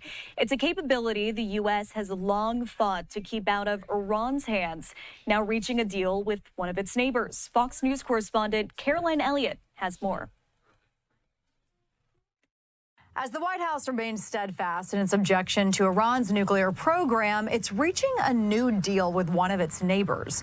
The Trump administration announcing an agreement with Saudi Arabia that could greenlight the kingdom to pursue a civilian nuclear program. President Trump's agenda in the Middle East has been commerce, not conflict. Saudi Arabia has been an ally of the United States since the nation's forming. The Wall Street Journal first reported the deal, which lasts for 30 years and could involve American companies. It reportedly does not require Saudi Arabia to abide by the International Atomic Energy Agency's toughest protocols, which allow for surprise inspections at nuclear sites. The revolutionary aspect of this agreement is that the United States is willing to, at least theoretically, transfer highly sensitive technology without the same level of oversight that one would expect. The deal will likely have to go through Congress for final approval, where some lawmakers are concerned the U.S. is throwing a match on an already unstable region. We cannot put a situation into the Persian Gulf, in addition to Iran, that would create another country with the ability to enrich uranium and put them on the road to developing a nuclear weapon. But the administration is defending the deal. The U.S. is not going to reach any agreement with any country in the world that leads to the risk of proliferation. And the Saudi crown prince has been clear that if Iran gets a nuclear weapon, his country will pursue one as well. In New York, Caroline Elliott, Fox News. The Wall Street Journal putting this on social media, saying President Trump has formally approved a landmark agreement with Saudi Arabia that will provide the country with civilian nuclear program and potentially open the door to uranium enrichment in the kingdom's territory. That's according to U.S. officials. Well, to talk more about this, let's welcome in Joseph Rogers, expert on nuclear issues with the Center for Strategic and International Studies. Hello, good evening to you. Thanks for joining us here on Live Now. Great. Yeah, thanks for having me. So what do we know so far about what's written in the agreement? Yeah, so the U.S. negotiated what's called a 1-2-3 agreement with Saudi Arabia. 1-2-3 agreements, which are known after Section 123 of the Atomic Energy Act, form the sort of legal framework that allows U.S. companies, nuclear companies, to build infrastructure in foreign countries. So the U.S. has several of these 1-2-3 agreements. We have 26 of these, actually, and with over 50 countries. So each 1-2-3 agreement varies in type and content and shape and structure, and some are multilateral. I think this specific 1-2-3 agreement is a little bit different than previous agreements in a number of ways. The first is, importantly, that this 1-2-3 agreement would allow Saudi Arabia to enrich its own uranium for the potential future reactors that a U.S. company could build. And that's something that the U.S. has worked to try and prevent, because spreading nuclear enrichment technology is sort of one of the core technologies required to also build a nuclear weapon. I think it's important to note, as sort of some context for this 1-2-3 agreement that we negotiated with Saudi Arabia, that this has been in the making for over 14 years. The U.S. has been in some sort of consultation with Saudi Arabia talking about a future nuclear energy deal. And so the timing of this deal is a little conspicuous. As was just noted, the administration's rolling out its 1-2-3 agreement in the middle of a war with Iran over its nuclear program. And I think Israel, additionally, in the region is really going to be unhappy with the Saudi Arabia 1-2-3 agreement. For a long time, the U.S. has insisted that Saudi recognition of Israel as a state, sort of recognizing its right to exist, would be sort of a priori before a agreement. Well, will the Saudis be able to enrich to weapon grade level? Tell us more about that. Yeah, so I think this agreement allows for the Saudis to develop some enrichment capability, but it doesn't mean that they're going to sort of immediately take that sort of technology and try and develop a nuclear weapon. Now, I think any sort of nuclear reactor or enrichment facility that would be built will be sort of 10 years or longer in the future, right? Because these things take a long time to build. But they will also be under international safeguards and inspections. So the International Atomic Energy Agency is this sort of global watchdog that goes in and makes sure that peaceful nuclear technology, sort of reactors and enrichment facilities, are being used for peaceful nuclear energy solely. And any facilities that the U.S. builds will still be under comprehensive safeguards agreements with the International Atomic Energy Agency. There will still be international monitors. The problem is that if Saudi Arabia sort of kicks out the inspectors and decides to take the technologies that it has built with the 1-2-3 agreement, then it could potentially build a bomb, right? And that's something we've seen Iran do, because Iran kicked out all of the inspectors in the lead up to Operation Epic Fury. Well, what does this mean for the kingdom's security moving forward? Yeah, I think this, so this is certainly not a deal that allows the Saudi Arabian sort of kingdom to build a nuclear weapon immediately, right? This is indicative of a larger nuclear hedging strategy that I think the kingdom might pursue, which basically means that they're going to develop the core technologies that would be required for them to sort of break out and develop a nuclear weapon if they needed to for their security at some point in the future, right? I think it's really important to note that if Saudi Arabia decided to sort of take the capabilities that it builds with the 1-2-3 agreement and try and break out, then those things would be detectable, and the U.S. would notice, the international community would notice, and have time to try to respond. And so I think to some extent the non-proliferation fears they're not as potent as some have said. Good insight there. What's in it for the United States? Yeah, so, the U.S. has been trying to negotiate this 1-2-3 agreement since like 2009. And I think one of the huge wins here is that U.S. businesses are going to sort of open up to the Saudi markets. Now, the Saudis have also been in consultations with the Chinese and the Russians to try to build reactors or have some sort of comparable nuclear agreement. And so a little bit of the sort of incentive structure for us pushing for a nuclear agreement is that the nuclear industry is a competitive marketplace.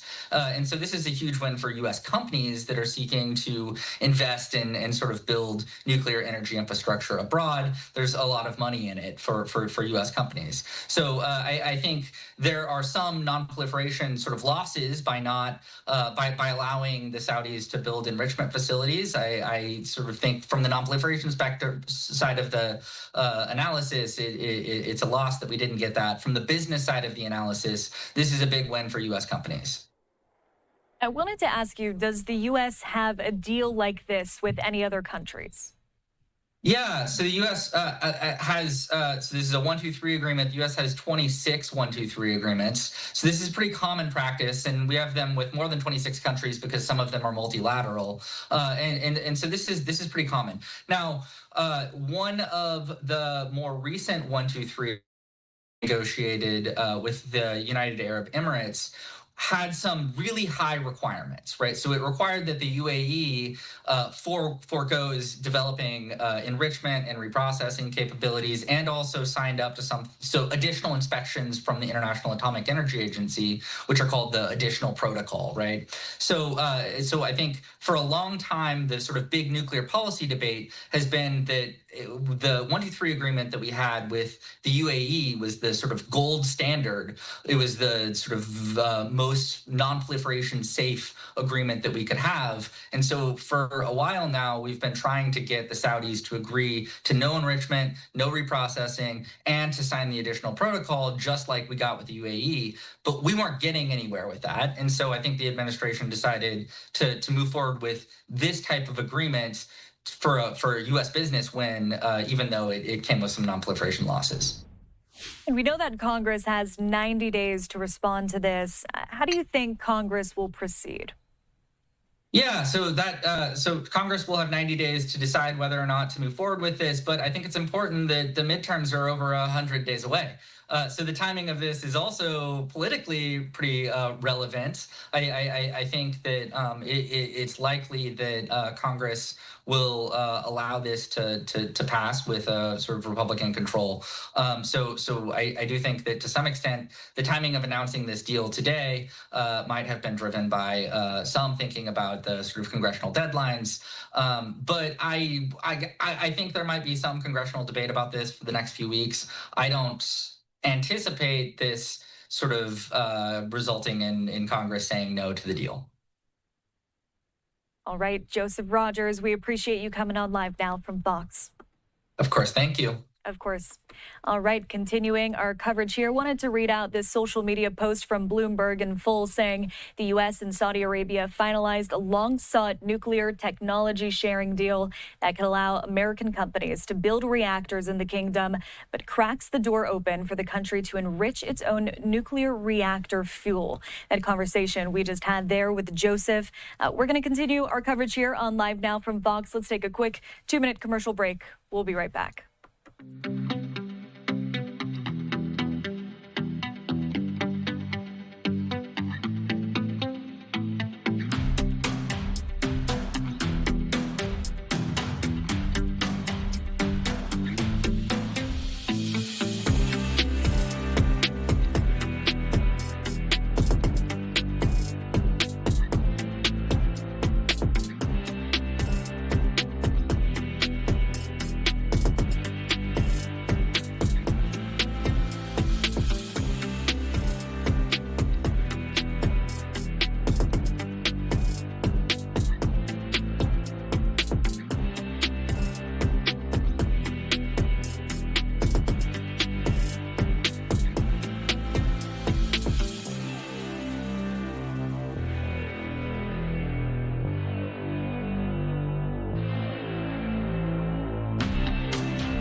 Hey there, you're watching Live Now from Fox. My name is Alexandra Goldberg. It's good to be with you on this Wednesday. And we continue our political coverage this hour. We're actually going to head over to California. Let's go over to Los Angeles, taking a live look here. It's about 7:45 on the West Coast. You can see that fiery sun setting on this Wednesday night.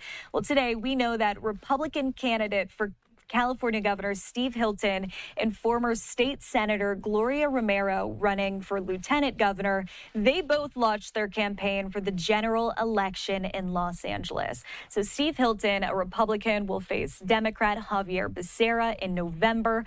Both of those candidates made it to the November general election as they were the top two finishers in the California primary election.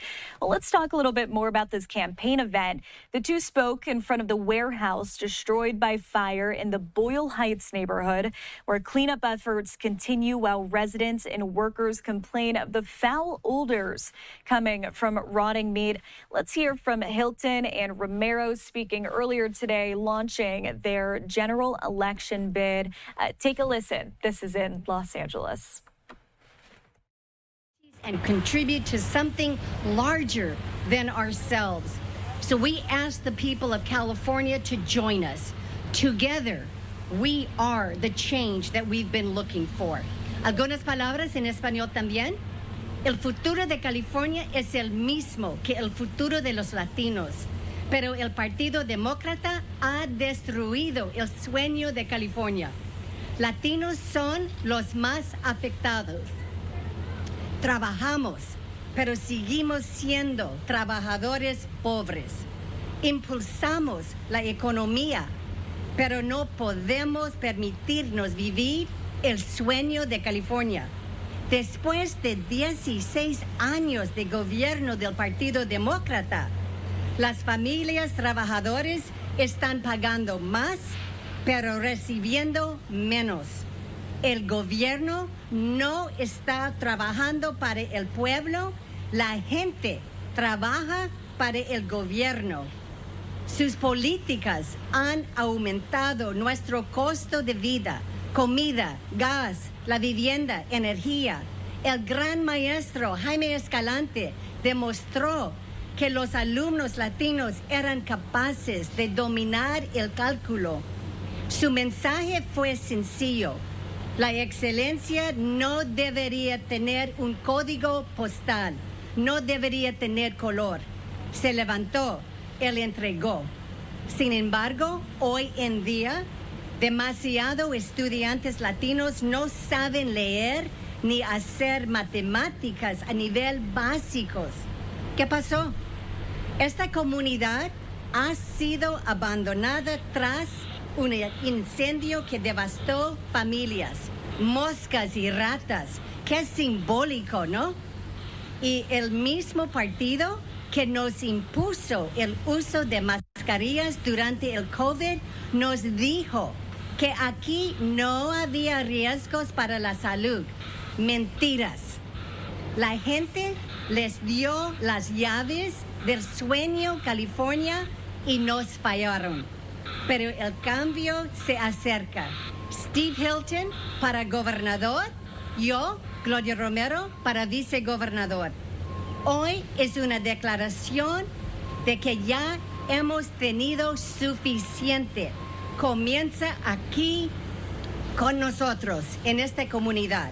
La gente quiere luchar. Okay, if you're listening in along with us, those remarks there are being made in Spanish. We did want to put this tweet up there on your screen. Steve Hilton saying, "You may want to fight climate change, but think $6 gas is insane.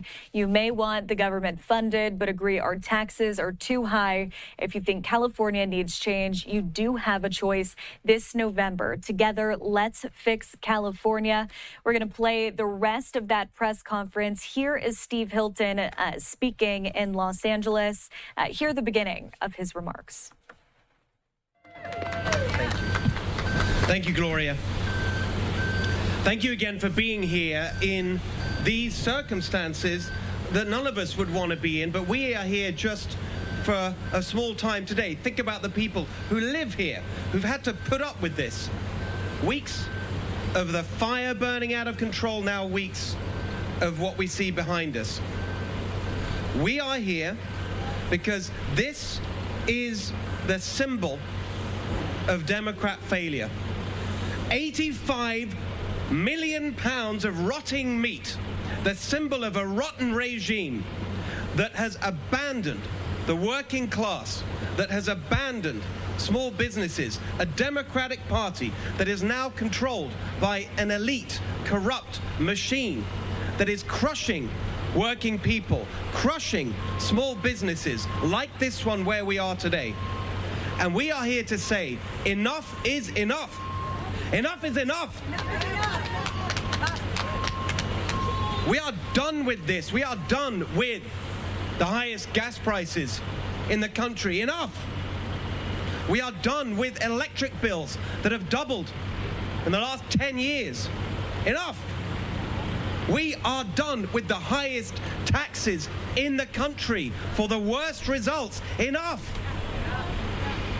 We are done with the highest housing costs in America and the lowest home ownership, driving the youth of our state to seek their dreams. In other states, we used to be the place where people would come to follow their dreams. Now, in the last 7 or so years of Gavin Newsom's governorship, nearly 2 million people have fled California in search of opportunity. U.S. News and World Report ranks California 50th out of 50 states for opportunity. Enough! We are done with this. We are done with school results that are among the worst in America, even though we spend the most. Less than half of the children in California public schools can read properly. We have students in our state universities that used to be the envy of the world that need to take remedial English and math. How dare Gavin Newsom lecture everyone about how well he's doing, that we're the 4th biggest economy in the world when we can't even educate our children properly. Javier Becerra, how dare he say that everything's fine in California because many people are still visiting Disneyland.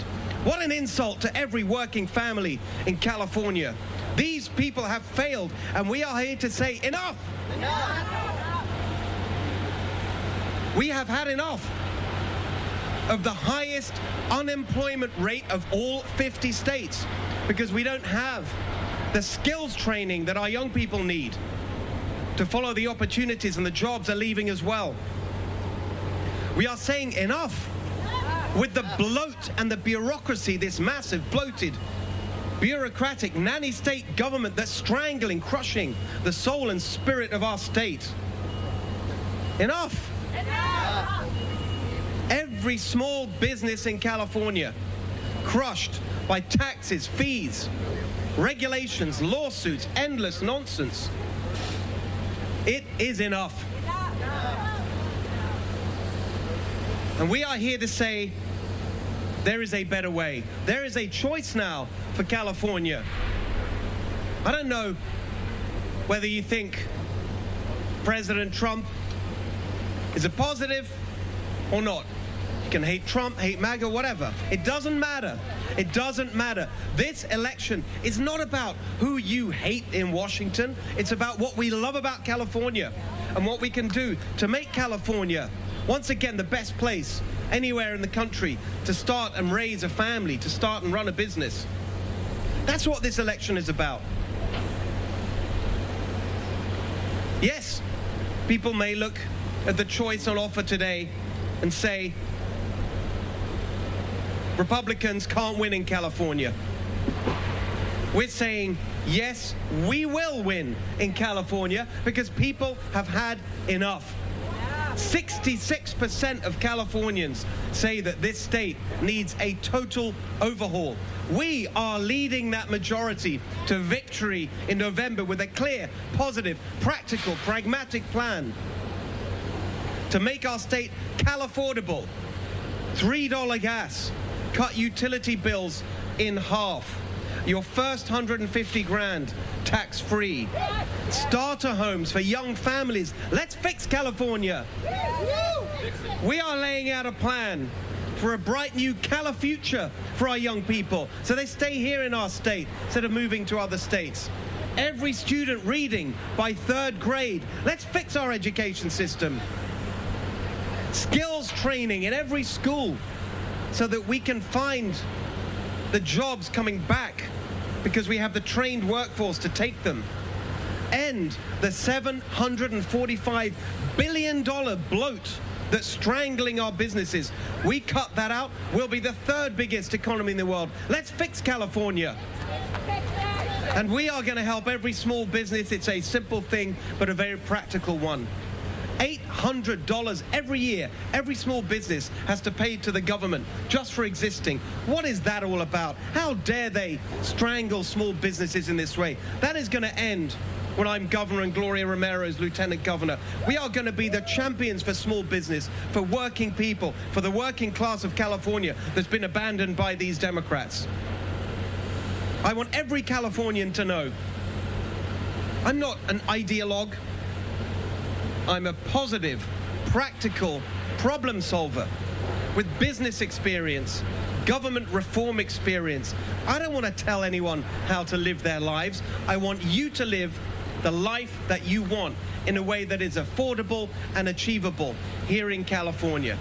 That's what this election is all about. You do have a choice. You do have a choice if you think that this state is going in the wrong direction. You may want to fight climate change, but you can agree that $6 gas is insane. You may want the government to be properly funded, but can agree that our taxes are too high.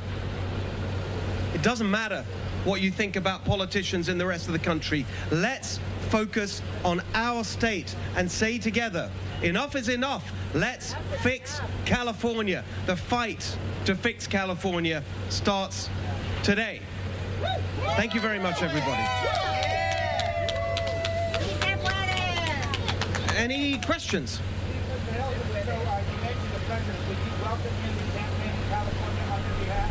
Look, I think the president's got a lot on his plate.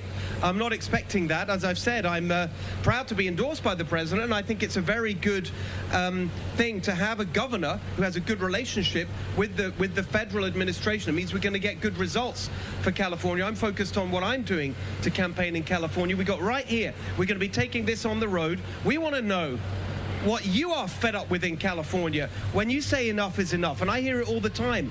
Put those suggestions in our little box here. We're going to act on them because we're all saying enough is enough. It's not just me. It's not just Republicans. Independents, Democrats are saying it.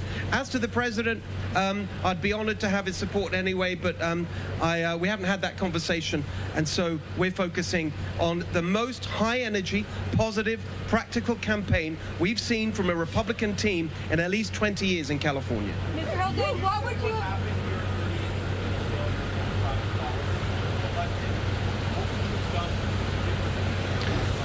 So this is a symbol of the Democrat failure of competence above all else. This is the responsibility of the mayor in Los Angeles, part of the Democrat machine in California, and I would not have just stood by as Gavin Newsom did with his fires burning out of control for a week. And then to see the mayor of this city give them 45 days to clear the 85 million pounds of rotting meat, that is not good enough. And so while I believe in the decentralization of power, I've always believed in trusting local people, local communities. That's been the theme of so much that I've worked on and argued for all my career. I will not stand by and let local leadership fail in the way we saw here in Boyle Heights, in the way we saw and are still seeing with the Palisades, in the way that we're seeing, for example, with homelessness right across the state. So I will be saying on homelessness, which has been a long-term problem, that you've got the responsibility to clean it up in your area. We're not going to sit by and let that happen. I'm going to give you a certain amount of time, and if you don't take the action to clean it up, we're going to say enough is enough. We're not tolerating this anymore, and I will take action at the state level, for example, on homelessness. And in this situation, I would get on the phone weeks ago and said, what are you doing? I just met the people who act the business that is cleaning this up. And just the attitude from Democrat politicians, this arrogance and complacency that they can continue with this failure and incompetence and uselessness, because they don't care. They take communities like this for granted. They think that they'll have the Latino community with them forever. They tell themselves they're the champions of the working class. They've abandoned the working class. They've abandoned the Latino community. They've abandoned communities like this one in Boyle Heights. And that's why we are going to see change this year in California. People are done with it. Enough is enough. Mr. Hegseth, what's your message to the people in this community of Boyle Heights who have told us that they've been terrorized by ICE raids as a result of the action of the federal government? What's your message to this community, given that you are endorsed by? My message to the people of this community and every working class community in California is you are who I'm fighting for.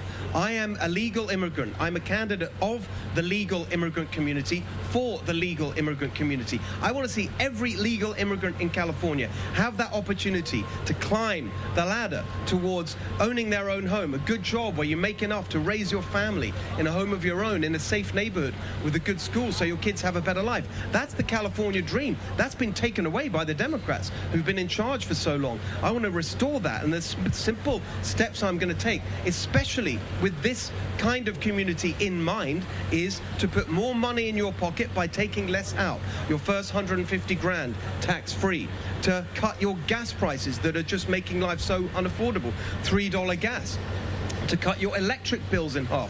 Simple, positive, practical things. That's how we help communities like this one up and down the state. As to immigration, I think we've been very clear about this, and the vast majority of people agree that if we have laws, we should enforce them. And so I will work in cooperation with law enforcement to make sure our laws are enforced. We're going to get rid of the kind of confrontation that has led to the kind of situations that you describe. That is a direct result of the sanctuary policy that has been this political showboating from the Democrats to make a political point. The people who lose out are communities like this one. When you have a calm, reasonable, cooperative attitude to enforce the law, you won't see any of those things again. Mr. Hamilton, today you took out a full page out in the Los Angeles Times. It was a test, and I think the first line read, "Can you be anti-Trump as zero vote for me?" Given what you just talked about, like you're proud of President Trump's endorsement, could you tell us a little bit about the thinking behind that? So there are many people in California, I see them all the time, who say to me, look, I'm not a fan of President Trump, but I know that we need change in California. And that's who this campaign is especially aimed at. The 66% of Californians who know we need change. Everyone can see the numbers. President Trump does not have a 66% approval rating in California. That's obvious for everyone, but it doesn't matter because we're not talking about national policies here. It's not an opinion poll about national politicians. This is about what we can do in our state to make life better for Californians. So I'm specifically saying to people, sure, I get it. I understand that you don't like President Trump. I get that completely. But I'm a pragmatic, problem-solving change maker who's going to get your gas prices down, your electric bills down, your taxes down, make it easier for you to afford a home. Let's just agree about that. We may not agree about national politics, but I think we can agree that we need change in California, and I'm going to bring that change, that very practical change for so many people who are desperate to see that. Last week, heading down 25 points. Do you feel like this race is going to be an uphill climb? Yes, absolutely. We know that. We know that we've got a very, very powerful, corruptly funded Democrat machine that we are fighting against. For years, they've had it all their own way. The one party controls every statewide office, the state legislature with 2/3 majority, every single big city and county, the state Supreme Court with a 6-1 majority. Yeah, they've had it all their own way. And look at the results. The highest poverty rate in the country, highest unemployment rate in the country, highest cost of living by far, working class communities crushed and abandoned by this corrupt machine in Sacramento. But there's no doubt that they've got a lot of power, and so but they've never faced an opponent like me, and they've never seen a campaign like they're going to see in the weeks and months ahead, where we lay out our positive, practical alternative that goes way beyond just Republican voters to appeal to exactly those people who know that we need a change in California, but also to make sure that everyone understands understands what a complete disaster Becerra would be as governor of California. He hasn't had the scrutiny that he's about to get. This utterly useless, 36-year career politician. That's how Democrats describe him. That Susan Rice, Biden's Biden's domestic policy head, President Obama's national security head, described Becerra as an idiot. Quote, "I don't think we want an idiot running California." That's what the Democrats are putting forward. Someone who's enmeshed up to his neck in a corruption scandal. Someone who's responsible, directly responsible, for the billions and billions of dollars of fraud that we're now seeing, the theft of taxpayers' money from our precious resources that were supposed to have gone to Medicaid. That's emerging. Never mind what Gloria mentioned, the absolutely disgusting consequences, the evil and sick consequences of Becerra's tenure at HHS for hundreds of thousands of migrant children. So this campaign is just getting started.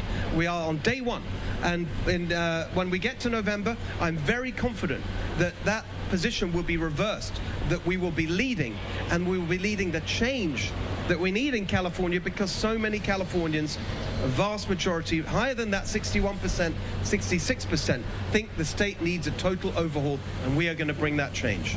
Mr. Hilton, I believe, getting back to this, I believe this company is based in York, Kentucky, neighbors have wanted this not to reopen, that it should move, whatever jobs are there, you endorse that? Was this a misuse of zoning law to allow a company like this, international global corporation, well, local decision-making is very important for me. That's exactly right. So I would very much listen to local communities on that point, just as I've argued that we shouldn't be having centralized state interference. And you and I have had this conversation in relation to housing. I don't believe in that kind of centralized micromanagement. And so I think if local communities have a strong opinion about something like this, absolutely they should be listened to. I haven't seen what the politicians in LA think about that. Obviously, it's a matter for them in terms of zoning, but I very much believe that the voices of local communities should be heard. Exactly. On this, on housing, on all these sorts of questions. Mr. Hilton, no Republican has held statewide office in California in decades. What, in your opinion, sets your campaign apart from all of the Republicans that have unsuccessfully run? So we've got a very, very strong, energetic campaign. We're working as a team. We have my running mate, Gloria Romero, fantastic energy behind this campaign in a way that we haven't seen for 20 years. We've got a strong, positive alternative to put before the people to make our state Cal-affordable. $3 gas, cut utility bills in half, your first 150 grand tax-free, starter homes for young families. And we've seen now, it's been another 4 years of one-party rule. The results are even worse. This plays a symbol of that. And so people are saying we are desperate for change. And so I think we've got to the point in California where people are looking for a positive alternative. We're laying that out there very strongly. We're going to be fighting very hard. You've seen that already in the last year and a half. I fought a campaign like no one's seen in California. For 20 years, I've been to nearly every single county in our state. We've been doing hundreds of events, town halls up and down the state, thousands and thousands of people coming. Just the other week, we had a town hall in San Francisco, in Oakland. I asked the people, show of hands, how many Democrats? About a third of the room went up in one of them. So we're getting our message out, and we're getting people to see that there is a positive alternative. I completely understand that this has been a Democrat-run state for a long time. That's why the results are so bad. That's exactly why we need change. But I think this campaign is different, and you can see that even from your previous question in terms of the message that we're saying directly to Democrat voters. I understand how you may feel about the president or whatever. That is not what this election is about, and I think it's important to be honest about that and to be open about that, and that's the kind of campaign I'm running. Mr. Hilton, do you have any response to the president's address where he criticized the LA mayoral race last week? My only response on that is to say, of course, we all have many criticisms of the way elections are run in California, not least that it takes over a month to get results. And even the New York Times wrote a very powerful editorial on that, demanding urgent changes in our election system in California. And I totally agree with what the New York Times wrote there. So there are things that I'd like to change about our election system. I can only speak for our race, the governor primary. And as I've said during the primary and afterwards, we wanted to make sure to reassure our supporters that we're going to make sure there's nothing untoward in that election and that their hard work wouldn't be in any way jeopardized. So we had people standing by to make sure everything was fine. And as I've said, we didn't see anything that gave us cause for concern, certainly in relation to our race, but I can't speak for other races. Okay. Thank you very much. Again, sorry for I'm sorry for inflicting all this on you, but I would say, you know, it'll all be cleaned up when Gloria and I take office next year. Thank you very much, everybody. All right, Steve Hilton speaking there in Los Angeles. He is the Republican candidate in California's governor's race. Wanted to put this on screen for us here. This is his challenger, Democrat Javier Becerra, saying there's nothing safe about the SAVE Act. Donald Trump knows the only way he can win is to rig and cheat his way to the top. It starts with the SAVE Act and continues with statewide initiatives like the one Republicans paid to put on California's ballot this November. Come at us. Our state will always stand up for safe and fair elections and reject MAGA attempts to interfere with our right to vote. All right, that Becerra and Hilton matchup is set for November in the state of California, the two candidates going for governor. All right, here at Live Now from Fox, we're going to continue on some of this election coverage, some of these big races that we're tracking. Our next story takes us out to Texas, that Senate race. We're going to do that right after this 2-minute break. We'll be right back.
Taking a live look here at Austin, Texas. That is where our next story takes us. Hello, everyone. You are watching Live Now from Fox. I'm your host, Alexandra Goldberg. Let's continue to talk about this Senate race in the state of Texas. The Houston Chronicle putting this out, saying Democratic Senate candidate James Tallarico on Wednesday rolled out a plan to address the growing backlash to data centers. And it sounded a lot like the one pushed by Republican Governor Greg Abbott. All right, we're going to play out Tallarico's remarks from earlier today here on Live Now from Fox. Take a listen. Answering any questions you have about our plan today. Adam, just to start off, yesterday in the Fort Worth, there was a viral moment where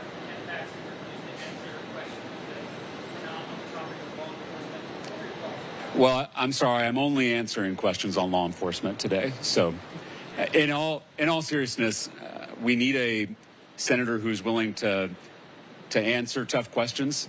As you all have seen over the last few days, when I get a tough question, I answer it. When Ken Paxton gets a tough question, he runs away. And that's because he doesn't answer to the people of this state. He answers to his billionaire mega donors. Say it again. So our plan includes a few pillars. One is making sure that these data centers are paying for their own energy. Because right now what we're seeing is these data centers are jacking up the utility bills across the state when we're already in an affordability crisis. And then we've got to make sure that these data centers are funding the infrastructure needed to keep up with their growth, including water infrastructure. We have a water crisis in this state, and a lot of these data centers are exacerbating that water crisis. And then we have to ensure that these giant corporations are creating good-paying union jobs so that we are all benefiting from this growth. What we've seen over the last 50 years is economic growth that is not broadly shared, right? It's concentrated in the hands of the people at the very top. And all of us who build this wealth, who lead to this economic productivity, we don't benefit from the fruits of that growth. And so that's what we cannot make that same mistake in the AI era. We have to start correcting those mistakes now so that this is broadly shared as these data centers come to our state. Daniel? I'm sorry. I actually don't know what Greg Abbott's plan is, but I'm willing to work with anybody, including the governor, to pass these common sense regulations. Again, we have to strike a balance between welcoming growth, welcoming investment, and protecting people and communities. Right now, that balance is out of whack. And if it should be plain for anybody to see, whether it's the governor or whether it's our campaign, all of us are hearing the same thing from Texans all over the state, and that is that we don't have a balance between welcoming growth and protecting people. Daniel.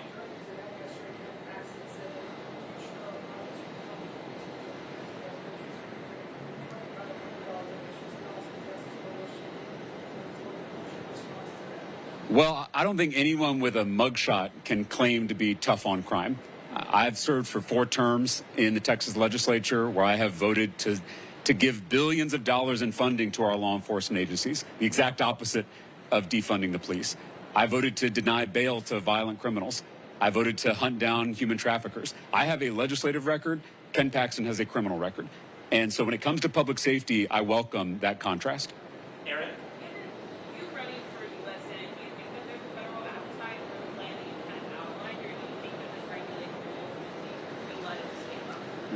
No, I think there is a bipartisan backlash that's growing across the state of Texas to the explosion of data center construction all over the state. And I hear about it everywhere I go. Big cities, small towns, red areas, blue areas alike. So many Texans are concerned about these data centers that my hope, my prayer is that that will build the political will necessary to push elected officials in both parties and at all levels of government, whether it's the federal level, which is the office I'm running for, the state level, like the governor, or our local elected officials, county government, city government.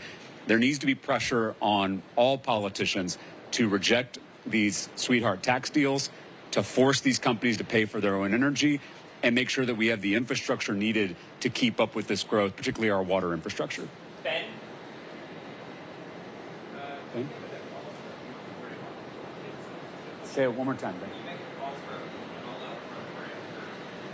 Yeah, so again, I think we have to strike a balance between being a leader in technology and innovation, as our state has always been, and protecting working people from the harms of these data centers. And that's what our plan is seeking to achieve. Right now, we're seeing these centers jack up utility bills, soak up a lot of water, and it's being done without any community input. The biggest concern I hear from communities across the state is that this is being done without their consent, right? Folks they may be open to some of these projects, depending on the guardrails, depending on if demands are met. But right now, folks in the community, taxpayers, aren't getting that input. And that's what we have to change. And I think our plan accomplishes that. Kayla? Oh, hi, Kayla.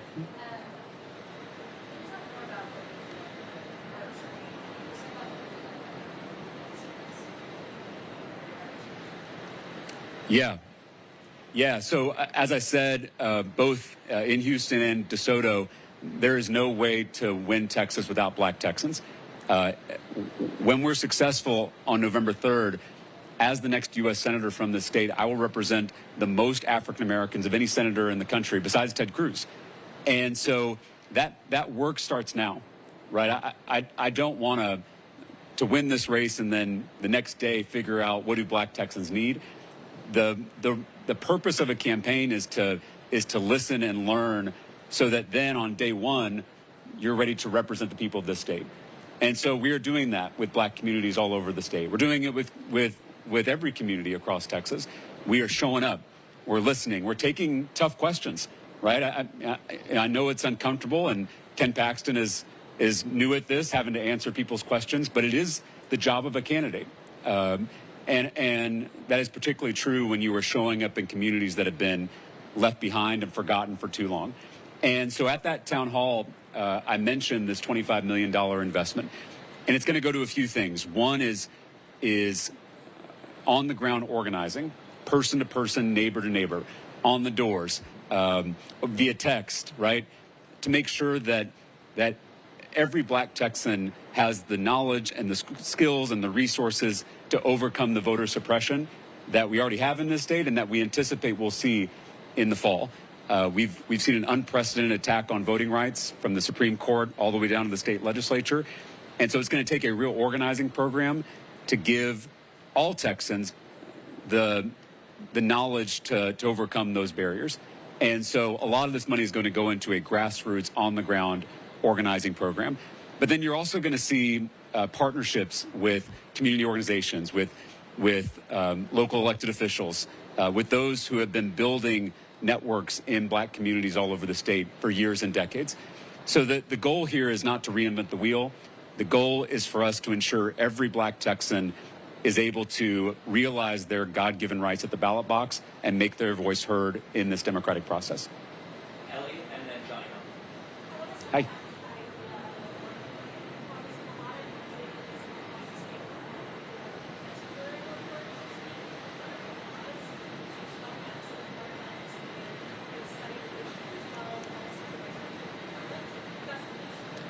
I think if a data center project does not meet our demands, does not meet the demands of the people, then they shouldn't be built. And I think what's frustrating Texans across this state is the fact that these giant data centers that are jacking up utility bills, that are using up all the water, they're being done without community input, without the consent of the taxpayers in those communities. And that's what has to end. And so if those basic guardrails are not met, then these data centers shouldn't be built. Hey.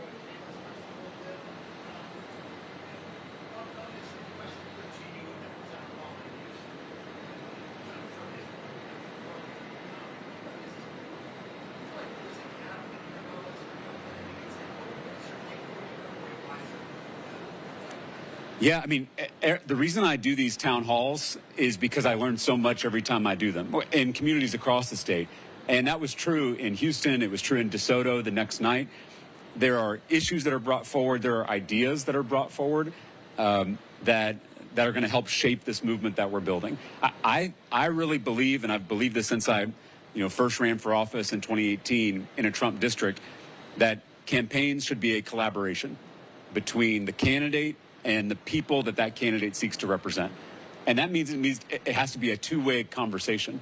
And those can be uncomfortable sometimes, right? But if you can't take the heat, then get out of the kitchen. I signed up for this job of being the nominee for the Democratic Party. I'm asking for the job of U.S. Senator. And that means I need to face the people who I seek to represent. I need to listen to them. I need to hear from them. And if they have concerns, if they have feedback, even if it's harsh feedback, I need to hear that directly. And so I'm not afraid of these sometimes uncomfortable conversations. We're going to have more of them in communities across this state. And that's going to be those are the growing pains of a healthy campaign. And those are the growing pains of an effective leader who is actually trying to listen and serve the people across the state. I mean, y'all know, this is a giant state. It is incredibly diverse. And so if one person is going to seek to represent this whole state, you've got to do a lot of listening and a lot of learning. And I'm still very much in that process. In DeSoto, I said that our campaign is a teenager now, right? It's not an infant anymore. Many of you remember when it was a baby campaign back in September of last year. And it's not a full-grown adult. Hopefully that will be the case after Labor Day, but there are still growing pains. How do we make sure that every Texan, every community feels represented by this movement? And that's not just Black Texans. It's not just Latino Texans. It's not just Asian American Texans. It's also rural communities. It's independents and Republicans, people who've never voted for a Democrat before. We have to build a big tent where all of those Texans feel like they belong to this movement that we're building. And that takes hard work. It doesn't happen overnight. It doesn't have to happen after one town hall. It's going to take a lot of hard conversations and honest conversations. Last thing I'll say is in DeSoto, I mentioned that I wanted a real relationship with the community. And a real relationship is built on honesty, right? I mean, you can run a campaign where you show up, I bring all of you, we get some pictures, and we go home, right? But that, to me, is a superficial relationship. That's not what I want. And it's not what I need if I'm actually going to represent this state in the U.S. Senate. There needs to be hard conversations. There has to be honesty. There has to be vulnerability. And I think I saw that in Houston. I saw it in DeSoto. And to me, it's an encouraging sign, even when it's a little tense. Adam. So a lot of these data centers that are being built are to help the proliferation of AI, specifically in the states across the entire country. A lot of people are having concerns about AI. Yeah. Model jailbroke and broke into a different company's website that was announced yesterday. Yep. You dealt with kind of building a framework as a state lawmaker last session. They're kind of struggling with that question right now in D.C. Yeah. You were in the Senate. What would be some of the things you want to address when it comes to AI? And I will just tell y'all, this is one of the questions I get most often at town halls across the state is AI. We have to have a government that is keeping up with the pace of AI development. These companies, as you just mentioned, we learned yesterday, they're developing these models faster and faster. We need a regulatory framework that can keep up with the pace of that technological advancement. I think a lot of Texans are deeply concerned that our government seems to be asleep at the wheel when it comes to AI. There seems to be a general attitude in both political parties of just like sticking their heads in the sand. And that's worrisome because the scale and the scope of this technology is really unlike anything we've seen in this century. The only parallels I can think of are in the 20th century. The Manhattan Project, the space race, the development of the internet. Arguably, this advancement in AI is even more consequential and has the potential to be even more destructive if we're not careful. And so I think we need, at the federal level, to develop a basic common sense regulatory framework. And here are just the things that I would prioritize as part of that framework. One is protecting jobs, protecting workers. We have to ensure that AI is improving jobs, not replacing jobs. And it is possible, I believe, to walk that line, but it will require a regulatory framework to do it. The second is, and y'all know I was a teacher before I ran for office, ensuring that we're protecting our young people. We've already seen the damage that social media platforms have inflicted on my fellow millennials, but also on Gen Z and kids even younger than Gen Z. We're starting to see indications that AI is doing the same thing. I'm sure y'all have read the horror stories of AI acting as therapist to young kids, sometimes encouraging them to harm themselves or take their own lives. So we have to ensure that we are protecting children from the dangers of this technology. And then lastly, we have to protect our democracy. Some of you know that in the last legislative session, I worked on a bill with Senator Nathan Johnson to ban AI deepfakes in political campaigns. We got close, but we didn't get that over the finish line. I think God is punishing me for not getting that bill passed by, because we've seen the Republicans already launch several AI deepfakes against me. So I'm now seeing firsthand the consequences of not passing that kind of policy. And so I think we have to take some steps to ensure that AI is not undermining the democratic process. Sometimes, I'm sure y'all seen this, when you just scroll through social media, it's getting harder and harder to tell the difference between an AI deepfake and a real video. It should be concerning to all of you as journalists, because you depend on being able to tell your readers, your listeners, the truth, and that line between fact and fiction is getting increasingly blurred by AI. And so again, this is all of these are areas that are ripe for federal intervention.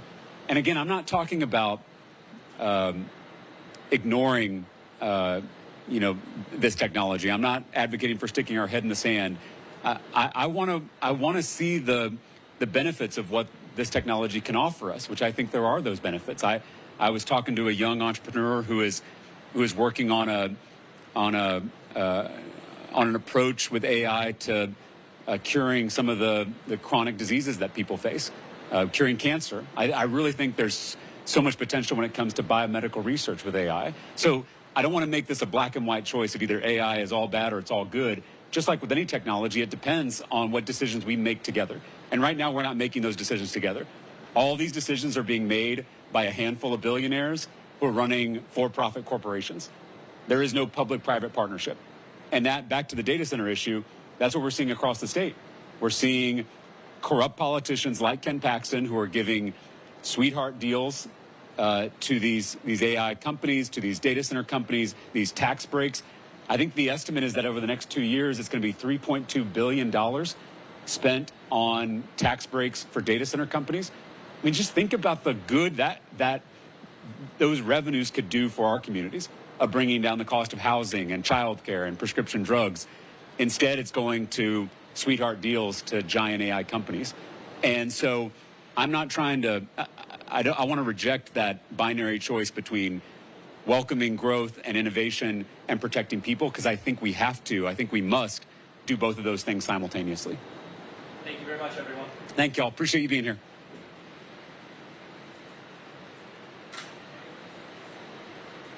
All right, James Tallarico talking there about data centers. We wanted to mention that Tallarico faces Attorney General Ken Paxton in November. Here on Live Now from Fox, let's take another 2-minute break. My name's Alexandra Goldberg. We'll be right back.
All right, taking a look at that XRAD radar as we talk about Tropical Storm Bertha.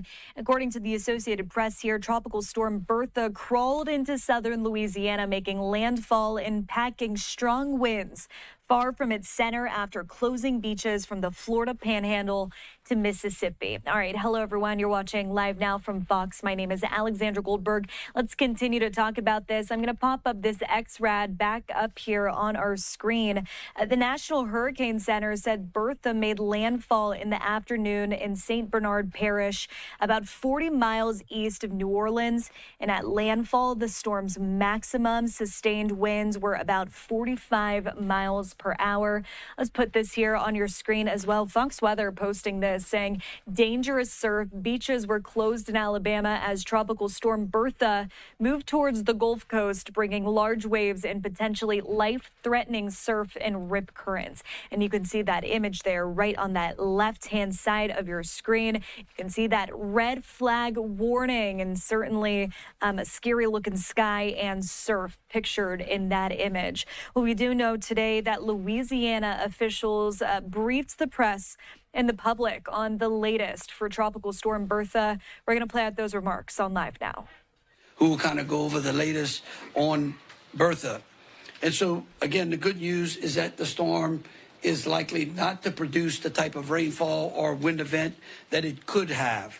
But I want to remind everyone of something important, that forecasts can change, and even a weaker storm can produce dangerous rainfall, localized flooding, and hazardous travel conditions. You know, we saw that just a month ago when Tropical Storm Bertha visited us and devastated Avals Parish. We had all thought that we were out of the woods, and then Avals Parish received 30 inches of rain in a 5-hour period, I think it was, which was a record for the state. And that parish is still reeling from the effects of that event. Families have been devastated. Homes were flooded. Businesses were damaged. First responders were working around the clock to rescue people from a very dangerous situation. The recovery in Avals Parish is still underway.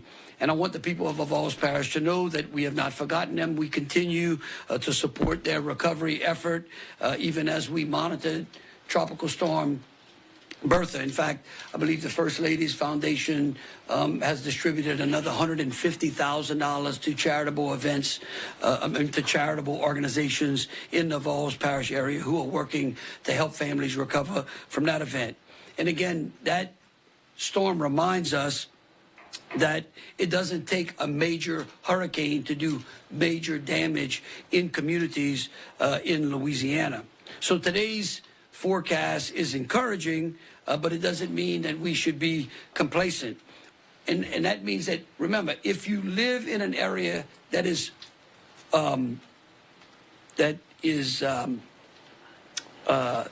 normally floods, right, then you should heed the warnings, and you should understand that these types of systems can again cause your area to flood, and take the necessary precaution. That's why we continue to encourage people to go to our getagamePlan.org app, right? Get a Game Plan app, or you can just go on the website at getagamePlan.org. That website provides, the website and app provides important resources to help you build an emergency plan and to prepare your home, protect your family, and know what steps to take before, during, and after severe weather affects you.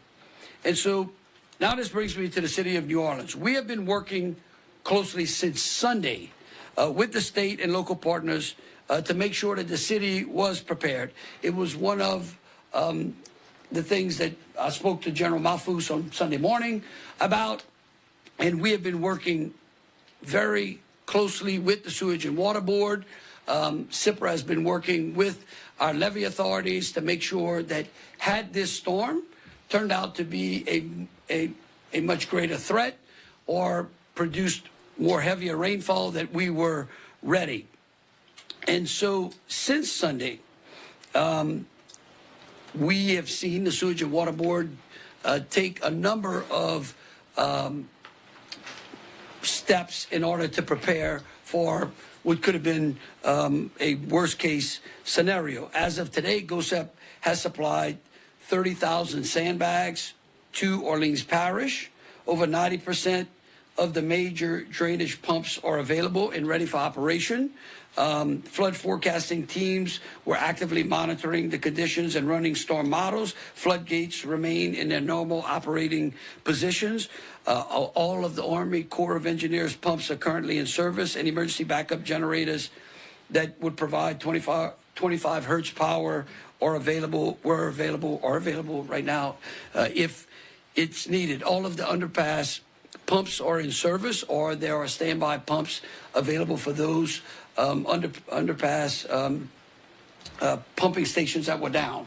And again, let me make sure you understand. Sunday, I instructed General Mahfouz to contact all of our levee boards and the Sewage and Water Board and said, okay, we want to report on what is up and what may be down. And within 24 hours, they were able to get back to us with that. I want to also say thank you again, congratulate the Sewage and Water Board for what I think is a great dry fire exercise. Again, this could have been worse than it seems is going to be the case, but they were willing to man all of the pumps, to physically man those pumps, had this storm turned out to be a lot worse than it seems it's going to be. And you know what? That's exactly how government should operate. Preparing for a storm before the storm gets there and not having to react once danger basically is upon us, or the worst case scenario comes to pass. And you know, this is something that I expect every level of government to stay focused on, and that's its core responsibility of protecting people and maintaining the critical infrastructure that protects our communities, and to be ready to respond if conditions change. As Bertha moves through Louisiana, our commitment remains the same and simple, that we will continue working alongside our local leaders, emergency responders, and communities across the state to keep Louisiana safe. Again, remember that being prepared for a storm first starts with you, the citizen. And so again, we want to remind you, we continually urge you to go to our website at getagameplan.org or download the app on your smartphone, so that again, you can go through that checklist, because we're, I don't know, what are we, Jay, about a quarter of a way through hurricane season, right? Yes. Huh? Not 50%, huh? No, not even close. No, not even close, right? So this is a good time for people to recognize that what could have been the worst case scenario, just because it's the best case scenario, that you should be prepared. So again, if you hadn't downloaded the app, we again encourage you to download the getagameplan.org app. And with that, I will pass it on to Jay to give us the latest on the storm. All right, Governor Landry is speaking there about Tropical Storm Bertha. Those remarks we will continue to bring you here on Live Now from Fox. Let's take another commercial break this hour. My name's Alexandra Goldberg. We'll be right back.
All right. Louisiana officials are continuing to brief on Tropical Storm Bertha. Let's pick up right where we left off here on Live Now from Fox. General as well. And Governor, I would say that we've had 2 preseason games. We're still not into the heart of the season here. So with Bertha, good news, as the governor pointed out. By the way, for those of you who may not be aware, Bertha did make landfall just a few minutes ago, a little bit further north than we expected, up into St. Bernard Parish rather than Plaquemines Parish. But the good news here is that the shear, the dry air continue to do their work. Bertha will weaken steadily as it moves inland. The dry air, that wind shear, and the interaction with land is going to take most of the punch out of the storm. So we really don't expect to see tropical storm force winds to extend very far into the state before those begin to subside. Yes, it is going to get breezy, even downright windy in metro New Orleans, but it's not going to be very problematic. Rains, pockets of heavy rain certainly going to be possible, not only today, but through Thursday on the backside of the system as it pushes to the west. But again, not anticipating anything too problematic. Pockets of flooding will be possible, particularly in those places that routinely flood.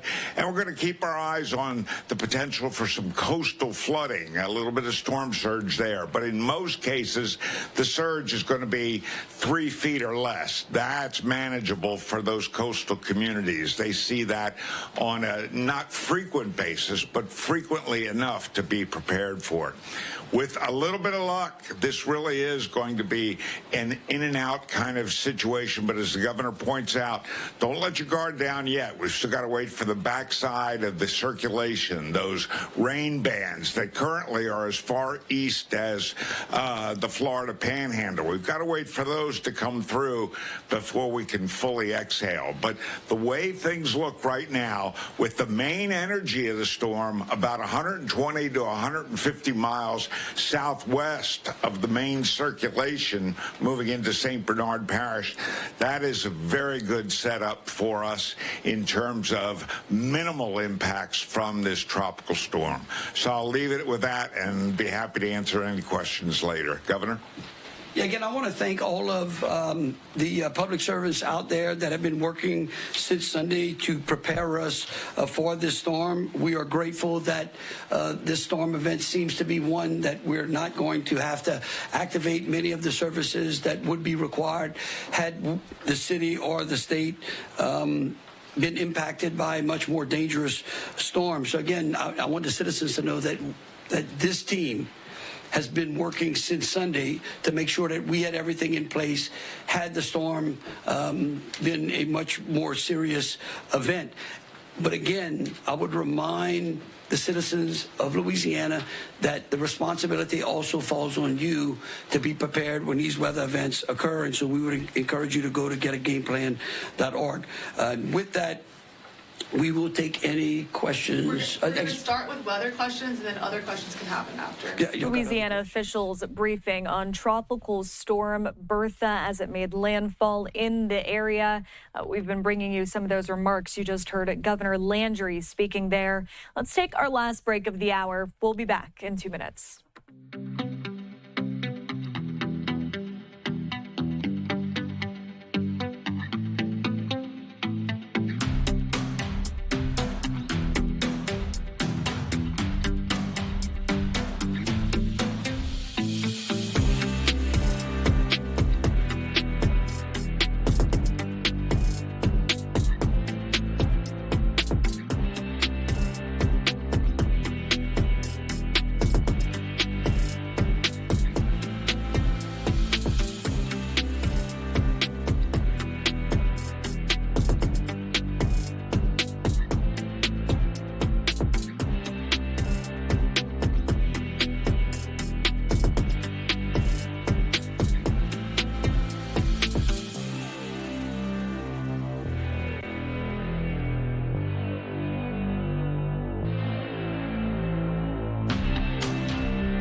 All right, we're continuing our coverage here of the White House on Live Now from Fox, putting this on your screen from Trump accounts, saying Trump accounts are reaching the very people they were designed to serve.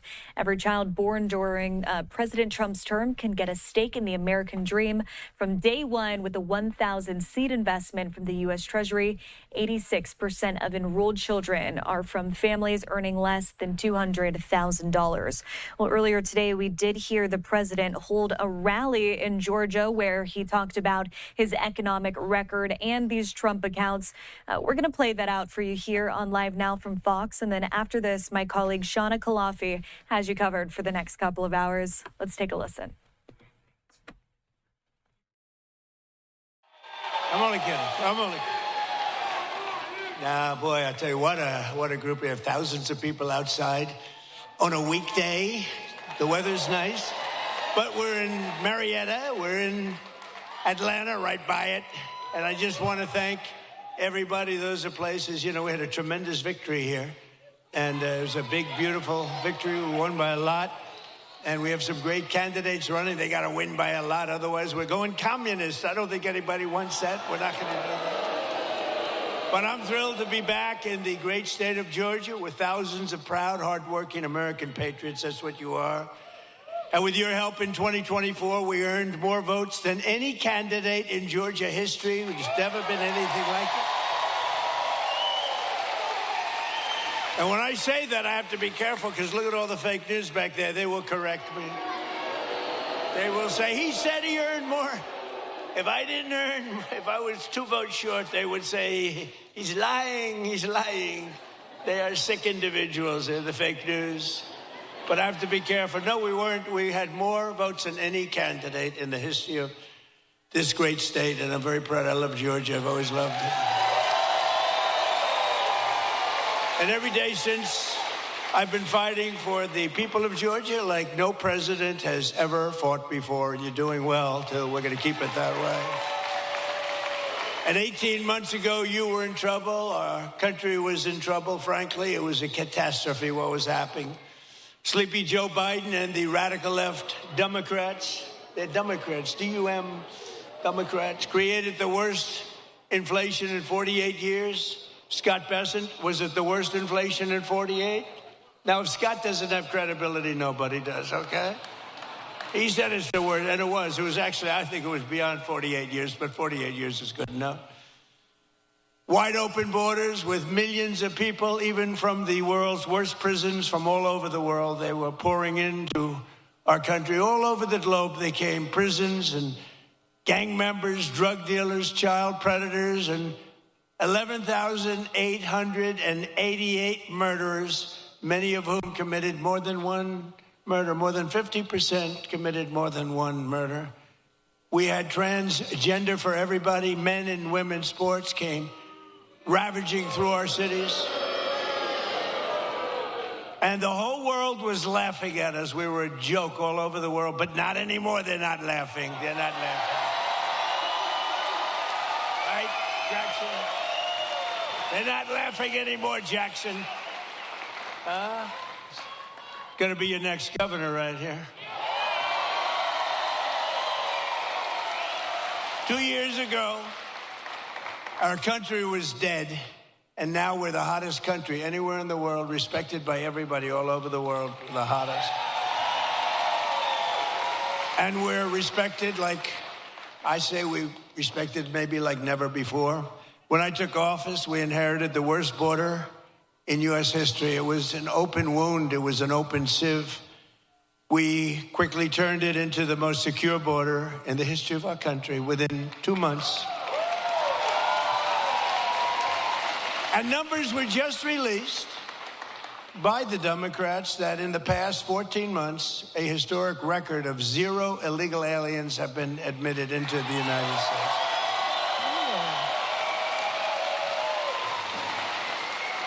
And now our crime numbers are among the lowest they've ever been. It's plummeting downward. And nobody's ever seen anything like it. Nationwide crime has been the lowest numbers that we've had in many, many decades.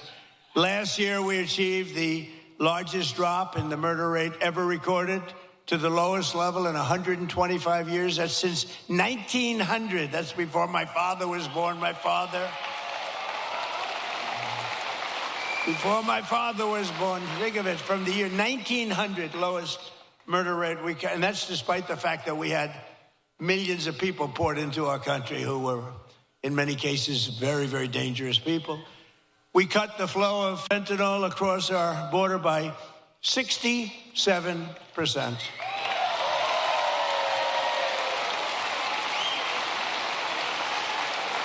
And drugs coming in by ocean, sea, by water was cut 97%. We're trying to figure out who the 3% are because they are among the bravest people anywhere in the world. You've seen that. They are the bravest people in history, I believe. We're making the largest ever investment in the United States Armed Forces, and we've got the strongest and most powerful military anywhere in the world by far. There's nobody close. And I built it during my first term. I built our military. And as you know, they stupidly gave a lot of it away, but actually it was a lot, but it was small compared to what we built. But they gave a lot of it away to the Taliban, to Afghanistan. They gave it away. They just take it. We're leaving. Let's leave brand new machines behind. Let's leave airplanes behind. I said to him, well, why don't you just fly it out and we'll take it back, or we can even fly it back to the United States if you'd like. Sure, I think it's cheaper to leave it. Brand new planes. It was so sad. I saw what was happening. What a disgusting thing took place. But we then, as you know, we won Venezuela, which is now working with us to produce millions and millions of barrels of oil. We're getting along great with them. One day. And we've already paid for that operation many, many times over. We're taking tremendous amounts of oil, and they're taking tremendous amounts of oil. It's a partnership, in a sense. They're doing a great job. We're working together. And millions of barrels of oil is going to Houston and Louisiana, coming to you indirectly after it's refined. They're refining it there. But millions and millions of barrels of oil, and also Venezuela is doing better than they've ever done before, too. The big oil companies are going in, and they're signing up. We have Chris Wright working on it, Doug Burgum working on it, Scott is working on them, and it's been incredible, actually. It's got serious oil. In fact, if you combine us and Venezuela, we have about 62% of the world's oil market. So we don't need straits. We don't need anything. We don't need the Hormuz Strait, but we do it because we have to do it, because we cannot let Iran have a nuclear weapon. It's very simple.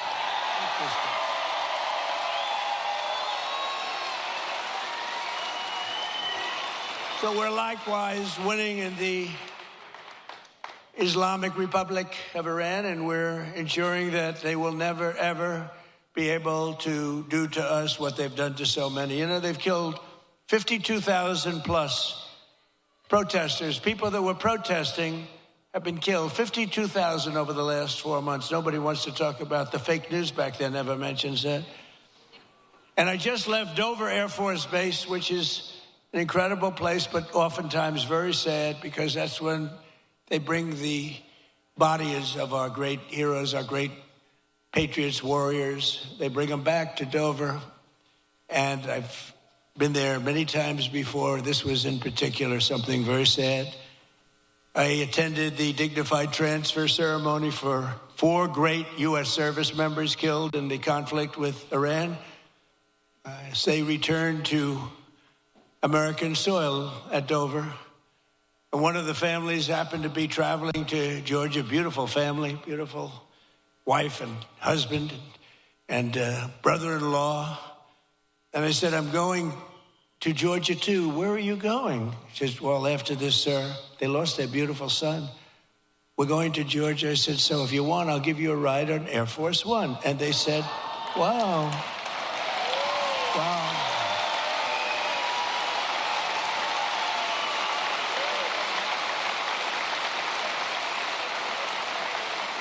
So today, I then said they're on Air Force One, and it's quite nice, I must say. And they said, wow, this is something, thank you so much. But they're heartbroken, you know, they're heartbroken. But They couldn't believe it. And they live very close to here. They live minutes away.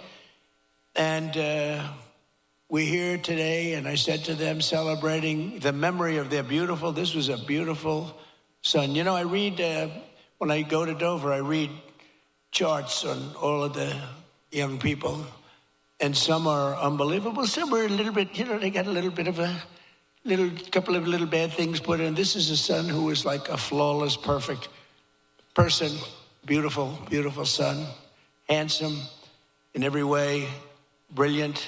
Respected by everybody. His sheet read so beautifully, and I told them that. Their beloved son. And his name was Lieutenant Tyler Feehan, and he was a person that was going all the way. He was going to be a general. He would have been a general very quickly. He was heading in that path. But I just want to thank Tyler's mother, Sherry, his father, Stephen, and his uncle, David, who great people. I got to know him a little bit on the plane. And standing there watching this sight, which is, it's very, very tough to watch, to be honest with you. Very tough. I think it's the toughest thing I do. If anything I do all this stuff, but I think it's the toughest thing I do. But to Sherry and Stephen and David, we will carry Tyler's memory in our hearts forever. And I just want to thank you. It's an honor to have you here today. Please.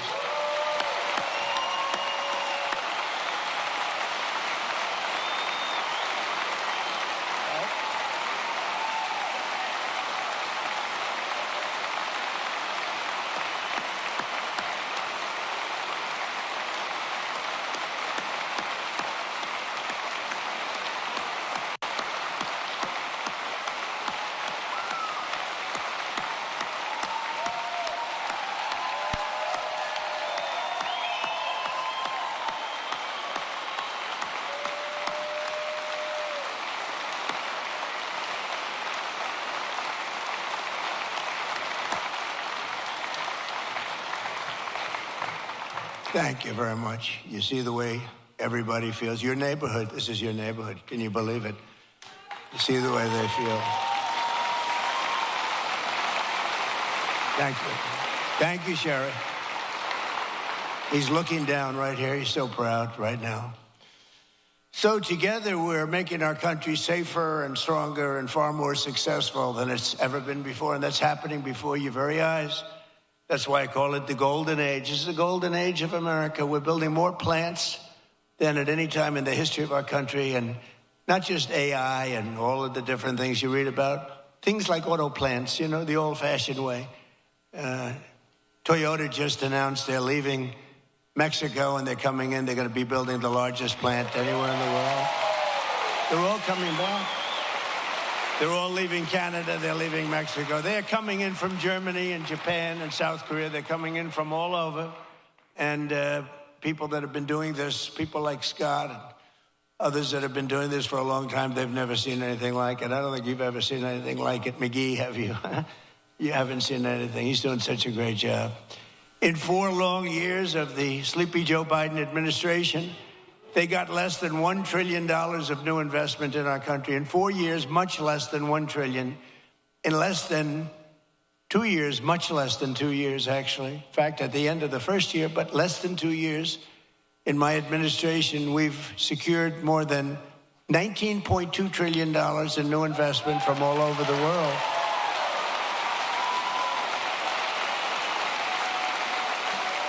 So think of that. So in 1 year, they did much less than $1 trillion of investment. We were losing this country, I'll tell you. And the welfare, you see all the theft that's going on. Guys are stealing $100 million. Some guy from the street steals $100 million. It's horrible. The welfare was going through the roof. The costs were going through the roof. It was a disaster taking place. But think of it. So they did less than $1 trillion in 1 full year. In 4 years, they did less. Think of this. In 4 years, they did less than $1 trillion. We did 19.2 in 15 months. Think of that.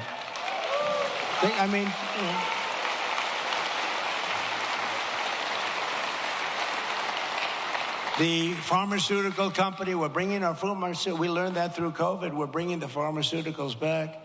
But the big pharmaceutical company, UCB, is investing $2 billion to build its first ever American manufacturing plant right here in Gwinnett, Georgia.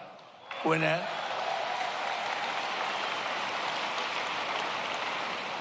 Look at the front row Joes. I love these people.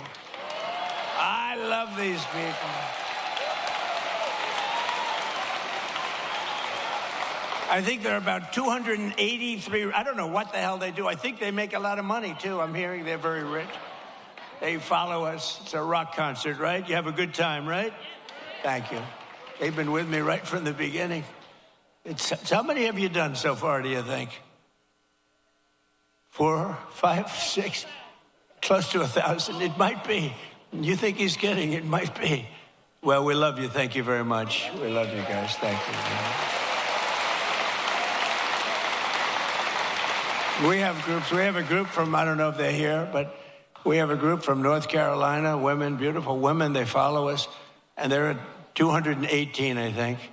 219. They come, and I always say, what the hell are your husbands saying about this? This is crazy. They're these beautiful women. I think they're sort of a wealthy family. I don't know what the hell's going on with them.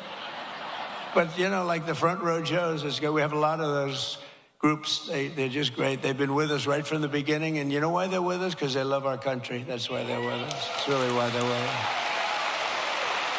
So, Japan is investing $600 million in a cutting-edge diamond processing facility, as you probably read this morning in your state. $600 million. Yamaha Motors is building its brand new U.S. headquarters in Kennesaw.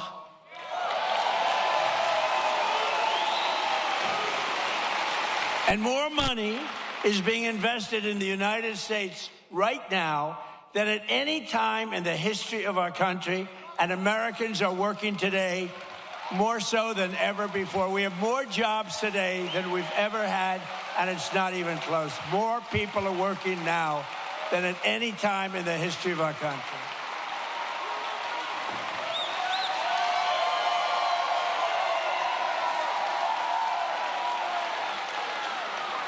And the stock market has said, and that's with this skirmish we have going on. I call it a skirmish.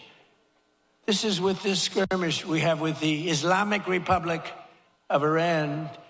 And I call it that because, let me tell you, they're getting hit so hard. And they want to make a deal. But I say they're not ready to make a deal. Because every time they make a deal, they want to change it and everything. They're not ready. They'll be ready very soon. And this is despite this. It's going on. The stock market has hit 73 all-time highs since the election. Think of that. And the typical American's 401k is up by $34,000, setting records day after day. It's up by numbers that have never been seen before. So your 401ks, they always say, oh, the stock market. Stock market's very important. But I have people coming up to me that have 401ks. They said, you know, I was a disaster. My family wouldn't talk to me. They thought I was a total loser. And now I'm like, the one guy said, I feel like Warren Buffett. No, the markets are right through the roof. And it's a beautiful thing to watch, frankly. It's beautiful. It's brought families together. I mean, I told the story about a policeman in New York City. He said, my wife was really down on me because the 401k was a disaster, wasn't moving. And you get elected, and it's she thinks I'm the most brilliant financial mind in the world now. She loves me much more than she did. She's close, but you should never love for that reason. Remember that, please. And while the stock market is skyrocketing way up, inflation is way down. We're coming way down. And last week, it was announced just last week that inflation dropped by the largest amount in more than 6 years, because we're doing it right. We're running the country properly. And they tried to blame high prices on me. So think of it. When I inherited this thing on January 20th, we had the highest inflation in many, many years, 48 years, they say. I say maybe ever. This is what I inherited. And when I had nothing to do with it, I walk into office, I have a press conference first or second day, And they're screaming at me, what are you going to do about high prices? Right? What are you going to do? I said, I just got here. What are we talking about? Tell me. Eggs have gone up 4 times. 4 times. I said, I just got here. Give me a break. They did. They hit me with the eggs, and you remember that? Kelly, you remember I got hit with the eggs. First day, first press conference, nice friendly press conference. You know, they treat me so nicely. What are you going to do about the prices? And they said, they used the word, first time I heard it, it was a word, you know, made up by the Democrats. Affordability. They said, affordability. I said, I've been here 1 day. Don't worry, I'll take care of it. And we're taking care of it, you know? We're taking good care of it. They had the highest prices. They had the highest prices. In fact, with the eggs, you know, we have an Easter egg hunt like a few months after this, and they said, don't order eggs, sir, because they're so expensive. Use plastic eggs. They wanted me to give the kids. I said, nope, we're going to get it done. And we did a great job. Our Secretary of Agriculture did a great job, and we got the price now of eggs is lower than it was when we started, right? And many other things, too. And oil will be coming, it's going to be tumbling down. It was 3 weeks ago. They thought we had a deal. I said, I don't think we have a deal with these guys. They break every deal they make. But I said, you know, but people thought the geniuses on Wall Street, they came down, really down, and goes back up a little bit. But it's going to come down maybe lower than when we even started. But just give me a little time. I always say, give me a little. I said to the farmers, give me a little time. And look how we're doing with the farmers. What's going on with the farms and everything. This country is rocking and rolling. So every day we're fighting to put more money back in the pockets of the hardworking American families. And that's why with the help of our incredible Republican majorities in Congress, we've done so much. I proudly signed the great, big, beautiful bill delivering the largest tax cuts in American history. Largest in American history. And we did big ones first. You know, we had the best economy in history in my first term. A lot of people don't, because we had a COVID period all over the world. And we did a great job where they got no credit for it. We did Operation Warp Speed. And I'll tell you, we did a great job, but we got very little credit for it. We should have been given big credit, but we got credit for everything else. And we had the best economy, but this economy is ready to blow everything away, ever, of any country. There's never been anything like what's happening in the United States of America right now.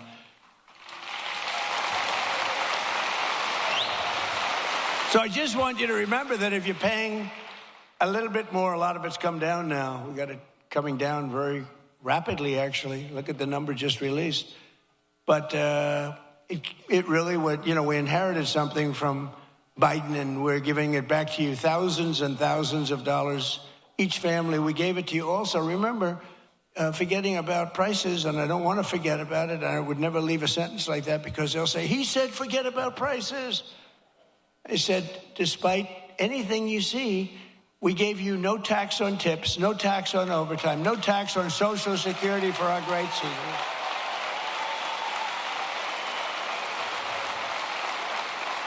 We gave you something that nobody ever thought of. This was my idea. I said, give people a deduction if they buy a car only that's made in America. Give them a deduction. They go out, borrow money. They're allowed to get a deduction. But this past filing season, 130,000 tipped workers right here in Georgia saved an average of more than $7,000 on their taxes.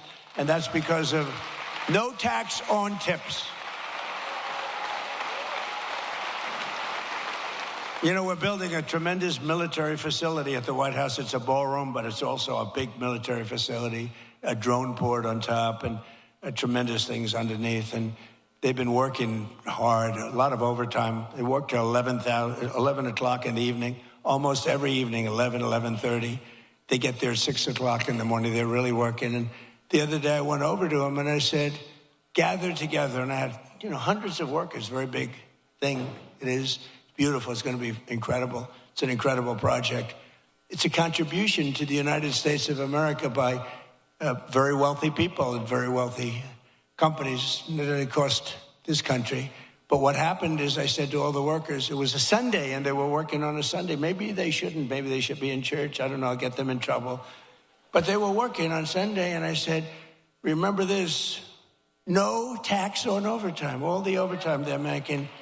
And they gave me a big cheer. No tax on overtime.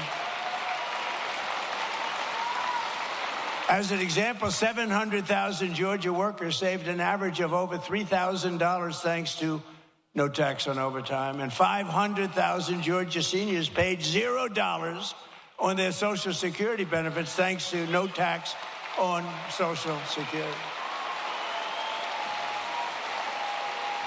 But perhaps most consequential of all is the provision that the great, big, beautiful bill that we're celebrating today. It's something that's beautiful. It's beautiful because it takes care of our youth. It's called the Trump accounts, and it's hot as a pistol.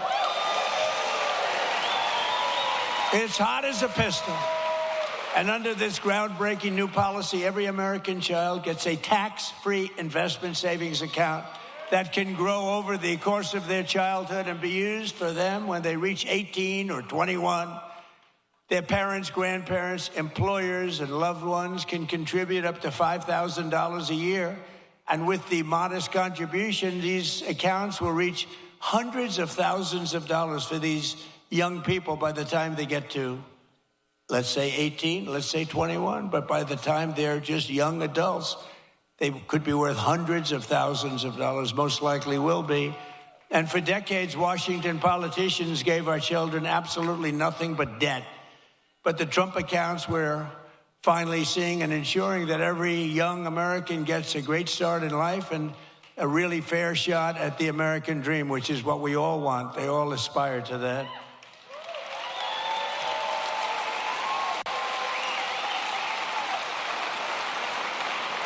And under the system, every newborn child gets $1,000 deposited in their Trump account at birth. Think of that. From the United States government.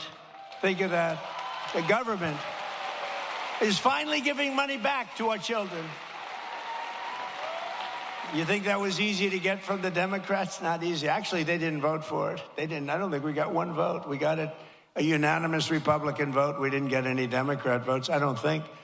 But they have a hard time justifying all of the things that they've done. But the government gives them $1,000 at birth, and from there it just goes up and up and up. And lots of people, like the employers, can put money into their children's accounts of the employees. It's a beautiful thing, and I'm seeing it. And again, over 7 million, and it really just started, I would say, Scott, a few weeks ago, because it was all of the very complex legal governmental things were worked out about 3-4 weeks ago. And we have over 7 million people already, children already. So that's great. And I want to just tell you that generous individuals like Michael and Susan Dell, Brad Gerstner, and so many others have donated billions of dollars to fund Trump accounts for millions of children. Some people are going to take the children from states, the entire state. Like Gerstner is looking at the state of Indiana, where he contributes the money for, these are wealthy people. They've made a lot of money. They're putting it back. But Michael and Susan, they're two special, incredible people. As an example, donated $6,250 million into the accounts for youth. They gave them for youth. Michael Dell, Susan Dell. $6,250 million. I have a friend, he gave $50 million. I said, that's peanuts. That's not even close to the $250 million that Michael Dell gave. I said, what are you doing? You can do better than that. But people are loving it. And you know what I say? Go out and buy a Dell computer, okay? Because as far as I'm concerned, that's great stuff. And the Trump Accounts app, for those that want, is now the #1 app in all of America. Isn't that nice for our youth? People are doing it. It just caught on. In the past 18 days, nearly $1.5 billion have been deposited into the Trump accounts. Think of that. The money is pouring in. And it's for children and all sorts of advantages and tax advantages for the people that do it and make this investment in our future, because it's really an investment in our future. And all you have to do is go to trumpaccounts.gov, trumpaccounts.gov, and sign your child up for a free investment account today, and the child gets $1,000 from the government.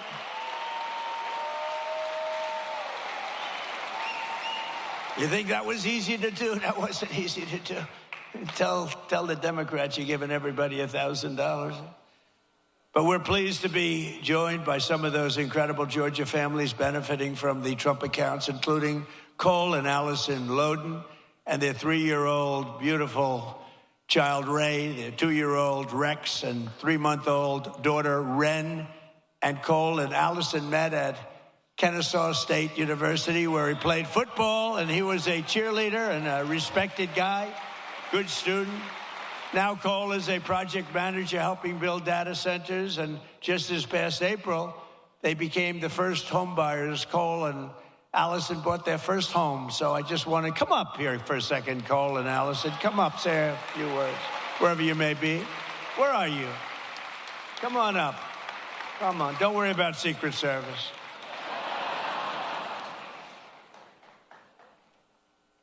We've had people come up.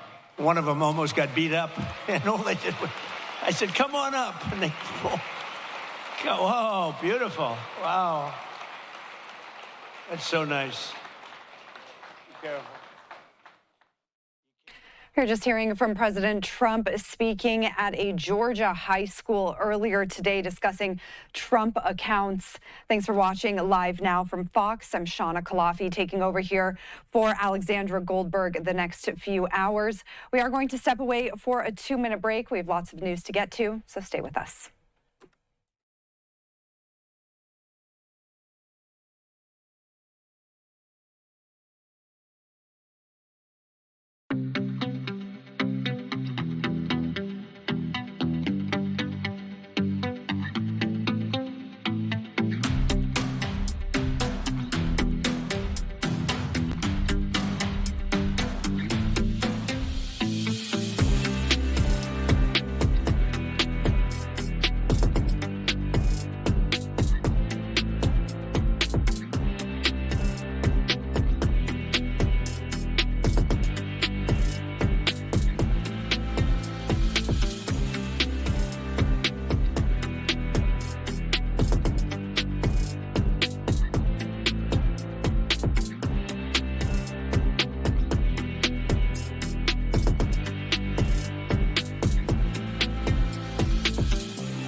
Welcome back to Live Now from Fox. I'm Shauna Kalafi, taking a live look at the White House tonight.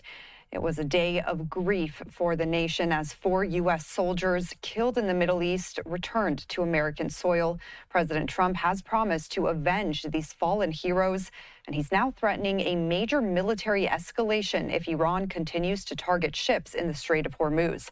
Fox's Rebecca Castor has the latest from Washington. It's the most solemn ritual carried out at Dover Air Force Base in Delaware.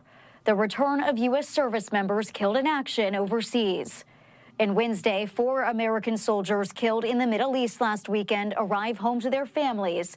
First Lieutenant Tyler Feehan, Private Isabella Gonzalez, and Sergeants Michael Swinton and Angel Rampersad. And they are indeed great heroes, actually. President Trump attended the dignified transfer and met privately with each soldier's family.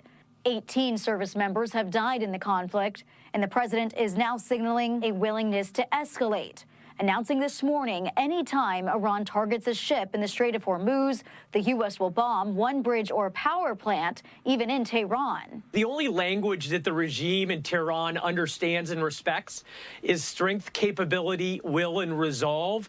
And I think starting to strike at targets at the heart of the regime is the right answer. On Capitol Hill Tuesday, defense officials asked Congress for an additional $67 billion to restock weapons and avoid budget shortfalls this fiscal year. But Democrats are planning to block any military funding until the administration ends the war. We are not going to put one more penny in until you give us some answers about this war and end it. This war has to end. Iran responded to President Trump's latest threat, saying it's all or nothing. If we do not sell oil, no one will. And to no surprise, oil prices are now soaring. In Washington, Rebecca Castor, Fox News. And U.S. strikes in Iran continue tonight. This is the latest post from U.S. Central Command saying at 10:30 p.m. Eastern Time on July 22nd, U.S. Central Command forces completed another round of strikes against Iran for the 12th consecutive night. U.S. forces struck Iranian military targets, including maritime capabilities, missile and drone storage facilities, coastal surveillance sites, and air defense assets. The strikes further degrade Iran's ability to attack civilian mariners and commercial vessels. That is the latest as the U.S. continues to carry out strikes in Iran. As the White House remains steadfast. And meanwhile, let's pull this back up for you. This is the latest from U.S. Central Command. Meanwhile, a major shift in U.S. nuclear policy in the Middle East elsewhere as the Trump administration approves a deal that could allow Saudi Arabia to enrich its own uranium, a capability that the U.S. has long fought to keep out of Iran's hands. Fox's Caroline Elliott has more.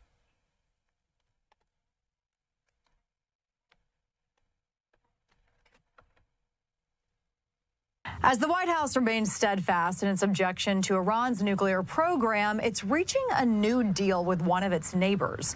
The Trump administration announcing an agreement with Saudi Arabia that could greenlight the kingdom to pursue a civilian nuclear program. President Trump's agenda in the Middle East has been commerce, not conflict.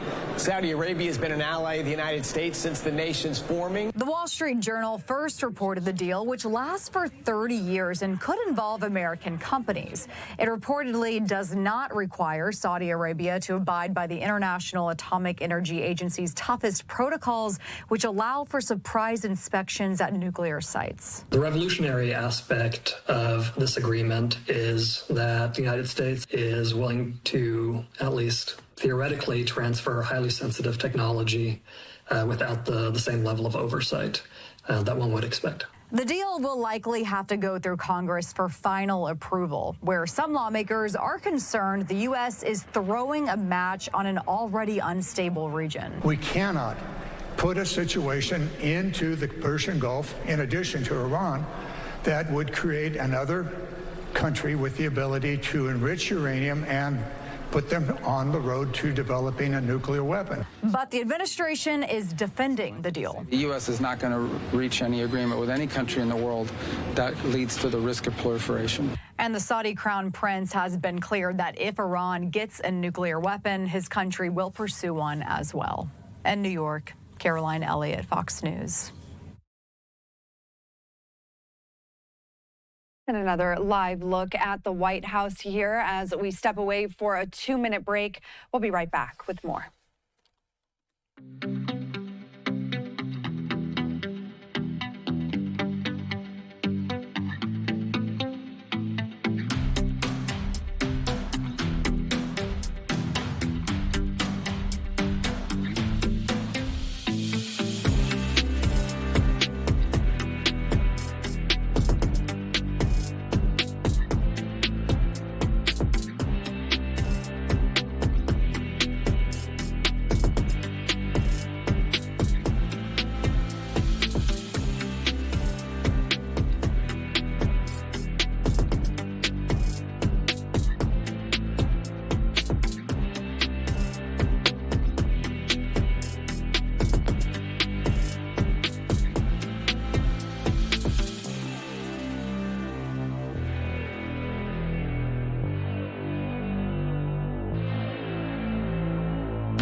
Welcome back to Live Now from Fox. I'm Shauna Kalafi.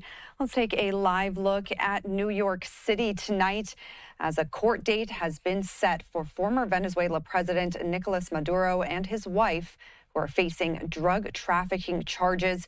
His defense team is continuing its work to get the case thrown out. Fox national correspondent Brian Yanis has the latest from New York City.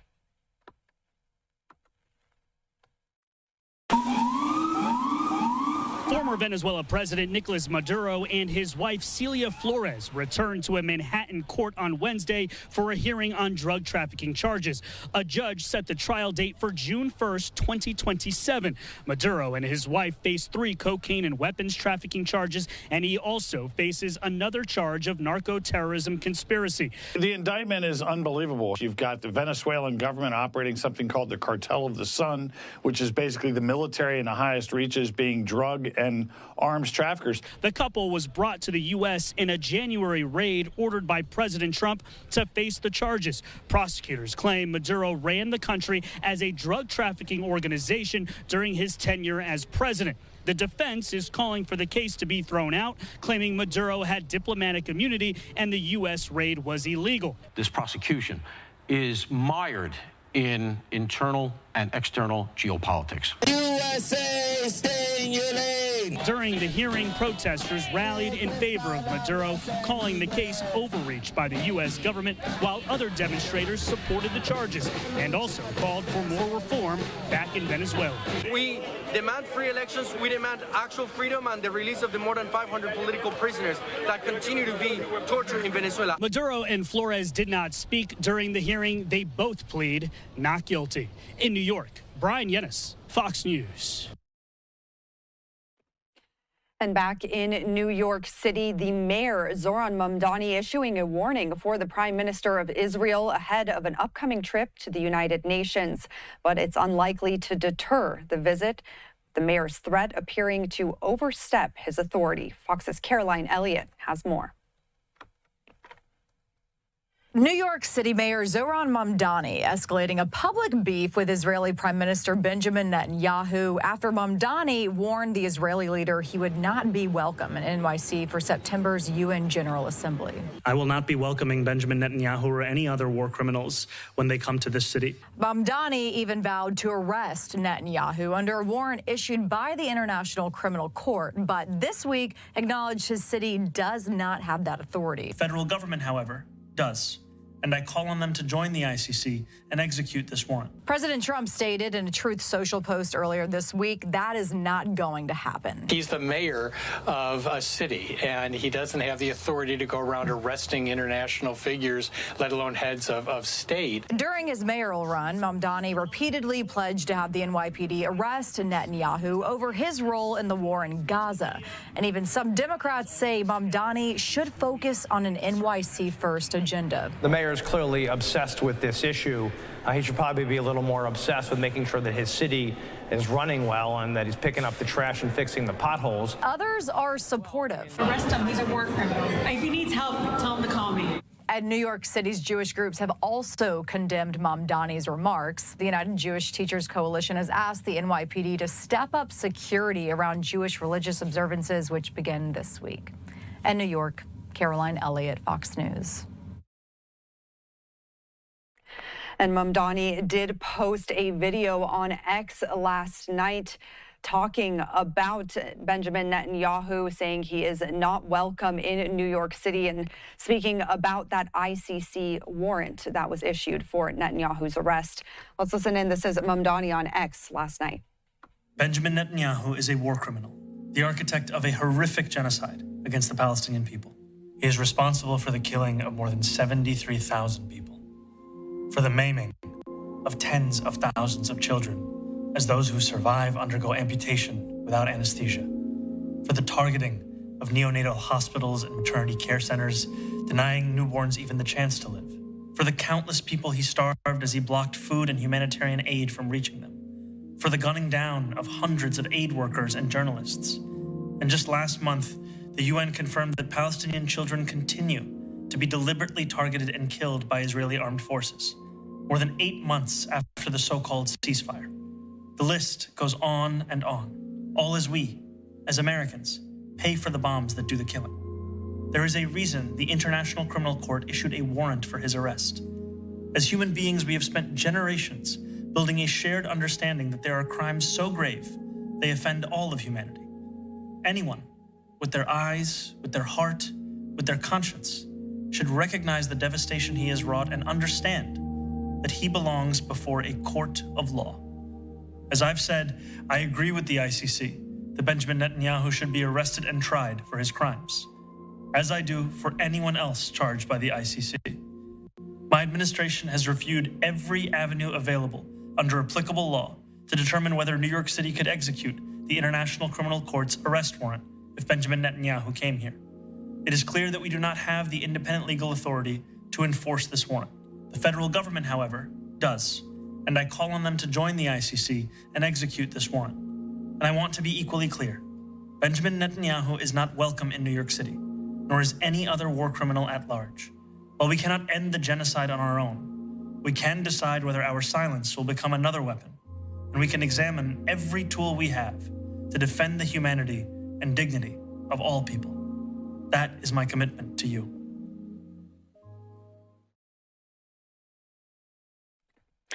And another live look at New York City. Mayor Mamdani did take some questions related to that video and his call for Netanyahu's arrest. He was speaking to reporters at an unrelated economy event today in New York City. Let's listen into some of those questions from reporters on this topic. Some Jewish groups have noted that in your video, you didn't include a reference to October 7th or Hamas leaders who carried out that attack. And it's not easy always to pin you down on this subject, forgive me, but because there aren't many perfect analogies to draw. For instance, not all world leaders or alleged war criminals have ICC warrants, or they're not planning to come to the UN General Assembly, or perhaps they're dead. So my question is that, would you, if circumstances were different, would you have vowed to arrest the leaders of Hamas who perpetrated the October 7th attack if they were visiting New York? And if so, why not include something about that to show New Yorkers that, you know, you're presenting a more balanced approach? Why not include that in your video? Didn't the ICC put forward a warrant for Yahya Sinwar? I mean, I know he's dead. Yeah. Yes, but my point is that they did. And in the video, I made very clear, as I have before, that my interest in executing that warrant is not specific to Benjamin Netanyahu, but to anyone who they put a warrant towards for war crimes and crimes against humanity.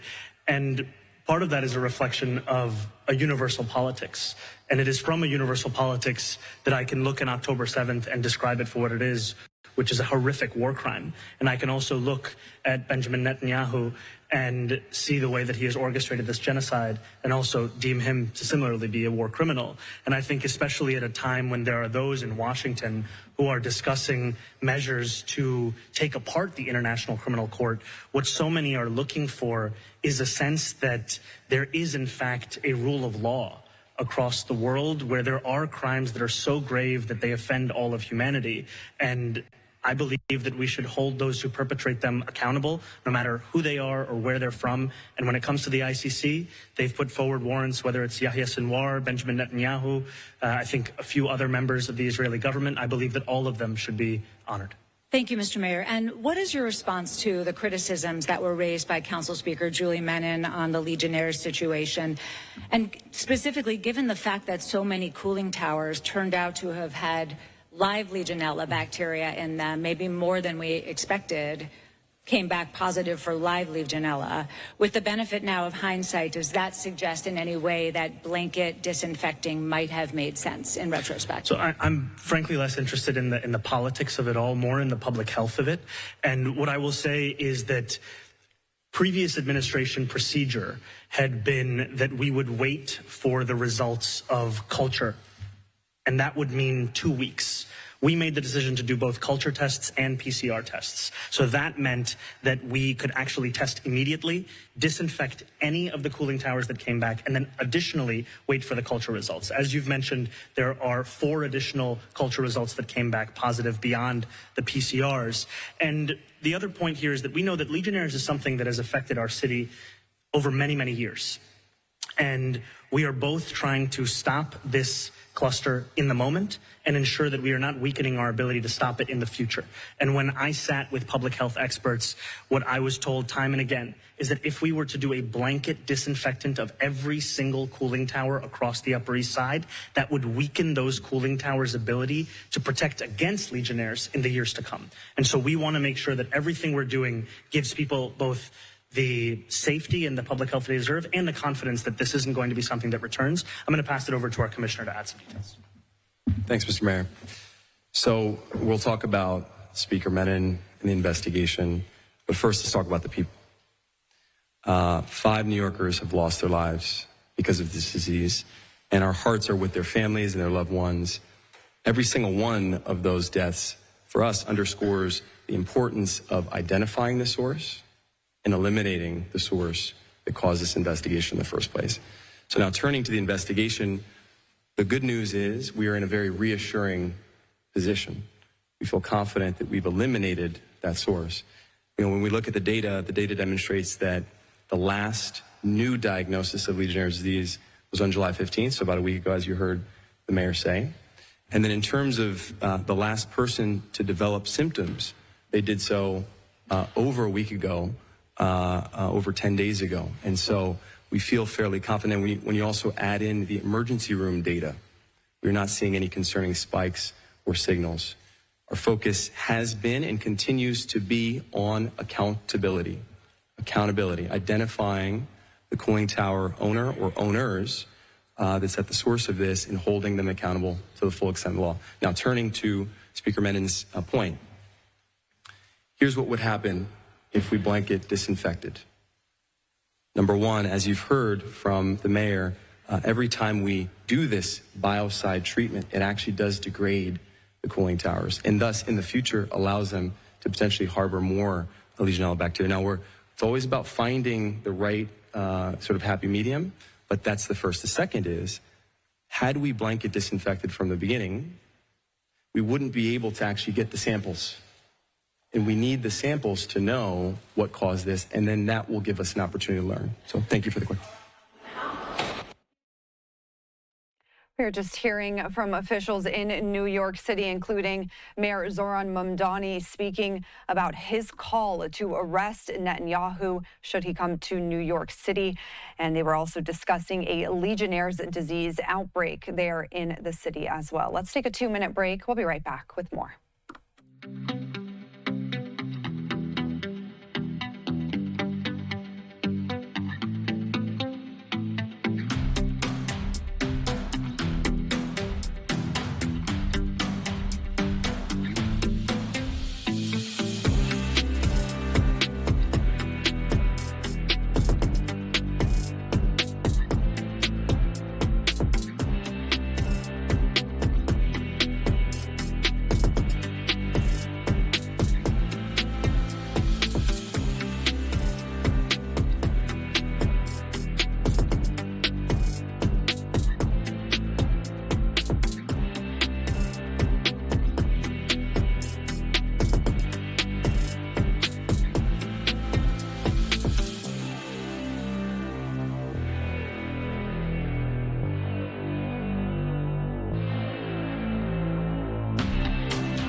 Welcome back into Live Now from Fox. I'm Shauna Kalafi.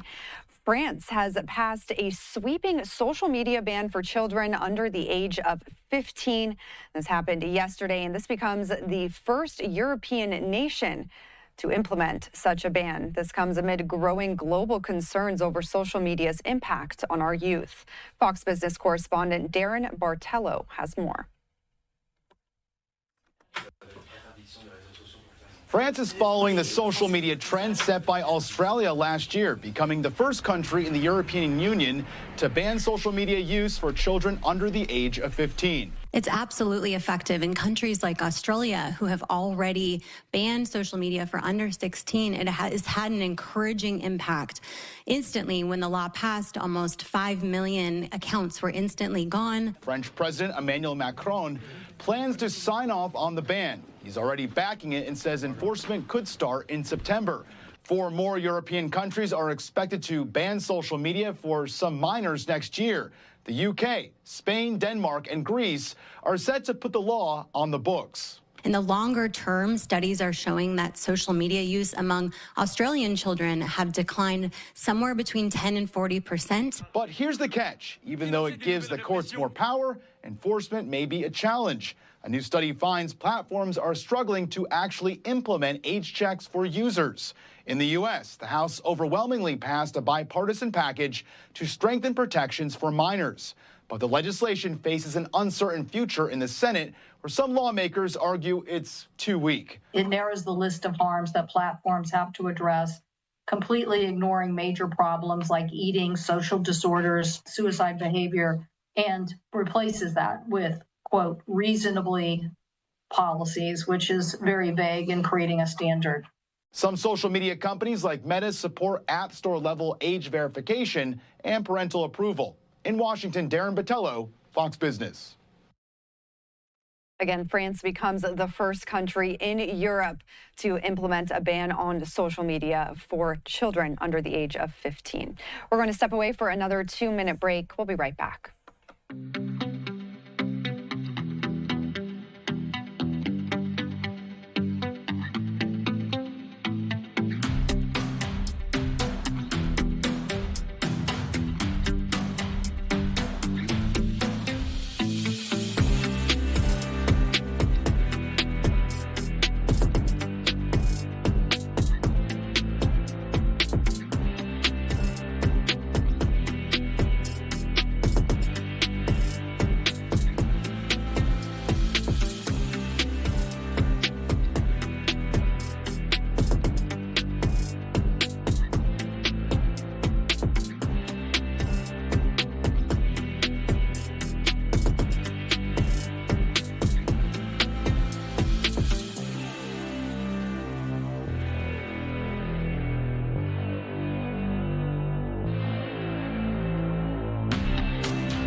Welcome back to Live Now from Fox. I'm Shauna Kalafi.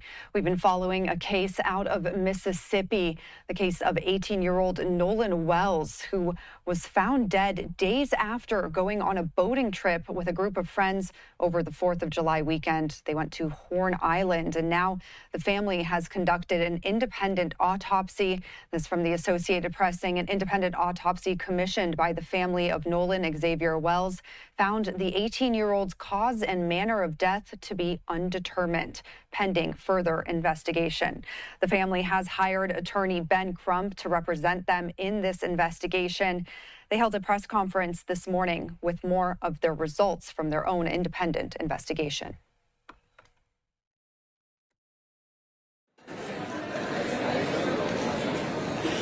Good morning.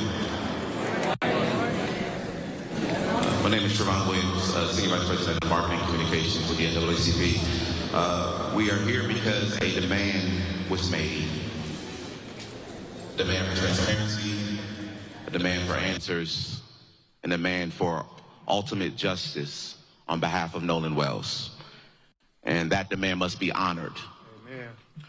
For that, we are honored to pause even for a moment to respond accordingly here at our national convention.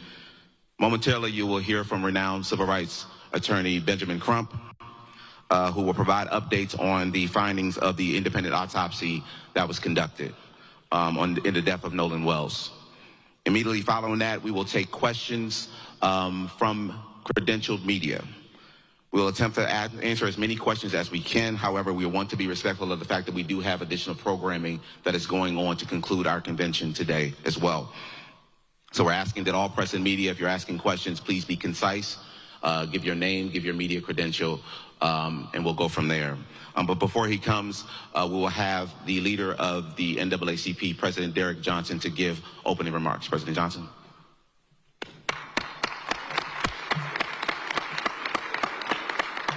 Good morning. Good morning. Far too often our young people are confronted with challenges, and many jurisdictions and states don't take those challenges serious. We cannot allow another individual, particularly a young black man's death, go uninvestigated. We have seen this happen over the years, not only in Mississippi, but across the country. It is unfortunate that our young people only seek to enjoy life, and as a result of participating in activities no longer have life. For the NAACP, we take this and many other cases serious because every person matters. Amen. Amen. I want to thank the Mississippi State Conference, particularly Alitra Perryman, for working with the family and supporting the family on the onset. Because it's difficult to lose a loved one, it's even more difficult to navigate a process when all eyes are on you. And the pressure of balancing between grieving and navigating is upon you. And so for the NAACP family, this is our role, is to step in, to support when the families have an issue like this and the local officials seem not to hold people accountable. It's unfortunate when you see news reports and law enforcement officials are repeating what individuals are saying as opposed to investigate the individuals who gave you the information, because you don't know who was involved or not involved. Amen.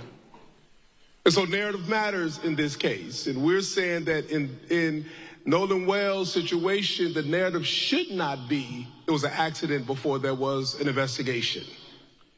The narrative should not be the words of individuals who went on a boat to the island with him, but they came without him, but with his cell phone, and you don't investigate those individuals. Amen.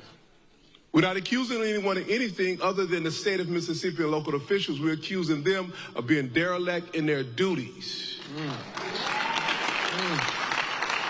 To follow up and to ensure that regardless of what happened, that there was the proper investigation so that this family and that community could be assured that if anyone was involved, they would be held accountable.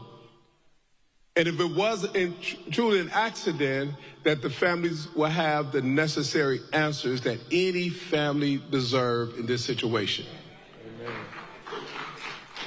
I want to bring to the podium Attorney Benjamin Crump, a friend of mine who have stepped in to take the case and in support of the family to ensure that they get the answers that they deserve and that local officials and anyone involved will be held accountable to this family, to that system, because we are all parents, siblings, to loved ones who should not be confronted with this reality. Attorney Crump.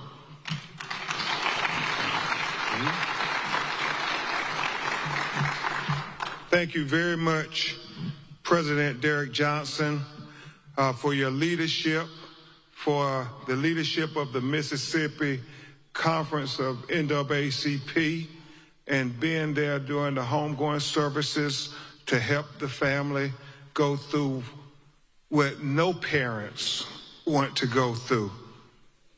Thank you to Chairman Leon Russell, my longtime mentor from Florida, who helped raise so many of us. Thank you for always being there, Chairman Russell. As President Johnson said, I'm Attorney Ben Crump, representing the family of Nolan Wells, but it's not just me, it is a team effort of incredible, dedicated lawyers and investigators and paralegals. Attorney Lisa Park, attorney who you'll hear from in a few minutes, Attorney Eric Hertz, Attorney Gary Buchan, Attorney Camila Moore,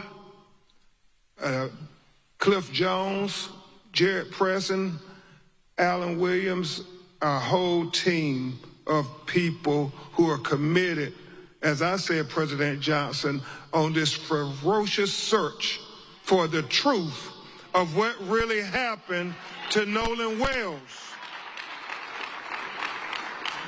But before we begin to discuss the intricacies of the preliminary findings of the independent autopsy, we think it would be appropriate for you all to hear from the people who knew Nolan Wells best, so they can thank you themselves and tell you about the trials and tribulations that they have been enduring since July 4th. July 4th would never be the same for them. I bring to the podium Nolan Wells' mother and father, Christine and Elmore. Please give them a warm NAACP welcome.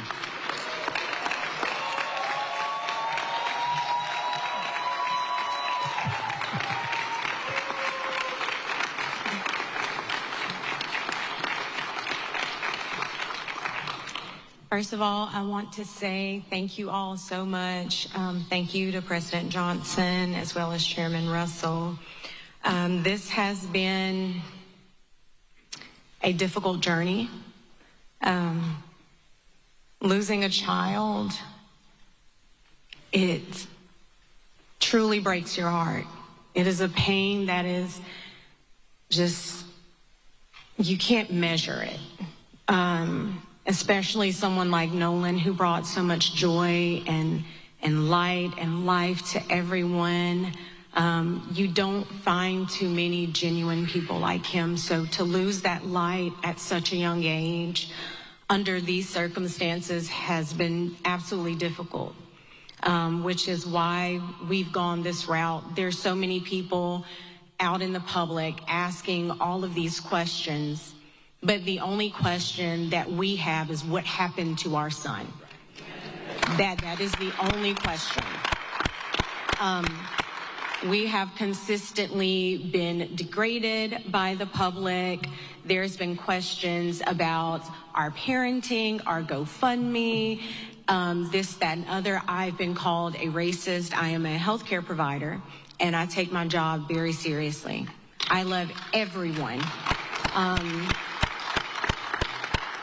And it's been difficult for us, but we are leaning into our faith, leaning into one another, also leaning into all of you.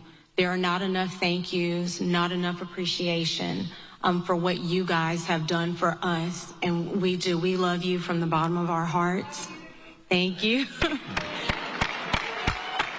And so it is our hope that our local authorities will do what they need to do, because us having the preliminary autopsy results and hearing nothing from them, it's heartbreaking and it's concerning, which again is why we are here, why we have asked for this help.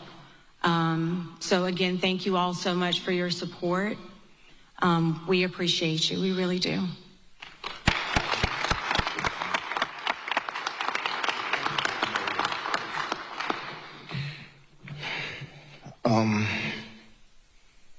Every day I wake up, it's a new challenge.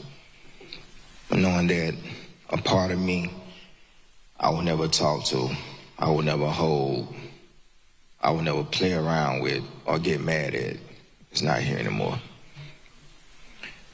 Nolan brought a lot of joy to our family. He was the wittiest one out of everyone. The clown.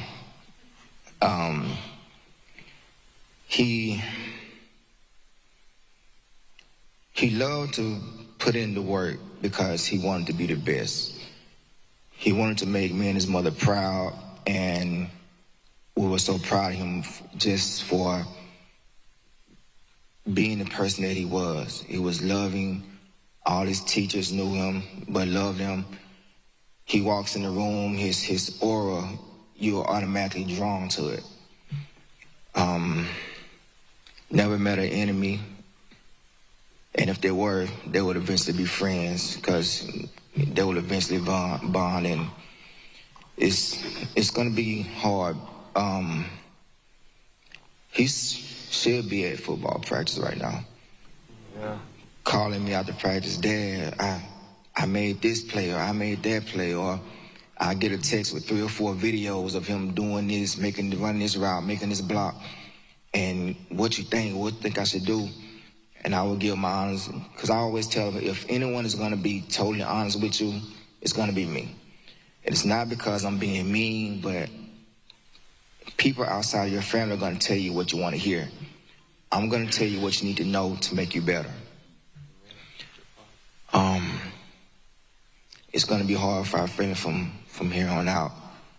And like I said, every day is a challenge. We're going to miss our son. And like my wife said, we just want honesty. We want to know what happened to our son, because the things that you're telling us, that's not the character of our son. We know our son. I understand, our children would do things that, they would kind of dumbfound us sometimes, but the things that we're being told, that wasn't Nolan. So please keep us in your prayers, keep him in your prayers. And we're going to keep pushing and fighting until we find answers. Thank you guys for your love and support.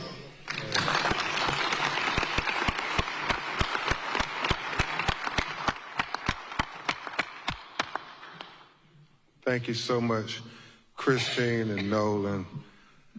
Christine and Elmore, Nolan's mother and father.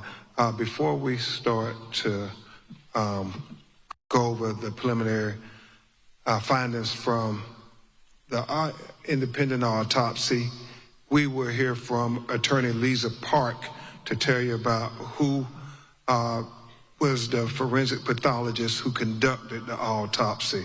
Attorney Lisa Park.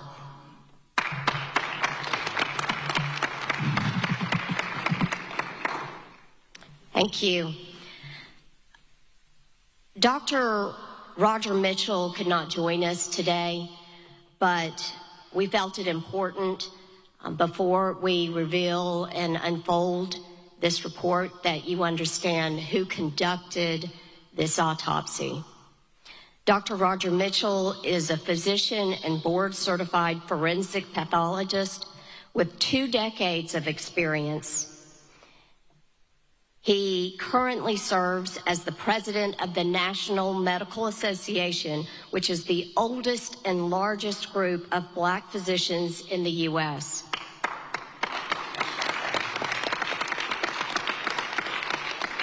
Most recently, he also served as president of Howard University Hospital, chief medical officer of the Howard University Faculty Practice Plan, and chair of the Department of Pathology. Before joining Howard, he served as chief medical examiner for Washington, D.C. from 2014 to 2021, and is later as interim deputy mayor for the Public Safety and Justice. Dr. Mitchell has conducted and managed thousands of autopsies and is nationally recognized for his work at the intersection of medicine, public health, and justice. And for this case, we sought out the very best, and we are proud to be working with the very best.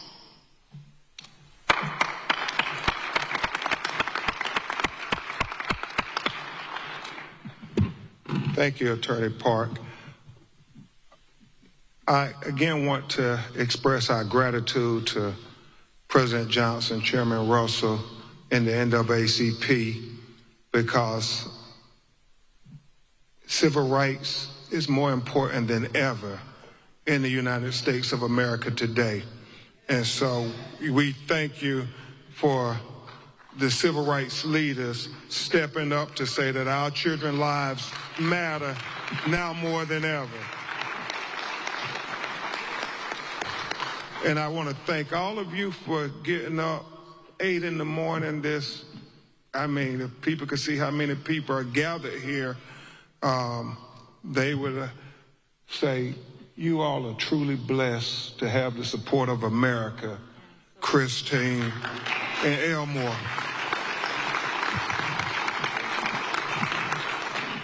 And I want to thank the media for covering this matter, because they don't always cover when our children are taken away from us in highly unquestionable ways. And I do understand there's a lot of news going on in America today. I woke up to them saying LeBron James is going to announce where he's going to play basketball next year. But I'm very happy that the media said this story is just as important. It's just as important. And I'm sure LeBron James and Rich Paul and, Stephon Curry and Draymond Green,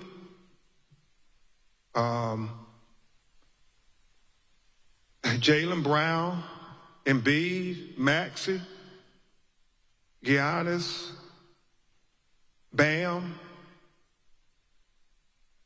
and many other players in the National Basketball Association will all agree that our children's lives are far more important than where LeBron or any other player will play next year. And so that's why I thank you all for being here, because this news is as important as any news in the United States of America, finding out why is Nolan Wells dead.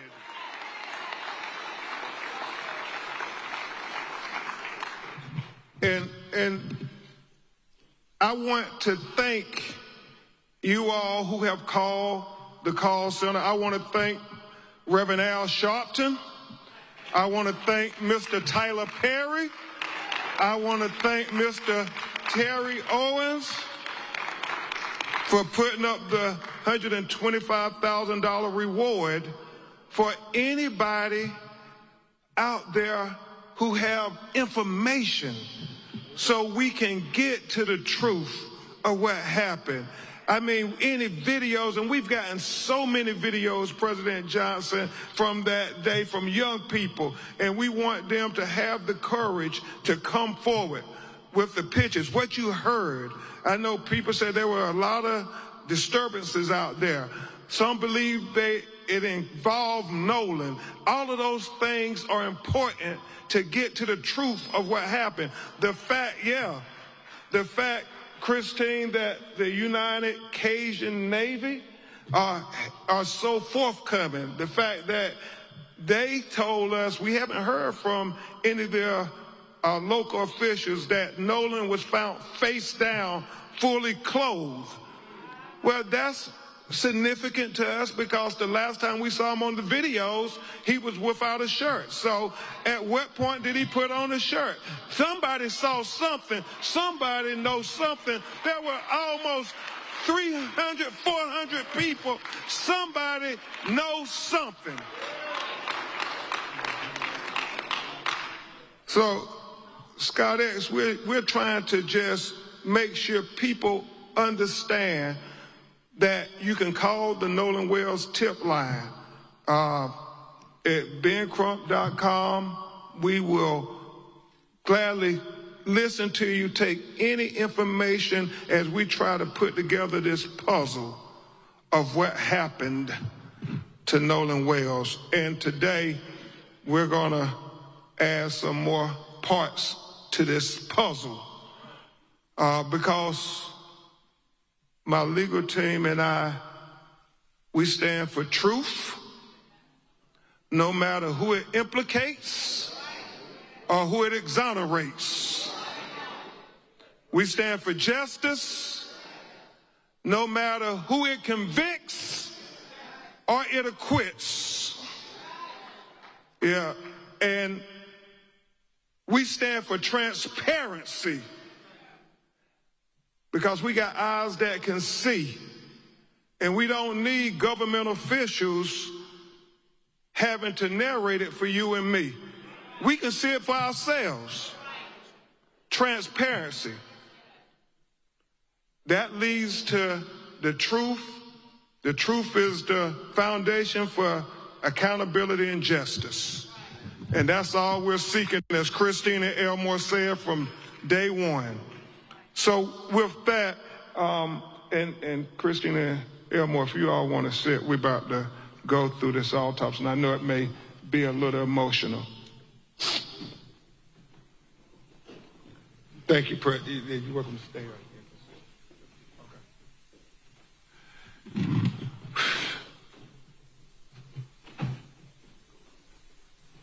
Okay. So, you got the pointer? Let's go through this. How does the pointer work? Okay, let me do that right now. How does this pointer?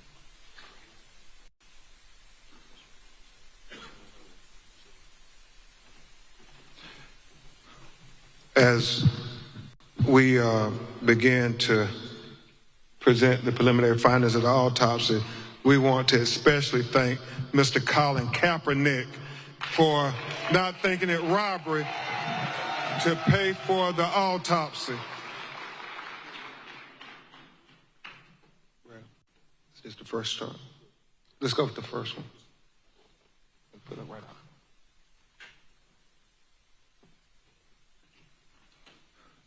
So, where's the...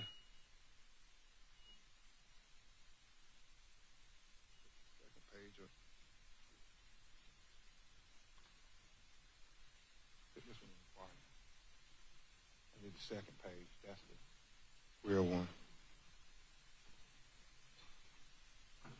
Give me Nolan's picture. Give me Nolan's picture.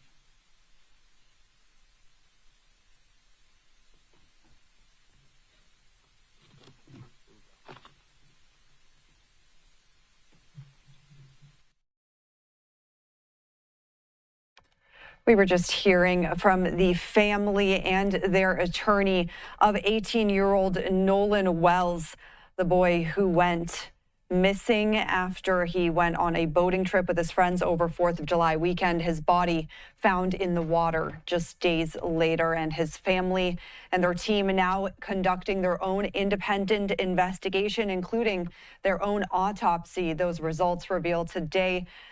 Undetermined is what the autopsy report says right now, pending further investigation. We will continue to follow that case out of Mississippi and bring you those updates as we get them. Let's step away for a 2-minute break. We'll be right back.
Welcome back to Live Now from Fox. I'm Shauna Kalafi. Before the break, we were listening to attorney Ben Crump and the family of 18-year-old Nolan Wells, the teenager who went missing after a boating trip with his friends in Mississippi over 4th of July weekend. His body found in the water just days later. That family now conducting their own investigation, including their own independent autopsy. Those results revealed today during that press conference, finding that the manner of death was undetermined, pending further investigation. Let's get back to that press conference from this morning in Chicago. Attorney Ben Crump going over those autopsy findings. So, Dr. Roger Mitchell, board-certified forensic pathologist, performed a preliminary report on the death of Nolan Xavier Wells. He conducted and presented this report on July 19th, 2026. Preliminary report, second autopsy, death of Nolan Xavier Wells. Cause of death, undetermined, pending investigation. And we'll explain that as we go through the report this morning. The manner of death, undetermined, pending investigation.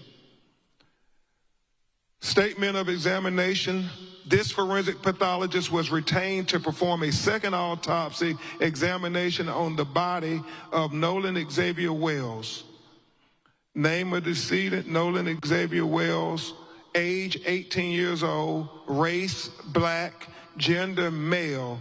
Date of death, unknown. Second autopsy date was performed on July 10th, 2026. Preliminary findings, and this is significant. Focal area of red discoloration in the soft tissue of the back of the head, the occipital region. He said the etiology is unknown at this time. He said the body was received after the initial autopsy. He said the body had marked decompensation. He said corona incision of the scalp, brain removal, Y-shaped incision of the anterior torso, and he talked about the organs being removed, as is common, accompanied in the body cavity. And that when you have an autopsy, the organs are removed from the body and they are dissected and examined, and then they are put back in a bag inside the body. So when they're buried, their remains will all be with them. But in this occasion, if there's going to be a second autopsy, then the organs are put in the body cavity so the second pathologist could be able to examine the organs as well. Very significant for Dr. Mitchell was that the anterior inner neck structures were absent, not received with the body. And we'll explain that in just a minute. And then it talks about the additional procedures performed during the second autopsy. And we'll go into the paragraphs on that there because he explains it better in his narrative.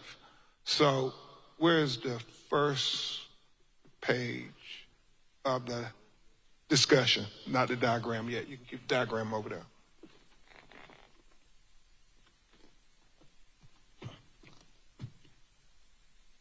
Move this back, Lisa.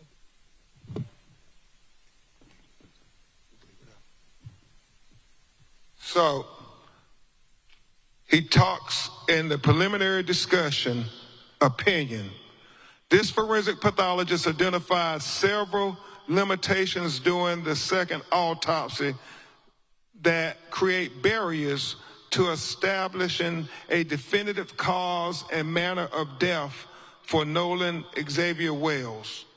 And that's important. He talks about the fact that we didn't get to see the body when it was first recovered, like the medical examiner working for Mississippi would have seen it.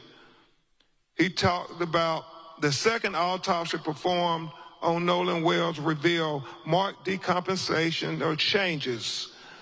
Marked decompensation can obscure the presence and absence of bruising on the skin surface, especially during a second autopsy examination. What he's saying, because the body was so decomposed that you couldn't tell if there was bruises or abrasions on the body when he received it on the 10th of July.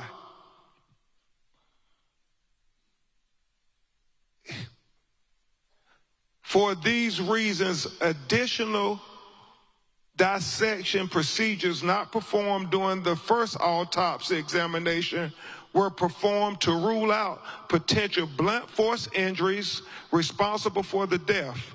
These procedures included facial dissection, posterior head and neck dissection, dissection of the ribs, the pelvic, dissection of the subcutaneous and deep soft tissue, dissection of the back, the buttocks, the arms, and legs.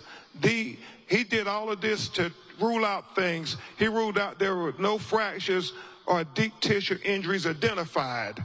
This was very important because he wanted to be very thorough and very transparent, because transparency is the key to getting to the answers of why Nolan Wells is not with us. So he did that there and was very straightforward, very open, very open. He says, however, dissection of the back of the head during the layered posterior neck dissection revealed a 12 by 8 inch focal area of red discoloration in the deep soft tissues overlaying the occipital bone. And he talked about how he found red discoloration when he cut open into the back of his head towards the occipital bone, and he saw the red discoloration, and we actually saw the pictures of it. It's significant. You can't help but notice, why is this dark red here in the back of his head? And so he was important to note that in his report. He said that etiology of this finding is unclear. There are no lacerations of the overlaying skin nor fractures of the underlying skull. These findings are inconclusive for perimortem injury due to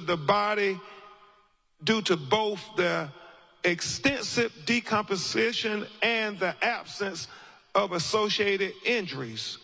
This finding, however, is significant enough to be highlighted in this preliminary report for further investigation.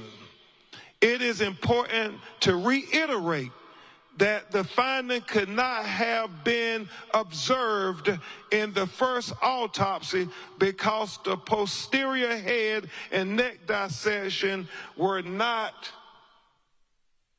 performed. He said another limitation, move this back here. Another limitation faced by this forensic pathologist was the absence of the anterior internal neck structures. The trachea and the laryngeal cartilage, the thyroid horn, and the hyoid bone were not received with the body. So he's saying that the throat was not received with the body when he got Nolan Wells' body in Washington, D.C. to perform the second autopsy. And so let's discuss that with what he said about that. He said, it is assumed that the initial pathologist retained these structures for additional evaluation.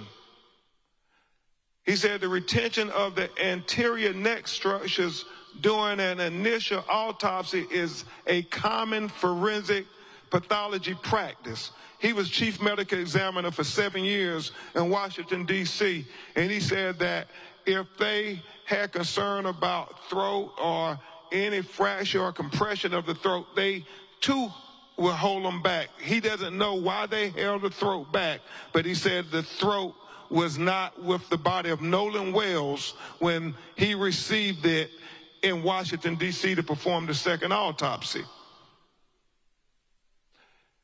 He said, nevertheless, a posterior neck dissection performed without review of the anterior neck structures is incomplete.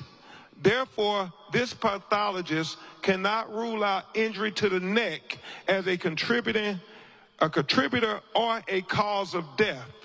He said he would need to have the medical examiner in Mississippi allow him to review the throat. That's why he said his autopsy is undetermined pending investigation. We were just hearing from the attorneys and the family for 18-year-old Nolan Wells.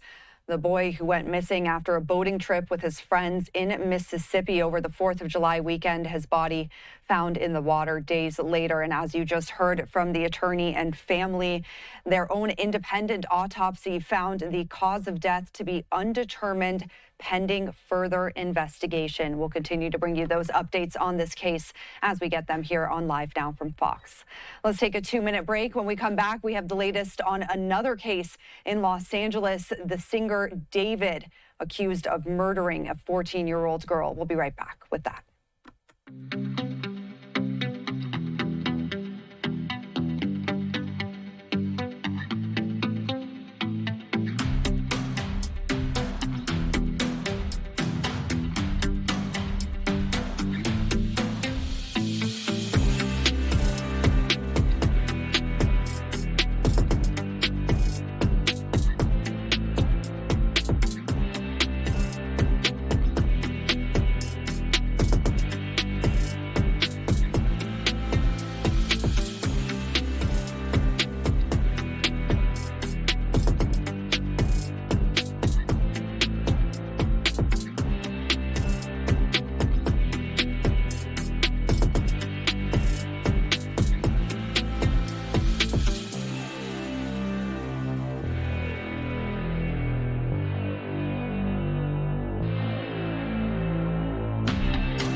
Welcome back to Live Now from Fox. I'm Shauna Kalafi.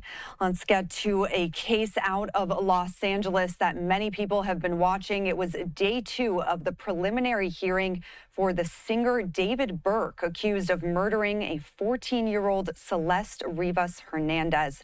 That hearing will determine if there is sufficient evidence for a jury trial. Burke is facing charges of first-degree murder, continuous child sexual abuse, and mutilation of remains. Today's hearing focused on forensic testimony and financial motives. LAPD detectives discussing DNA, text messages, and other evidence that was discovered in David's home as well as in his Tesla. Prosecutors are aiming to prove that David killed the teen to protect his career. For more on this case and the progress of this preliminary hearing, let's bring in a criminal defense attorney, Nima Rahmani. Thank you so much for joining us tonight. Thank you for having me, Shauna. So a lot of eyes on this case there in Southern California. First, though, I want to ask, what is the goal of this multi-day hearing? We're expecting this preliminary hearing phase to be wrapped up by the end of this week. What will they determine? And is it pointing towards a trial at this point? Shauna, it is. I'm sitting here in Los Angeles, and it's not just here locally, the entire country, really the world is watching this case. And to proceed to a felony jury trial in the United States, one of two things needs to happen. A grand jury has to return an indictment, which is typically done in the federal system in states on the East Coast, or on the West Coast. State prosecutors, they proceed to a preliminary hearing or a prelim. That is a mini trial before the judge. There's no jury present, and it's just a low standard, probable cause, and the rules of evidence are relaxed. So what we saw today, you'll see law enforcement witnesses, they'll summarize the testimony of other witnesses. Now, that hearsay evidence typically is not allowed at the jury trial itself, but it is allowed in a prelim. But again, the standard is low. It's just probable cause. Usually this is just a mere formality, but obviously when you have a high-profile murder case, the defense is going to drag everything out. So that's why we're having a multi-day preliminary hearing. It'll probably go about a week. And we recently saw this, Shauna, in another high-profile West Coast case, that, of course, being Tyler Robinson for the murder of Charlie Kirk. That preliminary hearing also took approximately 1 week. So at this point, we've already seen some shocking evidence being presented in the courtroom. Can you go over some of that physical evidence that we've seen and how might those be used should this proceed to trial? Shock is the absolute right word. Really, shock and awe is how I would describe it. The prosecution started the preliminary hearing with these very graphic pictures of Celeste Rivas Hernandez, who, of course, was just 14 years old when she was murdered and her body was dismembered. And again, I don't want to get into too much detail, but the family of Celeste started crying when they saw these images of her body parts, her severed finger that had a matching tattoo to the alleged killer David. And there was the description of the liquid and the maggots in the body. It was just horrifying. And I've been doing this a long time. But what was interesting to me, Shauna, is obviously, you know, we're dealing with an experienced judge that's been doing this a long time. But I don't know if this is a preview of the prosecution's case, but when you're talking about this case, there's really 3 sets of charges. The first relate to the sex crimes that are the alleged motive for this murder, and then the murder itself. And the last is the charges related to the abuse of the corpse. So it's interesting to see the prosecution start backwards instead of starting with this relation